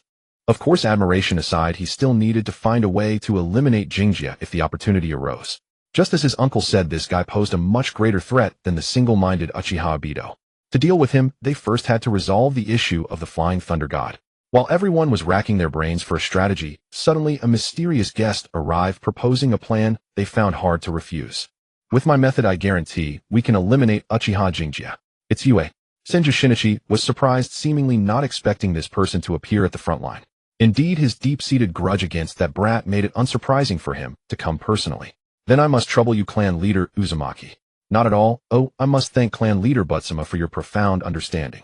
The one who had come to the Senju camp to propose a plan to eliminate Jingjia was none other than the leader of the Uzumaki clan, the contemporary master of sealing arts, Uzumaki Eshina. Looking up at the sky, the moon seemed to smile, looking down at the ground, the great serpent leaped. With the summoning beast Shidi, Jingjia's days were remarkably comfortable. At first he stood on the serpent's head and gave reckless commands, but later he found even standing too taxing, so he fetched a small mat and simply lay down on it. His leisurely demeanor made his subordinates, who could only move on their own legs, extremely envious. My lord, I heard that Shidi comes from a legendary sacred land. A subordinate began to probe. Indeed, lying on the broad serpent's head, Jia sighed with emotion. The Shiwan had once said that Bai Shixianren had an eccentric personality and was very difficult to communicate with. But he felt that Bai Shixianren was nothing like what the Shiwan had described. Knowing that he liked to lie on Zaida's back, Bai Shixianren specially adjusted the contract using her own sage chakra to greatly extend the time the summoning beast could exist. Otherwise, Jia would not have been so comfortable. Glancing sideways at the smiling subordinate, Jia spat out a grape skin with a puffed sound, stretched lazily, and asked slowly, "Want to sign a summoning contract with Long Di Dong?" Yes. Signing a contract with the three great sacred lands was definitely extraordinarily difficult. However, Bai Shixianren seemed quite easy to talk to. With careful negotiation, it should be manageable. Rumors can be deadly. She is clearly such a kind and benevolent old woman, yet he claimed she had an eccentric personality. I think the Shiwan is sometimes unreliable too. He promised he would consider asking, then waved his hand to dismiss the subordinate. After eating, drinking, and resting well, Jia decided to actively seek out a few waves of enemies to warm up and practice. But instead of finding enemies, he suddenly sensed the space-time coordinate of the Flying Thunder God wandering on the battlefield. At first, Jia thought someone had picked up his kunai, but when he concentrated his perception, his expression suddenly changed. How did this girl come to the battlefield? With a brief command, Jia directly used the Flying Thunder God to teleport near the coordinate point. Pushing aside the branches blocking his view, he found the person carefully hiding under the tree was indeed Xian Shui. Who that little sprout? Hey, what are you doing here? The sudden voice behind her gave the bun-haired girl a great fright. Shaking the two talismans on her top knot, the little girl turned around angrily, looking as if she wanted to pounce and bite him. You scared me to death. She rolled her eyes in dissatisfaction. After a moment of silent staring, Shui, who couldn't help but sigh, and said, I came with my father. He has developed a way to deal with you. What way? Not going to scare me with an astronomical bride price, are you?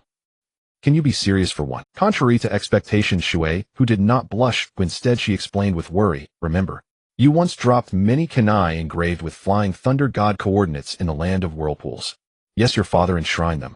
Completely ignoring him, the bun-haired princess continued, after intensive research, my father successfully developed a seal that blocks space-time ninjutsu. Hearing this, Jia finally became serious, and he also realized why Shui, who had sneaked into the battlefield like a thief. She probably didn't want to see him come to harm, so she sneaked out to warn him. This girl. Jumping down from the treetop, he reached out and ruffled the little girl's red hair, asking with a smile, so then what does your father plan to do? I don't know either. Shui, who shook her head and roughly explained the principle of the space-time sealing technique. It's probably a variant of the contract seal. It must be engraved on your body to isolate the space-time coordinates. Contract seal. Jia recalled the battle between Masked Dai Tu and Shui Men. The fourth Hokage son-in-law of the Uzumaki clan had used this very contract seal to cancel the enemy's control over the Nine Tails. Speaking of which, Xian Luming indeed deserved the title of Sealing Master. In such a short time, he had devised a method to isolate the Flying Thunder God. However, the conditions for executing the sealing technique were too stringent. To personally engrave the formula on his body meant one had to possess speed approaching his. Such a ninja, if not non-existent at least, could not be found within the land of whirlpools. If they couldn't even keep up with him, how could they isolate the Flying Thunder God technique? If your father is really getting senile. One day he will realize that the Qianshou are not worthy of reliance. Seeing his nonchalant expression, Shui, who pouted and urgently tugged his arm, "Don't be too careless. It's not just my father. Qianshou Xin will also participate in this ambush. If you really fall into the trap, you absolutely cannot defeat the two of them combined. Relax." Jing Jie waved his hand dismissively. "They won't get a chance to plant the sealing formula on me." But Shui Hu's expression was earnest, seeming very worried about his safety. "The one who can perform the space-time seal isn't just my father. Who else? Don't tell me that old bastard Qianshou Xin can learn it too. If so, even dogs could perform sealing." "Of course it is." As she spoke, a sinister smile suddenly appeared on Shui Hu's face. "Me. Sealing technique, space, black sealing formulas spread out instantly, isolating the connection between Jing Jie and his coordinates." Even though he kicked Shui, who flying the isolation formula did not dissipate. Looking at the girl who got up from the ground, Jing Jie's eyes clearly showed disappointment. But he said nothing if things had come to this point, and there was no need for any exchange between them. This princess of the Xianhua clan had made what she believed to be the right choice, nothing more. Drawing the Chao Ti Jian sword from his waist, Jing Jie looked around and shouted coldly, "Come out, why hide and skulk?" Clap, clap, clap. Clapping his hands lightly, Qianshou Xin appeared like the final boss. "You little brat'll make you know the consequences of talking big." Clearly he was very bothered by the term old bastard, perhaps because of his slightly green hair color. As for Xian Luming, he quickly appeared from the other side, while continuous afterimages leaped into the arena from all around. To ensure a successful ambush, the Qianshou clan had dispatched many elites this time. After all, besides space-time, his own mastery of the burst stream Shunshin was not to be underestimated. If there were too few people, they might actually give him a chance to slip away. With a light swing of his longsword, Jing Jie sneered disdainfully, "Two old dogs leading a pack of puppies think they can challenge a lion. I go ahead and talk." Qianshou Xin looked quite smug. "You won't live much longer anyway, so talk as much as you like. Oh, by the way, if you beg me, maybe you'll send your last words to the Yuji Bo." Bang! A smoke bomb suddenly exploded. Using its cover, Jing Jie split into no less than 12 shadow clones and charged in different directions. A lethal ambush. Confronted by two formidable clan leaders and a host of formidable thousand-handed shinobi, even Tian Dao himself would likely meet his end here. A direct confrontation was impossible, so Kyosuke employed smoke bombs to perform the shadow clone technique. His true body lay hidden within, biding its time for a chance to break through the encirclement. Fire release, great fireball technique. The clones repeatedly unleashed fire jutsu in a desperate bid to carve an escape route through the siege. Seeing this, Qianshou Xinjian strode directly before several shadow clones, planting his blade to block their path alone. "Struggle is futile. Today you have but one fate, death." With those words, he exhaled onto the kunai in his hand, where fierce wind-natured chakra instantly coalesced, transforming it into an unbreakable wind blade. In the Warring States era, 9 out of 10 clan leaders were masters of taijutsu, and Qianshou Xinjian was no exception. Wind blade, greedy wrath. With overwhelming might, he shattered the combined assault of 3 shadow clones in a single blow. With a resounding crash, the ground suddenly caved in as Qianshou Xinjian lunged toward the remaining shadow clones, leaving no quarter. "You have no chance of escape. Surrender now." He pressed forward relentlessly, simultaneously heaping psychological torment upon Kyosuke. "Spare me your damn blather." The clone Kyosuke drew his blade in a furious slash, while Chidori's sharp spear extended from his left hand, instantly turning him into a dual-wielding master. Uchiha style, astonishing warbler. A pure contest of swordsmanship. The result, Qianshou Xinjian's left arm was gashed, yet Kyosuke's shadow clone had its chest pierced clean through by the wind blade. Meanwhile, Xianhua Luming had begun his own move. He did not attack directly, instead his hands flashed through hand seals like blooming flowers, weaving a crimson sealing barrier. Sealing technique, Crimson Fire Seal. "Unless you can fly away, you must defeat me to break this barrier."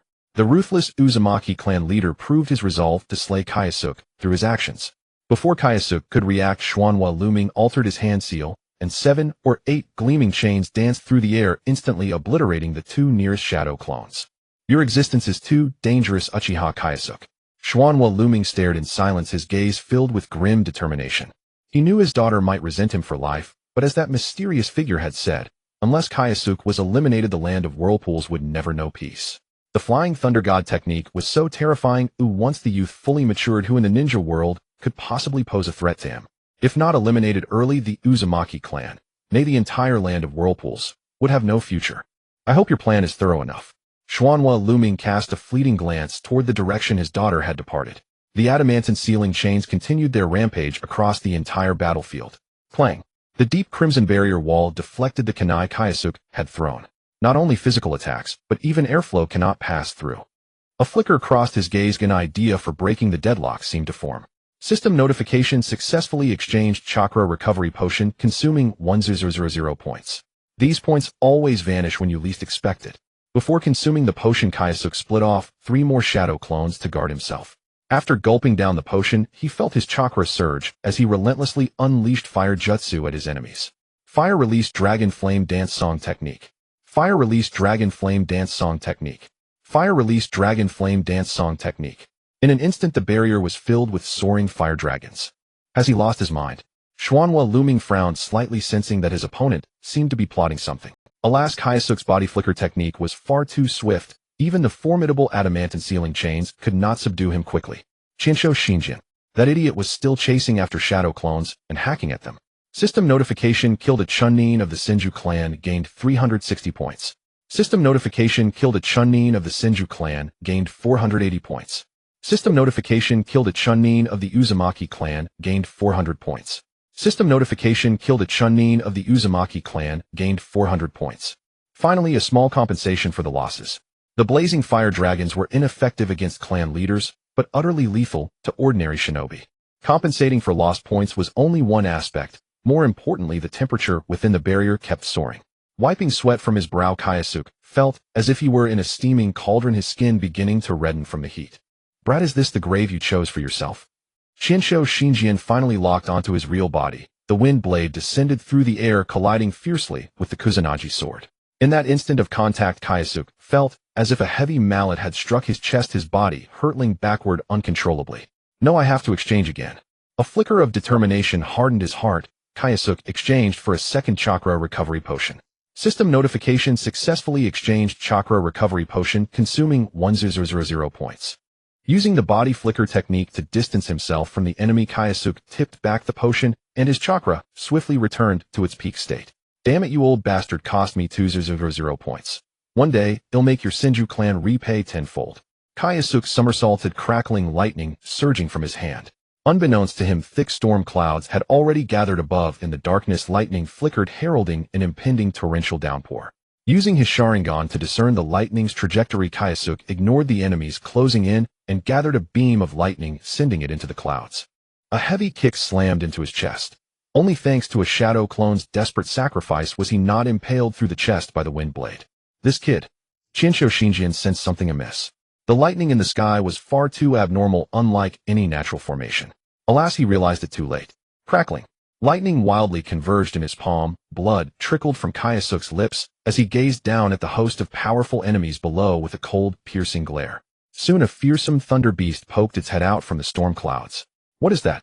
Xuanhua, looming on high alert, instantly erected a defensive barrier on the spot. On the other side, Chinsho Shinjin had no strong defensive jutsu. The only earth wall he knew could not defend against an attack from above. If I can just strike. Suddenly a gentle breeze ruffled his long hair. Chinsho Shinjin looked up. The thunder beast had just assumed an attack stance, and in the next second its lightning maw had already swallowed him whole. An attack lasting only 1,000th of a second, descending faster than the speed of sound. There was no room for hesitation. Scatter along with the thunderclap. Lightning release Kirin.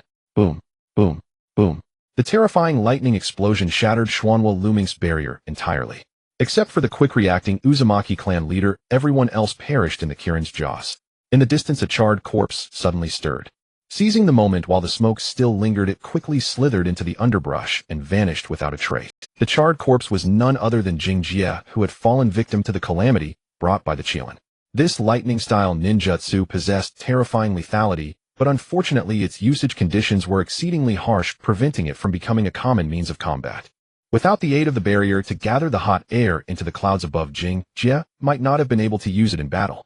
For the past 2 months, he had been diligently researching the Qilin.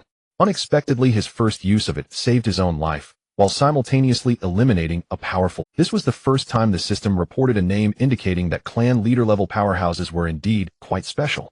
A clan leader is equivalent to a shadow-level ninja during the time of the ninja villages, with a minimum reward of 1/0 points, for a successful kill capped at 4/0 points. It was clear from this that Senju Hitoshi's strength was rather lacking. While he might not be at the very bottom of the shadow level, he probably wasn't far from it. However, a shadow-level ninja is still a shadow-level ninja, an important strategic resource. The inexplicable loss of a strong fighter was undoubtedly an unexpected blow to the Senju clan. The previously promising situation in battle might very well collapse as a result, and most importantly, they had not yet achieved their initial goals. At the moment the Qilin descended, Jie utilized the Chidori flow to create a counteracting force with the lightning. Moreover, he was positioned near the barrier at that time, and suffered no direct harm, allowing him to narrowly escape disaster. Otherwise, he might have had to spend a full 2/0 points to exchange for a body recovery potion. Gazing at the remaining points, the charred Jie sighed, lamenting how truly difficult it was to save money. Struggling to run a distance, as soon as the space-time technique failed, he exhausted his last bit of strength to summon a spirit beast. "Take me back." After saying that, he collapsed to the ground, completely unconscious. Lord Jie. The python was startled, and after a moment's thought swallowed Jie into its seemingly otherworldly belly, then deactivated the summoning.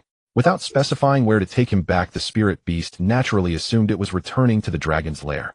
In a way, it inadvertently helped Jie. The commander had not returned for a long time, and Hiruzen suddenly deactivated the summoning. Even a fool could tell something had gone wrong. Such a commotion from an ambush would certainly not escape the notice of either side. Soon the circumstances of the incident were laid out before the various parties. Senju devised an ambush against Uchiha Jie. Senju Hitoshi is dead, and Uchiha Jie is missing, suspected to have perished in a mutual destruction with a certain lightning technique. Staring at the information presented, Uchiha Madara remained silent for a long time, exuding a strong aura of killing intent. That feeling startled Izuna beside him. He had never seen his older brother so furious. Of course, he was also furious. Jie was the target he had always aspired to catch up with, and the only one he could call a friend within the clan. He hadn't expected him to ultimately die tragically at the hands of the enemy's schemes. If this grudge were not avenged, Izuna swore he would not be human. While lost in thought, Uchiha Madara suddenly stood up from his command seat and walked outside without a word. "Izuna, to the front lines. A brother are you going to kill?" Uchiha Madara's eyes were cold, and his demeanor underwent a tremendous change. It seemed that something was gradually awakening within him. Meanwhile, the situation of the Senju clan was similar. How is it possible?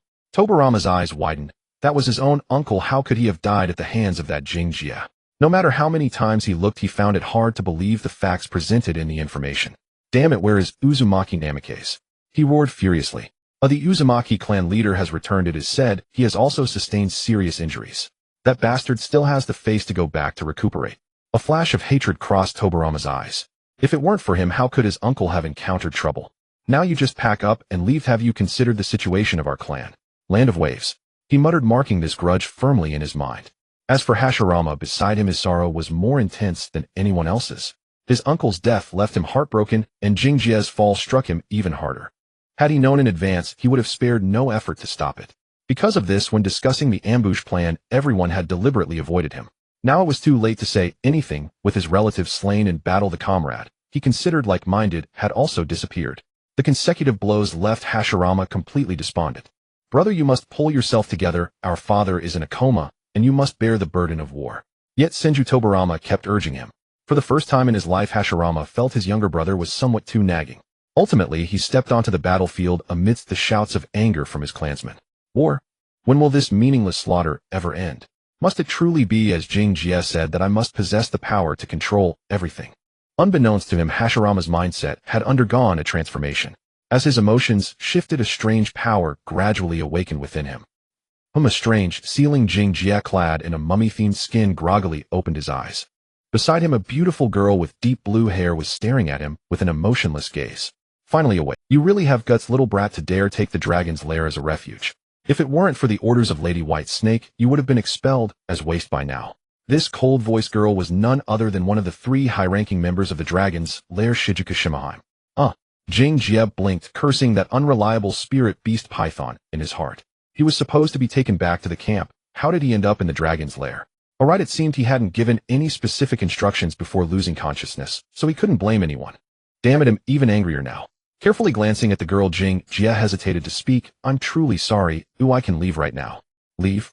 Shizuka Shimahime smiled coldly and stated if the delivery hadn't arrived in time you would have been dead long ago. What?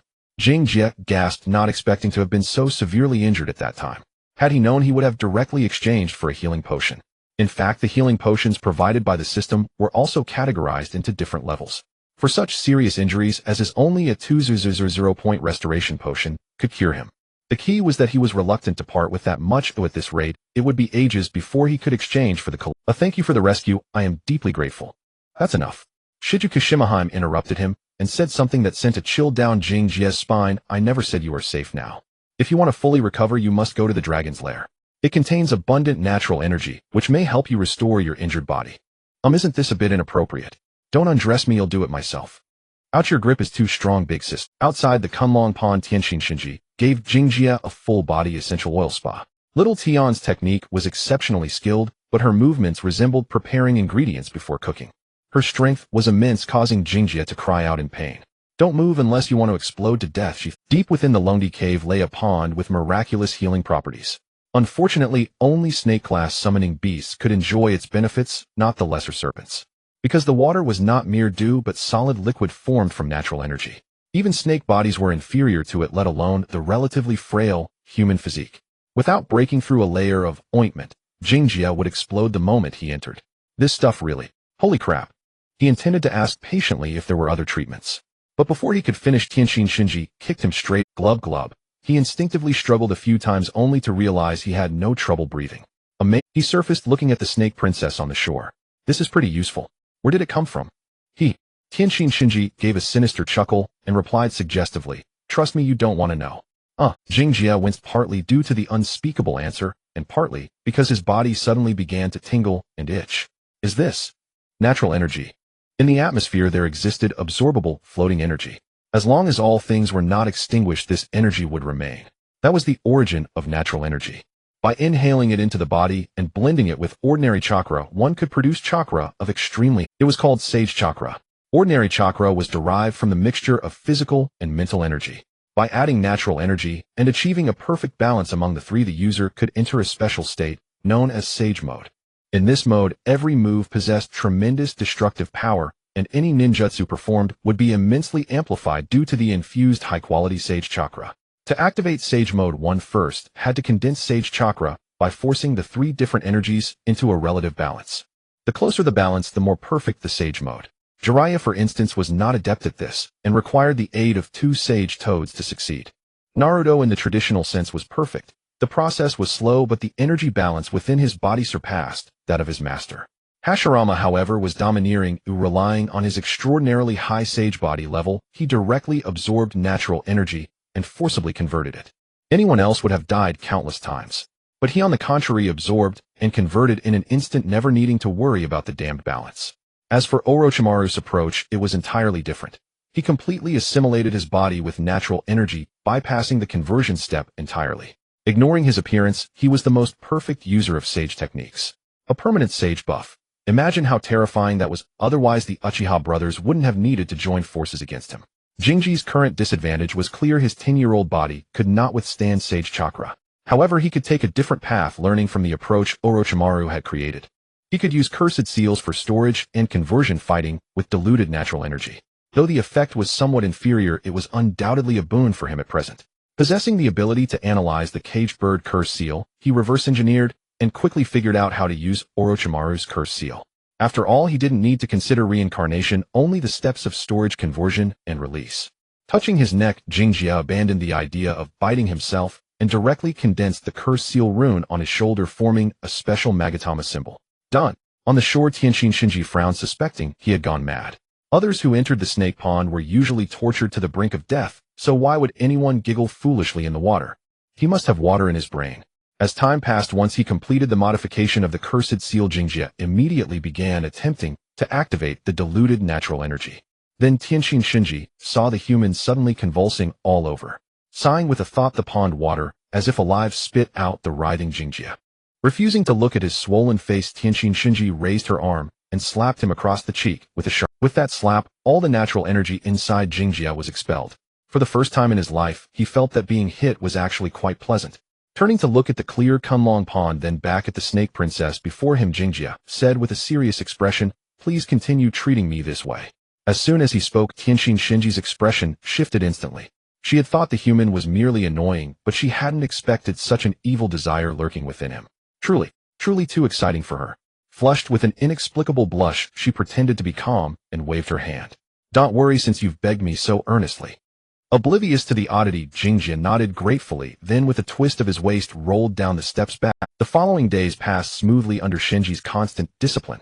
With her enthusiastic help, Jingjia successfully completed the experiment and initially mastered the diluted natural energy. Once his body matured in the future, he would naturally transition into the sage state, opening a path to the pinnacle of cage-level power. "I never realized before. You're really a good person, or good snake." Jingjia expressed his sincere gratitude. "Hey, it's nothing." Tianqin Shinji waved her hand, her gaze slightly reluctant as she looked at the human. The two had forged a very subtle friendship. Before he knew it, he had spent his 11th birthday in the Longdi Cave. During this period, aside from daily training, Jingjia frequently visited the underground exchange center. By hunting down rogue ninja, he accumulated the points needed to exchange for the Mangekyo. This method relied heavily on luck. The rewards were entirely up to fate, but Jingjia found it quite relaxing. Shortly after his birthday, a major event occurred in the Land of Fire. The Senju clan withdrew their forces on a large scale, ending the long war that had lasted for years. The Land of Fire seemed to usher in peace, but other nations did not halt their advances. Some were unwilling to see the ceasefire between the Uchiha and Senju. The undercurrents still surged. To the west of the Land of Fire there exists a prestigious family comparable to the Hyuga clan known as the Funma clan. This clan is naturally combative, with most of its members being skilled warriors ambitiously aiming to venture deep into the heart of the Land of Fire. Unfortunately, standing in their way is the Uchiha clan, an opponent of wholly insurmountable strength. To guard against the Funma clan, even during the decisive battle against the Senju, the Uchiha always stationed a legion in the western territories. Funma Singji, the current leader of the Funma clan, is an exceptionally formidable clan leader. He has long desired to partake in the power struggle within the Land of Fire, but now that the war has ended, he still has not awaited a suitable opportunity. Reluctantly, Funma Singji can only turn his sights towards other nations, such as a small country that is fervently avoiding conflict. Report to the clan leader, the information has returned. A subordinate knocked on the door of Funma Singji's room. Picking up the detailed report, it documented the continuous turmoil in the Land of Rain over the past year. About a year ago, a mysterious force invaded the Land of Rain, dismantling the ruling structure and firmly controlling the nation in its grasp.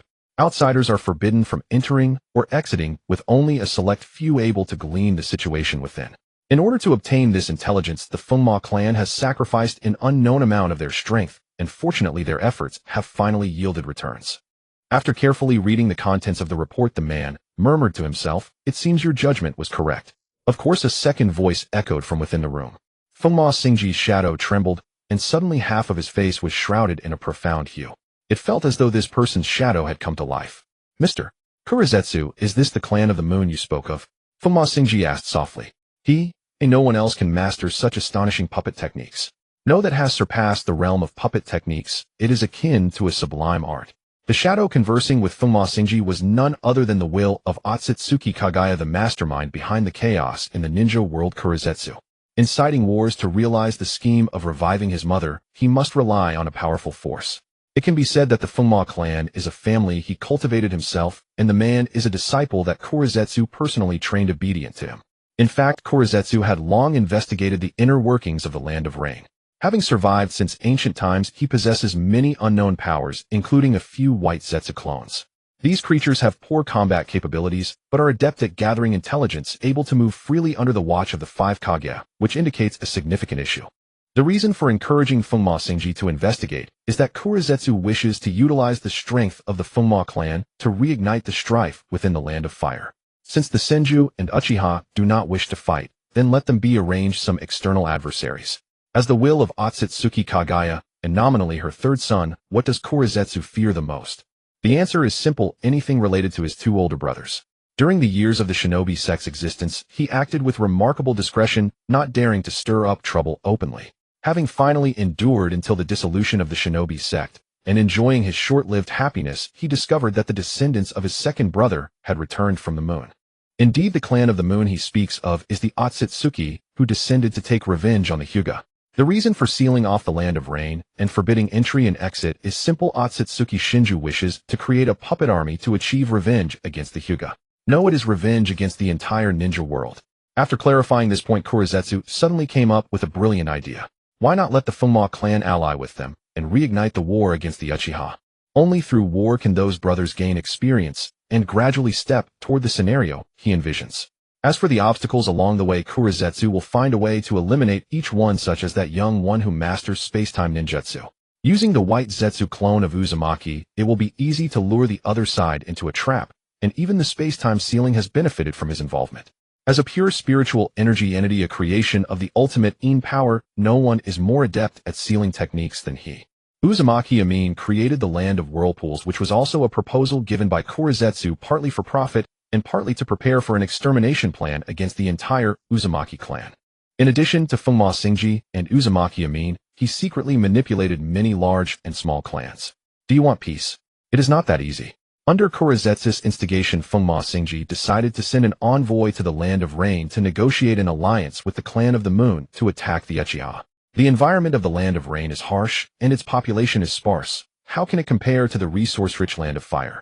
With him around, he can swiftly assist his allies in establishing a puppet army.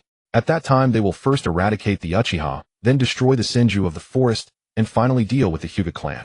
Dominating the Land of Fire, then setting sights on the entire ninja world to achieve the grand dream of unifying the realm. It is not that Funma Singji is foolish, rather since he began to have memories, Kurizetsu has been continuously instilling similar thoughts into him. This has led the clan leader to mistakenly believe that he is the chosen one tasked with the great mission of ending the chaotic era. There is no time to waste, let us depart at once. Alright, for the Clan of the Moon, they are set to enact revenge against the entire ninja world.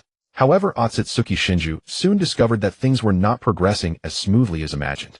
After thousands of years of development, especially driven by the Shinobi sect, the entire ninja system has undergone remarkable changes. The miraculous ninjutsu is emerging one after another, many of which leave him dumbfounded. As for the Clan of the Moon, aside from their ability to shoot green orbs, their other capabilities are nearly non-existent. Having suffered a few setbacks, Otsutsuki Shinju, with a clear mind, decided to both accumulate the number of puppets and learn the advanced knowledge of the ninja world. Thus, when Funma Singji approached claiming he could provide ninjutsu training and material assistance, he readily agreed, without hesitation. Fool, do you really think I only want to take revenge on the Hyuga? He looked at the other party, as if seeing a simpleton. Unbeknownst to them, both were actually being toyed with by Kurizetsu. 50 steps laughing at 100 steps, it is nothing more than that. In a corner of the ninja world, Uzumaki Mizuho was stumbling along the road. She has been traveling through the ninja world for over half a year. To be precise, Uzumaki Maruko has run away from home. Ever since she learned of her father's actions, she has developed the thought of leaving her family. At the very least, this princess wishes to confirm the news of Kyuji's survival. After various inquiries, she has found what appears to be a trace. A mysterious powerhouse active in the underground gold exchange possesses characteristics highly overlapping with Kyuji. Others may not know, but she has spent a year with him, and some things cannot escape the eyes of Mizuho. I hope it really is you. However, instead of encountering Kyuji, Mizuho instead attracted the attention of a group of human traffickers. Lately, the Huanjin exchange had been flooded with an array of assassination bounties. Regardless of one's strength, anyone bearing the title of ninja could be traded for coin provided the corpse remained as intact as possible. As news spread, bounty hunters from every corner grew ecstatic. Jonin-level figures were too formidable for most to dare target, but Chunin and Jinin faced no such qualms. Especially Jinin, minor clans, and even wealthy merchants or nobles often kept a few Jinin as bodyguards. These individuals were generally weak, mastering only a handful of jutsu, making them the most convenient prey. Strolling through the forest, Shuei, who was secretly shadowed by a band of bounty hunters. A ninja's attire looks young at most to Jinin. Red hair. Could she be from a country? Haha, it seems today we brothers are destined to strike it rich. Ordinary ninjas fetched a standard price, but capturing a rare specimen could multiply the reward by dozens or even hundreds of times, even among Jinin. Having operated the underground Huanjin exchange for years, Heiju and the interest group behind him possessed the means to pay what appeared to be exorbitant bounties. Even if tomorrow Jingjia were to abduct Ujibwa Tian Dao, Heiju could afford a price befitting the Uchiha clan head. In a word, wealth and caprice. Little girl, all alone. Several rogue ninjas materialized subtly encircling Shuehu. Seeing this, the princess with the coiled bun, now bearing a hint of youthful femininity, replied icily, "I advise you to leave at once or else there will be a few more corpses beside me." Ha, small chest but big mouth. Today I'll teach you a lesson on behalf of your elders. Before he could finish, a kunai embedded itself in his forehead. Unwilling to stir trouble, Shuei, who transformed into an avenging demon, swiftly dispatching all the rogue ninjas. Try to trade me for cash in your next life. Bending down to retrieve her small pink kunai, Shuei, who snorted softly and drifted away. Behind her, a strange white figure flickered into existence, causing no ripple. The entire Hua country seethed with undercurrents, the Fengma clan colluding with Yu country. These affairs might fool others, but never Jing Jie's eyes. He was the top performer on the Huanjin Exchange's leaderboard for 7 consecutive months.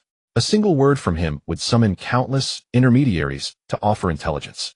The Fengma clan is undoubtedly plotting something in the shadows. Jing Jie knew well that once they made a move, the Uchiha would be the primary target. With nothing better to do, Jing Jie decided to investigate alone. After all, he was now a dead man. Even the most cautious enemy would not be on guard. If I find no clues, I can always slay a few displeasing ninjas. Either way, the trip won't be wasted. Arriving at the Fengma territory, Jing Jie summoned a small serpent and cast a spell to burrow into its belly, executing a secret infiltration. Ninja art: venomous serpent concealment. Within the snake's belly, a barrier was set to block detection. Hidden inside, no one could perceive Jing Jie's presence. Truly an essential technique for covert assassinations. The summoning contracts of the 3 great sacred lands offered far more than mere combat power. Hurry, take the man inside. The small serpent slithered leisurely into the Fengma territory, soon using its sensory abilities to locate a suspicious target. It was a squad disguised as rogue ninjas driving a suspicious carriage through a checkpoint manned by Fengma guard. The summoned beast informed him that the carriage emitted a faint scent of blood and the stench of corpses that even preservatives could not mask. Based on Huanjin Exchange intelligence, Jing Jie deduced these were goods destined for Yu country. Follow them. About a quarter of an hour later, the carriage stopped at the entrance of a warehouse. The bounty hunter team, having received their reward, departed excitedly, while the Fengma ninjas tasked with unloading began grumblingly handling the corpses. "What kind of work is this?" a male ninja grumbled. "No killing enemies, no territorial expansion. Just dealing with these disgusting things all day. I'm turning into a corpse maggot." "Keep your voice down," whispered an older middle-aged ninja to his companion. "Bear with it. Remember what happened to those who offended that group. Not long ago, envoys from Yu country had come to discuss handover matters. A clan member had inadvertently offended them with words, and the leader had struck without hesitation, killing him. In the end, all the clan members in that unit were punished while the outsiders strutted out of the territory arrogantly. This incident bred much resentment, but out of fear of the clan head's authority, no one dared voice it openly. Alas, the clan head has lost his senses. Who says otherwise? What can those Yu country fellows give us? Enough, let's get back to work." The 2 conversing ninjas didn't notice a small serpent observing them from behind for a long time. Emerging slowly from the snake's mouth, a cloaked Jing Jie felled both men in the blink of an eye. The entire process was clean and efficient, causing no commotion. Approaching the older one, Jing Jie pulled open his eyelid, and a 3-demo Sharingan began to radiate an eerie glow. Memory peep. Depending on the user's eye power, the Sharingan could unlock various abilities. Basic ocular genjutsu, hypnosis, memory peeping, scene recreation, and finally erasing specific memory fragments. With his current eye power, Jing Jie could only reach the stage of memory peeping. The target's strength could not be too great, or mental backlash would cause the peeping to fail. Within the memory fragments, he quickly found the scene of that day, and what he discovered astonished him. The Otsutsuki of the moon. How did those fellows descend from the heavens and collude with the Fengma clan? According to the middle-aged ninja's memories, he had not only seen the domineering Moon clan, but also learned of their continuous supply of resources and ninjutsu training to the Fengma. At this moment, Jing Jie finally sorted out the cause and effect. The Huanjin Exchange's operations, along with the current Fengma clan, were all covertly supporting the Moon's Otsutsuki. The purpose might be many, such as uniting to annex Hua country. Jing Jie speculated that the Fengma clan head was likely unaware of the Moon's true nature, a group constantly plotting to destroy the ninja world. Oh, perhaps not originally, but ever since the Hugo returned from the Moon, he estimated that the enemy dreamed of vengeance. As for how the 2 sides had connected, he had some guesses, but none were yet certain. The root of the problem lies with the Fengma clan head. Find him, and perhaps the truth behind it all will be revealed. In the Patriarch's study, Fengma Xingji was reading through a letter. This month's expenses amount to 70 million taels, most of which were spent on the construction of the Army of the Moon. The negative emotions within the clan are gradually accumulating. We should find a way to alleviate them. Looking past issues of combat readiness transportation and trade, Fengma Xingji focused on the most critical piece of data. The number of puppet troops has exceeded 3,000 and continues to grow rapidly. Just this fact alone made all previous efforts worthwhile. Soon the Fengma clan will be able to dominate the entire Fire Nation. Senju Buddha and Uchiha Taijima, I will make you realize who the true master is. In the corner of the eaves, Jingjia, hiding within the snake's belly, curled his lip. If it weren't for the feelings of the summoned beast, he would have wanted to spit on the ground in disdain. Uchiha Taijima is a treacherous little man and Senju Buddha is a stubborn fool, yet both are among the most formidable figures in the warring states. What does Fengma Xingji think he is to compare himself with them? As he silently scoffed, the shadow of the Fengma patriarch began to tremble. Before long, half of his body was completely covered by a dark shadow. Kuroji had appeared. Killing those two fools is not difficult. Kuroji was also staring at that intelligence report. 3,000 is still not enough, though around 7,000 would be sufficient. The puppets of the Moon Clan are crucial for waging war. Every enemy killed will become nourishment. Once we have accumulated enough, we will use blitzkrieg tactics to annihilate a few major clans. By the time others react, the Fire Nation will have no power left to restrain us. Speaking to himself, Kuroji whispered in his heart, at that time I can initiate the plan and let the reincarnation of Indra awaken the kaleidoscope. I will control him in the palm of my hand, awaiting the growth of another. The fusion of yin and yang will allow him to become the vessel for my mother to break free from her seal. The great filial son Kuroji has already devised a comprehensive plan. He just needs to wait for the Moon Clan to complete the creation of the puppet army. However, even the old silver coin Kuroji was unaware that Otsutsuki Kinshiki had descended to destroy the entire ninja world. He was manipulating the other side, and that patriarch who had lost a beloved child was also using Kuroji.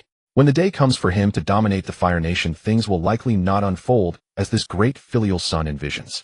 Fortunately, perhaps he won't have to wait for that disappointing day to arrive. It really is him. Jingjia couldn't help but stand up. From the moment this incident involved the Exchange Gold Bureau, he had been wondering if there would be traces of Kuroji's presence.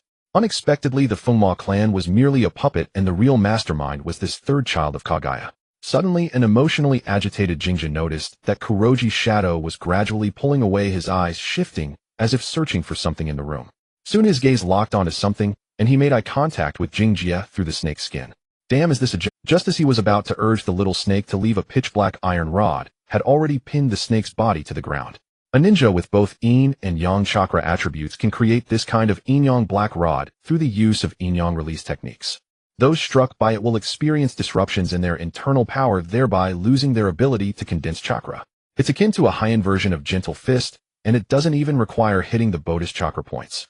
Additionally, ninjas with the Rinnegan can freely create yin-yang black rods, as can the resurrected Madara and Obito with Rinnegan. Fengma Xingji is completely basking in Kuroji's glory, otherwise with his skills he would never be able to master the nature transformation of yin-yang chakra in this lifetime. Looking at the dead snake on the ground, Kuroji frowned, wondering if his perception had gone awry. He clearly sensed unusual mental fluctuations, yet it seemed that nothing unexpected had occurred. Mr. Kuroji, what happened? Nothing, let's continue. Just as he was about to give up on his investigation, suddenly a white figure emerged from the ground. This object was the white Kuroji clone that he had deliberately preserved since its inception. After thousands of years of consumption, the current stock was quite low, so he used it with exceptional caution. I have discovered the whereabouts of that girl, Uzumaki Mizuho. Baiju provided valuable intelligence. Uzumaki Mizuho. Kuroji's eyes narrowed as several sinister plans instantly formed in his mind. In any case, the priority is to control that Princess Uzumaki first. Xingji, please dispatch 2 capable subordinates. Kuroji did not underestimate Mizuho's power. The Yin sealing technique is quite formidable, and ordinary ninjas would just be sent to their deaths. To complete the capture accurately, only elite Jonin-level experts would have the confidence. Rest assured, Fengma Xingji nodded and stood up to arrange suitable candidates. As for Kuroji, he approached the dead snake with a slight unease. Upon inspection, he indeed discovered the creatures of the dragon's cave. Kuroji's expression turned grim. The 2 sacred lands, Myobo-kuzan and Shiba-kuzan, were both deeply related to his 2 brothers. The only exception was the dragon's cave, but who could know the stance of that white phosphorus serpent that had survived for thousands of years? I hope I am just overthinking it. Outside the territory of the Fengma clan, through the pre-reserved Flying Thunder God coordinates, Jingjia successfully avoided the fate of being pinned by the black rod. That thing is quite tricky. One careless move can easily lead to a loss of combat effectiveness. Using the senses of the summoned beast before its death, he saw the emergence of Baiju and realized that those guys were targeting Mizuho, who had gone out. By Ju. Jingjia's eyes flickered. He had something he needed to confirm. On that day, Mizuho's ambush had brought him the most severe crisis since his arrival. However, in hindsight, Jingjia always felt that Mizuho's behavior was somewhat strange. Combining the warning from Otsutsuki and the appearance of Baiju, a bold conjecture emerged in his mind. Could it be that the one who cast the sealing technique on him was not Mizuho herself? Regardless of the truth, he must go confirm it personally. As for whether there was a trap this time, touching the curse mark on his shoulder, Jingjia smiled slightly, his expression filled with compelling confidence. Having replicated Uncle Snake's curse mark and utilizing diluted natural energy, he now possessed elite Jonin-level combat power. Coupled with a diverse array of offensive techniques, he could even contend with a clan leader-level expert. It can be said that at this moment Jingjia had truly stepped onto the highest stage of the warring states. Focusing his mind, he sensed the flying thunder god coordinates within the vicinity. Soon Jingjia locked onto the location of Uzumaki Mizuho. At this moment, he hadn't even considered what choice he would make if the assailant truly was this princess of the Uzumaki. Seal release. Shueiha's power was formidable, especially after unsealing the seal on her forehead. In a short time, she would possess chakra reserves equivalent to that of a clan leader. In later parlance, it was at least 5 Kakashi's worth. The surging power allowed her to wield the adamantine sealing chains which she had previously struggled to control. Even with only 2 chains, she could kill a formidable chunin in the blink of an eye. Unfortunately, her true opponent at this moment was an elite jonin seasoned through countless battles. Not only was he extraordinarily powerful, but his combat experience was also incredibly rich. If he hadn't intended to capture her alive, the bun-haired princess would have been defeated long ago. Still persisting, the elite jonin was named Feng Mo Jinwu, a gaunt 30-year-old man. Despite his frail appearance, his taijutsu skills were exceptionally outstanding. Shuei, who dared not let him get close. Having just taken a kick, she felt her internal organs had shifted slightly. Now, every step sent excruciating pain through her abdomen. Why bother? Feng Mo Jinwu continued to pressure her. Wasn't the princess once captured by the Uchiha as well? Oh right, perhaps I lack the appeal of that Uchiha genius. A princess of Uzushio abandoning everything to stay in the enemy camp truly disgraces the name of Uzumaki looming. A pity. Feng Mo Jinwu gave a cold smirk and uttered words that instantly drove Shuei, who into a frenzy. That brat is already dead, and I heard it was a death with no remains left. Killing the heart. He not only wanted to capture her, but also to destroy her spirit as much as possible. That way there would be no need to worry about the girl having thoughts of escape. Shut up. Violent chakra burst out from her body, making her red hair stand on end. The adamantine chains danced wildly in the wind, making her look like a demonic yuksha. Jingjia won't die so easily. The one who should die is you. Forcing an explosion of chakra, Shuei, who quickly closed in on her enemy, but at the cost of massive muscle spasms in her legs. Even so, Shueiha's gaze remained unwavering. She now had only one thought: to kill this arrogant fool. However, the vast gap in strength between them would never be altered by extreme emotions. Rather, attacks made without reason would easily expose openings that should not have appeared. With a standard taijutsu evasion maneuver, he dodged Shueiha's desperate strike. Feng Mo Jinwu then drew a kunai in his reverse grip, intending to first open a bloody hole in the girl. As long as she didn't die, that was the clan leader's order to him. At this critical moment, a figure cloaked in black suddenly appeared beside Shueihu. With one arm embracing the girl, and the other firmly gripping the enemy's arm, the newcomer was none other than Uchiha Jingjia, who had been watching from the sidelines for some time. You've worked hard. Facing the girl's incredulous gaze, Jingjia revealed a very bright smile. Through Shueiha's recent performance, he had come to understand many things. Some words need not be asked, they each understood in their hearts. As he held the girl in his arms, the enemy was not pleased. Who are you? Feng Mo Jinwu frowned, raised his free left hand, and planned to give the arrogant boy a hard slap. But the next second, several venomous snakes suddenly shot out from the boy's sleeve, forcing him to abandon his attack and retreat repeatedly. Let me deal with him first. Releasing the startled but joyful girl, Jingjia turned to face the enemy, knowing this was a very troublesome opponent. Without any thought of probing, he directly unsealed the curse mark, allowing the diluted natural energy to flow throughout his body. Black patterns covered him, making Jingjia resemble a handsome vampire. Curse mark stage 2 activate. His curse mark pattern was quite similar to Sasuke's.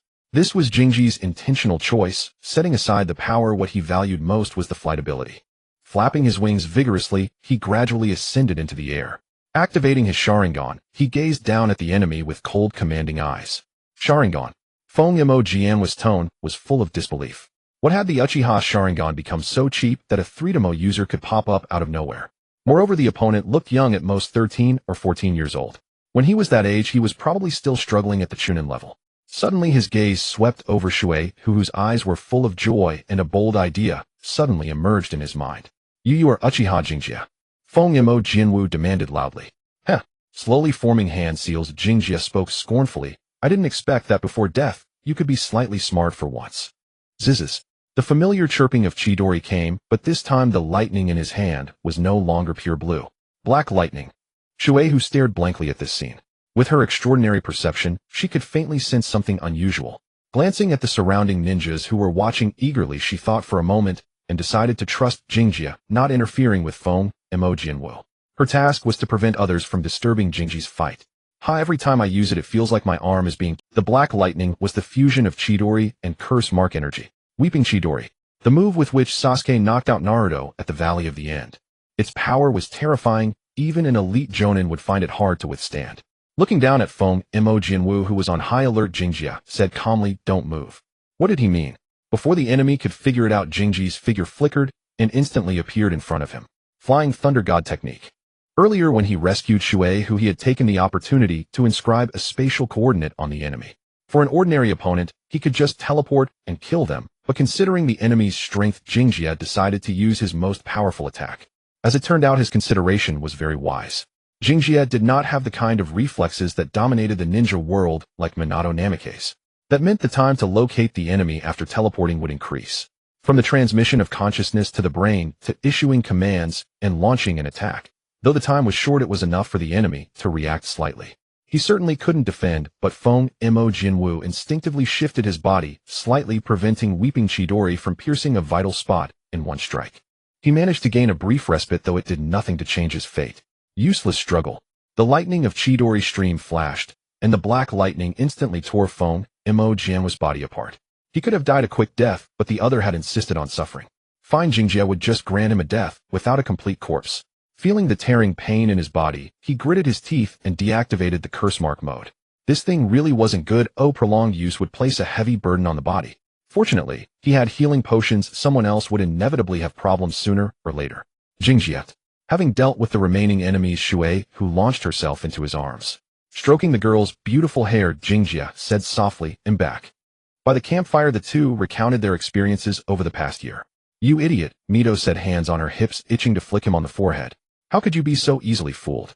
My fault, Kyosuke said with a wry smile, thinking that aside from the golden crows that sensed malice, ordinary people really could hardly tell the white Zetsu's disguise.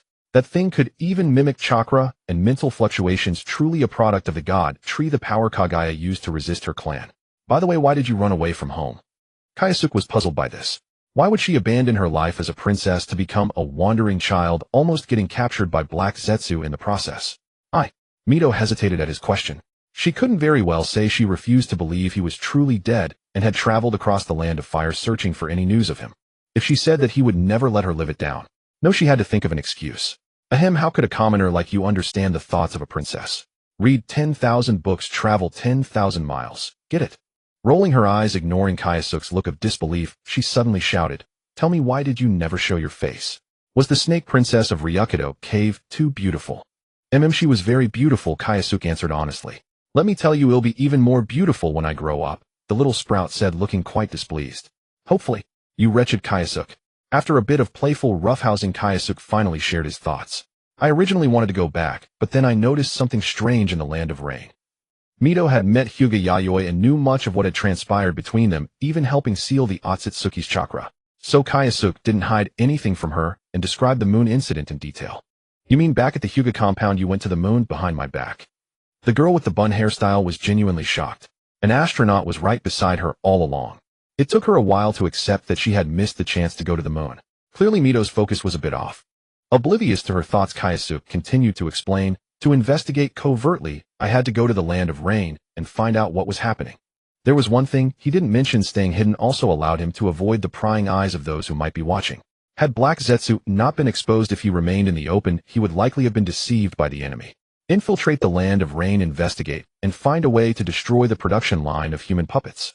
Otherwise, soon the Moon Clan would be unstoppable. Hearing his plan, Mito immediately raised her hand, declaring she would also eliminate this menace to the shinobi world. Take her along.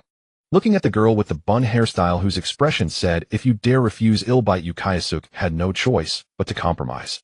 She could use the adamantine sealing chains, and her strength was at least above that of an average jonin.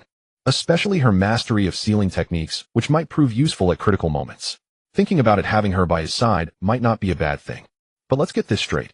You have to listen to me, or I'll kick you all the way back to the land of whirlpools. Yage.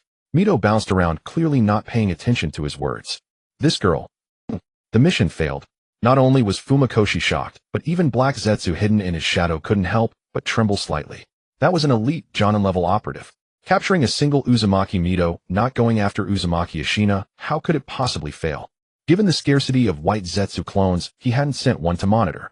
He never expected that a moment of negligence would cause such a loss. Mr.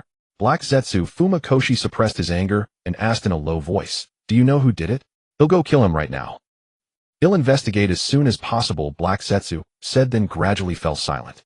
In the room, Fumakoshi kept his head down, trying to hide his expression. "Mr. Black Zetsu, I'm no longer the orphan of the branch family who was persecuted. Some things should not be overdone." A few minutes later, Fumakoshi regained his composure, as if the man full of resentment moments ago had never existed. Black Zetsu, who had already left to investigate, was unaware of all this. The Land of Rain. It lay at the intersection of the Land of Earth, the Land of Fire, and the Land of Wind. Geographically, it was destined to never know true peace. Under the relentless drizzle, Kyosuke, disguised as a traveling merchant, drove his wagon into this unfamiliar land. As for the young lady Mito, she of course stayed inside the carriage to avoid the rain. According to her, too much rain would stun her growth. Kyosuke had no idea where she heard that rumor and strongly suspected she was just making excuses. Perpetually shrouded in rain, the buildings of the Land of Rain were mostly made of steel, with a considerable number of stone structures as well. Countless steel pipes jutted out from every building used for drainage and plumbing, creating a unique scenic line in the shinobi world. "Kyosuke, I'm hungry. That snack stall over there looks good. Buy me a stick of candied hawthorn." Kyosuke. Having completely become her servant, he finally lost his temper, grabbed a whip, and charged into the carriage. "Oh, what are you doing? Let's talk this out." A few minutes later, the princess with the bun hairstyle drove the cart with a look of indignation, letting the rain drip from her bamboo hat. As for Kyosuke himself, he was comfortably lying inside the carriage sleeping. That little sprout needed to be taught a lesson, or she'd get out of hand. "Wake me up when we get there, and watch out for human puppets." Humph. Ignoring the girl's dissatisfied snort, Kyosuke had come to investigate the situation. The Moon Clan's human puppet technique wasn't something just anyone could master. Rather than tangle with the puppets, it was better to find the technique's hidden user. That required him to venture deep into enemy territory, which would likely attract the enemy's attention. Thinking about it, Kyosuke drifted off to sleep. The last image in his mind was the dazzling Tensigen in Otsutsuki Sujito's eyes. If he could tear it out, Yayoi would surely be delighted with that gift. Bang! After an unknown period, he was jolted awake by a sudden vibration. Blearily pulling back the curtain, he saw a disguised Mito being questioned by a few shinobi in the distance. After a quick observation, Kyosuke identified two of them as human puppets of the Moon Clan. It seemed he had indeed found the right place. It's fine, Mito can handle a simple interrogation. But before he could even step out of the carriage, he saw the girl with the bun hairstyle punch the shinobi in front of her to the ground. "Kyosuke, I've been exposed," the girl said simply. Since Mizuto had made a move, Kyosuke naturally couldn't stand by and watch her be bullied. "Speaking of which, I've never fought a human puppet before." He drew the kusanagi from his waist, lightning surging along its blade, and in a flash appeared before the enemy, cleaving the oncoming green orb of light. Still the same old tricks, just shooting projectiles. Whether it was the puppeteers or their little toys, aside from taijutsu, they could only fire those chakra spheres. It seemed the teachings of the Fuma clan had yet to bear fruit. His body split into several afterimages, using the body flicker technique to confuse the enemy's targeting. Seizing the opportunity, Kyosuke closed in swiftly and thrust his sword at the Suki clan member, who was the caster. "Don't even think about it." The enemy sneered, and with a thought, a human puppet rushed out to block the attack with its body. The blade pierced its heart, yet the lethal strike failed to halt its movements. In that moment, Kyosuke finally realized the true difficulty of dealing with these things. No wonder they dared to speak so boldly. It seems Himura Otsutsuki left behind quite a legacy. No fatal weak spots, no manual operation needed. Control was achieved entirely through thought. Compared to the puppet corps of the later Sand Village, their craftsmanship was far, far ahead. Sigh. He let out an inexplicable sigh, knowing deep down that this upheaval would not end so easily. Seeing the enemy firmly gripping the blade, refusing to let him pull it free, Kyosuke had no choice but to temporarily abandon his weapon. The moment he flashed away 6 or 7 basketball-sized light spheres engulfed the puppet still impaled by the sword. Besides being tough, they're also useful as decoys. Thoughts racing through his mind, Kyosuke kept his hands busy completing the hand seals before the next wave of light spheres arrived. Using the Flying Thunder God technique to teleport back to the Kusanagi, he dodged the dense barrage of light spheres, and then unleashed a torrent of flame that engulfed the 2 distant puppets. Fire-style Great Dragon Fire technique. The searing heat instantly shattered the puppets' bodies. With such devastation they could no longer persist. Didn't expect them to be quite troublesome after all. Just as he was about to continue, an abrupt notification nearly made him lose his composure. System notification killed Isshiki Shadow Human Puppet, gained 230 points. System notification killed Isshiki Shadow Human Puppet, gained 180 points. These things give points too. Kyosuke's eyes widened, his entire demeanor suddenly changing. Points 67510. Glancing at his current points, he silently calculated something in his mind. I'm in. As if having made a certain decision, Kyosuke burst forth with his full power and swiftly eliminated the last puppet. He captured the enemy puppeteer alive, used his Sharingan to probe recent memories, then snapped the man's neck and tossed the body into a nearby pond. How many puppets did the Suki clan have according to what Black Zetsu said? I think it was 3,000. He returned to the carriage in a daze, mechanically gathering his belongings, thinking how the past year had been a waste. Being a lousy bounty hunter. If he had discovered the situation in the Land of Rain earlier, his points would have already reached the threshold for exchanging the Mangekyo. A grave miscalculation, indeed, a grave miscalculation. Of course, Kyosuke probably didn't consider that if he had come a year earlier, the number of human puppets might not have been enough to exhaust. Come to think of it, perhaps he should thank Black Zetsu and the Fuma clan for their help. While he was sharpening his blade ready to make a big move in the Land of Rain, the oblivious Mizuto thought she had caused trouble. I am sorry, okay? Don't make that face. The rare concession from the girl with the bun hairstyle. Kyosuke blinked, finally bringing his attention back to reality. She seemed to have misunderstood something. A glint of cunning in his eyes, Kyosuke suddenly said in a low voice, "Good to know. Oh, by the way, is the sensory ability of the Uzumaki clan generally outstanding?" Of course. At this, Mizuto's tail instantly perked up. Let me tell you this. Besides the Hyuga, no one can rival us in sensory perception. Not even the Senju. Well, the probability of them producing sensor ninjas is lower than ours. She explained weakly, then planted her hands on her hips and said proudly, "Need my help now? No problem. With me around, you'll never be surrounded by enemies. Seems like your sensory skills are quite impressive." After a small compliment, Kyosuke's expression turned serious. "But I think you've misunderstood. I'm not asking you to help me avoid them. I'm going on the offensive, to crush the source of the enemy's power." Mizuto was dumbfounded. Deep in the Land of Rain, the temporary base of the Suki clan. Covering his twitching eyes, Otsutsuki Sujito's face was twisted in agony. To subjugate the ninja world and avenge his child, he had willingly sought the alliance of the rebel forces. The strength of those rebels was evident, given they had managed to rebel against the main family's 1,000-year rule. Had it not been for the incomplete Tensigen, Otsutsuki Sujito would have long lost his position as leader. During the battle on the moon years ago, the Hyuga clan left several corpses. He had intended to harvest their Byakugan, but an inexplicable force incinerated the spoils completely. Outsiders might not know, but Otsutsuki Sujito himself understood well that this pair of eyes could not last much longer.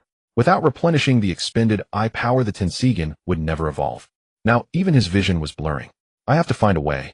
His plan was simple: seize the bloodline of the Hyuga clan and obtain pure, untainted Byakugan to revive his Tensigen. Once he truly mastered this power, no one in the ninja world would be able to oppose him. I am the true savior. Destroying the ninja world created by the Sage of Six Paths is the only way to give humanity the hope of rebirth. The pain of losing his child had long driven the once peace-seeking man into madness. A rapid knock on the door startled Otsutsuki Sujito from his delusion. Suppressing the discomfort in his eyes, he roared, "Get lost. Didn't I tell you not to disturb me? But clan leader, we have. Get out."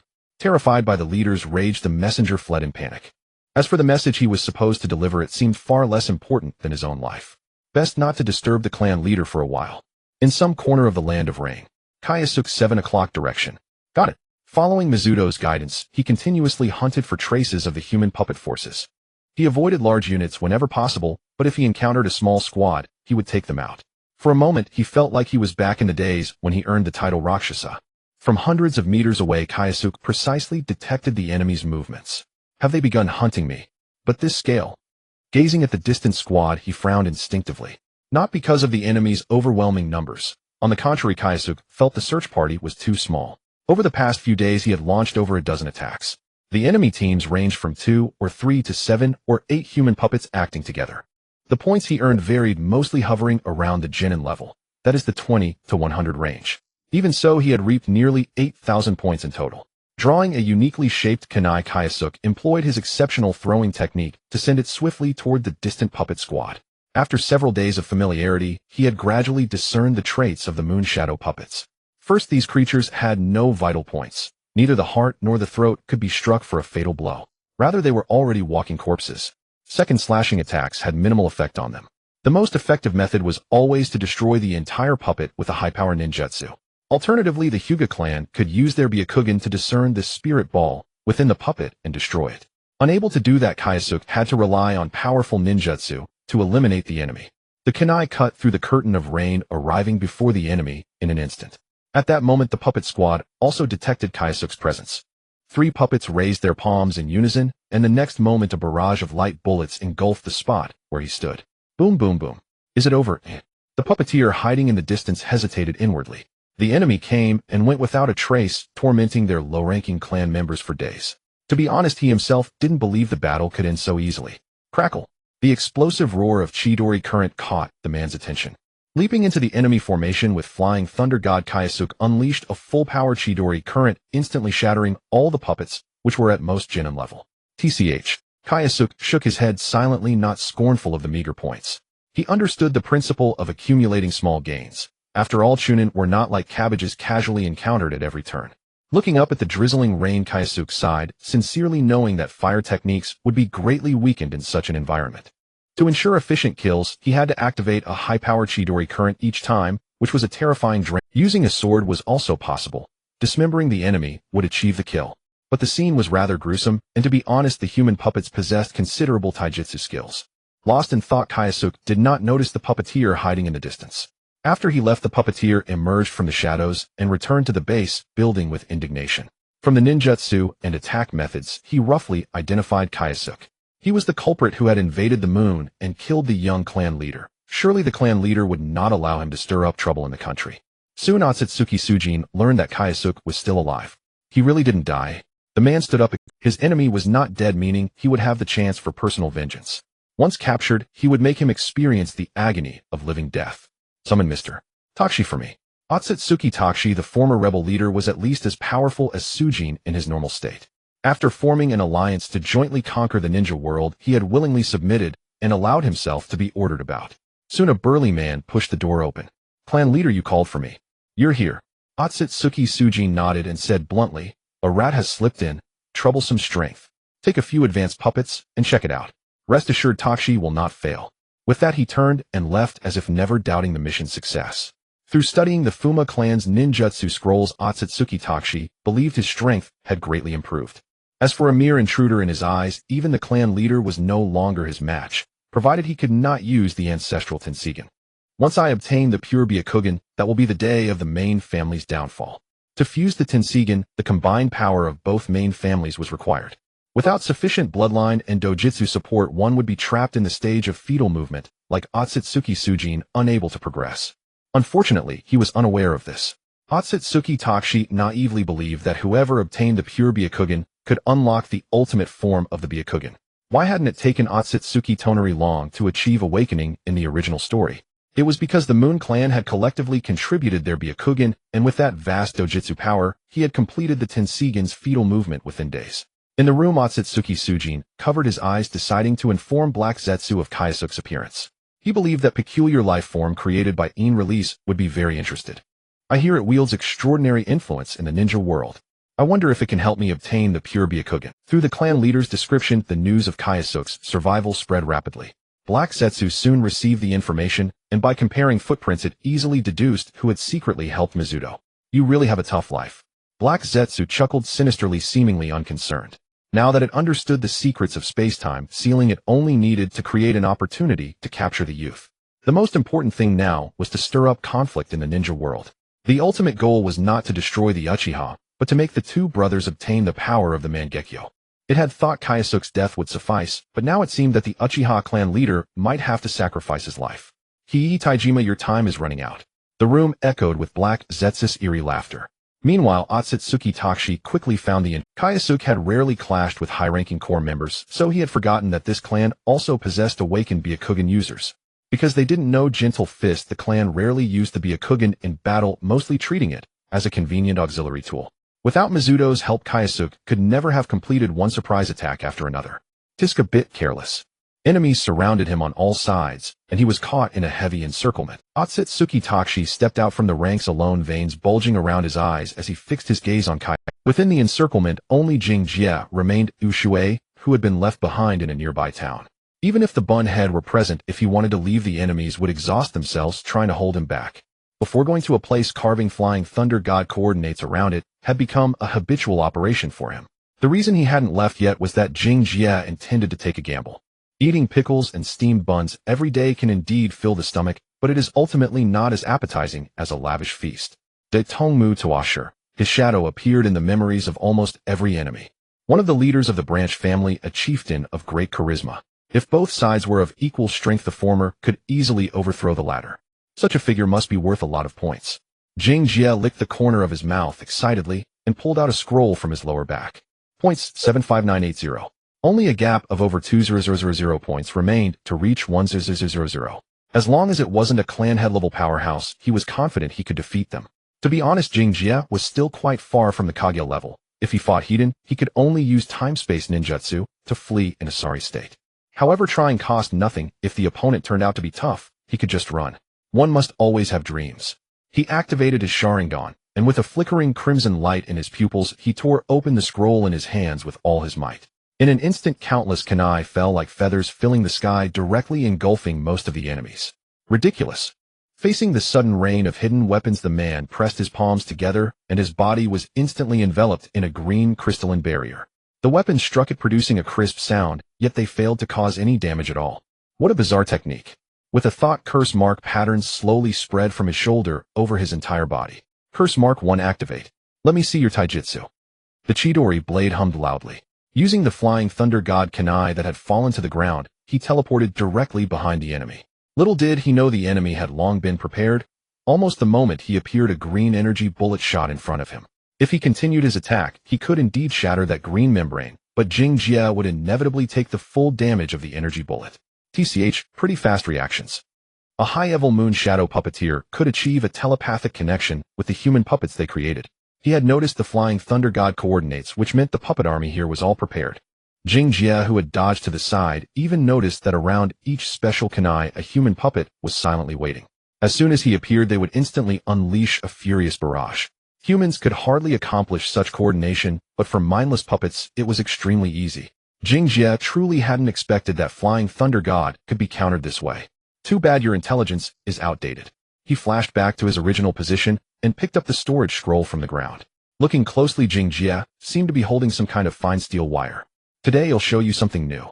He pulled the wire forcefully, and all the previously stationary flying thunder god kunai on the ground suddenly leaped into the air.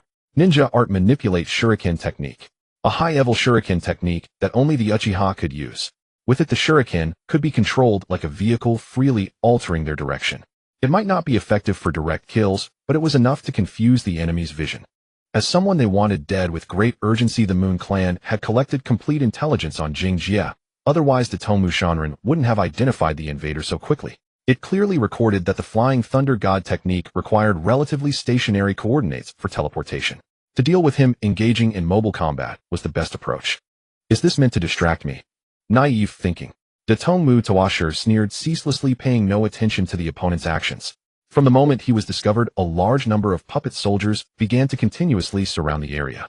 In just 2 minutes, the forces could complete the encirclement. The vast numbers ensured that a puppet was stationed next to every time-space coordinate. This was the vast net De Tongmu Tawashir had woven for his enemies. Once fallen into it, the opponent could never escape. Uchiha nothing more than this. Then, De Tongmu Tawashir saw Jing Jie's figure vanish instantly, and then continuously flash at high speed across the entire battlefield. Before a puppet that had locked onto a kunai's landing point, a lightning-wreathed figure suddenly appeared, and in an instant sliced its body into several pieces. What on earth is happening? In a matter of moments, the puppet army he personally led had directly vanished. It was only then that De Tongmu Tawashir realized the enemy could actually teleport using kunai and flight. Was the intelligence wrong, or had the enemy's ninjutsu improved. Both were possible, but the key problem was that the siege plan had failed. Being able to teleport via moving coordinates, the human puppet troops he had pre-ambushed lost most of their effectiveness instantly. Unless they could massively drain the enemy's chakra, Dongmu Tawasher knew that if the youth was determined to leave, no number of people could hold him. Deflecting all the flying thunder god kunai around him, Dongmu Tawasher gathered his puppets and actively exposed himself right under Jing Jie's nose. "Come on, let me see what else you've got." As he spoke, he and his puppets released a massive volley of green energy bullets. His clear intention was to not let him rest, exhausting Jing Jie's strength as much as possible. This guy. Jing Jie's heart skipped a beat, seeming to perceive the enemy's intention. Flying Thunder God Technique, Level 4. Not long ago, his Flying Thunder God Technique had just advanced to Level 4, allowing him to capture moving coordinates. Its practicality had instantly increased several-fold, and he could formally incorporate it into his battle plans. However, the consumption was still a bit high for him at present, otherwise he wouldn't need to activate the Cursed Seal state to fight. Points 76860. After a series of fierce battles, his points had increased by roughly over 1,000, which was a modest gain. With not much chakra remaining, if he continued to fight recklessly, not to mention whether he could secure a kill, he would likely face a shortage of chakra. He might even have to exchange for a chakra recovery potion, which cost 1,000 points. Just thinking about it made him feel pained. Flashing to a treetop behind, Jing Jie ignored the attacks that followed, closely locked onto a coordinate 2 kilometers away, and directly teleported using Flying Thunder God. Today's gains were decent, he should quit while he was ahead. The enemy had come to encircle him, they might have prepared some other tricks. "I'm out of here." The scenery before him shifted and Jing Jie was already 2 kilometers away. But the moment he appeared, countless energy bullets flew in from all around. "Damn these bastards."